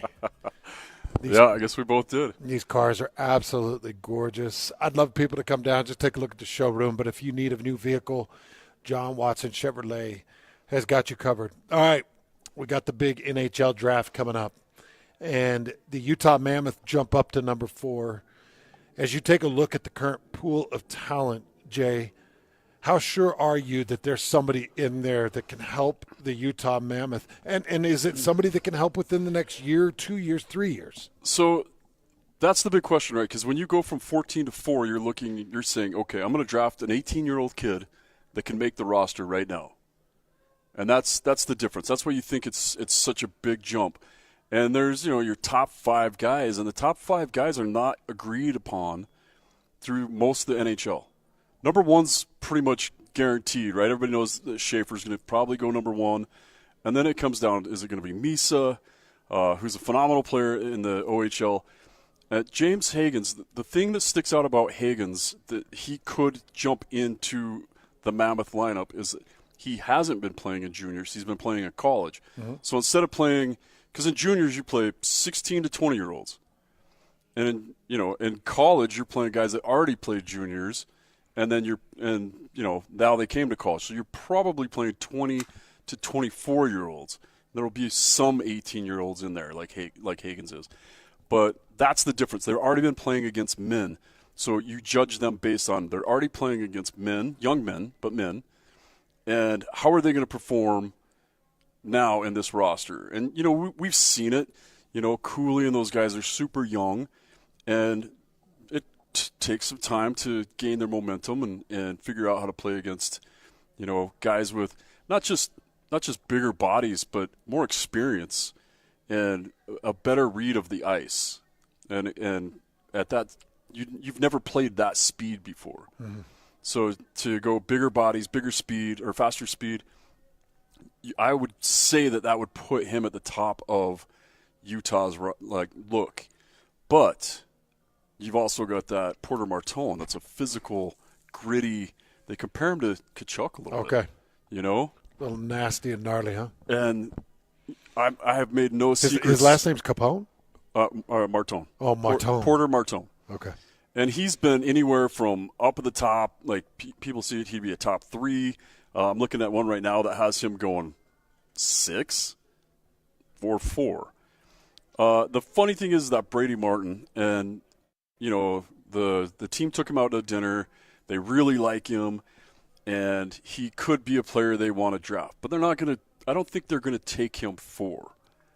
What could happen, and what I'm starting to feel more positive about happening, the more I read, the more I watch, the more game tape I watch, the more people from the Mammoth organization I talk to, I feel like they're going to make a trade with – and get an established player and move back in the draft a little bit. Okay. So how do you feel about that? I feel like that's a great move, depending on who they go with. And as I started researching it more and diving into some rosters, I went through and I'm like, all right, what teams are starting the rebuild process right now? And the biggest team that jumps out is Boston. They just got rid of their captain because they're like, yeah, we're not going to re-sign him. That's a huge deal. Right? If they're going to dump their captain, the odds are they can start dumping other guys too. So you could be looking at a Jeremy Swayman going, who they just signed to a long-term deal, that they're probably going to try to dump. So if they want to move up and you could get like a Swayman or a McAvoy, which, man, if you would have said that to me 6 months ago, I would have said, you're out of your mind. But the more I look at it, I think, yeah. It's available. Yeah, it's the same thing as when what's the kid that the Jazz got rid of? That was Donovan Mitchell? Yeah. So everybody loved this kid, right? He's supposed to be, he's our superstar. The Jazz go, you know what? We're rebuilding again. Dump him. Move him out. Yeah. So if had new management, new front office, and said we're gonna totally change pace. Yeah, and that kid was supposed to be the future of the Jazz, right? Oh yeah. So this is the similar thing, and you see that going on with Boston right now. They got rid of their captain. I think other things are on the table, and if you look at Buffalo, and I know everybody's just chomping at the bit for Utah to make some kind of a trade with Buffalo to get Tage Thompson. I don't think he's on the market. But Buffalo has other parts. And Buffalo's been in a rebuild for I think 17 years. Like they haven't made the playoffs. So they're rumored to be restarting. Pittsburgh is another team that's going to start the rebuild. I'm not saying we're going to get Crosby or Malkin or any of that stuff, but they have a couple players like Brian Rust, who's a phenomenal 2-time Stanley Cup champion. He's older. So if Utah made a trade with Pittsburgh and steps back in the draft, they pick up Rust, maybe 2 draft picks, and they still get that Martin kid that they want anyway. Yeah. So I can see that happening. Again, a month ago, if you would have said that to me, I would have said no way. But the more that this is playing out, the more that it looks like Sam Bennett is going to be a Conn Smythe winner in the Stanley Cup championship and win another cup, the more I think the realness of us having a chance to get Sam Bennett is gone. I think Marchand and Bennett re-sign and stay forever. I do in too. Florida. What about Marner? Marner's. It's up to him, and he's going to pick a team. Teams are going to come after him. We already know Anaheim's going to come after him, and teams are going to find ways to come up with $10 million to bring him in. The team that comes after him with $10 million over 5 to 8 years, that's also a contender right now. Okay, but how important is it that it's a contender right now? It's extremely important to him that it's a contender. Then that could be tough for the Mammoth. I would see, yeah, because they know we have promise. Yeah. They know we're starting to build depth. We have young depth. That's the other reason I can see us getting rid of this 4th overall pick. It just kind of gives us that extra little niche or, the little push to get something bigger. Yeah. And it doesn't have to be a young guy that we have to develop. We already have a lot of young guys to develop. We're going to see that now with Simashev and with Boots. And we've got other guys coming in. I still think Cole Baudouin, even though he's only 18, I think he has a real shot at making the team. He'll be 19. If he doesn't play in the NHL, he has to play back in juniors. He can't go to the AHL. But I think he has a shot at making it just because he's a big body. So once Bennett was off and Marner's off, because Marner's not going to pick Utah. I think Colorado could offer him $7 or $8 million, and he'd go there. Because you're in it. Yeah, he'd be the difference for them. You got 2 of the top players in the world on that team. Absolutely. So he could just be a perfect piece to get the Avalanche back in it. And I think which would make me just disgusted. I think it'd make a lot of people disgusted. I don't want to see good things for the Golden Knights or the Avalanche now. Yeah, it's tough, isn't it? I just want to see the Mammoth start to grow. Same. How far out are we with TJ Ginla?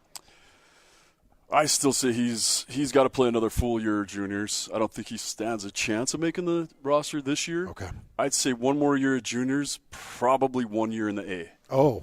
So maybe 2 more years out. Yeah. Because he missed this year with injury, essentially. Yeah, he played half the season, and then he was out with hip surgery. So he's going to need a year of juniors. It was an elective surgery, though, right? He elected to. It was something that they knew that if they didn't fix it now, they'd have to fix it later. Yeah. And it's better to do it now so we can play juniors and not get too banged up. Jay Stevens of the Puck Report hanging out with us, giving us all kinds of NHL insight. We talked Stanley Cup at the top of the 2, giving you some thoughts on that 4th round or 4th overall pick. And I'm more leaning on the end of what you were talking about. I'd like to see him move it. Yeah. And I'd like to see them get some veteran leadership in, only because I'm just a little bit jaded from last year's picks and like this thought of, well, we got to let it percolate and we're going to have to – it's like, nah, let's get to postseason.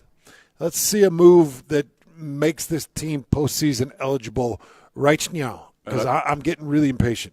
I think it's going to be Pittsburgh. After watching this postseason and this Stanley Cup play, I think everybody in this state is hungry to see the Mammoth make that move and start into their postseason, because I also want to see Coach Bear get some real postseason experience as a head coach, and I want to see this front office get more experience. I know Armstrong built the Blues that made a run and won a championship. Yeah. I want him to establish that here in Utah. I want to get that started as quickly as possible. We'll come back and wrap this up. Final thoughts on the Mammoth and their draft situation, and also the prediction for tomorrow's Game 6 back in Florida. That's all coming from Jay Stevens next on Hans and Scotty. This is Jake Scott and Ben Anderson. There's problem solvers. I'm not one of them. I'm a problem creator. Well, yeah. Yeah, right. I call it challenging groupthink, but really I'm an instigator. See, I'm more of a problem pointer-outer. Doing it wrong. Exactly. Which I'd probably rather be than a problem creator. Sure, it's better. But easier than problem solve. Neither help. No, nothing. Neither fix anything. No. I mean, my living is to pop on the microphone and say, hey, that team really stunk out there. Well, how did they make it better? I don't know. Not my problem. Don't you get paid to figure that out? Boy, that team stinks. Why do they stink? Well, I could give you a number of different reasons. How do you fix it? Yeah, it doesn't matter. It's your problem. Not up to me. I missed the part where that's my problem. Well, I love this job. Hear Jake Scott and Ben Anderson every day from 10 to noon on 97.5 The KSL Sports Zone. University of Utah Health are the physicians that are working with the Utah Mammoth. They're the ones working with the Utah Jazz. They're working with Real Soccer. They're the ones that are taking care of the professional athletes, and you have access to them. Let them help build a game plan to get you or get your kid back on the field or back in the office and back to good health. They will put together a plan that helps you with recovery, helps you with surgery, helps you with the cost, and you're going to get the finest care possible. University of Utah Health, you can start at uofuhealth.org. You can search by physician. You can search by need. Maybe you got a foot disorder. Maybe you broke your wrist. Maybe you broke a finger. Maybe you've got throat pain and you don't know where to go. uofuhealth.org. It's going to get you pointed in the right direction. Maybe you know the physician. Like I love Dr. Travis Mack. I talk about him all the time. He just helped another family member of mine. Did a full knee look, went through an MRI, gave him a diagnosis, and here we are back on the road to recovery. Dr. Travis Mack is as fine as they come. And you can find these physicians at universityofutah.org. That's uofuhealth.org. After 30 years of plumbing experience in Utah, we've compiled a list of items we plumbers commonly find in sewer systems. First off, hair. Lots of hair. Like, so much hair. Oh. Roots, dental floss, marbles, and every other toy imaginable. Dentures, watches, coins, live animals, also dead ones. Photographs, we assume from active and very healthy relationships. Wigs, kitty litter. Look, the point is, don't use the toilet as a landfill. This has been a public service announcement from your buddies down at Shamrock Plumbing. Saving for retirement was tough enough for us. Yes, and navigating markets can be challenging at times. I understand. That's why at Fisher Investments, we take a disciplined approach with your investments. Tell us more about that.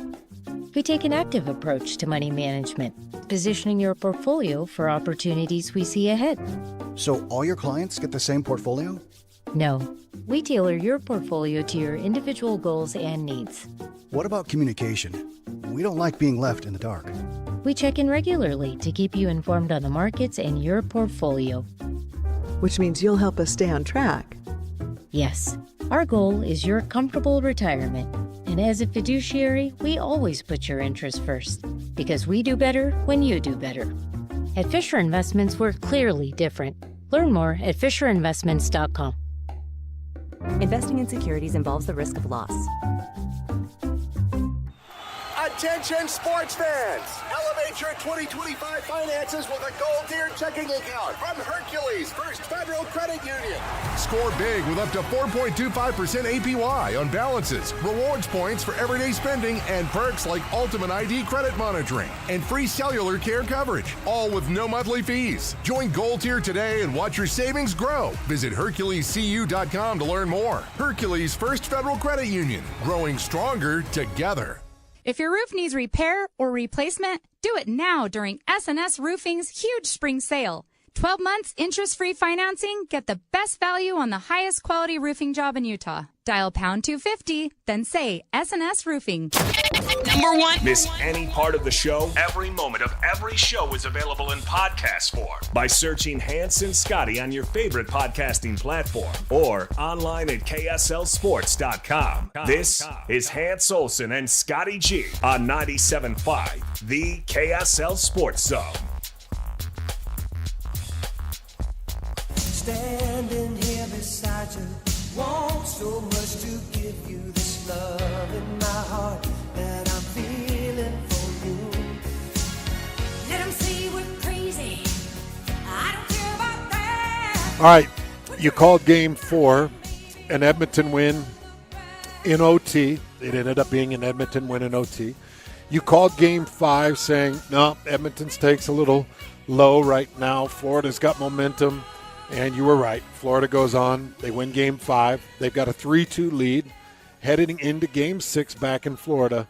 Tell me what happens tomorrow in Florida.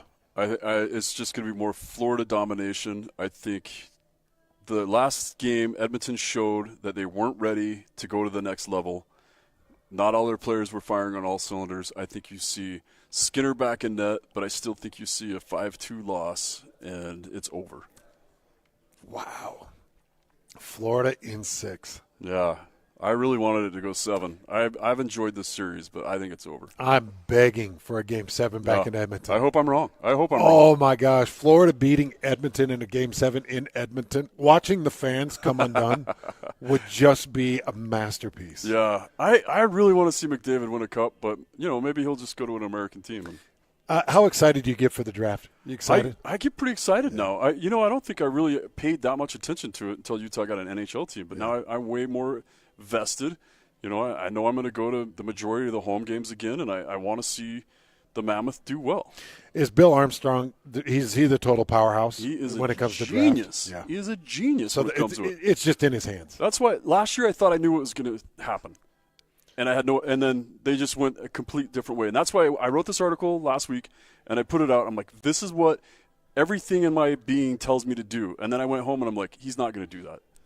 I'm like, I need to write another article. So I did it. I went through each team, and you want to know what I think is going to happen? Yeah, I think we're going to trade either with Pittsburgh, which would give them our 4th pick, would give us a solid top 6 forward, probably not a center like we need, but probably a wing like Brian Rust, or who else? Ricard Raquel, and then that gives us the 10th pick. So we still get that kid they like. I don't know that they actually like him as much as we said. Yeah, and we get a veteran that immediately helps us balance out. You said Rust has a couple of finals? Yeah, 2 cups. Wow. So, or Boston, and I think Boston makes more sense to me. The pick's a little bit less, but you could pick up a guy like Charlie McAvoy. Because Boston's back, 16? Yeah. Yeah. Yeah, so it just makes it they're 17. They're 17. Okay. So it just makes it – those 2 teams make it feel to me like they're ready to dish off a big name, give us 2 picks for our 1 pick. So we'd get if we get Brian Rust and then we get Raquel, we get their draft pick and then a 2nd-round draft pick. And we just add to our stock. But then that balances us out.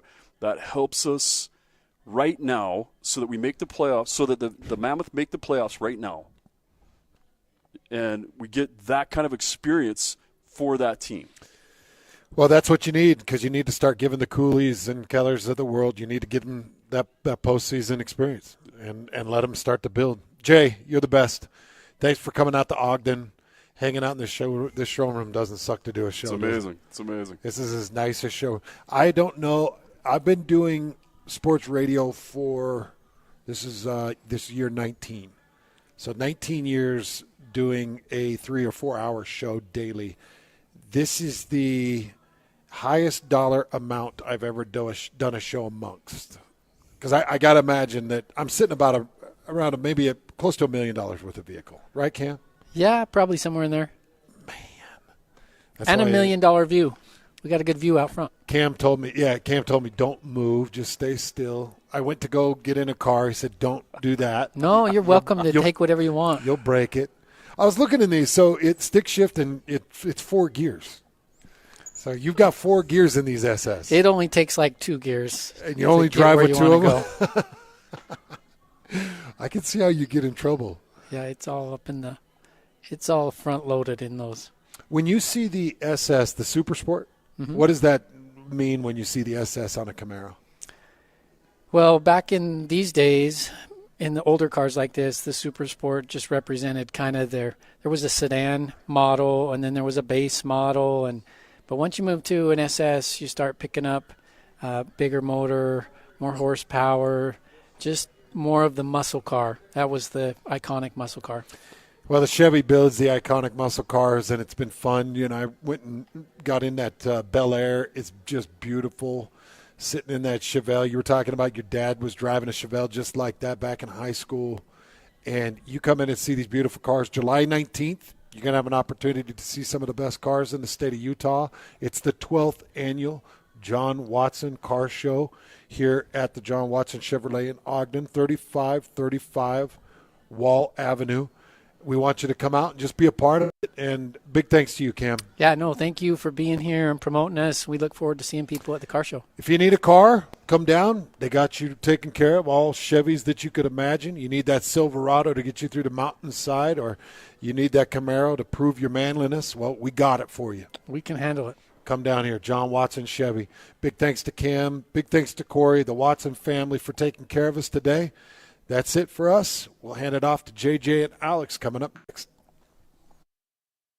Take the Zone with you wherever you go. Download the KSL Sports app to get live streaming of your favorite shows. Downloading. Download the latest podcasts and get all the latest breaking news on the teams you can't live without. Everything you need delivered right to your phone. Let's go get them where we can get them. Just search KSL Sports on your app store of choice. Download it now. The KSL Sports app, presented by University of Utah Health. What's up, everybody? I'm Mike Wilson with Any Hour Services, and if you want your air conditioner to last, keep a clean filter, rinse the outdoor unit off occasionally, and have it serviced each summer. Small things can help you avoid unexpected breakdowns. But if it does break down, Any Hour technicians service all brands and will never pressure you into thinking that replacing it is your only option. And remember, every week this summer, Any Hour is giving away an air conditioner to one lucky customer as part of our Coolest Summer Sweepstakes. No purchases necessary. See official rules at anyhour.com. Tim Jr. here from RGS Exteriors. I want to tell you about our famous "You Don't Need a Warranty" warranty.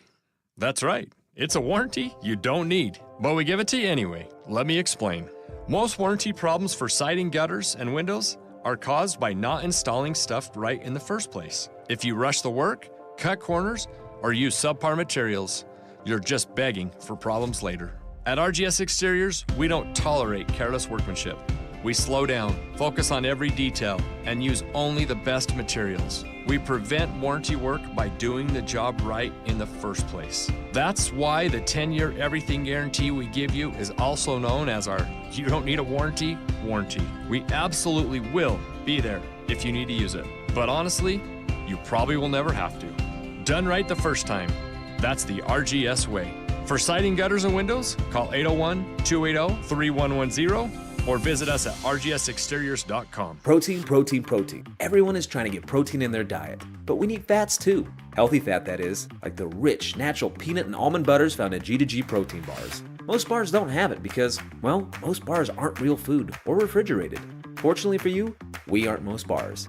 At G2G, you'll find a balanced helping of protein and healthy fat. The fact that they're delicious is just a bonus. They're fast, easy, and perfect for on-the-go families. G2G protein bars. Find them at Costco, Harmon's, Maverick, and now at Smith's. This is Jake Scott and Ben Anderson.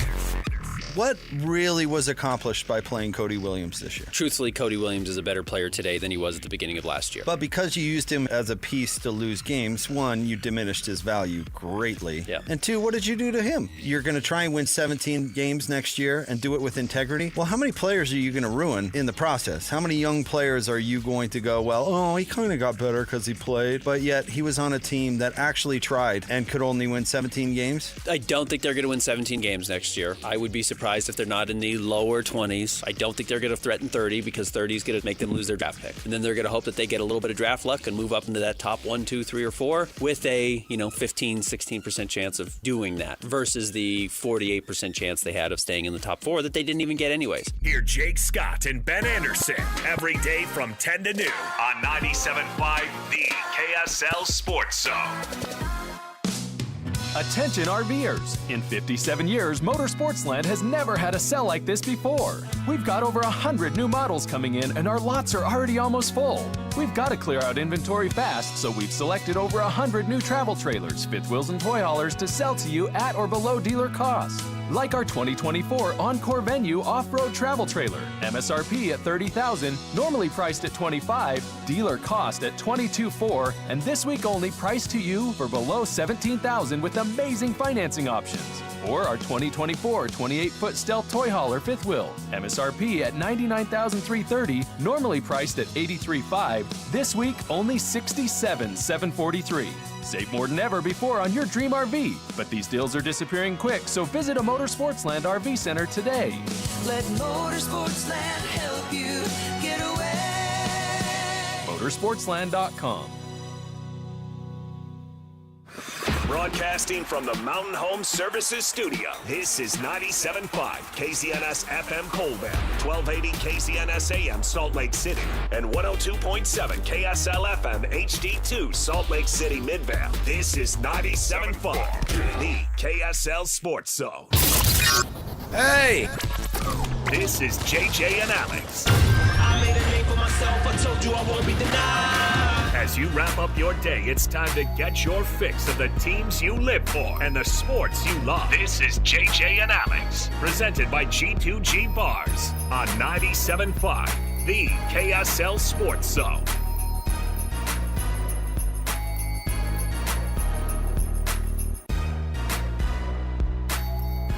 Happy Monday to you. Thanks for being a part of the program. JJ and Alex, 97.5, the KSL Sports Zone. Alex Curie, Jeremiah Jensen. Fresh off of Father's Day. Fresh off of celebrating the Father's Day. How did it go? Everything turn out the way you wanted it to? Did you get a nap? It was or whatever? terrific. Nap? No. No nap for me either. Work? Yes. Okay. But a terrific meal. Good time with family. Good. Yeah. Good. Well, back to normal then. We're going to forget about you as soon as we can. I'm going to be a little bitter here. Back to normal is sitting in a 12 by 12 room with no windows. Oh. While it's beautiful outside, there's many of you might be listening. You're outdoors. Maybe you're sitting on your deck. Maybe you're out having a good time out at a lake, enjoying the beautiful weather. Alex and I are in here grinding in a 12 by 12 room. Oh, the word grinding is used and the very only loosely. window we have is filled with our producer, Alex. Hey. Producer no offense, Alex, but you're not the sun and flowers. No, so. listen. He's got a smile on his face because Real Salt Lake got a win over the weekend. Is football life again? So it's getting there. Temporarily. It's getting there. Temporarily. Yeah. What are our thoughts on the FIFA World Club Soccer Club Tournament? Is it amazing? So far, so good. A lot better than I thought it would be. I didn't have that much interest. I watched the Bayern game. They scored 10 goals. It was I 10 to nothing. What? That's not a good. That's not a good It's not a good matchup. game, but it was fun It's to watch. kind 10 of fun. goals. I guess that's true. It's like when you watch a game and you go, "Hey, Georgia beat Florida State 65-3. That's pretty awesome. That was pretty fun to watch." I guess if you're into that, I'm still trying to see. We're gonna find it, but I signed myself up for whatever it is, the Days In account, not Days In, the motel. Are those still around? Hey, honey, I tried to sign up for Days In. What is that? How do you spell it? D-A-Z-N? Days In. So I got that. Lots of apps out there. Just so I could watch this absolutely meaningless FIFA World Club Cup. What are we calling it? Club World Cup. Club World Cup. All Well, right. is the FIFA sky Club still World Cup. falling with the U.S. men's national team?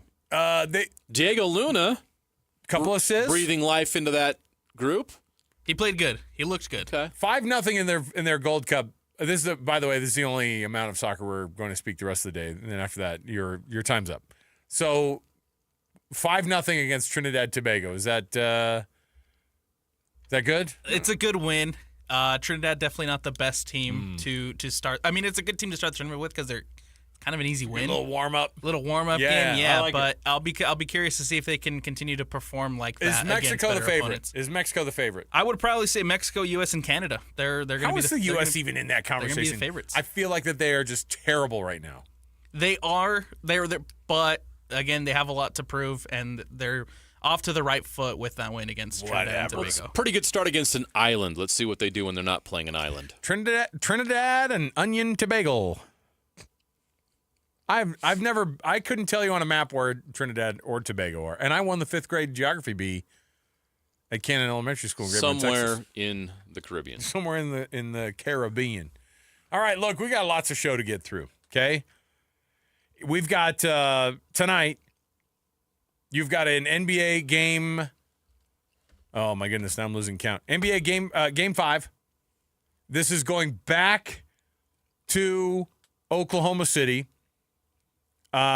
It looks like that the NBA gave some relief to the Thunder by allowing them to win Game 4, if I'm to believe anything that my social media accounts have told me. Is that right? Yeah. So Scott Foster and the referee crew gave that game to the Thunder so that we could enjoy this. Yeah, if the only thing you ever read in your life is Twitter. Yeah, man. Scott Foster won Game 4. I love it. Breathe new life into this series for the Thunder. So there you go. Honestly, when I was watching that game, I thought there's no way if they lose this game, they can't do it. If they lose this game, no way are they gonna be able to figure this thing out. And to get the type of a night that they did from Shea, 15 out of the last 16 points. They stole all the momentum. It swung back their way now. You go win on the road, it changes the series. I was watching the post-game interview with Jalen Williams, and he's just and that group.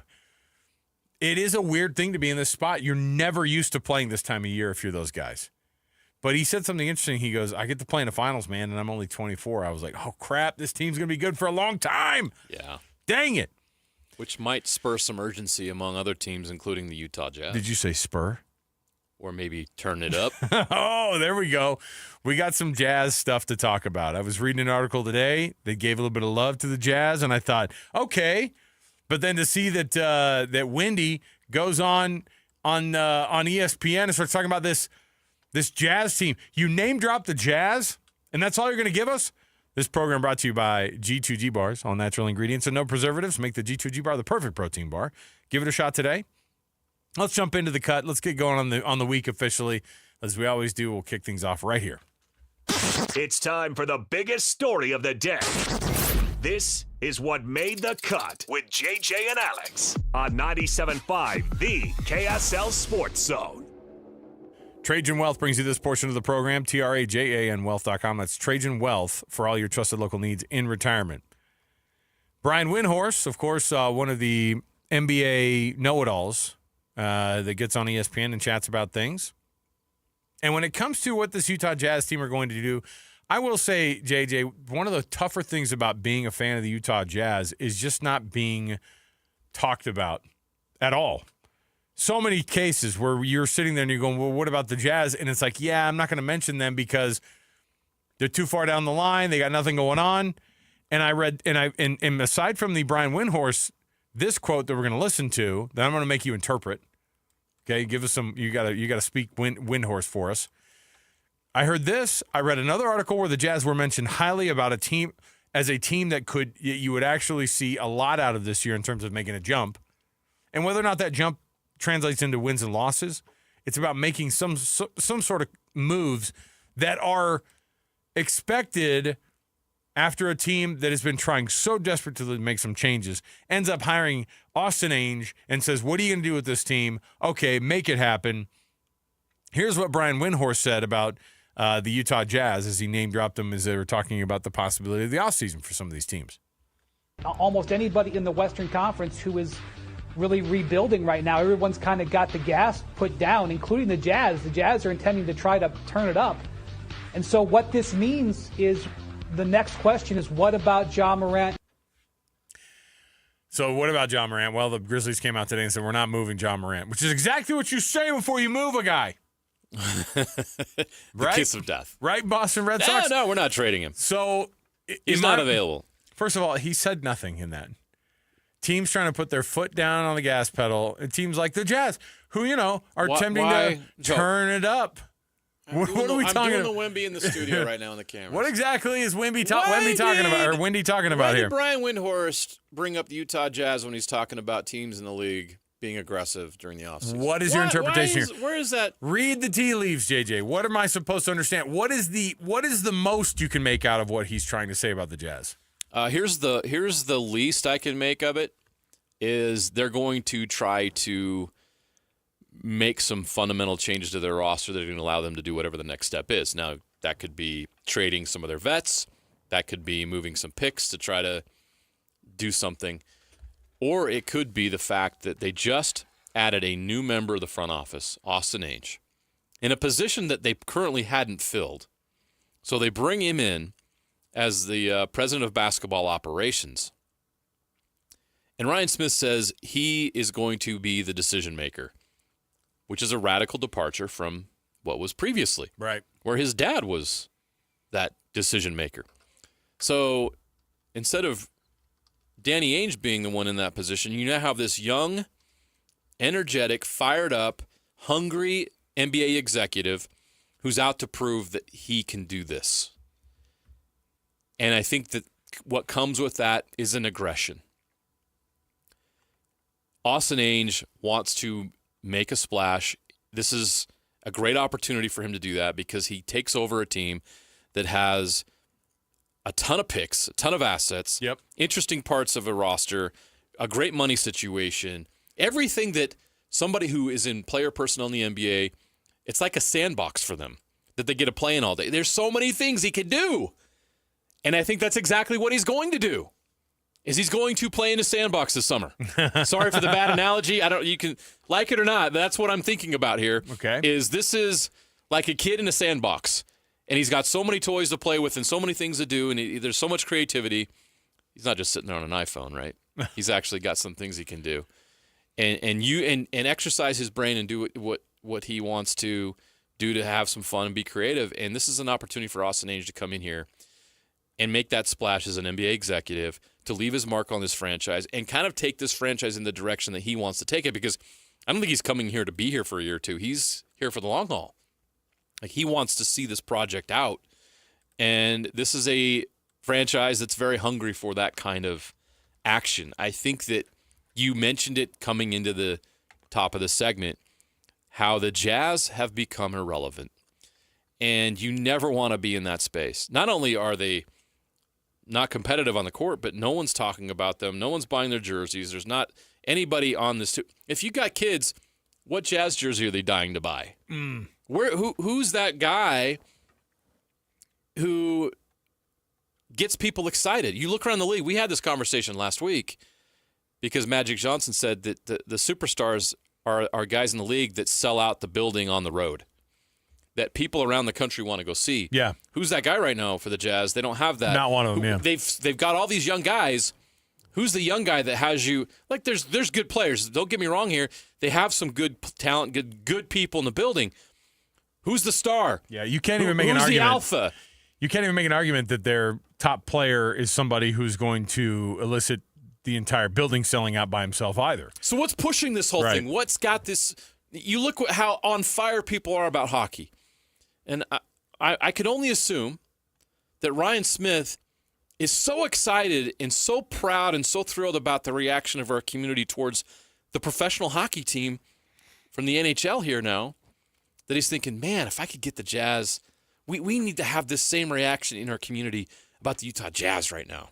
And imagine this place if you have the Jazz and the Mammoth both playing at a high level. The excitement and the thrill that would be for everybody and how excited everybody would be about it, that would be awesome. And I'm sure he's driven by that. And so you add all that up together and you hear what Windhorst is saying, who's well-connected in the league, and you're like, okay, the Jazz are going to be aggressive. One way or another doesn't mean that they're going to go out and get Kevin Durant. That's not what I'm talking about. There's nothing. The hard thing about hearing something like that is there's nothing tactile that I could touch about what he's saying. You know what I mean? Like I don't know. Same with Danny, the big game hunting comment last year, which was I think he meant well. Like, for instance, there was, if the Jazz could have got involved in the Luka Doncic trade, they absolutely would have. They weren't given the opportunity. That's what he means by big game hunting.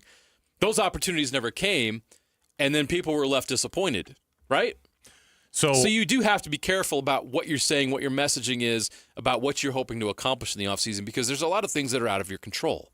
I also, another thing that hit my my inbox, or something I was reading today, is an article about the 4 teams that are most under the radar that can shape the offseason and will actually make moves in the offseason that make a huge difference for their roster. And the Jazz are listed as the number 3 team on this 4-team list. Let me read to you what they say about it.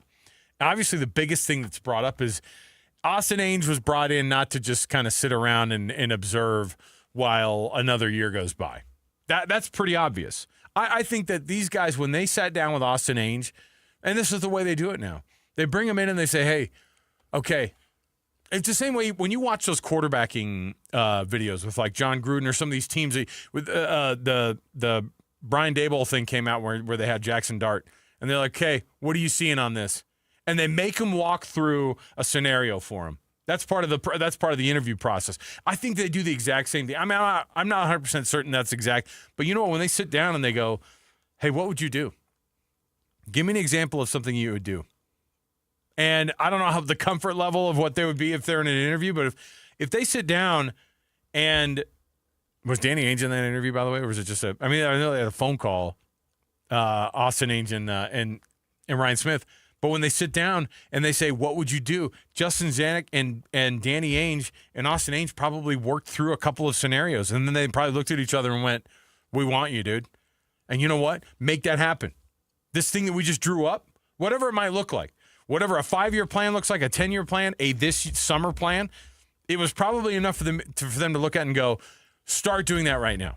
And so I read this and I thought, okay, so the number one thing that the Jazz probably that have done in this offseason is hiring Austin Ainge so far, right? And what that could turn into from a personnel standpoint, don't know. You know he's not going to tank. He said it himself. And this article brings that up too. It's like, look, but it's the That Western. doesn't mean they won't be bad next year. No, in the Western Conference, you don't have to tank. Right. That's what's great is you could put What they could do is trade all of their vets. Yes. So here's the question. And maybe even Walker Kessler. So we're in. I think everything's on the table. We are to an extension eligible moment in Walker Kessler's career, right? Mm-hmm. Are we going to watch the Jazz get something done with him? Do you want to actually get a player and throw significant money at him that's a rim protector that doesn't necessarily offer a lot offensively? Have we seen that before, by the way? A guy who doesn't necessarily offer a ton on the offensive side of the ball? You got to have that guy, though. Are we that desperate to go, let's just put all the eggs in the basket on Walker Kessler, throw all your money at him? Has he earned enough respect inside the organization? Has he done enough to earn that extension that you think that he's eligible for? Does he deserve it? I think he does. I do too. I think he's a good enough player. I love it. Great. What's the trade value of Lauri Markkanen? Is it going to be higher than what you're going to get in return from him after he just signed that max contract? Right? What can you get for Colin Sexton? What can you get for John Collins? What Jordan can you get Clarkson. for Jordan Clarkson? Yes. Every one of those guys who, by the way, those How are all, young do you want to get if this is what you're doing? I am looking at this puzzle, and it does not come into focus for me at all. Me either. And here's another way you can take this. Okay, what did Windhorst say? What does it mean? Let's turn it up. In the context of what he was talking about, was not that they would just make deals. It's that they are trying to turn it up from a competitive standpoint. Correct? Isn't that what he said? Okay, let's listen to it again because it sounds like he could be talking about a bunch of different things here, and I feel like he tried to say something but also didn't want to say anything, so he just goes, "Yeah, they're trying to turn it up." So here's what he said. Almost anybody in the Western Conference who is really rebuilding right now, everyone's kind of got the gas put down, including the Jazz. The Jazz are intending to try to turn it up. And so what this means is the next question is, what about Ja Morant? The teams that are rebuilding, they're ready to put their foot on the gas. They're ready to turn it up. What does that mean? I don't know. That's fair to ask. We don't know. Brian Windhorst would have to elaborate. But he's not here to do that, so we're going to try to do it for him.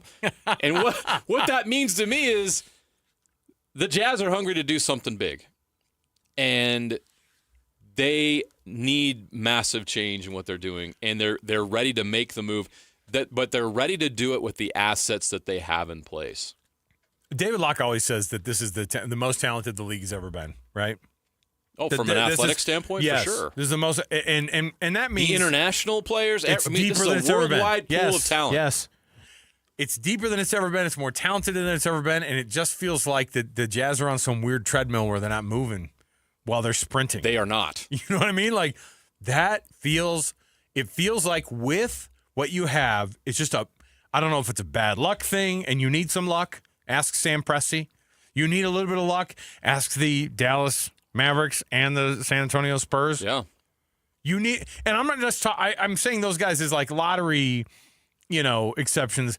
That's not just the luck we're talking about, but guys, the Sam Presti one is just like, okay, you get an MVP after you trade for him on accident. How about the Pacers trading for Tyrese Halliburton?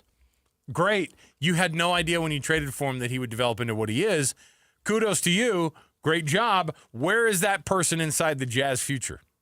Is there something like that comes along? Because you need some of that. You need an SGA. I'm not saying an MVP coming to your team necessarily, but I am saying a high-level guy that comes to you that overperforms compared to what the price of that person was. Number 2 overall pick, Chet Holmgren, right? So you have a mix of the drafting on top of all of the other stuff that has to happen to make up a championship-type roster. The number 2 overall pick is your third best player. Isn't that crazy? And the reality is you could have a number 2 player that never works out ever. Exactly. And so I don't know how I feel about you have to hedge against all the possibilities. And I think that I hope that what he's talking about, the turn it up part, I don't know if that's a temporary, let's get this thing done.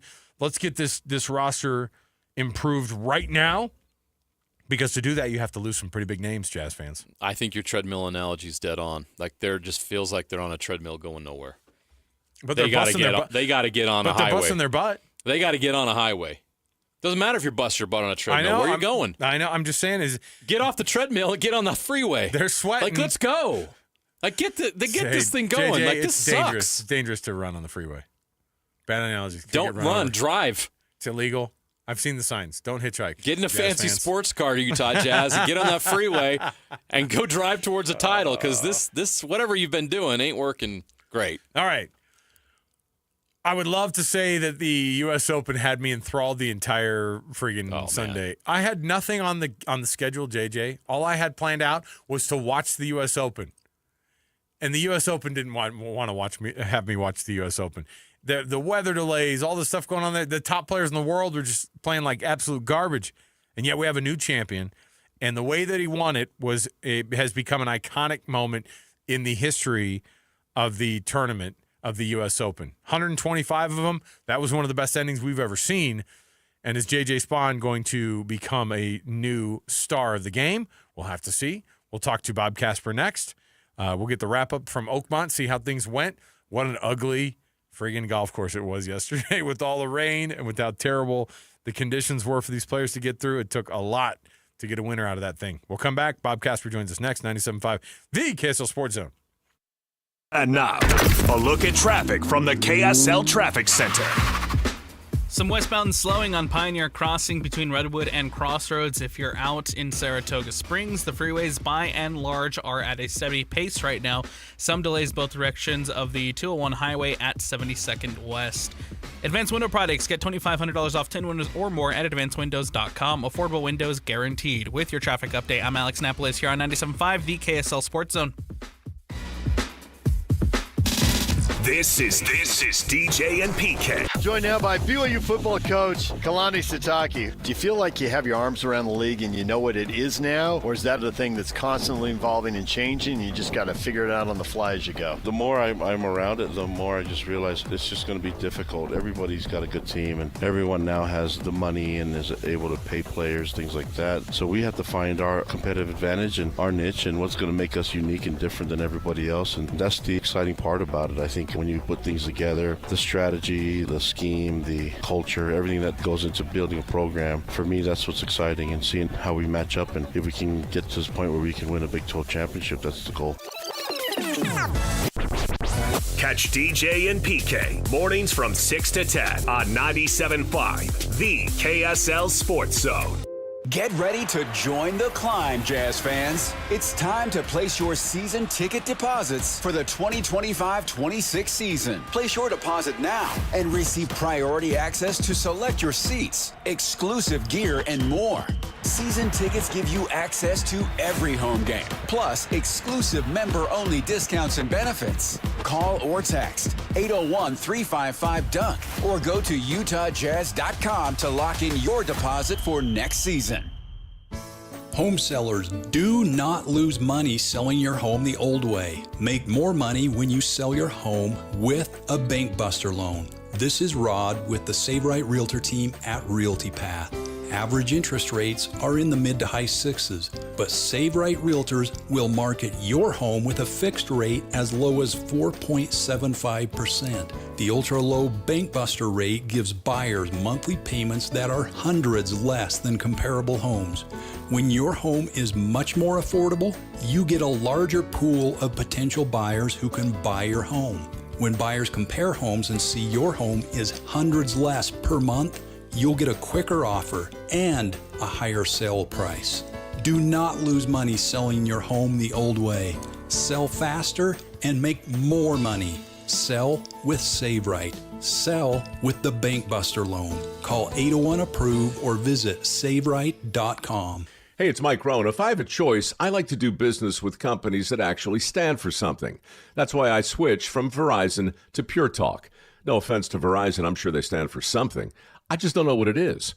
Pure Talk, on the other hand, is a veteran-owned company that supports our military in a big way, and I appreciate that. Yeah, I also appreciate unlimited talk and text and plenty of data for half the cost of the big guys, and I do like being on America's most dependable 5G network for just $20 a month, but what I really appreciate is no contract, no cancellation fees, and Pure Talk's commitment to handle all their customer service in this country. I saw it for myself. I went to Georgia, I got a tour of their headquarters, I met their CEO, and I talked to the same customer service folks that you'll talk to when you dial pound 250 and say keyword micro. Switch today and save 50% off your first month when you dial pound 250 and say keyword micro. Pure Talk, a wireless company that actually stands for something. 91 years of rodeo fun with the 2025 Ute Stampede Rodeo and Extreme Bulls in Nephi, Utah. Happening July 9th through the 12th at 8 p.m. nightly at the Juab County Fairgrounds. It's going to be a wild Wednesday, July 9th, as the best bull riders in the PRCA go head-to-head with the best bulls in pro rodeo. July 10th through the 12th, it's PRCA Rodeo with all the events you love. Family entertainment from Flying U Rodeo Company, NFR Roman Rider Dusty Dickerson, Trick Roper Tomas Garcia Lazo. Get your tickets now at UtestampedeRodeo.com. In a game, getting hit just means hitting restart. On the road, not so much. That's why visibility matters. Pedestrians, make eye contact and use your phone flashlight in crosswalks. Cyclists, turn on your front and rear lights and keep your head on a swivel. In reality, you only get one life. Be seen, be safe. Brought to you by the Utah Department of Public Safety. Tonight at 10, disappearing labor and delivery options. Contractions hurt. That's not really safe to be driving yourself 2 hours. Leaving mothers hours away from care. She had her baby in the ambulance. KSL uncovers the maternity care gap. We've seen 4 birthing facilities closing in the last dozen years. And plans to protect moms-to-be. It's tough, and it's why we're working on it. Labor and delivery, vanishing access. Tonight at 10 on KSL. If your roof needs repair or replacement, do it now during S&S Roofing's huge spring sale. 12 months interest-free financing. Get the best value on the highest quality roofing job in Utah. Dial pound 250, then say S&S Roofing. At Larry H. Miller Toyota Murray, you're not just a guest, you're part of the family. When you're part of the family, buying or servicing your vehicle is easy. Visit LarryHMillerToyota.com. Accessing. When TV and radio collide. Love it. Wow. This is what you get. You're listening to JJ and Alex. Presented by G2G Bars. Don't touch that dial! On 97.5, the KSL Sports Zone. This U.S. Open update is brought to you by Mountain Land Supply, Zions Bank, Black Desert Resort, Hoops Vision, and Siegfried and Jensen. And now, Real Golf Radio's Bob Casper.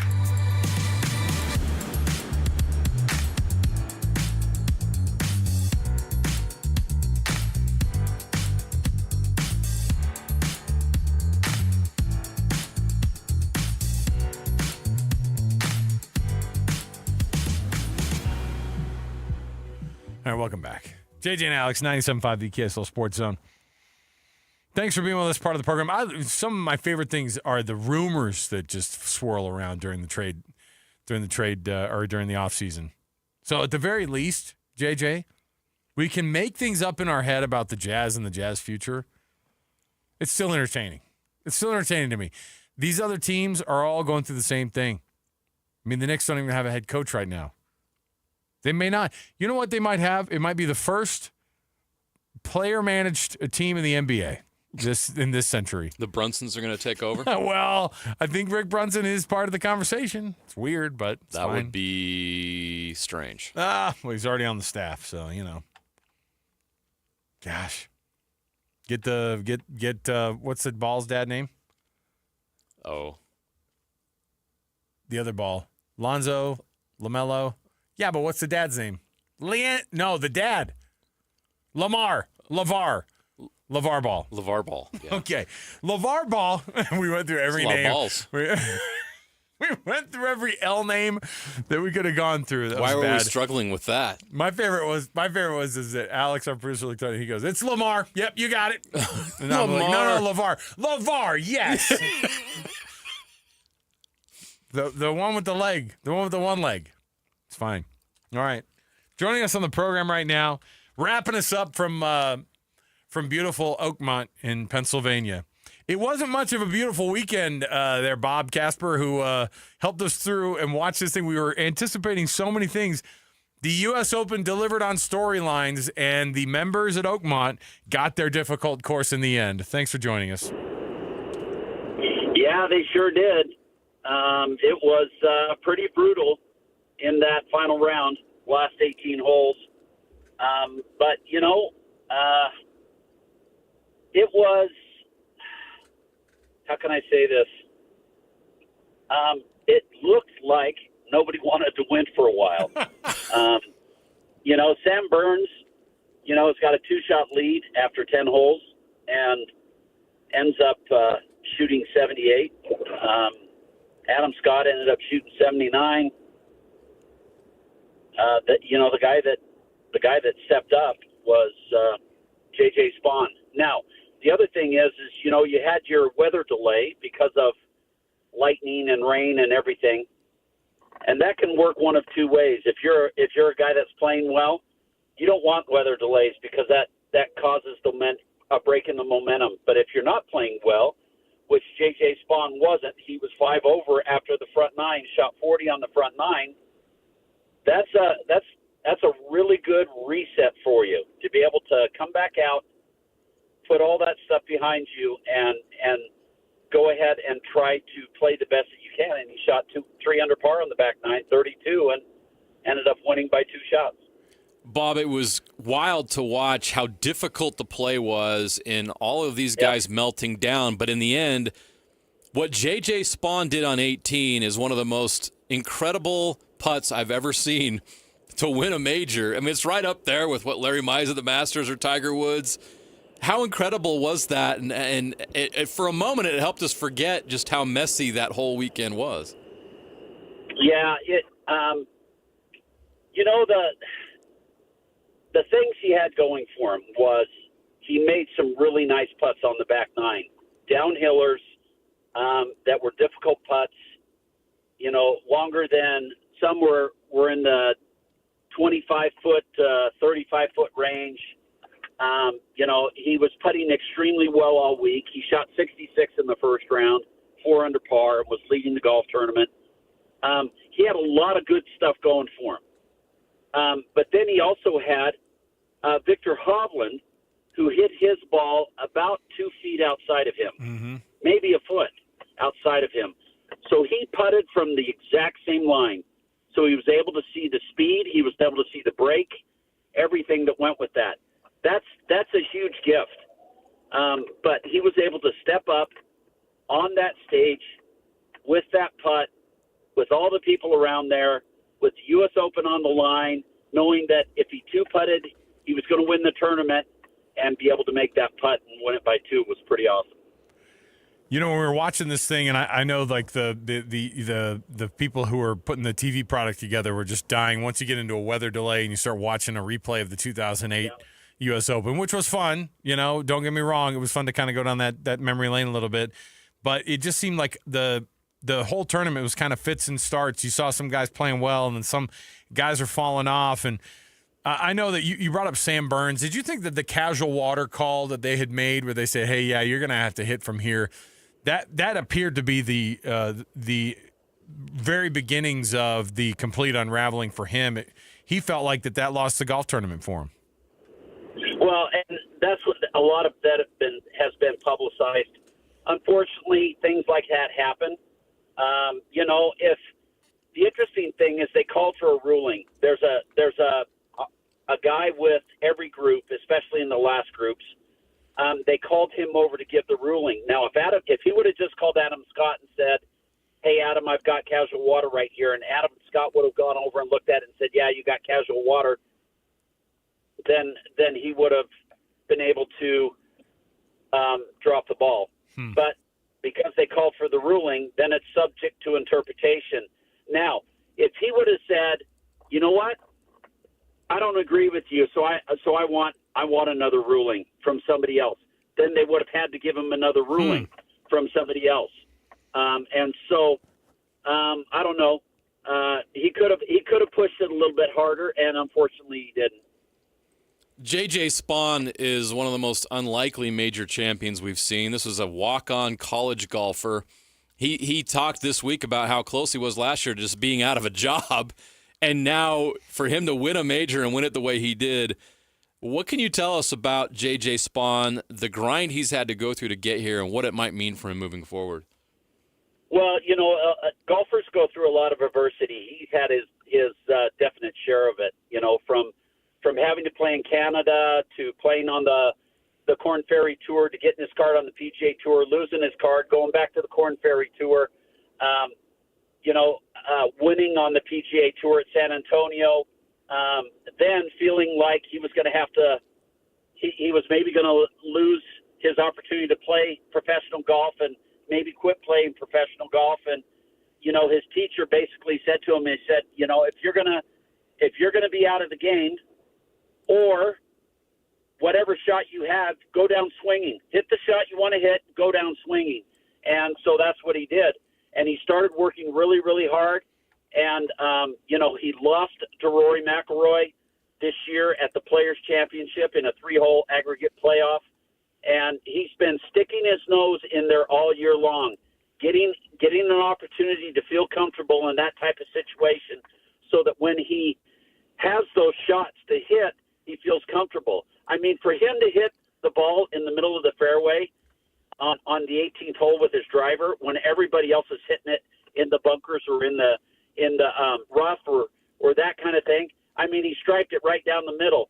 Yeah, he didn't go after the pin, but he didn't have to because he knew all he needed to do was make a par, and that's why he hit it kind of to the left center of the green or the left edge of the green, and it just didn't cut enough. His normal ball flight is a left to right shot. So, but he's gone through a lot, and here he is now, like number 15 in the world after winning that tournament, where before he was thinking about calling it quits and giving up the game. When you kind of start stringing those things together, and like you were saying, I mean, once you get to the spot where you're a runner-up at the Players and you win one the Valspar, and then you start to kind of string together some decent tournaments here and there. When you start to get to that point, how often can guys kind of stay in that moment and do well for an extended period of time? I think that's why guys like Scotty Scheffler we're amazed by, because it's so hard to stay good for a long time. Yeah, it is. The last time, besides Scotty Scheffler, the last time we saw somebody run a big string of constant great play is, of course, Tiger Woods. Jordan Spieth, he had 2 or 3 years. Each one of Justin Thomas, a concentrated 2 or 3 years. It's a real rare breed to be able to do something more than just 2 or 3 years, and that will remain to be seen with him. Does this push him to move forward, or does this make him decide that life is good and I can back off a little bit? So unfortunately, that will remain to be seen. One more major left on the tour this year, the Open Championship. We got a long time to get ready for that, but I just wanted to get your thoughts real quick on what we can look forward to and look ahead to in July. Well, they're playing in Ireland, and they're playing at Royal Belfast. And the last time it was played there, Shane Lowry won. Rory McIlroy missed the cut, and so we gotta see what's going to happen. I think Rory really wants to play well in that one because last time he didn't, and it's in his native country, and I think he holds the course record there and has won golf tournaments, as a junior and amateur and that kind of thing earlier on. So this is a golf course he knows extremely well. So I would put probably the emphasis to him, but you know what? Rory's big perplexing right now because it just looks like he's not ready to play golf after having won the career Grand Slam. How weird is it that the whole media thing? Is that part of the weirdness of what's going on with him right now? It just seems like he's just a little bit off. Yeah, I just think he doesn't really want to answer any questions or anything like that. He doesn't want I don't know, maybe he doesn't want to practice all that much. He wants to do things that he likes doing. And and so he's just I don't know. It's really, really weird kind of seeing. I don't know if there's any outliers behind the scenes. I don't know if he's looking at, within the next year or two or whatever to retiring and going out early. I don't know, but it just doesn't seem like he's really excited to play the game. It's so weird after what happened at the Masters. I'm like you. I'm just like perplexed. Like, what's going on with him? Because that was such an amazing moment. It's been kind of weird to watch. Speaking of weird to watch, I saw a video that kind of went viral of Phil Mickelson emptying his bag out and kind of handing all the security people who had followed him around during the week. He gave a bunch of trinkets out of his bag, and that kind of took off a little bit because it was just kind of a moment. But it was also a weird moment because it's a guy who's finished six times as the runner-up at the U.S. Open, and it felt like there was a weird moment where you're like, I think that's probably it for Lefty. I don't know if we're going to ever see the career Grand Slam from him. Maybe that was wishful thinking that he could maybe string something together, but what's the legacy of Lefty going to be after all's said and done here? Because I watched that video and I thought, I think that might be it for this guy and being able to see some really competitive golf at the major level from him still. Well, that's his last exemption to play in the U.S. Open because of his win at the PGA Championship 5 years ago. The only way he's going to be able to play it is to qualify or get a special exemption. Yeah. And so I don't know if I see that happening. Phil has been a stalwart on the PGA Tour with a phenomenal career. Number two behind Tiger Woods. Unfortunately, they came at the same era. But Phil has kind of bit the hand that fed him with LIV and the lawsuit and all that kind of stuff. And he's really out of the minds of the public and most people. And unfortunately, that's too bad. Mm. Bob Casper, you and BT did an awesome job out there at Oakmont. And again, just a phenomenal job covering another major here for us and giving us some awesome insights. We appreciate it. Safe travels, and thanks for being on the program again. We'll chat with you guys when the Open Championship fires up in Ireland. You got it. Take care, guys. There you go. Thanks, Bob. Bob Casper. I don't know if they're going to go out there, though. They're going to go out there? I don't know. That's a tougher one to get to. I assume. Maybe I shouldn't assume. Sometimes I think they've missed it a couple times that I've. Yeah, it is long travel. I understand if they didn't, but is there a Frontier flight? He's already locked in a Frontier. Pack light. Is there a Spirit? Get you over there to Ireland. Spirit Airways to Dublin. All right, we'll take a break. We'll come back. Appreciate Bob Casper. He and Brian Taylor did a phenomenal job with Real Golf Radio and with giving us all the insights as to what goes on at these majors. Just an incredible peek behind the curtain there with these golf tournaments. So, all right, we'll take a break. We'll come back. We've got more to go. We have tons on a Monday here to be able to go over, including it's a Monday, of course. So we're going to talk about our weekend warriors, people who won the weekend for us. Stay here, 97.5 the KSL Sports Zone. This is Jake Scott and Ben Anderson. Athletics are funny that way. I've always said this. Not only does it attract people from all sorts of different backgrounds, but all sorts of different intelligence levels, different emotionally intelligence levels, like all those things. Like, I don't know how coaches do it, honestly. This is going to sound mean because it's certainly not the case. There are legitimate savants, can think everything with the game, and then aren't super intelligent off the floor and struggle off the floor. And that's quite common. It's so applicable, though, to life. I mean, Elton John just sat down and played the piano. I think in person you can really tell the difference between not intelligent and maybe just public speaking isn't my first way of communicating. But then you can see people as just like, okay, this dude's just a dim bulb. And as a dim bulb myself, I feel like we can really sniff out each other. You know what I mean? Spider sense tingles when you get around each other. This guy's faking it just like me. Hear Jake Scott and Ben Anderson every day from 10 to noon on 97.5, the KSL Sports Zone.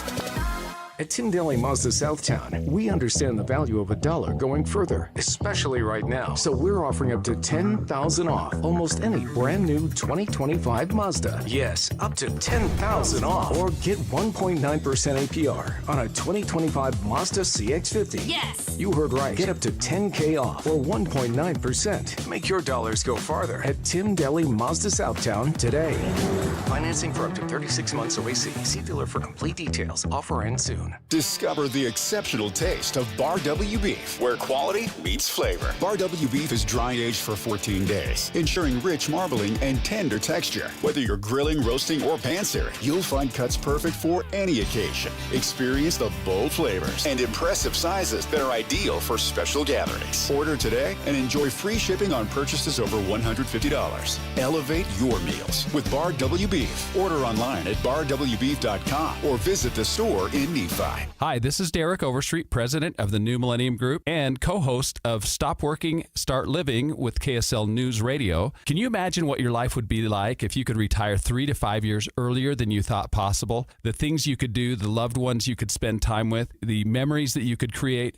That's what our team at the New Millennium Group does. We'll walk you through the entire process every step of the way. If you'd like to get a copy of the 5-step proprietary plan that will help you retire 3 to 5 years sooner than you thought possible, give us a shout right now.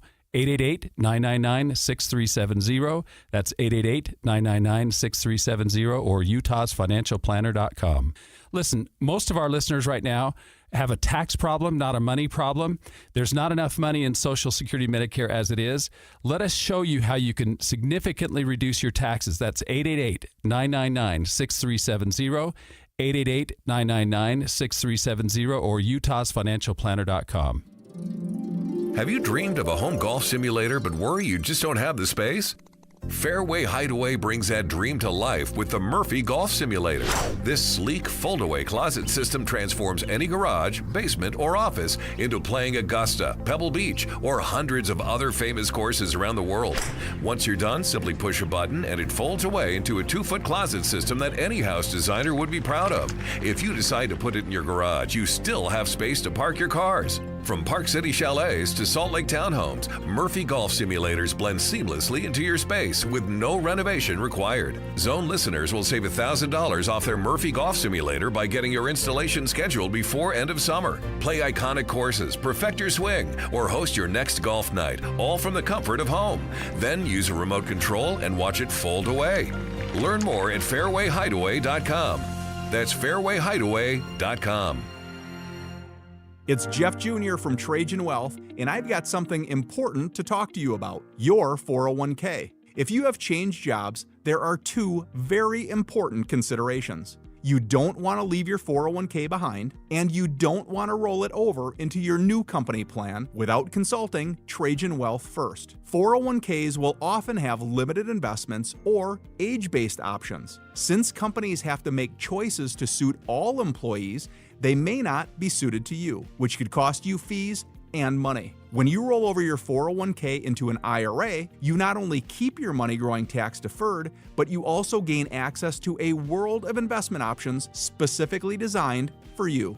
Trajan Wealth and our fiduciary advisors have helped thousands, and we can do the same for you. Call Trajan today at 801-899-7600. 801-899-7600. Advisory services offered through Trajan Wealth LLC, an SEC registered investment advisor. This summer, when you have Any Hour Services give you an estimate to replace your air conditioner or you purchase a new AC from Any Hour, you'll automatically be entered into our weekly drawing to have your air conditioner paid for by Any Hour Services. No purchase is necessary. See official rules at anyhour.com. Ladies and gentlemen, You're locked into JJ and Alex. With the insight and analysis on the teams you can't live without. Presented by G2G Bars. This is 97.5, the KSL Sports Zone.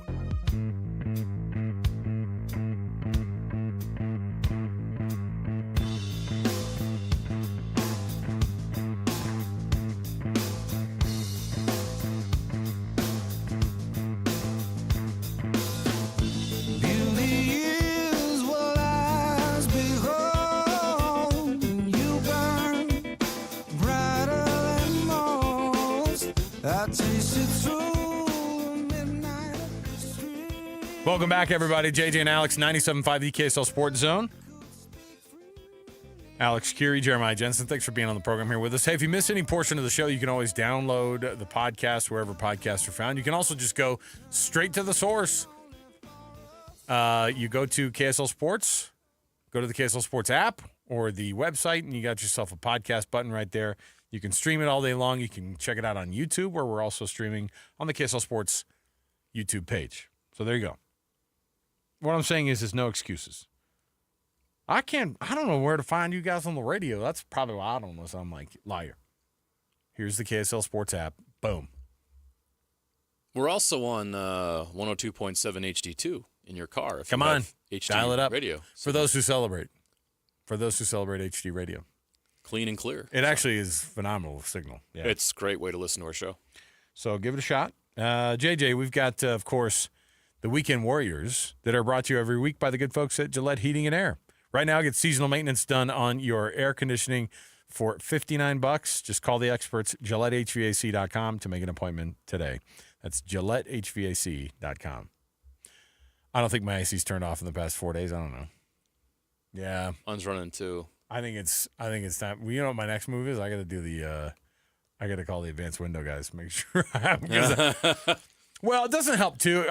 There's nothing that advanced windows can do to help me for my kids just leaving the doors wide open. Does that ever happen in your house? Doesn't help your energy efficiency. Doesn't it make you nuts when you get my crazy? Oh, I'm that dad. When you get home, lights, doors, windows. When you get I'm home, that dad. When you get home and that garage door is like, you can see. I'm pulling in the driveway and I can see the garage door that's going out to the garage. Kids are in the yard, fine, and you can see it ajar, and you're like, oh my gosh. Who left the door open? Yep. What? And you don't get it until you get those bills. That's why your parents were always yelling, what am I doing? Cooling the whole dang neighborhood? What am I doing here? It's frustrating. You know what's been a problem at my house lately? Not closing the refrigerators and freezers for properly. no reason. Oh, the freezer will make you nuts. I had to get the lock. I had to get the because the outside one, I can't hear if it's beeping or if it's high temp or whatever. Gosh, these are such dad stupidities. We're tired. Listen to us. And when they don't leave the freezer open, am I right? This is what it sounds like to my wife and kids. Dad's mad again. You're always pissed. You ever They're get not that even one? listening to what I'm saying. My kids do that. You're always pissed. My kids hate me. You're always so mad. Hey, Coastal Carolina is you thought Murray State was a fun story in the College World Series, but Coastal Carolina has ripped off now 25 straight wins. They beat Oregon State. Coastal Carolina is on to the next in the College World Series. 2-2. Swing and a miss! The Teal is for real! Another win! 25 in a row for Coastal. Felt really good about Teal is real. And he looked at his He'd been The guy working who on was doing that it. one. Yeah, He's he was like- ready for that. They winked at each other. They're like, I told you it was going to be sweet when you actually worked it in, dude. They gave each other a high five in You did it, the man. press box when they finished that one off. JJ Spawn, I told my son yesterday, we were watching this U.S. Open, I go, if we go to a playoff, I will not watch 1 second of it because it'll be a Monday, and I don't care at that point. Give me a Father's Day U.S. Open win, and JJ Spawn heard me all the way from Pennsylvania. Want to cozy it up. Don't need to make it. 2 putts.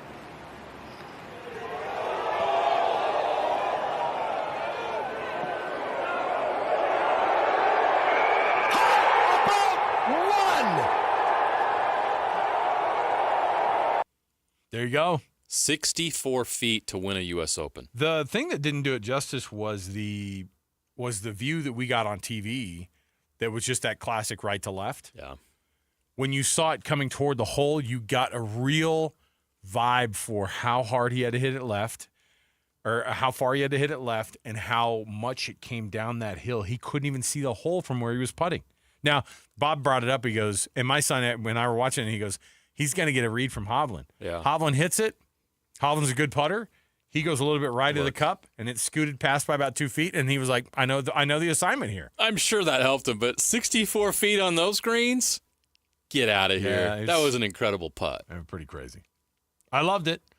So there was everything and more that you could imagine from that one. And then finally, this has been an absolute stretch for Brad Marchand, who plays for the Florida Panthers. And that goal that he had to go through the defense like he did and to take control of that series for the Panthers, what a move they made to trade for him midseason. Off the draw, Marchand heads in, a shot, he scores! Brad Marchand, top corner, and the Panthers strike first with 10:48 left in the first. What a start to this hockey game for Brad Marchand. He beats everybody down the ice, and Marchand upstairs gives the Panthers the first one. Broken up, Marchand in, past Wallman, Marchand, and he scores! Marchand went to the backhand, he sneaks it down low past Pickard. What an individual effort for Brad Marchand, and the Panthers have taken a 3-0 lead here in Game 5. There you go. That last goal, if you saw it, was spectacular. Threading the defense. Yes. And putting that puck. And when he got to the goal, it didn't look like he made it. It looked like he got saved. And so I thought, oh, that was a bummer that he got all the way there. And when you finally realize, oh, he put it straight past him. What a goal. The guy's 37 years old. He's playing phenomenal hockey right now, and apparently he loves to hunt in the offseason in Utah. Are you starting something here? I'm just saying, think about it. All right? Think about it. All right, we'll take a break. We've got more to go on a Monday edition of the program. Thanks for being with us on the show. Speaking of hockey, Cole Bagley, Utah Mammoth insider for KSLSports.com. He's going to give us his thoughts on Brad Marchand and just what he's done. The 6 goals in the series, leads his team. He's phenomenal. He's given them a spark. Tons going on. And on Wednesday, by the way, is a Win Ticket Wednesday all across the entire station here at the KSL Sports Zone. What does that mean for you?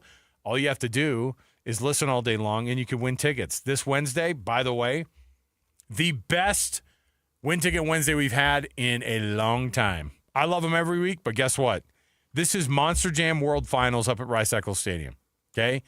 4th and 5th of July, perfect Independence Day weekend for you to be able to enjoy with the family. Rice-Eccles Stadium, don't miss the biggest Monster Jam event of the year. If you've never been, you better figure it out. It is awesome for the kids to go see, and for me, to go see Monster Jam. So go check it out up at Rice-Eccles Stadium. Tickets are on sale now, Ticketmaster.com. Listen to the KSL Sports Zone all day long on Wednesday for your Win Ticket Wednesday opportunity to win Monster Jam tickets. We'll come back. Yes, Cole Bagley going to join us next. Let's talk hockey. 97.5, the KSL Sports Zone. Take the Zone with you wherever you go. Download the KSL Sports app to get live streaming of your favorite shows. Downloading. Download the latest podcasts and get all the latest breaking news on the teams you can't live without. Everything you need delivered right to your phone. Let's go get them where we can get them. Just search KSL Sports on your app store of choice. Download it now. The KSL Sports app, presented by University of Utah Health. Hey, it's Mike Rohn. If I have a choice, I like to do business with companies that actually stand for something. That's why I switched from Verizon to Pure Talk. No offense to Verizon, I'm sure they stand for something. I just don't know what it is. Pure Talk, on the other hand, is a veteran-owned company that supports our military in a big way, and I appreciate that. Yeah, I also appreciate unlimited talk and text and plenty of data for half the cost of the big guys, and I do like being on America's most dependable 5G network for just $20 a month, but what I really appreciate is no contract, no cancellation fees, and Pure Talk's commitment to handle all their customer service in this country. I saw it for myself.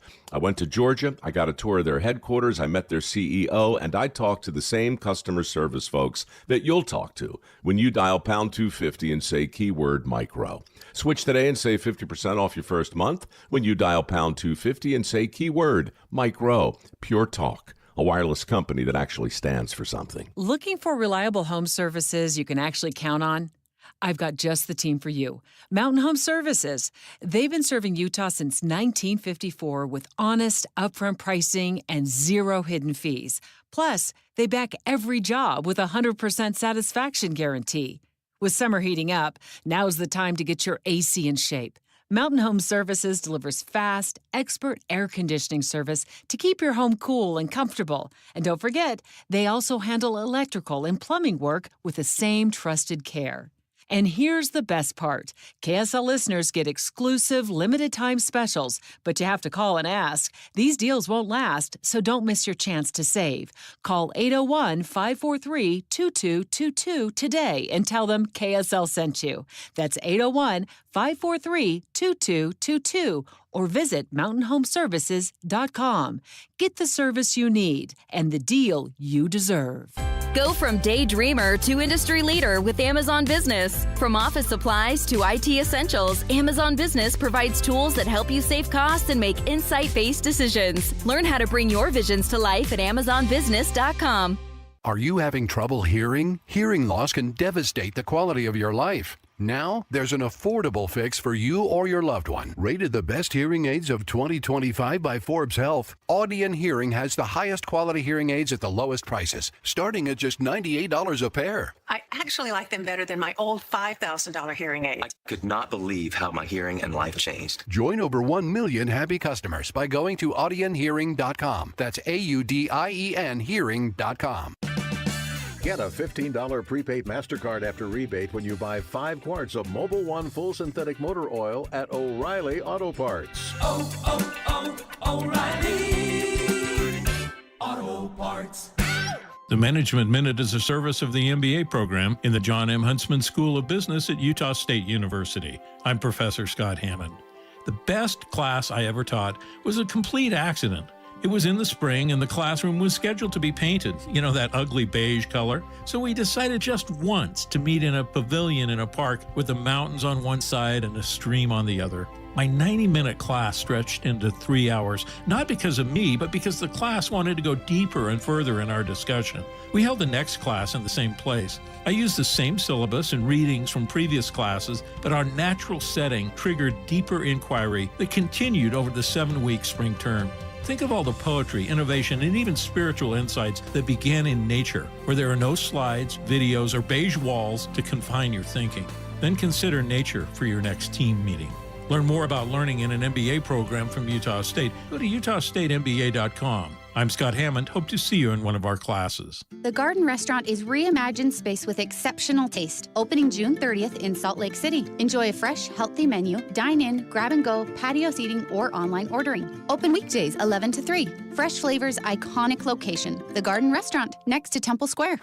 Broadcasting from the Mountain Home Services Studio, this is 97.5 KZNS FM Colville, 1280 KZNS AM Salt Lake City, and 102.7 KSL FM HD2 Salt Lake City Midvale. This is 97.5, the KSL Sports Zone. Your home for the best coverage of the Jazz, Utes, and Cougars is right here on the Zone.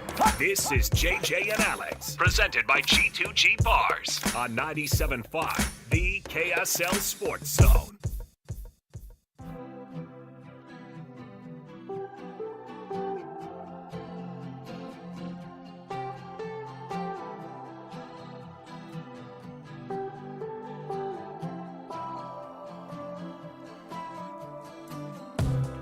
Welcome back, everybody. JJ and Alex, 97.5, KSL Sports Zone. Alex Curie, Jeremiah Jensen, thanks for hanging out with us today on a Monday. It's you've got NBA Finals tonight. Game 5 from Oklahoma City. Thunder trying to take a 3-2 lead. Now, here's the thing. Have the Thunder led this series at all then? They've only just tied it up every time that they've been down a game. So it would be a huge deal for them to be able to take a lead in this series, the one that they were supposed to walk away with. Because they have home court advantage, that would be ideal for them. So we'll see. By the way, I'm not trying to like artificially pump up the finals, like, acting like I'm some shill for the NBA. But these two markets know how to party in those arenas. Am I wrong? No, that's great atmosphere. It's exactly why places like Utah, people get there and then they go, that's a tough freaking place to play. You know why some of these other cathedrals of basketball aren't really the fan bases that are as excited about watching the game as the ones that we're used to here.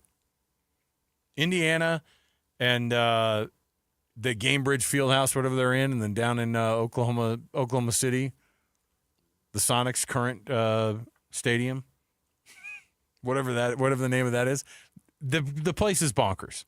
The place is bonkers. And so kudos to them because the fan bases know how to get this thing done.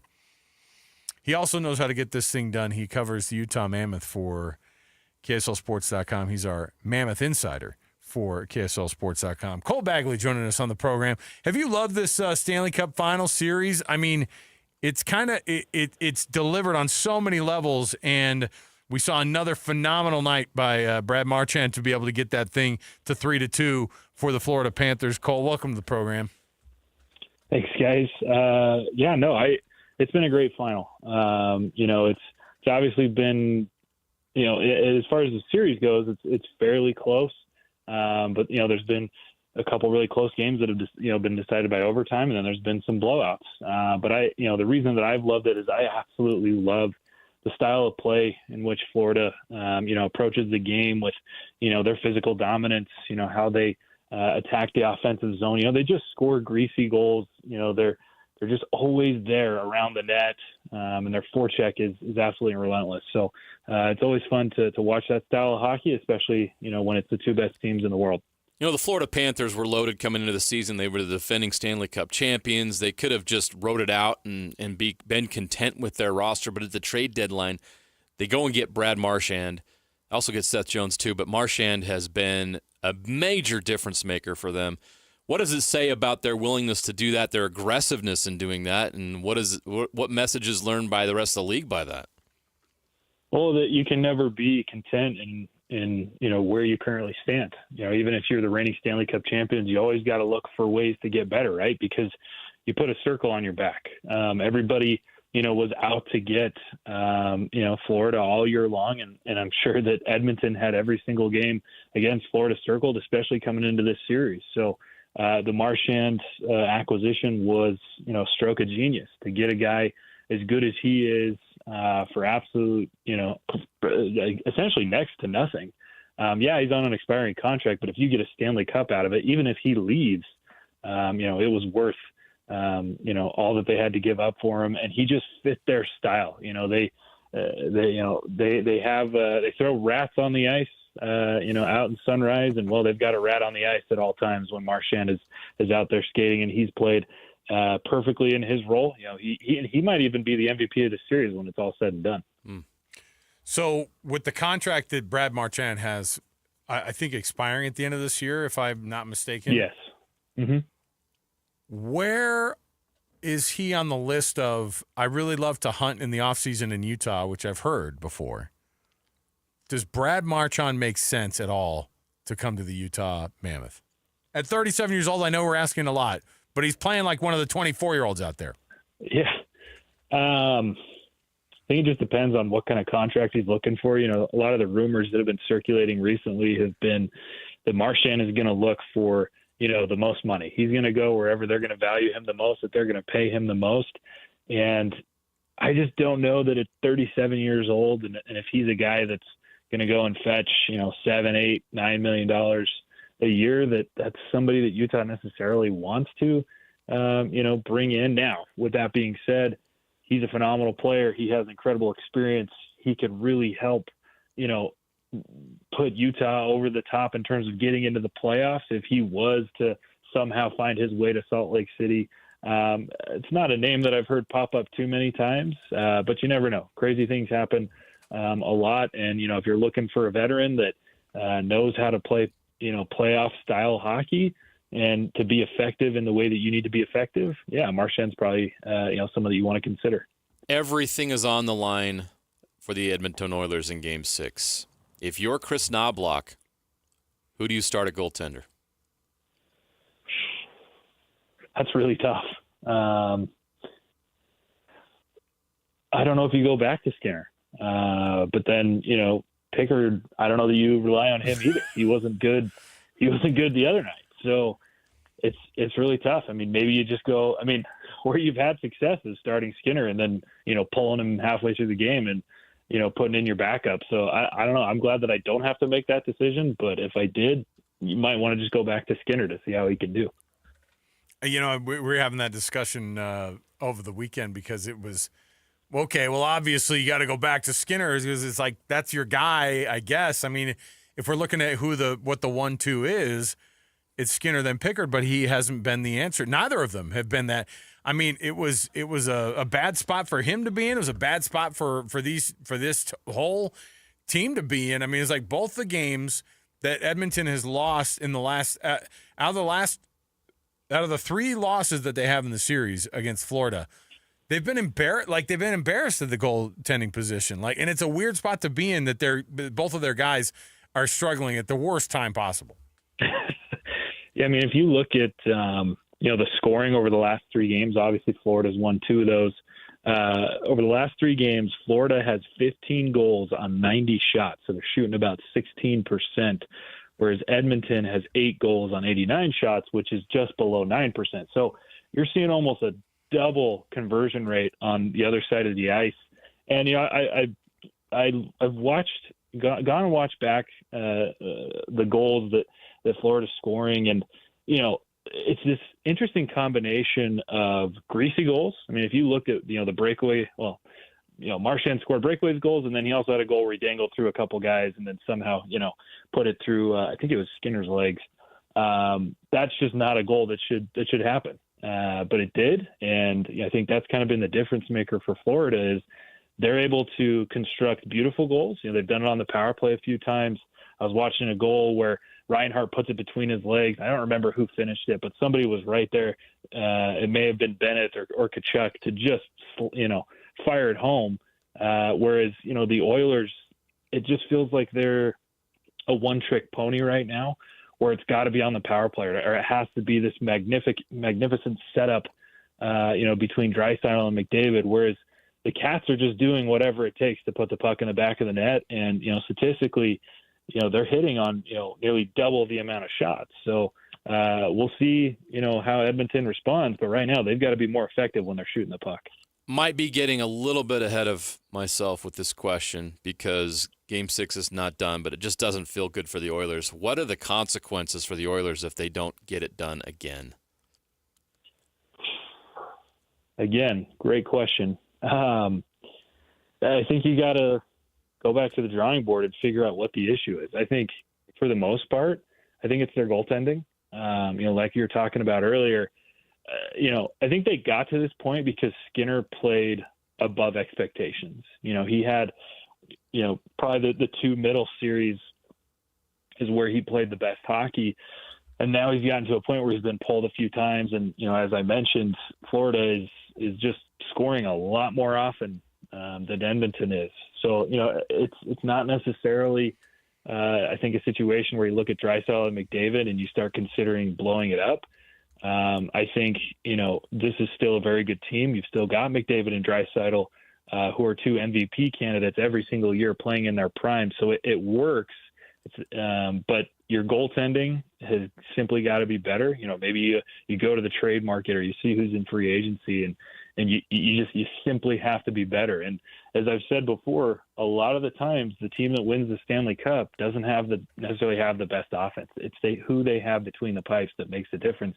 And Bobrovsky has been the best goaltender for the most part. He's he's doing incredible things.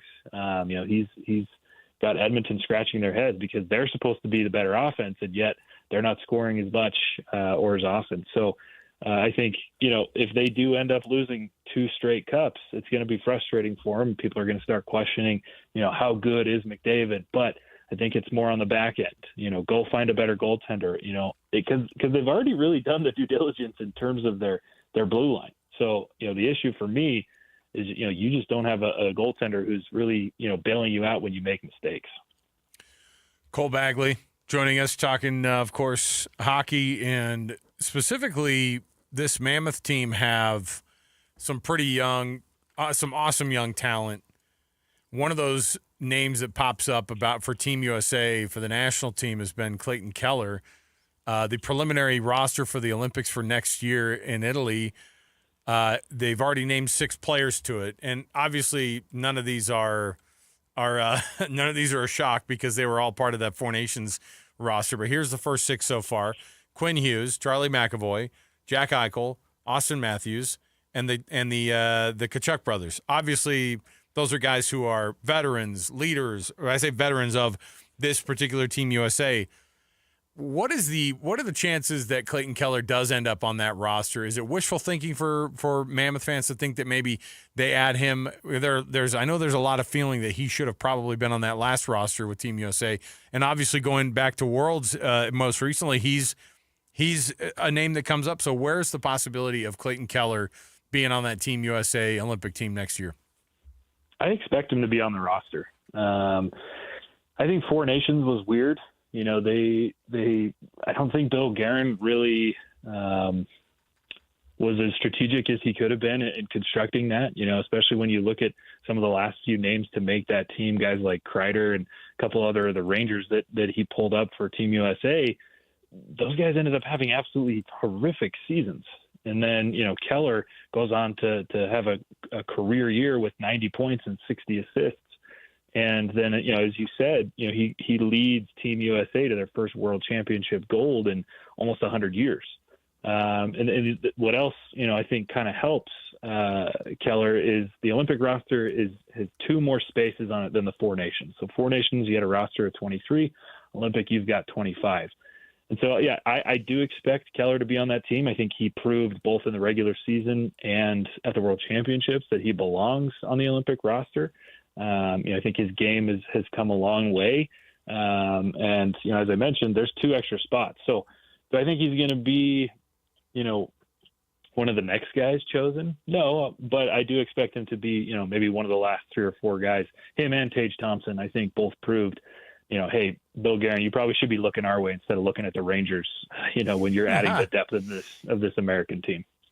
Another Utah Mammoth question. Where do you think the franchise is with free agency? Because there's so many people you read out there that cover the league as a whole who think Mitch Marner to Utah makes so much sense. Is that something that do you think that that's even possible, or is that something that Utah's just not going to get involved in paying a player that's going to command that much money? Yeah, I mean, what I do know in conversations I've had is Utah does not want to be one of those teams that overpays. They don't want to get into this huge bidding war and you end up, paying Mitch Marner, more than any other Canadian, on their national squad, right? I mean, he wasn't even one of the first 6 guys named to Canada's roster today, and yet he might be paid more than most of those six skaters. So I think they're going to be careful. If you can get a meeting with Mitch Marner, by all means do it. It doesn't hurt. If you want to go after him, I think Utah is in a position where it might be able to be close in terms of, a contract, in terms of a salary. But what you tell Mitch is, hey, you can come to this new market that's crazy about hockey. You can be the guy here. You can be a guy alongside Clayton Keller. We've got incredible ownership. We're a team on the rise. We've got the potential to step into a championship window in the next 4 or 5 years. We've got this new world-class top 5 practice facility. And, he's a family guy. He just had a baby not too long ago. What better place to bring it? But overall, I don't see Marner coming to Utah, not because Utah is in a great place, but I just think it's going to come down to money, and I don't see Utah, getting up there into the 13, 14, 15 million, paycheck that he's going to demand. So, I would look more to, maybe Ehlers or Ekblad or, maybe even Sam Bennett if he goes to test free agency, and those to me are the players that fit it a little better. Again, something I know is that Utah is looking for size. They're looking for physicality, and they're looking for scoring. Marner offers scoring, but he doesn't really offer those two other things, whereas, those three other names I mentioned definitely do. So I do think they're going to try to make a splash, but I don't know that Marner is necessarily the name that they're after. I actually agree with you. Sam Bennett's that guy who just feels like he would be the perfect fit. A big guy you need to bring in that plays physical. But how are you going to pry those guys out of Florida? It just feels like there's some really good free agents they've got down there. But, when we talk to people, we talk to Tim Reynolds, who's down in Miami, and it just feels like they're going to do everything they can to keep them down there. So how difficult is it going to be for Utah to pry some of those guys away from the teams they currently play for? Yeah, I mean, when you're looking at Florida, I don't see a way that Sam Bennett says no, to re-upping there, right? I mean, he's not a great regular season player. He's built more for the playoffs. I think he had 52 regular season points, but then he gets to the playoffs and he's just this ridiculous beast. I think he's leading the playoffs in goals right now. Mm-hmm. And so, I don't see a way that you're going to be able to pry him out of Florida. And I think he's, they're building a dynasty, right? They've gone to 3 straight cups. It looks like they're going to win 2 in a row. I don't see them not being a serious contender again next season or maybe even the following year. So, no, it's going to be tough. There's definitely free agent talent out there. Again, I think Utah's going to try to take some swings, but there may be situations where, with Marner, he's too expensive. And with Bennett, maybe he doesn't even test free agency and he just re-signs with Florida. So they're going to have to be strategic, and it's going to be interesting to see what they do. Can't wait. Cole Bagley, he's our Utah Mammoth insider, KSLSports.com. You got to start Skinner. Come on. Come on, Cole. He's you got to start him. He's broken. No, yeah. I mean, they broke him. Skinner. Start Skinner and then bench him halfway through for Pickard, and you're going to win the game. We're going to need you to give up 2 quick goals, Skinner. Can you do that? Yeah, sure. Another miracle second period rally. Yeah. Give up 3, and then we'll be able to come back from this thing. Let's go. On the road. All right. Cole, we appreciate it, man. We'll chat with you again. Sounds good, guys. Thanks. It's that easy. Just do what you did in Game 4. From a personnel standpoint, you have to go back to Skinner. You really do. Like you because long term he's probably your guy, or maybe you don't think he's your guy. But he's been better overall. But I get it. It's a very specific moment that Pickard's been great for you. It's like coming in and getting it done after he gets pulled. Yeah. Don't make him your starter is what you're saying. It's like a Major League Baseball pitcher. There's a lot of good relief pitchers in the league that you could trust. Would you give him 8 innings in a game? Absolutely not. Is there a third goalie in there? Can they call someone up? Middle relief guy. Who's their farm club? Get the middle relief guy. Who's their farm club? Can you call up somebody for Game 6? Hey, do you have a product that you're passionate about? We want to help you sell that product. Come on. Get on our program. JJ and Alex will endorse that program and your product, and we will make that thing fly. Ask Doug Smith how much we've helped them. IBEW. Come on. Ask all these companies. They do a phenomenal job, and they partner with us, and we make that product fly off the shelves, or that your company starts to get on the map a little bit more. And let's get it going. All you have to do is text the letters JJ to 57500. That's JJ to 57500. The sales staff will get a hold of you, and then just plan something out with them. Just say, hey, I've got this product. I want to see how to do it. No matter how big or little you want to go, we can help you. We'll get you on the. We'll talk about your product during the afternoon drive every day right here on the program. You will get results. Just text JJ to 57500, and we'll take care of it, and we'll take care of you as a client. All right. Hey, speaking of clients, that portion of the show brought to you by Doug Smith, yes, an incredible selection of Kia, Subaru, Chevy, Jeep, Dodge, or Ram, and now Mitsubishi in the family, which, of course, JJ got himself a Mitsubishi Outlander, and now PHEV, it's unbelievable. Changed his life. Just great. Let's get it going, but you'll do awesome business with those guys. They're amazing. Doug Smith, nobody knows cars like Doug. All right, we'll take the break here. We'll come back. We've got more right around the corner. Stay here, 97.5, the KSL Sports Zone. And now, a look at traffic from the KSL Traffic Center. General slowdowns on southbound I-15 between Murray and Sandy, and usual delays are forming southbound on Mountain View Corridor approaching 35th South. In Tuella County, one northbound crash in Erda on SR 36, and southbound slowdowns approaching Stansbury Park. Whipple Service Champions, your cooling, heating, plumbing, drains, and electrical specialist. Whipple that away with your traffic update. I'm Alex Annapolis here on 97.5, the KSL Sports Zone. Accessing. This is Hans Olsen and Scotty G.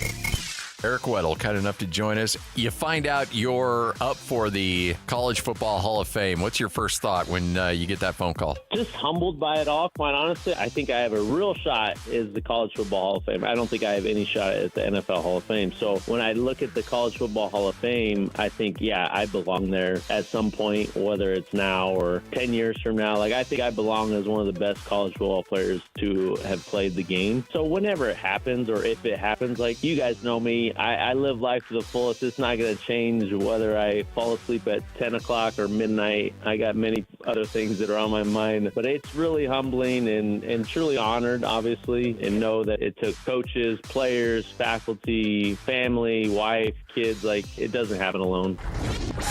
Catch Hans and Scotty weekdays from noon to 3 on 97.5, the KSL Sports Zone. If you've ever had to deal with a plumbing problem, you may have felt the pain of realizing you don't know any plumbers. Whether you're trying to stop a leaky faucet, fix a running toilet, replace your old water softener, or install a tankless water heater, the plumbers at Any Hour Services can help. All you have to do is call Any Hour Services or schedule an appointment at anyhourservices.com. Help with plumbing maintenance and repairs is closer than you think. Call Any Hour Services or schedule an appointment at anyhourservices.com. No one helps more homeowners than Any Hour Services. Discover the exceptional taste of Bar W beef, where quality meets flavor. Bar W beef is dry aged for 14 days, ensuring rich marbling and tender texture. Whether you're grilling, roasting, or pan-searing, you'll find cuts perfect for any occasion. Experience the bold flavors and impressive sizes that are ideal for special gatherings. Order today and enjoy free shipping on purchases over $150. Elevate your meals with Bar W beef. Order online at barwbeef.com or visit the store in Nephi.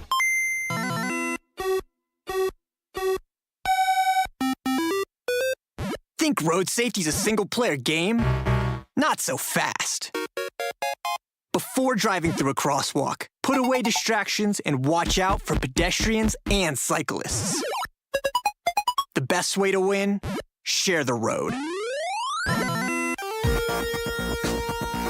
Brought to you by the Utah Department of Public Safety.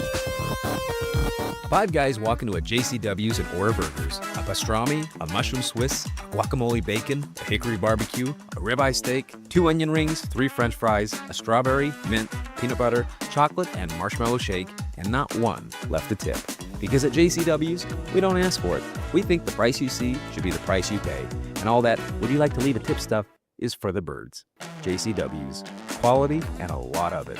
Open in Lehigh, Provo, Harriman, South Jordan, and American Fork. Market volatility isn't slowing down. If you're nearing retirement, now is not the time to wait and see. Every day of uncertainty can put your future at risk. It's time to diversify. I'm Jeff Jr. with Trajan Wealth, and I want you to know you can create certainty, locking in guaranteed income for life. This means predictable, stable cash flow, even in turbulent times. You've worked too hard to leave your retirement to chance. Right now, there are options to receive up to 30% upfront or annual growth of up to 10% for retirement income. That's up to $30,000 upfront or up to $10,000 per year on $100,000, all guaranteed for retirement income. Don't wait. Call Trajan today at 801-899-7600. 801-899-7600.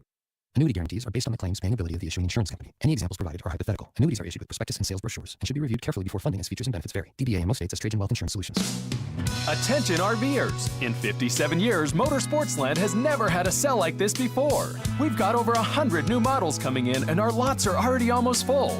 We've got to clear out inventory fast, so we've selected over 100 new travel trailers, fifth wheels, and toy haulers to sell to you at or below dealer cost. Like our 2024 Encore Venue off-road travel trailer, MSRP at $30,000, normally priced at $25,000, dealer cost at $22,400, and this week only priced to you for below $17,000 with amazing financing options. Or our 2024 28-foot Stealth Toy Hauler fifth wheel, MSRP at $99,330, normally priced at $83,500, this week only $67,743. Save more than ever before on your dream RV, but these deals are disappearing quick, so visit a Motorsportsland RV Center today. Let Motorsportsland help you get away. Motorsportsland.com. The Garden Restaurant is reimagined space with exceptional taste. Opening June 30th in Salt Lake City. Enjoy a fresh, healthy menu, dine in, grab and go, patio seating, or online ordering. Open weekdays 11 to 3. Fresh flavors, iconic location. The Garden Restaurant, next to Temple Square. Accessing. When TV and radio collide. Love it. This is what you get. You're listening to JJ and Alex. Presented by G2G Bars. Don't touch that dial! On 97.5, the KSL Sports Zone.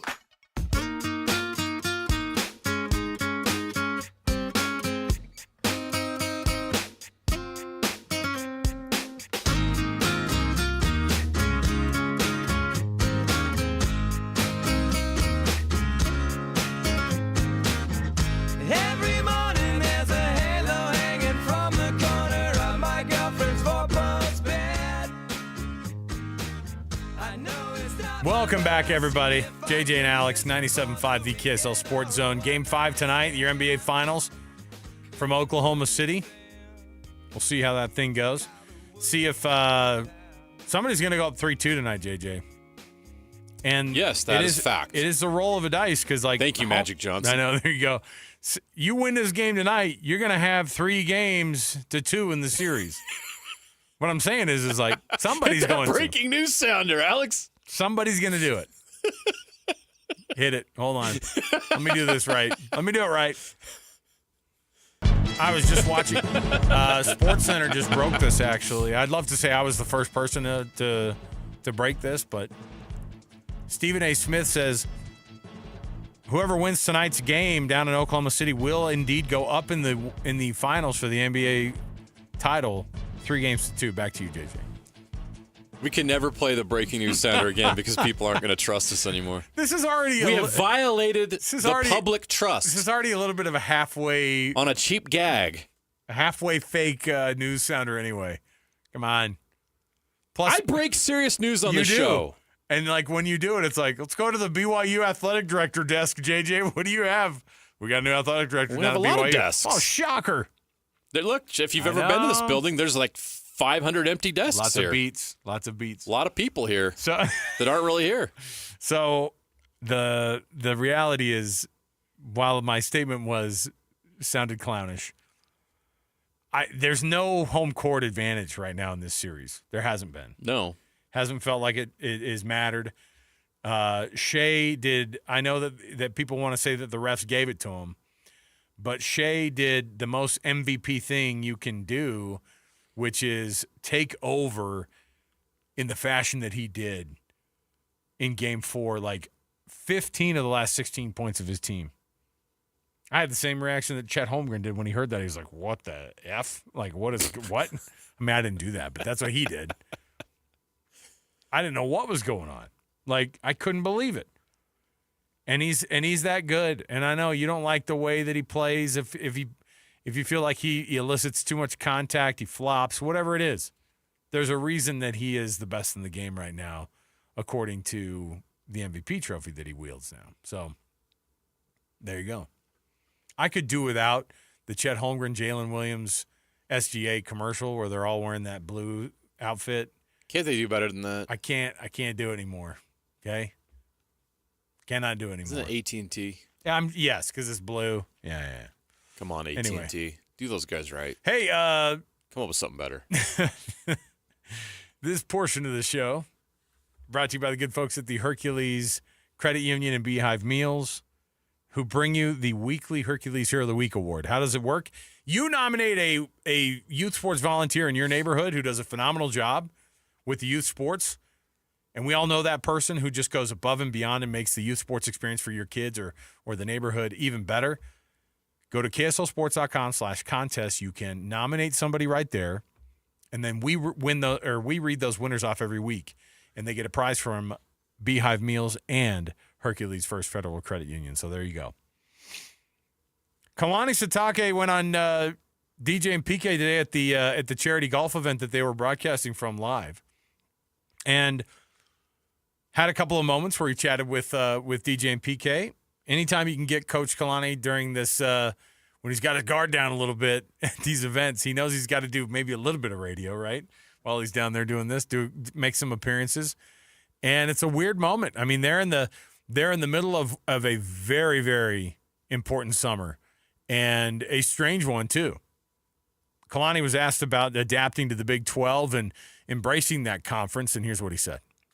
The more I'm around it, the more I just realize it's just going to be difficult. Everybody's got a good team, and everyone now has the money and is able to pay players, things like that. So we have to find our competitive advantage and our niche and what's going to make us unique and different than everybody else. And that's the exciting part about it. I think when you put things together, the strategy, the scheme, the culture, everything that goes into building a program, for me, that's what's exciting, and seeing how we match up. And if we can get to this point where we can win a Big 12 championship, that's the goal.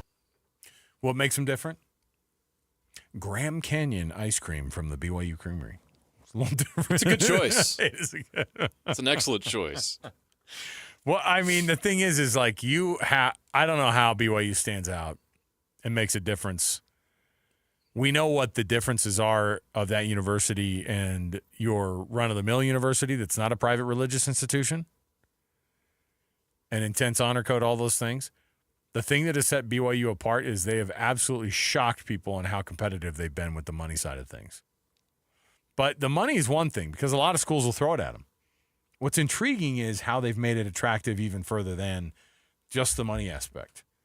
You got to have the money. Yeah, but you do. To make those moves and to be in a conversation for five-star quarterbacks in the West now is an important deal that they were usually getting what? Once every 12 years, that big recruit would come. How'd Ben Olsen work out? And if you just get one every 12 years, it puts a lot of pressure on that recruit, and the expectations are too high. And if it doesn't go well, you're like, I can't believe that guy didn't turn out. Whereas if that guy went to Georgia, it'd be like, whatever. It's not a position you want to be in. What's his name? What's Iggy's? Who's the Iggy's guy? Oh, Jake Heaps. Jake Heaps. Ask Jake Heaps. Jake Heaps has become Iggy's guy? It's been that long? You forgot Jake Heaps' name? You had to call him Iggy's guy? The Iggy's guy. Hey, five-star recruit.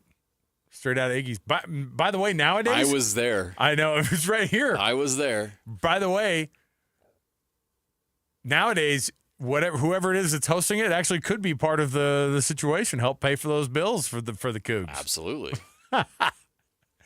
My announcement brought to you by Crown Burger. Yeah, before I get started, he pulls the hat. He picks the hat up off the table, and underneath it is a Crown Burger. See, I could do this.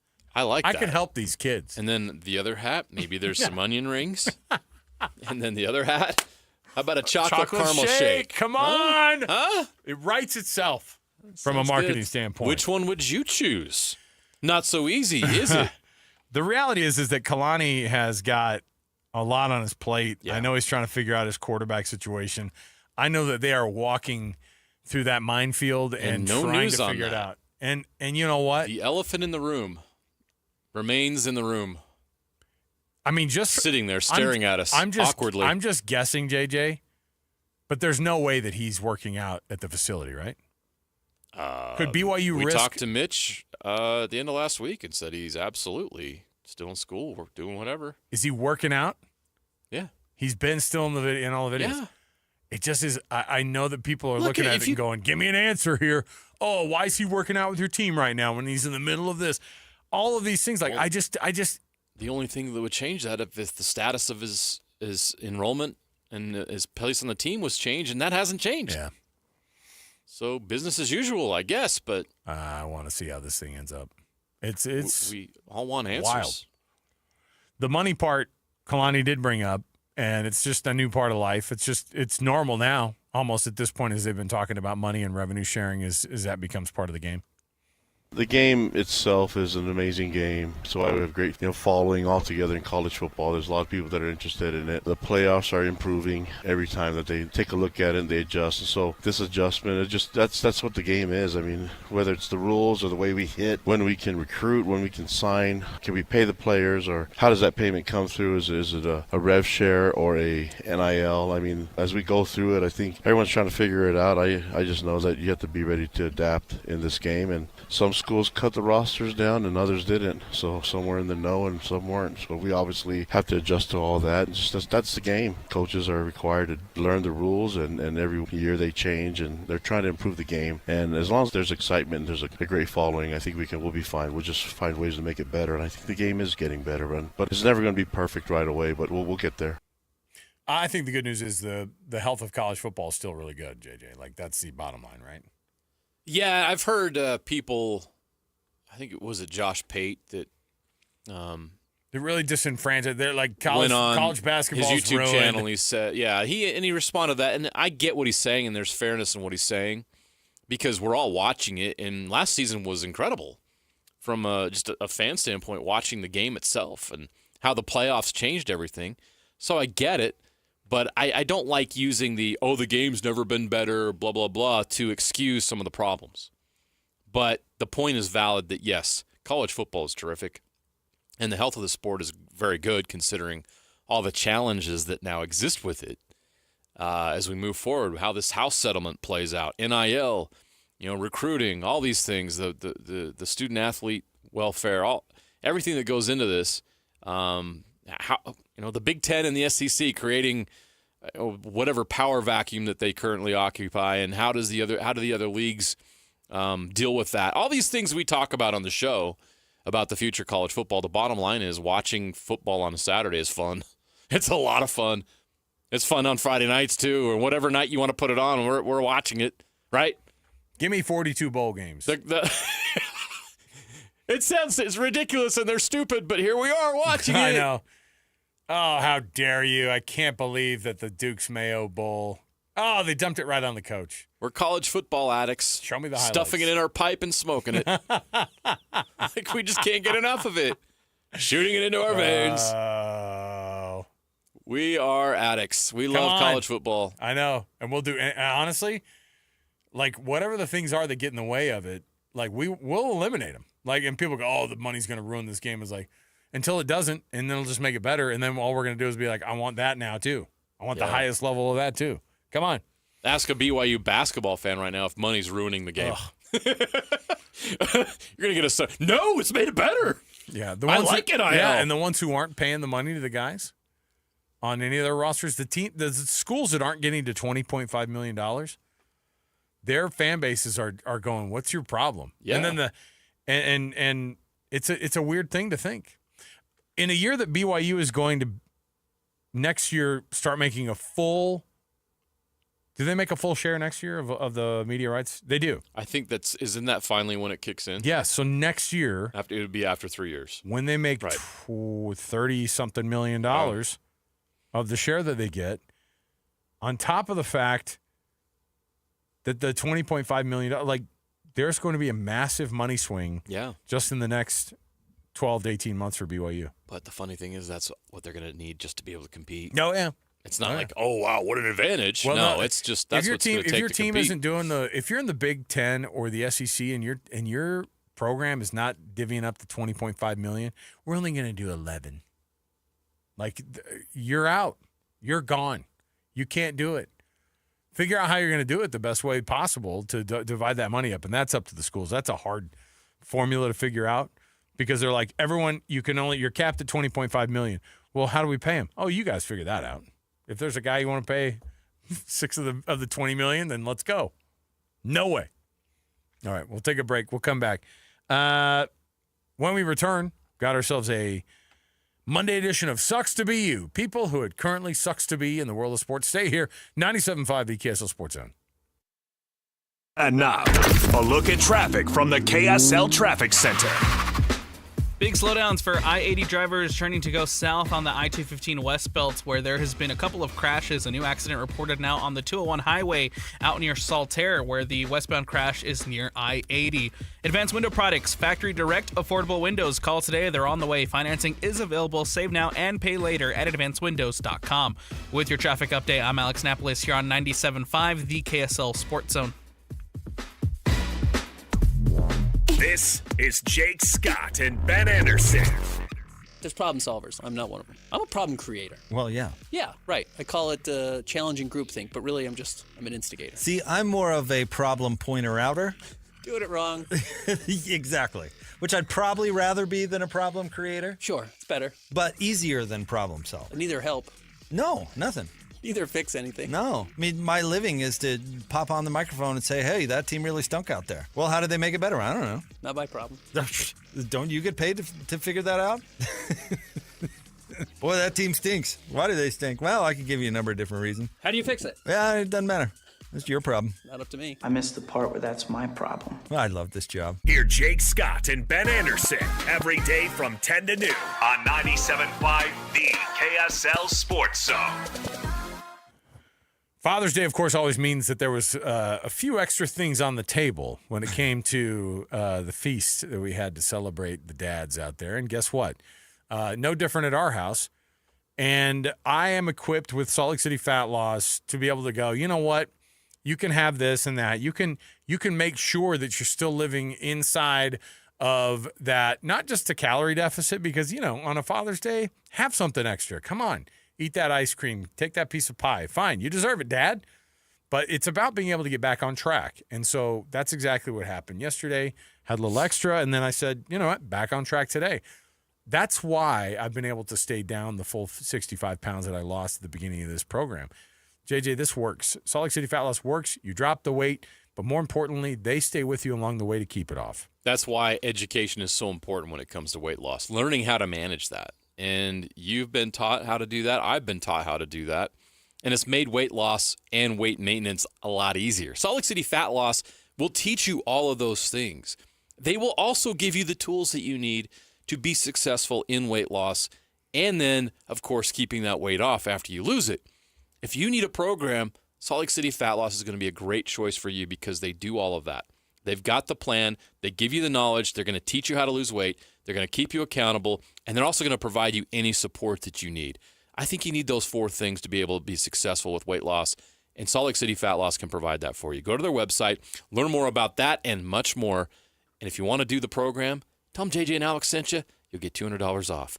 Go to the website right now, slcfatloss.com. This 4th of July, celebrate red, white, and wow at Monster Jam World Finals, the biggest family event of the year. The most trucks and all the best drivers in one place. And the biggest festival-style pit party of the year, all included with your ticket. Monster Jam World Finals. First time in Salt Lake City, July 4th and 5th. Rice Eccles Stadium. Brought to you by the Utah Sports Commission and BKD Tires. Looking for reliable home services you can actually count on?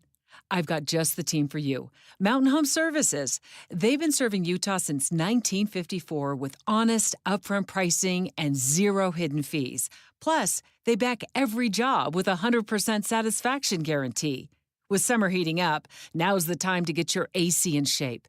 Mountain Home Services delivers fast, expert air conditioning service to keep your home cool and comfortable. And don't forget, they also handle electrical and plumbing work with the same trusted care. And here's the best part. KSL listeners get exclusive limited-time specials, but you have to call and ask. These deals won't last, so don't miss your chance to save. Call 801-543-2222 today and tell them KSL sent you. That's 801-543-2222 or visit mountainhomeservices.com. Get the service you need and the deal you deserve. Selling or buying a home, you're losing a lot of money if you're not using the Bank Buster loan. This is Rod with the Sabright Realtor team at RealtyPath. Nothing compares to the Bankbuster loan. Home sellers, you get a quicker sale and a higher net price. How? The buyer of your home gets a rate as low as 4.75% with a payment that saves them hundreds every month. The ultra-low Bankbuster rate is not a seller concession that comes out of your pocket. It's all thanks to our affiliate lender, Sabright Mortgage, and their Bankbuster loan. Hire the Sabright Realtors when you sell or buy a home, and you automatically get a preferred lender and a Bankbuster loan. Buyers, you can start with a rate in the ones. Don't lose tens of thousands of your hard-earned money. Sell and buy your home with a Bankbuster loan. Call 801-APPROVE or visit sabright.com. Every new day is a chance to be kinder to your body and your mind. U of U Health is here to help you build strength and confidence every day. Let us help you be a better you. U of U Health, official health partner for the Utah Jazz, Utah Hockey Club, Utes Athletics, and the Utah Grizzlies. Take the first step today at uofuhealth.org. Basking in the sports misfortune of others to help make you feel just a little bit better about yourself. As JJ and Alex present, yes, we got beat. We got beat badly. It Sucks to Be You.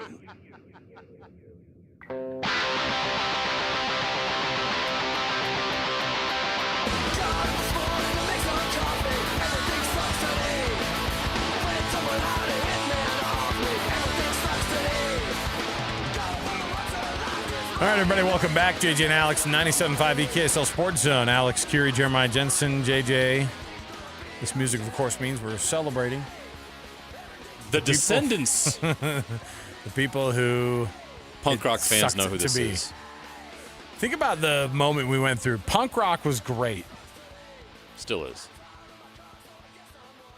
It's weird. Half-brother, stepson from the South. What was that? What was that kind called? It was like ska. Did you just call ska the weird stepson from the South of punk? Yes. Come on, man. Ska's no good. What? Hey. Alex put his headphones challenge on. accepted. Alex put his headphones on. Alex, and I don't like it. Okay. I don't like it because this feels like a ganging up. Can I will help you do this tomorrow? All of our butt music is going to be ska. Oh gosh! And I'll do it for 2 days if I have to.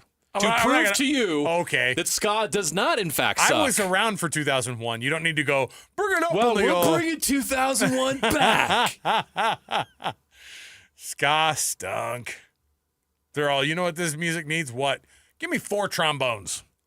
We're going to play ska bump music all day tomorrow, and you tell me one of the songs we play that Alex, sucks. you put your headset on. What was that about? You got something to say about ska music? You going to defend it? I'm not going to defend it. I was just going to say ska music is like the weird redhead stepchild that we don't talk about. I hope so. And here we are. Oh, now we're going to offend redheads. Way to go, guys. Oh. The word cousins in the South and redheads. You guys are offending all of our listeners right now. I love that he actually came to my rescue on that. Good. You know what? You're right. I was about to say how dumb you were, but nope. Right. Tomorrow, I'm doing it. Ska bump music. Tuesday on JJ and Alex. Fine. I'm not a JJ hater. I'm not, but but there's going to be room tomorrow for it. Hey, if you call right now, you can get yourself an Amazon gift card. How do you do it? All you have to do is tell us what the DJ and PK Chevy Strong Play of the Weekend was, as given out by DJ and PK this morning. So give us a call right now, 801-575-ZONE. That's 801-575-ZONE. You tell us what the Chevy Strong Play of the Weekend was as DJ and PK saw it, and you're going to get yourself, and then all you have to do is be calling number 12, and then you get yourself a gift card from Amazon, courtesy of the folks at the Rocky Mountain Chevy dealers. No wonder people are turning to Chevy, America's fastest growing full-line brand. I'll give you a clue, too. It's a sport PK loves. It's all he talks about off the air. Arizona State? Did you know he went to Arizona State? I didn't know. I did not know that. Look into it. We'll see if we can find it. All right. Sucks to be you. Cannot go the day without saying sucks to be Sam. Without saying it sucks to be Sam Burns. Sam Burns not given relief by the official that they asked to confirm whether or not that was casual water that the ball was sitting in. According to Sam Burns, it was about a half an inch of water that it was sitting in. Now, obviously, there was a lot of water sitting on the golf course before and after. It didn't matter how many squeegees you could bust out for those greens. There was still standing water other places. Now, that casual water, if the official determines, they can let you take a drop. Instead of getting that relief drop, he had to hit out of the casual water where his ball was sitting. About a 58-foot spray of water came up. It's like insult to injury, too, because that golf club hits that square. That water shoots right up in those guys' face. Right. You saw the splash on air. And he either doubled or tripled on that hole, and that was the end of his day. Yeah. That was the end of his championship, JJ. The guy who was he was the 36 and 54 hole leader. Some guys have one opportunity, one shot at winning a major. That might have been it for him. And that sucks. Yeah. Sucks to be Boston Red Sox fans who definitely found out that for sure it wasn't a joke yesterday. You woke up, and I'm telling you, well, Rafael Devers is no longer a Red Sox, and that's been confirmed. No, your friend isn't trying to punk you. No, your Yankees fan buddy who hates Rafael Devers because he just completed the sweep on your Yankees. It was real. He's getting dealt. And he was the last hanging on member of that 2018 Red Sox World Series team. He was a problem for the management. They didn't love that guy. According to reports, they were, quote, sick of him. He was a little disgruntled about his position change situation thing going on. I don't know. Well, a baseball gotta player be a with good soldier. They'll ship you out of town, apparently. Well, they will, especially. And Boston Red Sox fans are looking around now. I don't even know what the standings are in the AL East, but they just swept the Yankees. And guess what you've got? They're hanging in there in the wild card race. They're floating about. They're just a game above 500. They're 6.5 back of the Yankees. It's not July yet. And we'll see. It's a tough decision to make. But they're a half game out of the wild card. Anything to hate on the Red Sox or the Yankees, I'm all for it. So there you go. All right. Let me see here. Shohei Ohtani's interpreter. Oh, no. Is in federal prison in Pennsylvania. Did he finally report? Sucks to be him, but he deserves it. Good soldier. He took a hit for the team. Are you one of those conspiracy guys? Are you one of those conspiracy guys? I kind of am. When they're like, Shohei had nothing to do with it. It's pretty hard to believe that Shohei had no idea. He didn't know. Because how much was it? It was like $37 million gone. What happened? Hey, what happened? What happened? $40 million in debt. Hey, no problem. 19,000 bets with a bookie over a 2-year period. I mean, the type of hustle never that came takes, up between the two. The type of hustle that 19,000 bets takes is crazy. Like, that's when you tell your kids, like, hey, you're spending a lot of time over here. Let's focus that into a good direction. Let's get that reeled in. All right, we'll take a break. You've got Game 5 tonight in Oklahoma City. Somebody's going to win this basketball game tonight. Tune in. We'll chat about that and much more, so stay here. 97.5, the KSL Sports Zone. Get the latest Utah sports headlines delivered to your inbox with the KSL Sports Newsletter. From the Jazz, Utah Hockey Club, BYU, Utah, Real Salt Lake, and more. Be in the know of all things sports in the state of Utah. Visit KSLSports.com to sign up for the KSL Sports Newsletter. Hockey fans, let your voice be heard with the Utah Mammoth Fan Forum. Visit the Utah Mammoth page on KSLSports.com to connect with the team, other fans, and our KSL Sports insiders. Start chatting today in the Utah Mammoth Fan Forum on KSLSports.com. In a game, getting hit just means hitting restart. On the road, not so much. That's why visibility matters. Pedestrians, make eye contact and use your phone flashlight in crosswalks. Cyclists, turn on your front and rear lights and keep your head on a swivel. In reality, you only get one life. Be seen, be safe. Brought to you by the Utah Department of Public Safety. It's Jeff Jr. from Trajan Wealth, and I've got something important to talk to you about, your 401k. If you have changed jobs, there are two very important considerations. You don't want to leave your 401k behind, and you don't want to roll it over into your new company plan without consulting Trajan Wealth first. 401ks will often have limited investments or age-based options. Since companies have to make choices to suit all employees, they may not be suited to you, which could cost you fees and money. When you roll over your 401k into an IRA, you not only keep your money growing tax deferred, but you also gain access to a world of investment options specifically designed for you. Trajan Wealth and our fiduciary advisors have helped thousands, and we can do the same for you. Call Trajan today at 801-899-7600. 801-899-7600. Advisory services offered through Trajan Wealth LLC, an SEC-registered investment advisor.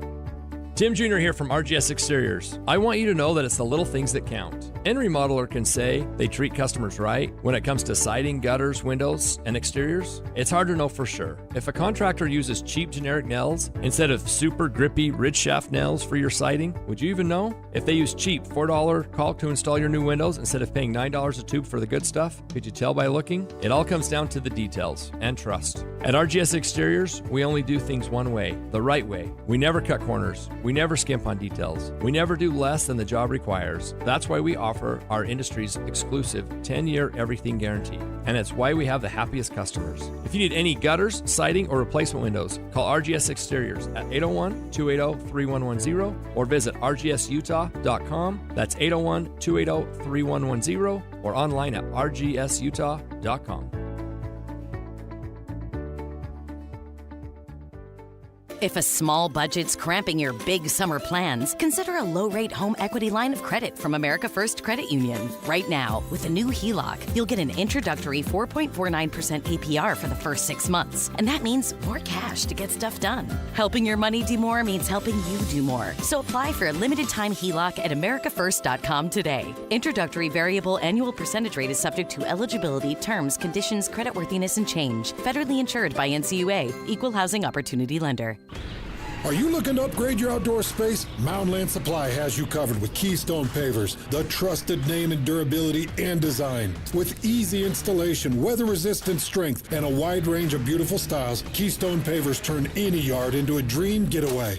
And here's the bonus. Right now, Mountain Land contractors get double peak points on all Keystone purchases over $1,000. Head to your local Mountain Land Supply or visit mountainland.com today. Your perfect patio starts here. All Pro Services is your trusted source for cleaning projects, offering cleanings for HVAC systems, dryers, carpets, tile, upholstery, and more. Find them at allproutah.com. Call in the pros. They're here for you. allproutah.com. Broadcasting from the Mountain Home Services Studio, this is 97.5 KZNS FM Colville, 1280 KZNS AM Salt Lake City, and 102.7 KSL FM HD2 Salt Lake City Midvale. This is 97.5, the KSL Sports Zone. Ladies and gentlemen, the biggest name. You're locked into JJ and Alex. With the insight and analysis on the teams you can't live without. Presented by G2G Bars. This is 97.5, the KSL Sports Zone.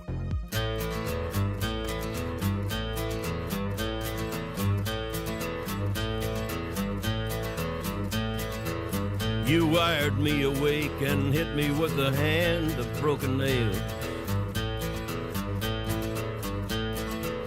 You tied my lead and pulled my chain to watch my... We can agree on Johnny Cash, right? Come on. Oh, absolutely. Absolutely. We may Love part Johnny ways. Cash. We may part ways during your love fest for ska tomorrow. You know what we could do for fun is find some Johnny Cash lyrics that have been put over some ska. You don't want to hear Johnny Cash with a horn section? I mean, ska is the frosted... And a little two-tone beat? Ska is ska is the frosted tips of bands. Oh, of music genres? Of music genres, yes. The frosted tips. Right? I'm not wrong. I'm going to stand by it. Let's find out tomorrow. We'll let you, the listener, decide. Do you think that I forgot what it sounds like? Oh, no, I'm just wanting to show everybody. As if I'm going to go. You know what, JJ? I apologize. Maybe I just want to irritate you tomorrow. That's all I'm now doing. we're talking. I'm going to make Alex Curie listen to ska for 3 hours. Is there somebody from a ska band that's in the Rock and Roll Hall of Fame? The answer is probably no, but I don't know. Okay. Probably not. Yeah. Hey, we got to kick off our show, okay? We don't have time for your ska fight that you're obviously going to lose tomorrow, okay? We talk about a tease forward. Tomorrow, tune in for all the ska you can handle. Oh, ska was a bad choice. Can't wait. We've got tons We're going gonna be on. skanking here on the. Oh my gosh! No, we can't. Mountain Home Services Sports Studio. You can't do that. You can't lay that at the feet of Mountain Home Services. How dare you? Those are good people. And you're going to be dancing to ska music in here? Come on. Why not? Our program brought to you by G2G Bars. All natural ingredients and no preservatives make the G2G Bar the perfect protein bar. Give it a shot. Costco, Holiday Oil, Maverick, Associated Foods, and many other retailers in the refrigerated section. Let's jump into the program. Let's get to going on NBA Finals Game 5. Tipping off in just over an hour and 15 minutes. Let's do it right now. It's time for the biggest story of the day. This is what made the cut with JJ and Alex on 97.5, the KSL Sports Zone. Trajan Wealth brings you this portion of the program. TRAJAN Wealth.com. That's Trajan Wealth for all your trusted local needs in retirement. It's Trajan Wealth. So Tyrese Halliburton, I know that it's kind of a moot point because we were talking about what it means to be a superstar and the criteria that I was reading about what Tyrese Halliburton has done for this team and what he's been. None of it will be remembered to the level that it probably should be because it's been historic what Tyrese Halliburton's done. Regardless of how these playoffs end, it's been an insane run, okay? George Gervin talked a little bit about what the superstar category is, and he says absolutely he fits that bill. If you think about it, when they've needed him, he's always been there. What's a superstar? A superstar is somebody you can depend on and is better than anybody else on the floor in that moment, time after time. He's got the criteria to prove he's a superstar. I'm excited that he will. He's hit some big shots in the series. It's not just some big shots. He's hit the biggest shots at a rate that nobody ever has, including all the best.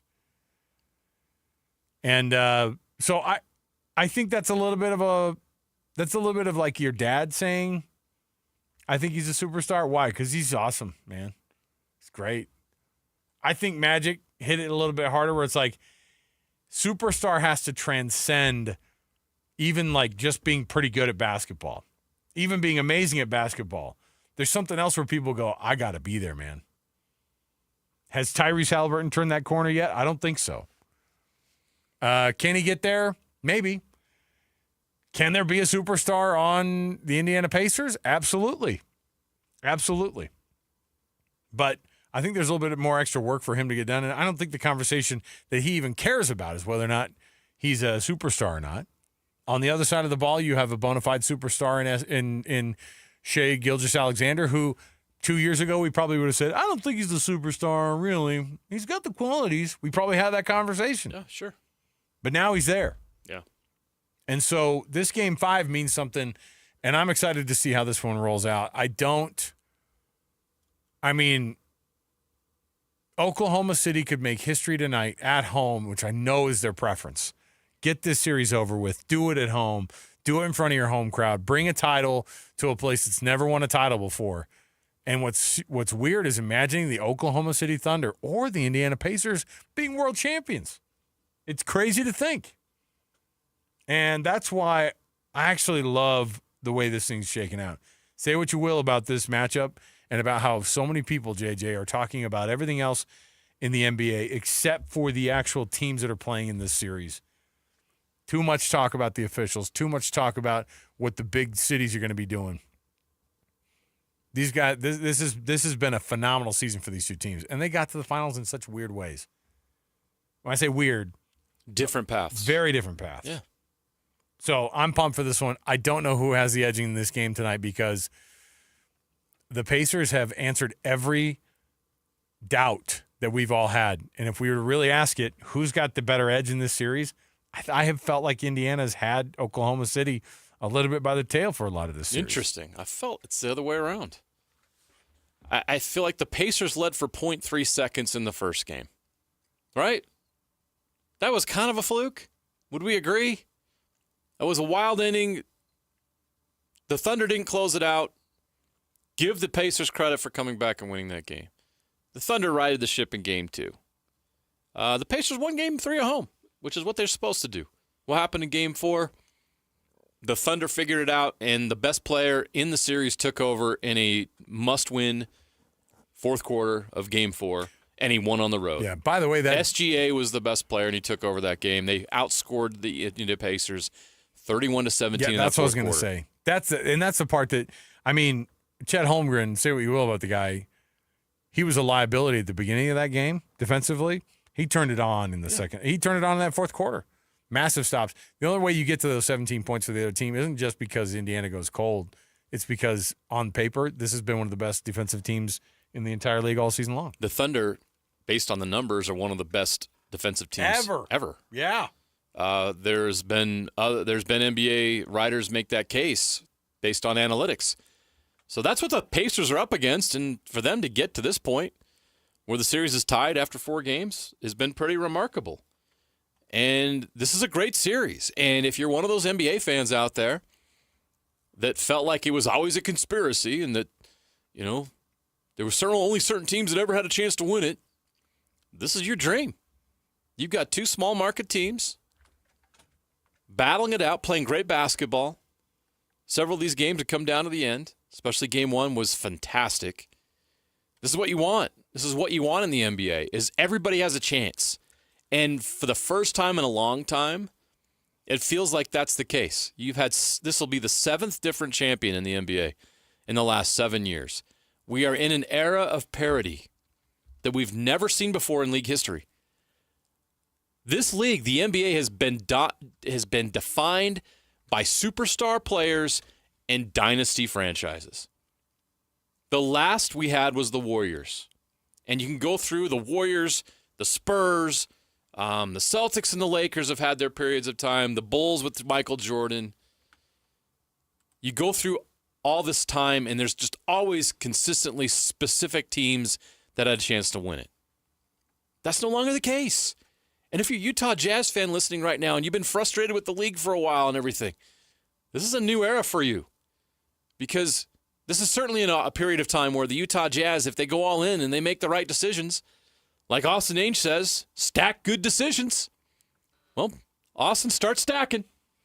Now's the time, and there's an opportunity. There's a window of opportunity here for everybody in the NBA to jump on, make the right decisions, and go all in and go for a title. Because that's what the Pacers and the Thunder did.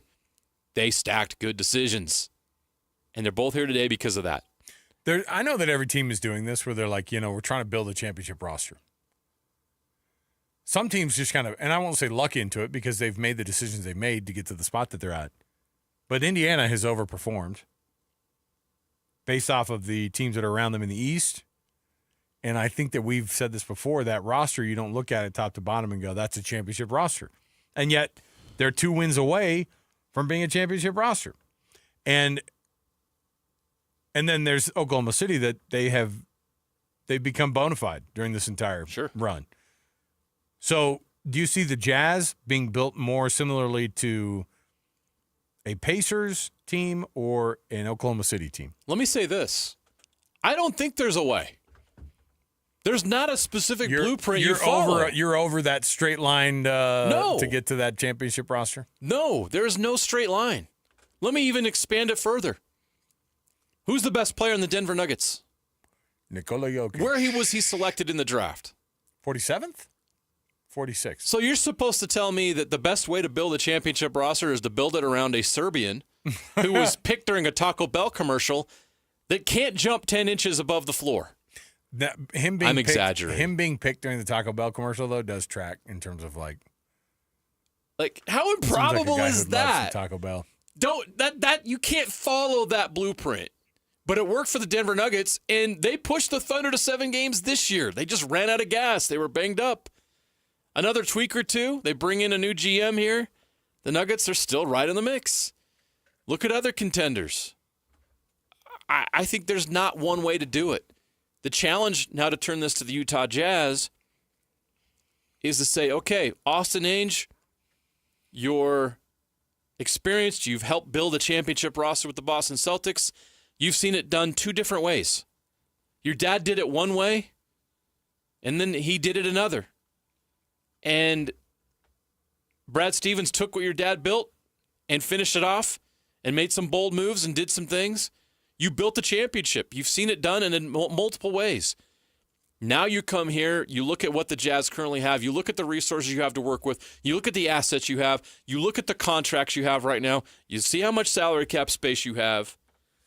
You understand the collective bargaining agreement, and now you go out and, as you say, stack those good decisions.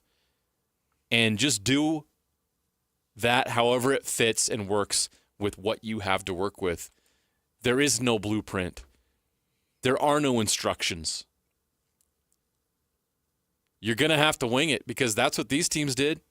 You think the Indiana Pacers thought that trading for Tyrese Halliburton No. Would turn into him being the guy who carries them to the finals. And making a trade for Pascal Siakam was going to bring you or potentially bring you a championship? Do you think the Thunder thought, oh, wow, if just simply we can get the Clippers to throw Shai Gilgeous-Alexander into this Paul George trade, we're going to win a championship in 5 years? Have you seen that guy, by the way, speaking of Pascal Siakam? He claims to be an Indiana fan. He's like, and it's like very, I mean, I don't want to dig on people from Indiana. This guy does not represent you very well. All 4 teeth in the front missing, and he goes, let me say something about Pascal Siakam. Pascal Siakam and Tyrese Halliburton. And I was like, is this guy doing this on purpose? I was like, Pascal Siakam sounds like something you take at night for your for a stuffy nose. Is that guy from Corydon, Indiana, the home of butt drugs? I think he's from Corydon. Checking. Hold on. Checking. No, we're not allowed to use that term anymore. It's been retired. Wait, did you find him? Did you find Pascal Siakam? Yeah, it's a different person. I'm pretty sure he's from Corydon. People in Oklahoma are like, geez, that guy. Wow, he's one of us. He's a weirdo, huh? All right, so if tonight goes, if is there a way that Shai Gilgeous-Alexander is not the MVP of the NBA Finals if they win the game tonight? Shai's the MVP. If Indiana wins the title and they win the next 2 games, is Tyrese Halliburton, can he take it to that next level to be a superstar? He'd be the MVP of the series. He'd be the MVP of the series. No doubt about that. And I think that and I wonder what that does to that franchise, because now it's a super young team minus Pascal Siakam. And you look at what they've got and you go, why not be able to make a run the next couple of years? We just talked about how weak the East is, or is going to be next year. How the Magic making that move to get the Celtics are not going to be in the mix. Bane. The Bucks aren't going to be in the mix. What do the Cavaliers do? How do they get better? They're kind of maxed out, right? It'd be a perfect opportunity for Indiana to make another run next year, because they know they can do it, and 2, they're a couple of the teams that are going to be standing in their way. I mean, they beat the Bucks and the Celtics. Or wait, did they? No, the Knicks beat the Celtics. Beat the Celtics. They beat the Bucks and the Knicks, who beat the Celtics. Right. So, and they beat the Cavaliers, who won 64 games. And we thought we're going to be. And they beat them thoroughly. Yeah. You have the Magic, who went out and made this Desmond Bane blockbuster trade yesterday. Okay. I think they're firmly in the mix, and I think the Pistons are an up-and-coming team that you have to take seriously. They could make a move. And they have the ability to go out and improve that roster this year. So I think there's a changing of the guard in the East. And are the Pacers at the lead of that changing of the guard? Perhaps. But windows to win titles are not as big as you want them to be. Yeah. And the Pacers are 2 wins away. Do it now. Because I don't know that there's a guarantee they get back because it's pretty competitive in the East and there's some good young teams. And the Celtics aren't going to be down for long. So while you're right, the Pacers could be that team for the next couple of years, their window of opportunity after next year might close pretty quickly. Tonight. Yeah. You win in Oklahoma City, you're in really good shape. And you've already done it once. Why can't you do it again? Yeah. Although you only led for 0.3 seconds of that game. Ooh, and then take a Game 7. Oh, boy. So a Game 7 in Oklahoma City. Back to Oklahoma City again? They don't want to do that. They want to win tonight. No. They want to win tonight, and they want to close us out in front of their home fans and win their first ever NBA title in Game 6. That's their dream scenario. That's their blueprint. That's what they want to do. Well, let's see what Shea and company can do at their home, on their home court. The fans have been phenomenal at both places, and we'll see how this one goes. Imagine playing the NBA Finals on a neutral court. How lame would that be? Is that a suggestion? Some people would like to do that. Come on. Well, look, we already play the Stupid Cup in the middle of the season in Vegas. No one cares about that. So, hey, you know what they should do, though? And if that doesn't work, JJ, what if we make completely ugly courts for them to play on for the NBA Finals? A la the stupidity that we have to watch when the teams are hosting those NBA Cup games during the middle of the year. We shouldn't have to talk about the courts. What color is this? I don't know. I was going for a light blue. Oh, in the middle? No, the whole thing. I want the whole thing. Some guy tweeted out the other day at BYU an alternate, like, get turf and then make it a salt flat theme. It was like basically like dirty. It was like dirty white turf down at LaVell Edwards Stadium. And it was like, shame on you. We've got way too much time on our hands. And if the color of your court is described as Merle, we're probably doing this wrong.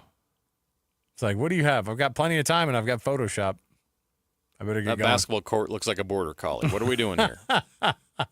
Oregon's like, let's not even. I don't even want to see the outside lines of the court. I just want to see trees in the middle. That's the worst. Why? I know. I get it. You're in the Pacific Northwest. You have a lot of trees. It doesn't need to look like there is shadows. We don't need to paint them on the court. Come on, man. What are we, Bob Ross over here? What are we doing? Happy trees. Happy trees everywhere. May he rest. Just a little happy tree right here. May he rest. Right here on the court. I heard he's into ska. Right by the logo. I heard he was into ska. Oh, big ska fan was Bob Ross. Yeah. We'll take the break here. We'll come back. He's really into real big fish. We have traffic at the bottom here, and then we'll come back. We've got our NFL Blitz you don't want to miss as well, so stay here. 97.5, the KSL Sports Zone. And now, a look at traffic from the KSL Traffic Center. A crash on the right shoulder southbound on the I-215 West Belt is really slowing things down, mostly because many drivers are staying out of the right lane between the 201 Highway and California Avenue. A long stretch of delays also on southbound I-15 through Salt Lake County from Murray all the way down to Bluffdale. Try UTA and get more done while you ride. Games, work, books, shows, you'll be too busy to notice all the traffic that you're missing. Plan your trip at rideuta.com. With your traffic update, I'm Alex Napolis here on 97.5, the KSL Sports Zone. This is DJ and PK. Joined now by BYU football coach Kalani Sitake. Do you feel like you have your arms around the league and you know what it is now? Or is that the thing that's constantly evolving and changing and you just got to figure it out on the fly as you go? The more I'm around it, the more I just realize it's just going to be difficult. Everybody's got a good team and everyone now has the money and is able to pay players, things like that. So we have to find our competitive advantage and our niche and what's going to make us unique and different than everybody else. And that's the exciting part about it. I think when you put things together, the strategy, the scheme, the culture, everything that goes into building a program, for me, that's what's exciting, and seeing how we match up and if we can get to this point where we can win a Big 12 championship, that's the goal. Catch DJ and PK mornings from 6 to 10 on 97.5, the KSL Sports Zone. The Management Minute is a service of the MBA program in the John M. Huntsman School of Business at Utah State University. I'm Professor Scott Hammond. The best class I ever taught was a complete accident. It was in the spring and the classroom was scheduled to be painted, that ugly beige color. So we decided just once to meet in a pavilion in a park with the mountains on one side and a stream on the other. My 90-minute class stretched into 3 hours, not because of me, but because the class wanted to go deeper and further in our discussion. We held the next class in the same place. I used the same syllabus and readings from previous classes, but our natural setting triggered deeper inquiry that continued over the 7-week spring term. Think of all the poetry, innovation, and even spiritual insights that began in nature, where there are no slides, videos, or beige walls to confine your thinking. Then consider nature for your next team meeting. Learn more about learning in an MBA program from Utah State. Go to utahstatemba.com. I'm Scott Hammond. Hope to see you in one of our classes. Do you need an electrician? Any Hour Services has a team of licensed electricians that can help with any size electrical project around your house. Whether it's help troubleshooting, installing a ceiling fan, replacing smoke detectors, or upgrading your old electrical panel, the electricians at Any Hour Services can help. All you have to do is call Any Hour Services or schedule an appointment at anyhourservices.com. Help with electrical projects and repairs is closer than you think. Call Any Hour Services or schedule an appointment at anyhourservices.com. No one helps more homeowners than Any Hour Services. Now let's get this party started. This is Hans Olsen and Scotty G. There are a couple of reasons that I didn't become a doctor.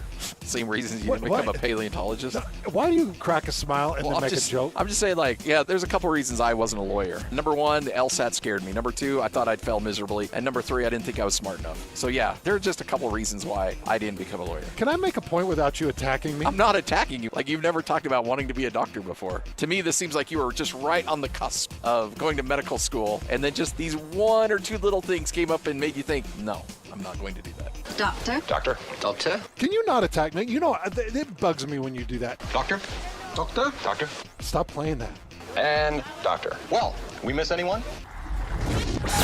Catch Hans and Scotty weekdays from noon to 3 on 97.5, the KSL Sports Zone. Take the Zone with you wherever you go. Download the KSL Sports app to get live streaming of your favorite shows. Downloading. Download the latest podcasts and get all the latest breaking news on the teams you can't live without. Everything you need delivered right to your phone. Let's go get them where we can get them. Just search KSL Sports on your app store of choice. Download it now. The KSL Sports app, presented by University of Utah Health. 5 guys walk into a JCW's and order burgers. A pastrami, a mushroom Swiss, a guacamole bacon, a hickory barbecue, a ribeye steak, 2 onion rings, 3 French fries, a strawberry, mint, peanut butter, chocolate, and marshmallow shake, and not one left a tip. Because at JCW's, we don't ask for it. We think the price you see should be the price you pay. And all that, would you like to leave a tip stuff, is for the birds. JCW's. Quality and a lot of it. Open in Lehigh, Provo, Harriman, South Jordan, and American Fork. Attention RVers! In 57 years, Motorsportsland has never had a sale like this before. We've got over 100 new models coming in and our lots are already almost full. We've got to clear out inventory fast, so we've selected over 100 new travel trailers, fifth wheels, and toy haulers to sell to you at or below dealer cost. Like our 2024 Encore Venue off-road travel trailer, MSRP at $30,000, normally priced at $25,000, dealer cost at $22,400, and this week only priced to you for below $17,000 with amazing financing options. Or our 2024 28-foot Stealth Toy Hauler fifth wheel, MSRP at $99,330, normally priced at $83,500, this week only $67,743. Save more than ever before on your dream RV. But these deals are disappearing quick, so visit a Motorsportsland RV Center today. Let Motorsportsland help you get away. Motorsportsland.com. Attention sports fans! Elevate your 2025 finances with a Gold Tier checking account from Hercules First Federal Credit Union. Score big with up to 4.25% APY on balances, rewards points for everyday spending, and perks like Ultimate ID credit monitoring and free cellular care coverage, all with no monthly fees. Join Gold Tier today and watch your savings grow. Visit HerculesCU.com to learn more. Hercules First Federal Credit Union, growing stronger together. Tonight at 10, disappearing labor and delivery options. Contractions hurt. That's not really safe to be driving yourself 2 hours. Leaving mothers hours away from care. She had her baby in the ambulance. KSL uncovers the maternity care gap. We've seen 4 birthing facilities closing in the last dozen years. And plans to protect moms-to-be. It's tough, and it's why we're working on it. Labor and delivery, vanishing access. Tonight at 10 on KSL. The 2025 Ute Stampede Rodeo and Extreme Bulls in Nephi, Utah, happening July 9th through the 12th at 8 p.m. nightly at the Juab County Fairgrounds. PRCA Pro Rodeo, PRCA Extreme Bull Riding, Flying U Rodeo Company, and more. Get your tickets at UtestampedeRodeo.com. Traffic's rough, but your parking lot doesn't have to be. GoPave Utah keeps things smooth with expert asphalt maintenance at GoPaveUtah.com. Call or visit GoPaveUtah.com. All the latest news and notes from the league and the locals in the NFL. JJ and Alex bring you the NFL Blitz on 97.5, the KSL Sports Zone.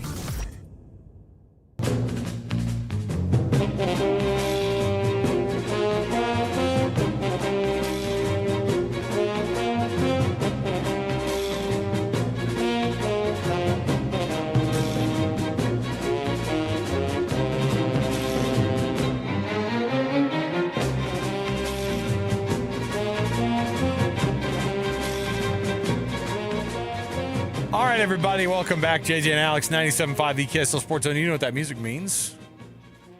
The NFL Blitz coming right up here. Hey, but you have a product you want us to be able to endorse for you, to get that thing off the ground or to solidify it even more as a big brand that people recognize. Have JJ and I endorse that product, and it will take off.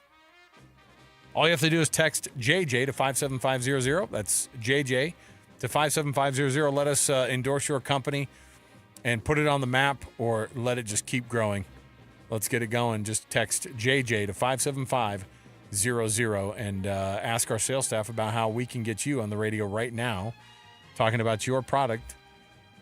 Middle of drive time, people sitting in traffic, captive. We'll tell them about your awesome business. Just text JJ to 57500. We've had some awesome results the past year with different clients. Doug Smith Mitsubishi. SLC Fat Loss, of course, big one. University of Utah Health. I'm trying to think of all the advanced Hercules windows. First Federal Credit Union. Yeah, listen. Let us get a hold of your product, and we'll get behind it. Let's go. JJ to 57500. That's the text you have to do. Bro, I asked you about it, but we didn't get to see it yet. I'm going to make you watch it during the break. Naked Gun is being remade, and I know that sounds like blasphemy. No, I'm for it. Yeah, because look, remaking movies has gotten funny. It's gotten weird. I was so for this remake because is it a remake or just an extension? No, it's an extension. It's an extension. Right? No, it's like more another James Bond movie. Oh, cool. With if the actor's great, I'm all in. Yeah. Naked Gun. I loved Leslie Nielsen's one of my all-time favorites. So, and you can't beat him, but Frank Drebin will now be played this go around by Liam Neeson, and I couldn't be more excited about it. Like just the absolute straight man, right? Oh, that's man. what you need. Like a. If you've ever watched Extras, have you ever seen Extras? Ricky Gervais. Yeah. The episodes that he's in, Liam Neeson, it is phenomenal. He has got a humor to him. Liam Neeson, but a doing killer comedy, but that straight face, like that's what makes it so good. Yeah. So there's the trailer is out right now. I just had to tell you, there's a trailer out for it, and there's a point where he's like looking at the wall, and he's like, Frank Drebin, Sr., thank you for showing me the way. You know, like, and then some other guy, and then another guy, like is Norberg's son. He's like, what's Drebin's like captain's name? Oh, I don't remember, but Norberg is O.J. Simpson. No, I know. So that was the thing is that he goes. So then the guy who's the captain's son is like, Dad, you never led me astray. And he's like another guy. He's like chubby, fine, whatever. Captain Ed Hawken. Ed Hawken. His son is also. He's like, Dad, you showed me the way. And then they cut, and all these guys are kneeling in front of pictures in the police hallway, and they're like, "Thank you so much, Dad." And then they have the picture of O.J. Simpson on the wall, And it cuts to this guy, and he looks at the screen, and he doesn't say anything. He just goes, nah. like they freaking acknowledged it. They used it. And I was like, I can't wait to see it. I know. Anyway, I wanted to take 2 minutes out of your day to tell you so that funny. Naked Gun is being remade. Well, funny's not the right word, but watching the old Naked Gun movies with O.J. Simpson in it. It's weird. It's definitely weird. It just adds to the peculiar life, man. I don't know. Comes at you fast. It certainly does. All right. NFL Blitz goes like this. The Bengals and Trey Hendrickson have apparently sat down, and they're going to resume some chats. Oh, good. That's good news.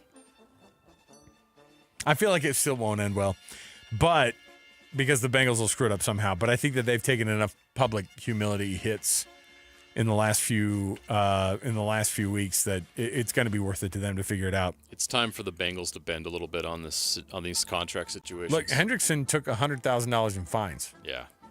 For sitting out of minicamp. That's putting your money literally where your mouth is. Like, I'm fine. I'm going to take. I'll pay $100,000 of a fine to make a point. And they didn't want to have the point made, but they're absolutely going to do it. Making the point. It's crazy. Are they the best power couple in sports right now? Paul Skeens and Livy Dunn? They're up there. She's 1 million times more interesting than he is. Oh. He's like... Well, Josh Allen just married a Hollywood actress. Oh, Haley Steinfeld? Yeah. She was in Transformers, right, I think? Yeah. One of the Transformers movies or something. They showed the pictures, and I thought, that guy is looking around going, 10-year-old him, he's going back in time, and he's going, dude. I married a Hollywood star? Dude, I had no stars coming out of high school, and now I'm married to a star. That's a good transition, Mr. Allen. Way to go. Not bad. It's a good win over the Good boy. Good win over the offseason here, so good job. But let's see if they can figure that one out. The Missouri governor has signed a stadium aid package for the Chiefs and the Royals to get their stadiums renovated. Shoot. We were hoping that they were going to have to move the Chiefs to Oklahoma City. Or move the Royals to Utah. Or move the Kansas City Royals to Utah. They were never going to move any of those teams. Come on. Congratulations on getting your aid package.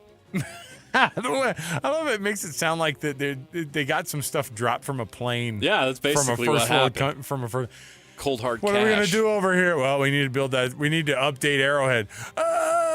In come the planes from the humanitarian aid efforts. The Red Cross shows up. Special delivery. Come on. The Red Cross. We heard you needed a stadium. Yeah. We don't want the Chiefs to move. We'll save you. Cam Akers just got a 1-year deal, by the way, to sign with the Saints for 1 year.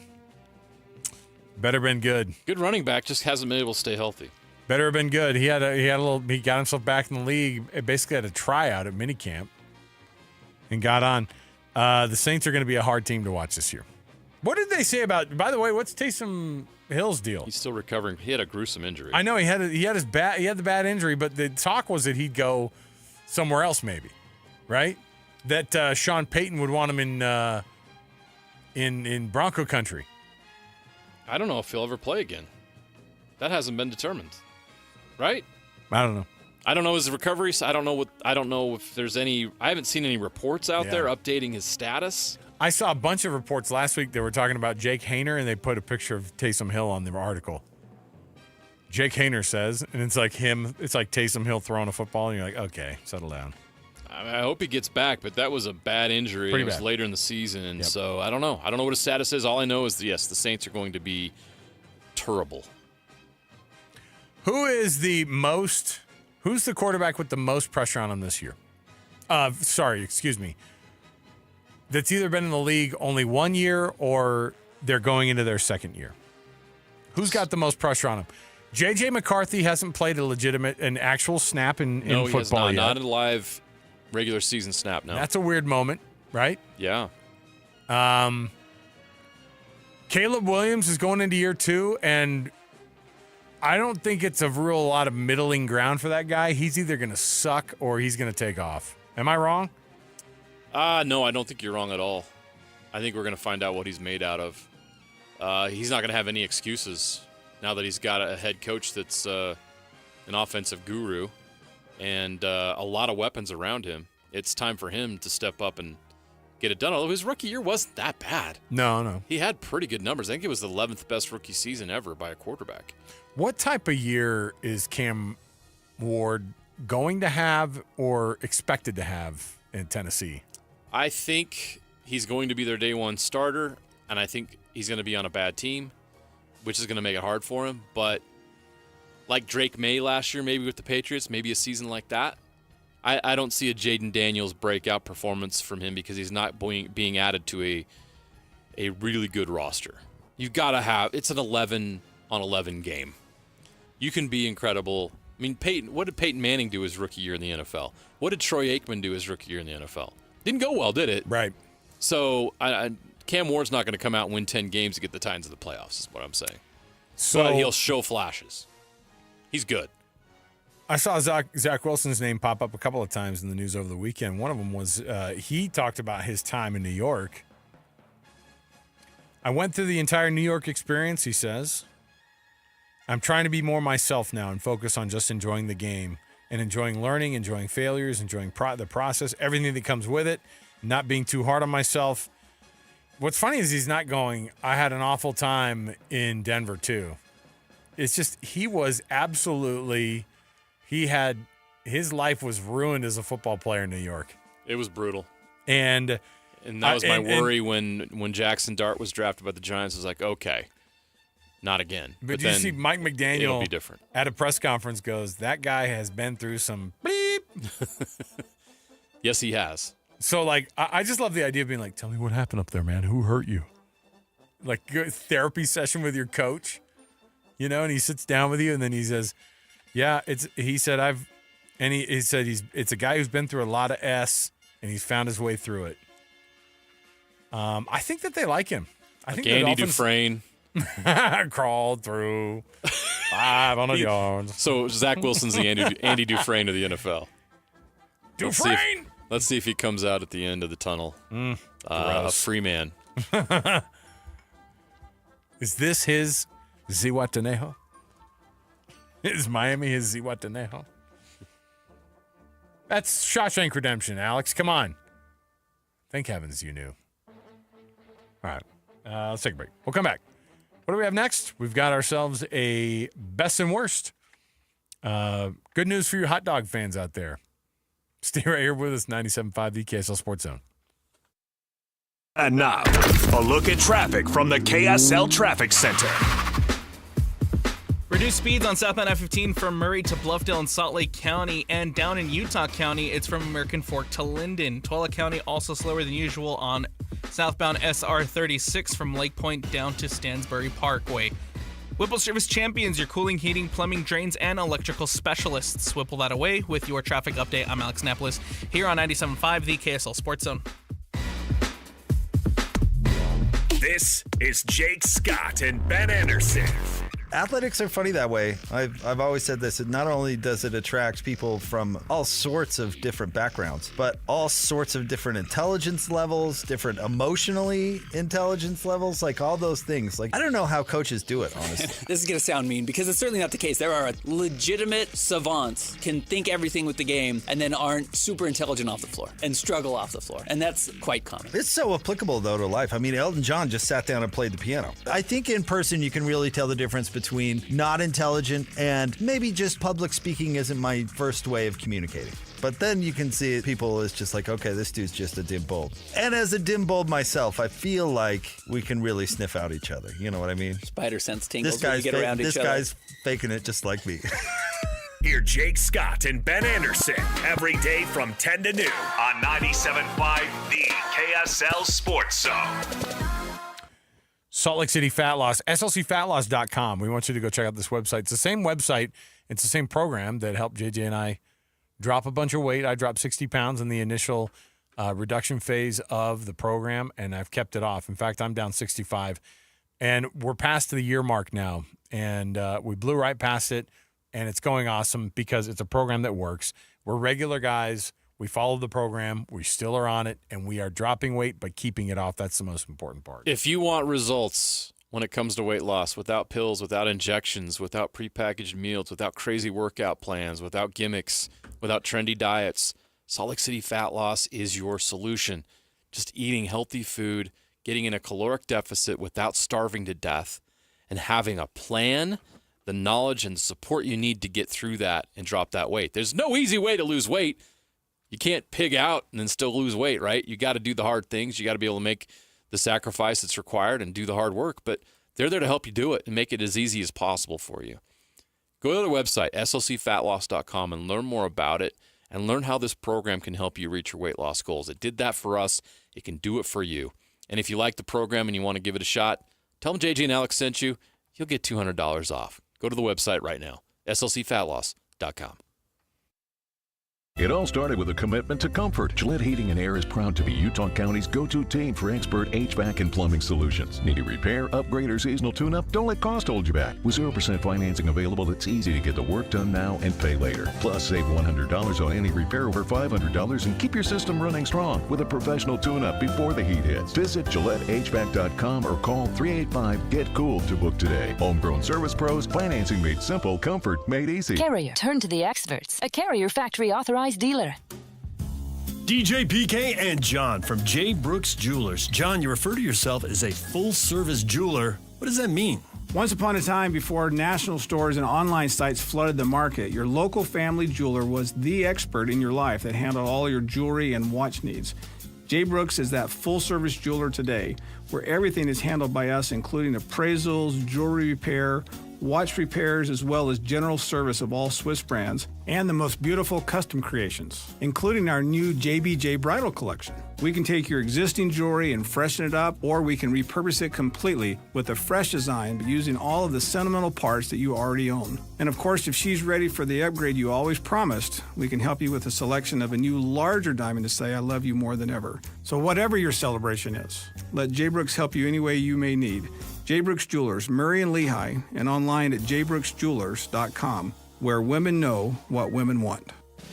At Tim Daly Mazda Southtown, we understand the value of $1 going further, especially right now. So we're offering up to $10,000 off almost any brand new 2025 Mazda. Yes, up to $10,000 off. Or get 1.9% APR on a 2025 Mazda CX-50. Yes! You heard right. Get up to $10K off or 1.9%. Make your dollars go farther at Tim Daly Mazda Southtown today. Financing for up to 36 months OAC. See dealer for complete details. Offer ends soon.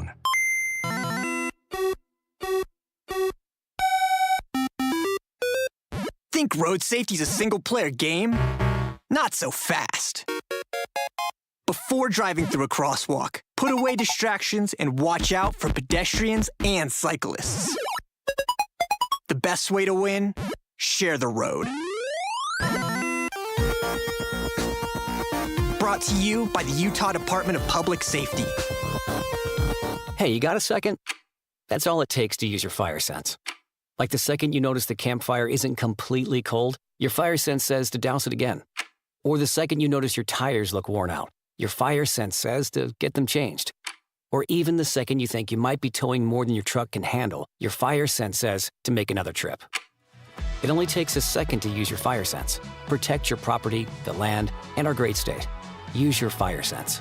Learn more at utahfiresense.org. Discover the art of adventure in Cedar City, the gateway to parks and plays, starting with the Utah Shakespeare Festival or Perro and Gap petroglyphs. Next, head up to High Elevation Recreation that ends with unique shops and savory bites. Learn more at visitcedarcity.com.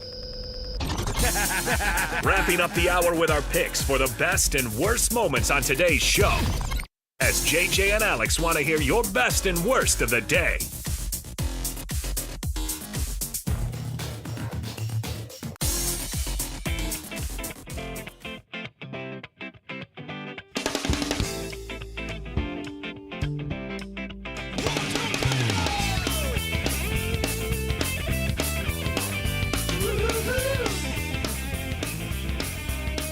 Getting an early start in the old ska here, huh? Just a sign of things to come on a Tuesday here on JJ and Alex. Oh, we do punk it's too. a ska Tuesday. We do punk too. We're kind of more of a ska band. Punk bands are like, did you just try to say you're punk too? You're not. It definitely it feels like I'm watching the trailer for a movie from like a Van Wilder 3 or something. You know what I mean? It's True. very much in that era. True. It's hard. People just Some Ryan Reynolds movie from the 2000s. Did he just say Van Wilder? Yeah, hadn't thought about that movie for a minute. Yeah, me neither. But this music elicits a lot of weirdness. JJ started to watch the Naked Gun trailer. I'm all in. With Liam Neeson. Oh, my gosh. As Frank Drebin Jr. I'm so in. First of all, it makes no sense. Frank Drebin Jr. with an Irish accent. That makes it better. And frankly, I don't know how old Leslie Nielsen was when he passed. May he rest. But Liam Neeson's no spring chicken either. Come on. So, anyway. Leslie Nielsen passed in 2010. Oh, jeez. At the age of... He was 78? 84. 80? That was 15 years ago, JJ? Yeah. If he was still alive today, he'd be 98 years old. No, 99. He'd be Mel Brooks' age, and Mel Brooks is still with us, It doesn't by the way. feel like he was that old. It all comes around to this, because Sam Farnsworth sent me a text during the break and said, don't forget Spaceballs 2. Yes. Which Mel Brooks, the creator of Spaceballs, of course, will be reprising his role. Mel Brooks and Leslie Nielsen are the same age. Same age, yes. Crazy. One's not with us anymore. What a weird, what a weird thing to go. What a weird tunnel to go down here. How do we end the show with this? Don't know. Playing ska music, talking about bringing back 80s and 90s funny shows. Yeah, and I'm okay. It's been a while since a funny movie's come out. I'm okay with those remakes. Give them to me. I think it's fun. Yeah, I'm all in on the Naked Gun remake. It was fun. Best and Worst brought to you by Doug Smith Dealerships, an incredible selection of Kia, Subaru, Chevy, Jeep, Dodge, or Ram. It is the Doug Smith family of dealerships in American Fork, Spanish Fork, and now in Linden. Give it a shot. Nobody knows cars like Doug. The best from the day is we finally have a deal. Hey, Bengals, take a note from the folks of the Nathan's Famous Hot Dog Eating Contest and Joey Chestnut, who couldn't come up with a deal. Even they could sit down and make a deal. Joey Chestnut will be returning to the Nathan's Hot Dog Eating Contest on July 4th to embarrass himself for the record 17th year in a row. Now, I don't know how many years it's actually been, but I will say the guy looks like he has no soul anymore when you see him win those contests. He's the greatest competitive eater of all time, but at the end of the day, he's got to look himself in the mirror and say, I'm famous. Who are you, Joey Chestnut? Because I'm a competitive eater. He's a household name, though. He's a household name. Joey Chestnut is a household name. I'm full of food, but I feel empty inside. He looks in the mirror, starts saying, "Send in the clowns." He starts getting sad. Yeah, so Joey Chestnut's back for another embarrassing moment on Nathan's Hot Dog in the Nathan's Hot Dog Eating Contest. Oh, can't wait to watch him throw up. Didn't Kobayashi get he had a hole in his stomach or something? Is he still with us? I think he's got some, he's got some I don't know. health issues. Shocker, right? Anyway, so there's the best. Also happened today. Yeah, he retired due to health issues. Yeah. Gage Wood, who's the Arkansas Razorbacks pitcher in the College World Series, in the elimination game versus, was it Oregon State? It was Murray State. Murray State. He throws a 9-inning complete shutout, no hit, 19 strikeout gem. Didn't walk anybody either. He hit a guy on the elbow by an inch. He would have been the first perfect game. In College World Series history. He's only the third no-hitter in College World Series history. So there you go. First in 65 years. That's phenomenal. And after the game, Stone Cold was like, I just shouldn't have hit that guy. That's all I have to say. And then walks off the interview. That was it. The lady's like, tell us your emotions or whatever. And he's like, I shouldn't have hit that guy. That's all I have to say. Goodbye. And we're like, oh boy. She's just trying to have some fun after the game. You just threw a no-hitter, dog. Settle down. You're not on the mound still. Come on.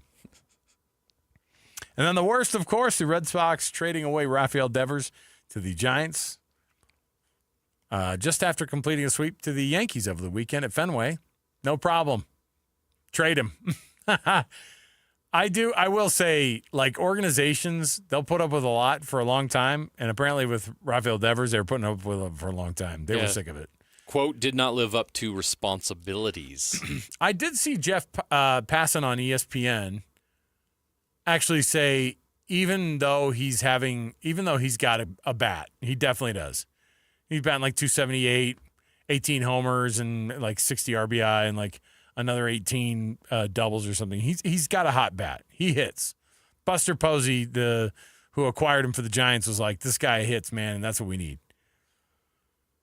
Jeff Passan was like, even with all that, that is a contract that was underwater. The Red Sox needed to get out from under it. So there's the wisdom. A year and a half into a $313 million extension. No problem. See you later. They owe him $250 million more dollars. So there you go. All right. We'll take a break. We'll come back. We've got more right around the corner, so you don't want to miss any of it. Stay here, 97.5, the KSL Sports Zone. Take the Zone with you wherever you go. Download the KSL Sports app to get live streaming of your favorite shows. Downloading. Download the latest podcasts and get all the latest breaking news on the teams you can't live without. Everything you need delivered right to your phone. Let's go get them where we can get them. Just search KSL Sports on your app store of choice. Download it now. The KSL Sports app, presented by University of Utah Health. Attention RVers. In 57 years, Motorsportsland has never had a sale like this before. We've got over 100 new models coming in and our lots are already almost full. We've got to clear out inventory fast, so we've selected over 100 new travel trailers, fifth wheels, and toy haulers to sell to you at or below dealer cost. Like our 2024 Encore Venue off-road travel trailer, MSRP at $30,000, normally priced at $25,000, dealer cost at $22,400, and this week only priced to you for below $17,000 with amazing financing options. Or our 2024 28-foot Stealth toy hauler fifth wheel, MSRP at $99,330, normally priced at $83,500, this week only $67,743. Save more than ever before on your dream RV. But these deals are disappearing quick, so visit a Motorsportsland RV Center today. Let Motorsportsland help you get away. Motorsportsland.com. Thy ticket, Lady Jennifer of Coolidge. Well, many thanks, good sir. Here'th my Discover card. They accept Discover at Renaissance fairs? Yeah, they do here. Discover's accepted at the places I love to shop. Getteth with the times. With the times? You're playing the lute. Yeah, and it sounds pretty good, right? Discover is accepted at 99% of places that take credit cards nationwide. Based on the February 2024 Nielsen report. Coverage varies by plan. View contracts and exclusions at endurancewarranty.com. If you have a 2004 or newer vehicle that's out of warranty or about to be, Endurance is urgently notifying U.S. drivers about their low-cost vehicle coverage plan designed to save drivers thousands on rising vehicle repair costs. Those who qualify can pick their plan, coverage, and repair shop. Roadside service, towing, and rental cars included. All covered repairs get paid directly to the repair shop for you. Call now for your free quote. Call 800-431-8958. That's 800-431-8958. Everybody knows that exterior remodeling salespeople are all about the high-pressure sell. Am I right? Windows, siding, gutters, those suckers are going to twist your arm and get you to buy, or they won't leave your house at night. Tim Jr. here from RGS Exteriors, and I want you to know we don't have high-pressure sells. In fact, we don't even have salespeople. Nope, we have estimators. That's a huge difference. Estimators are trained to look at the entire scope of the project, to see and know if there are any problems like rotten wood, wood-borne insects, or construction issues specific to your house or your neighbors. Salespeople are more concerned about playing those silly price games. Buy one, get one free, sign today and get 40% off, as if they didn't just jack the price up to give you a fake discount.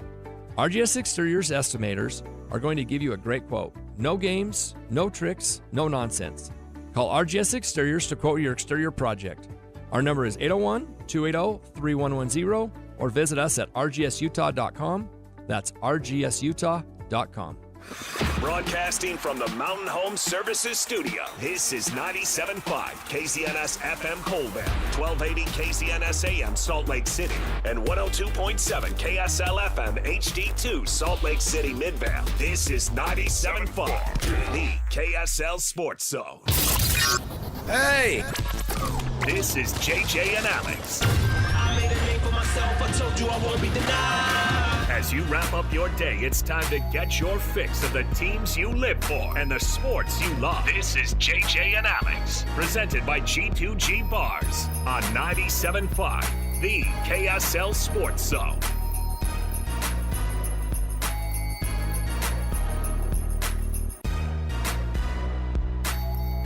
Happy Monday to you. Thanks for being a part of the program. JJ and Alex, 97.5, the KSL Sports Zone. Alex Curie, Jeremiah Jensen. Fresh off of Father's Day. Fresh off of celebrating the Father's Day. How did it go? Everything turn out the way you wanted it to? Did you get a nap? It was or whatever? terrific. Nap? No. No nap for me either. Work? Yes. Okay. But a terrific meal. Good time with family. Good. Yeah. Good. Well, back to normal then. We're going to forget about you as soon as we can. I'm going to be a little bitter here. Back to normal is sitting in a 12 by 12 room with no windows. Oh. While it's beautiful outside, many of you might be listening. You're outdoors. Maybe you're sitting on your deck. Maybe you're out having a good time, out at a lake, enjoying the beautiful weather. Alex and I are in here grinding in a 12 by 12 room. Oh, the word grinding is used and very the only loosely. window we have is filled with our producer, Alex. Hey. Producer no offense, Alex, but you're not the sunflowers. No, so. listen. He's got a smile on his face because Real Salt Lake got a win over the weekend. Is football life again? So it's getting temporarily. there. It's temporarily. Yeah. The world. What are our thoughts on the FIFA World Club Soccer Club Tournament? Is it amazing? So far, so good. A lot better than I thought it would be. I didn't have that much interest. I watched the Bayern game. They scored 10 goals. It was 10 to nothing. What? That's not a good. That's not a good It's matchup. not a good game, but it was fun to watch. It's 10 kind of fun. goals. I guess that's true. It's like when you watch a game and you go, "Hey, Georgia beat Florida State 65-3. That's pretty awesome. That was pretty fun to watch." I guess if you're into that, I'm still trying to see.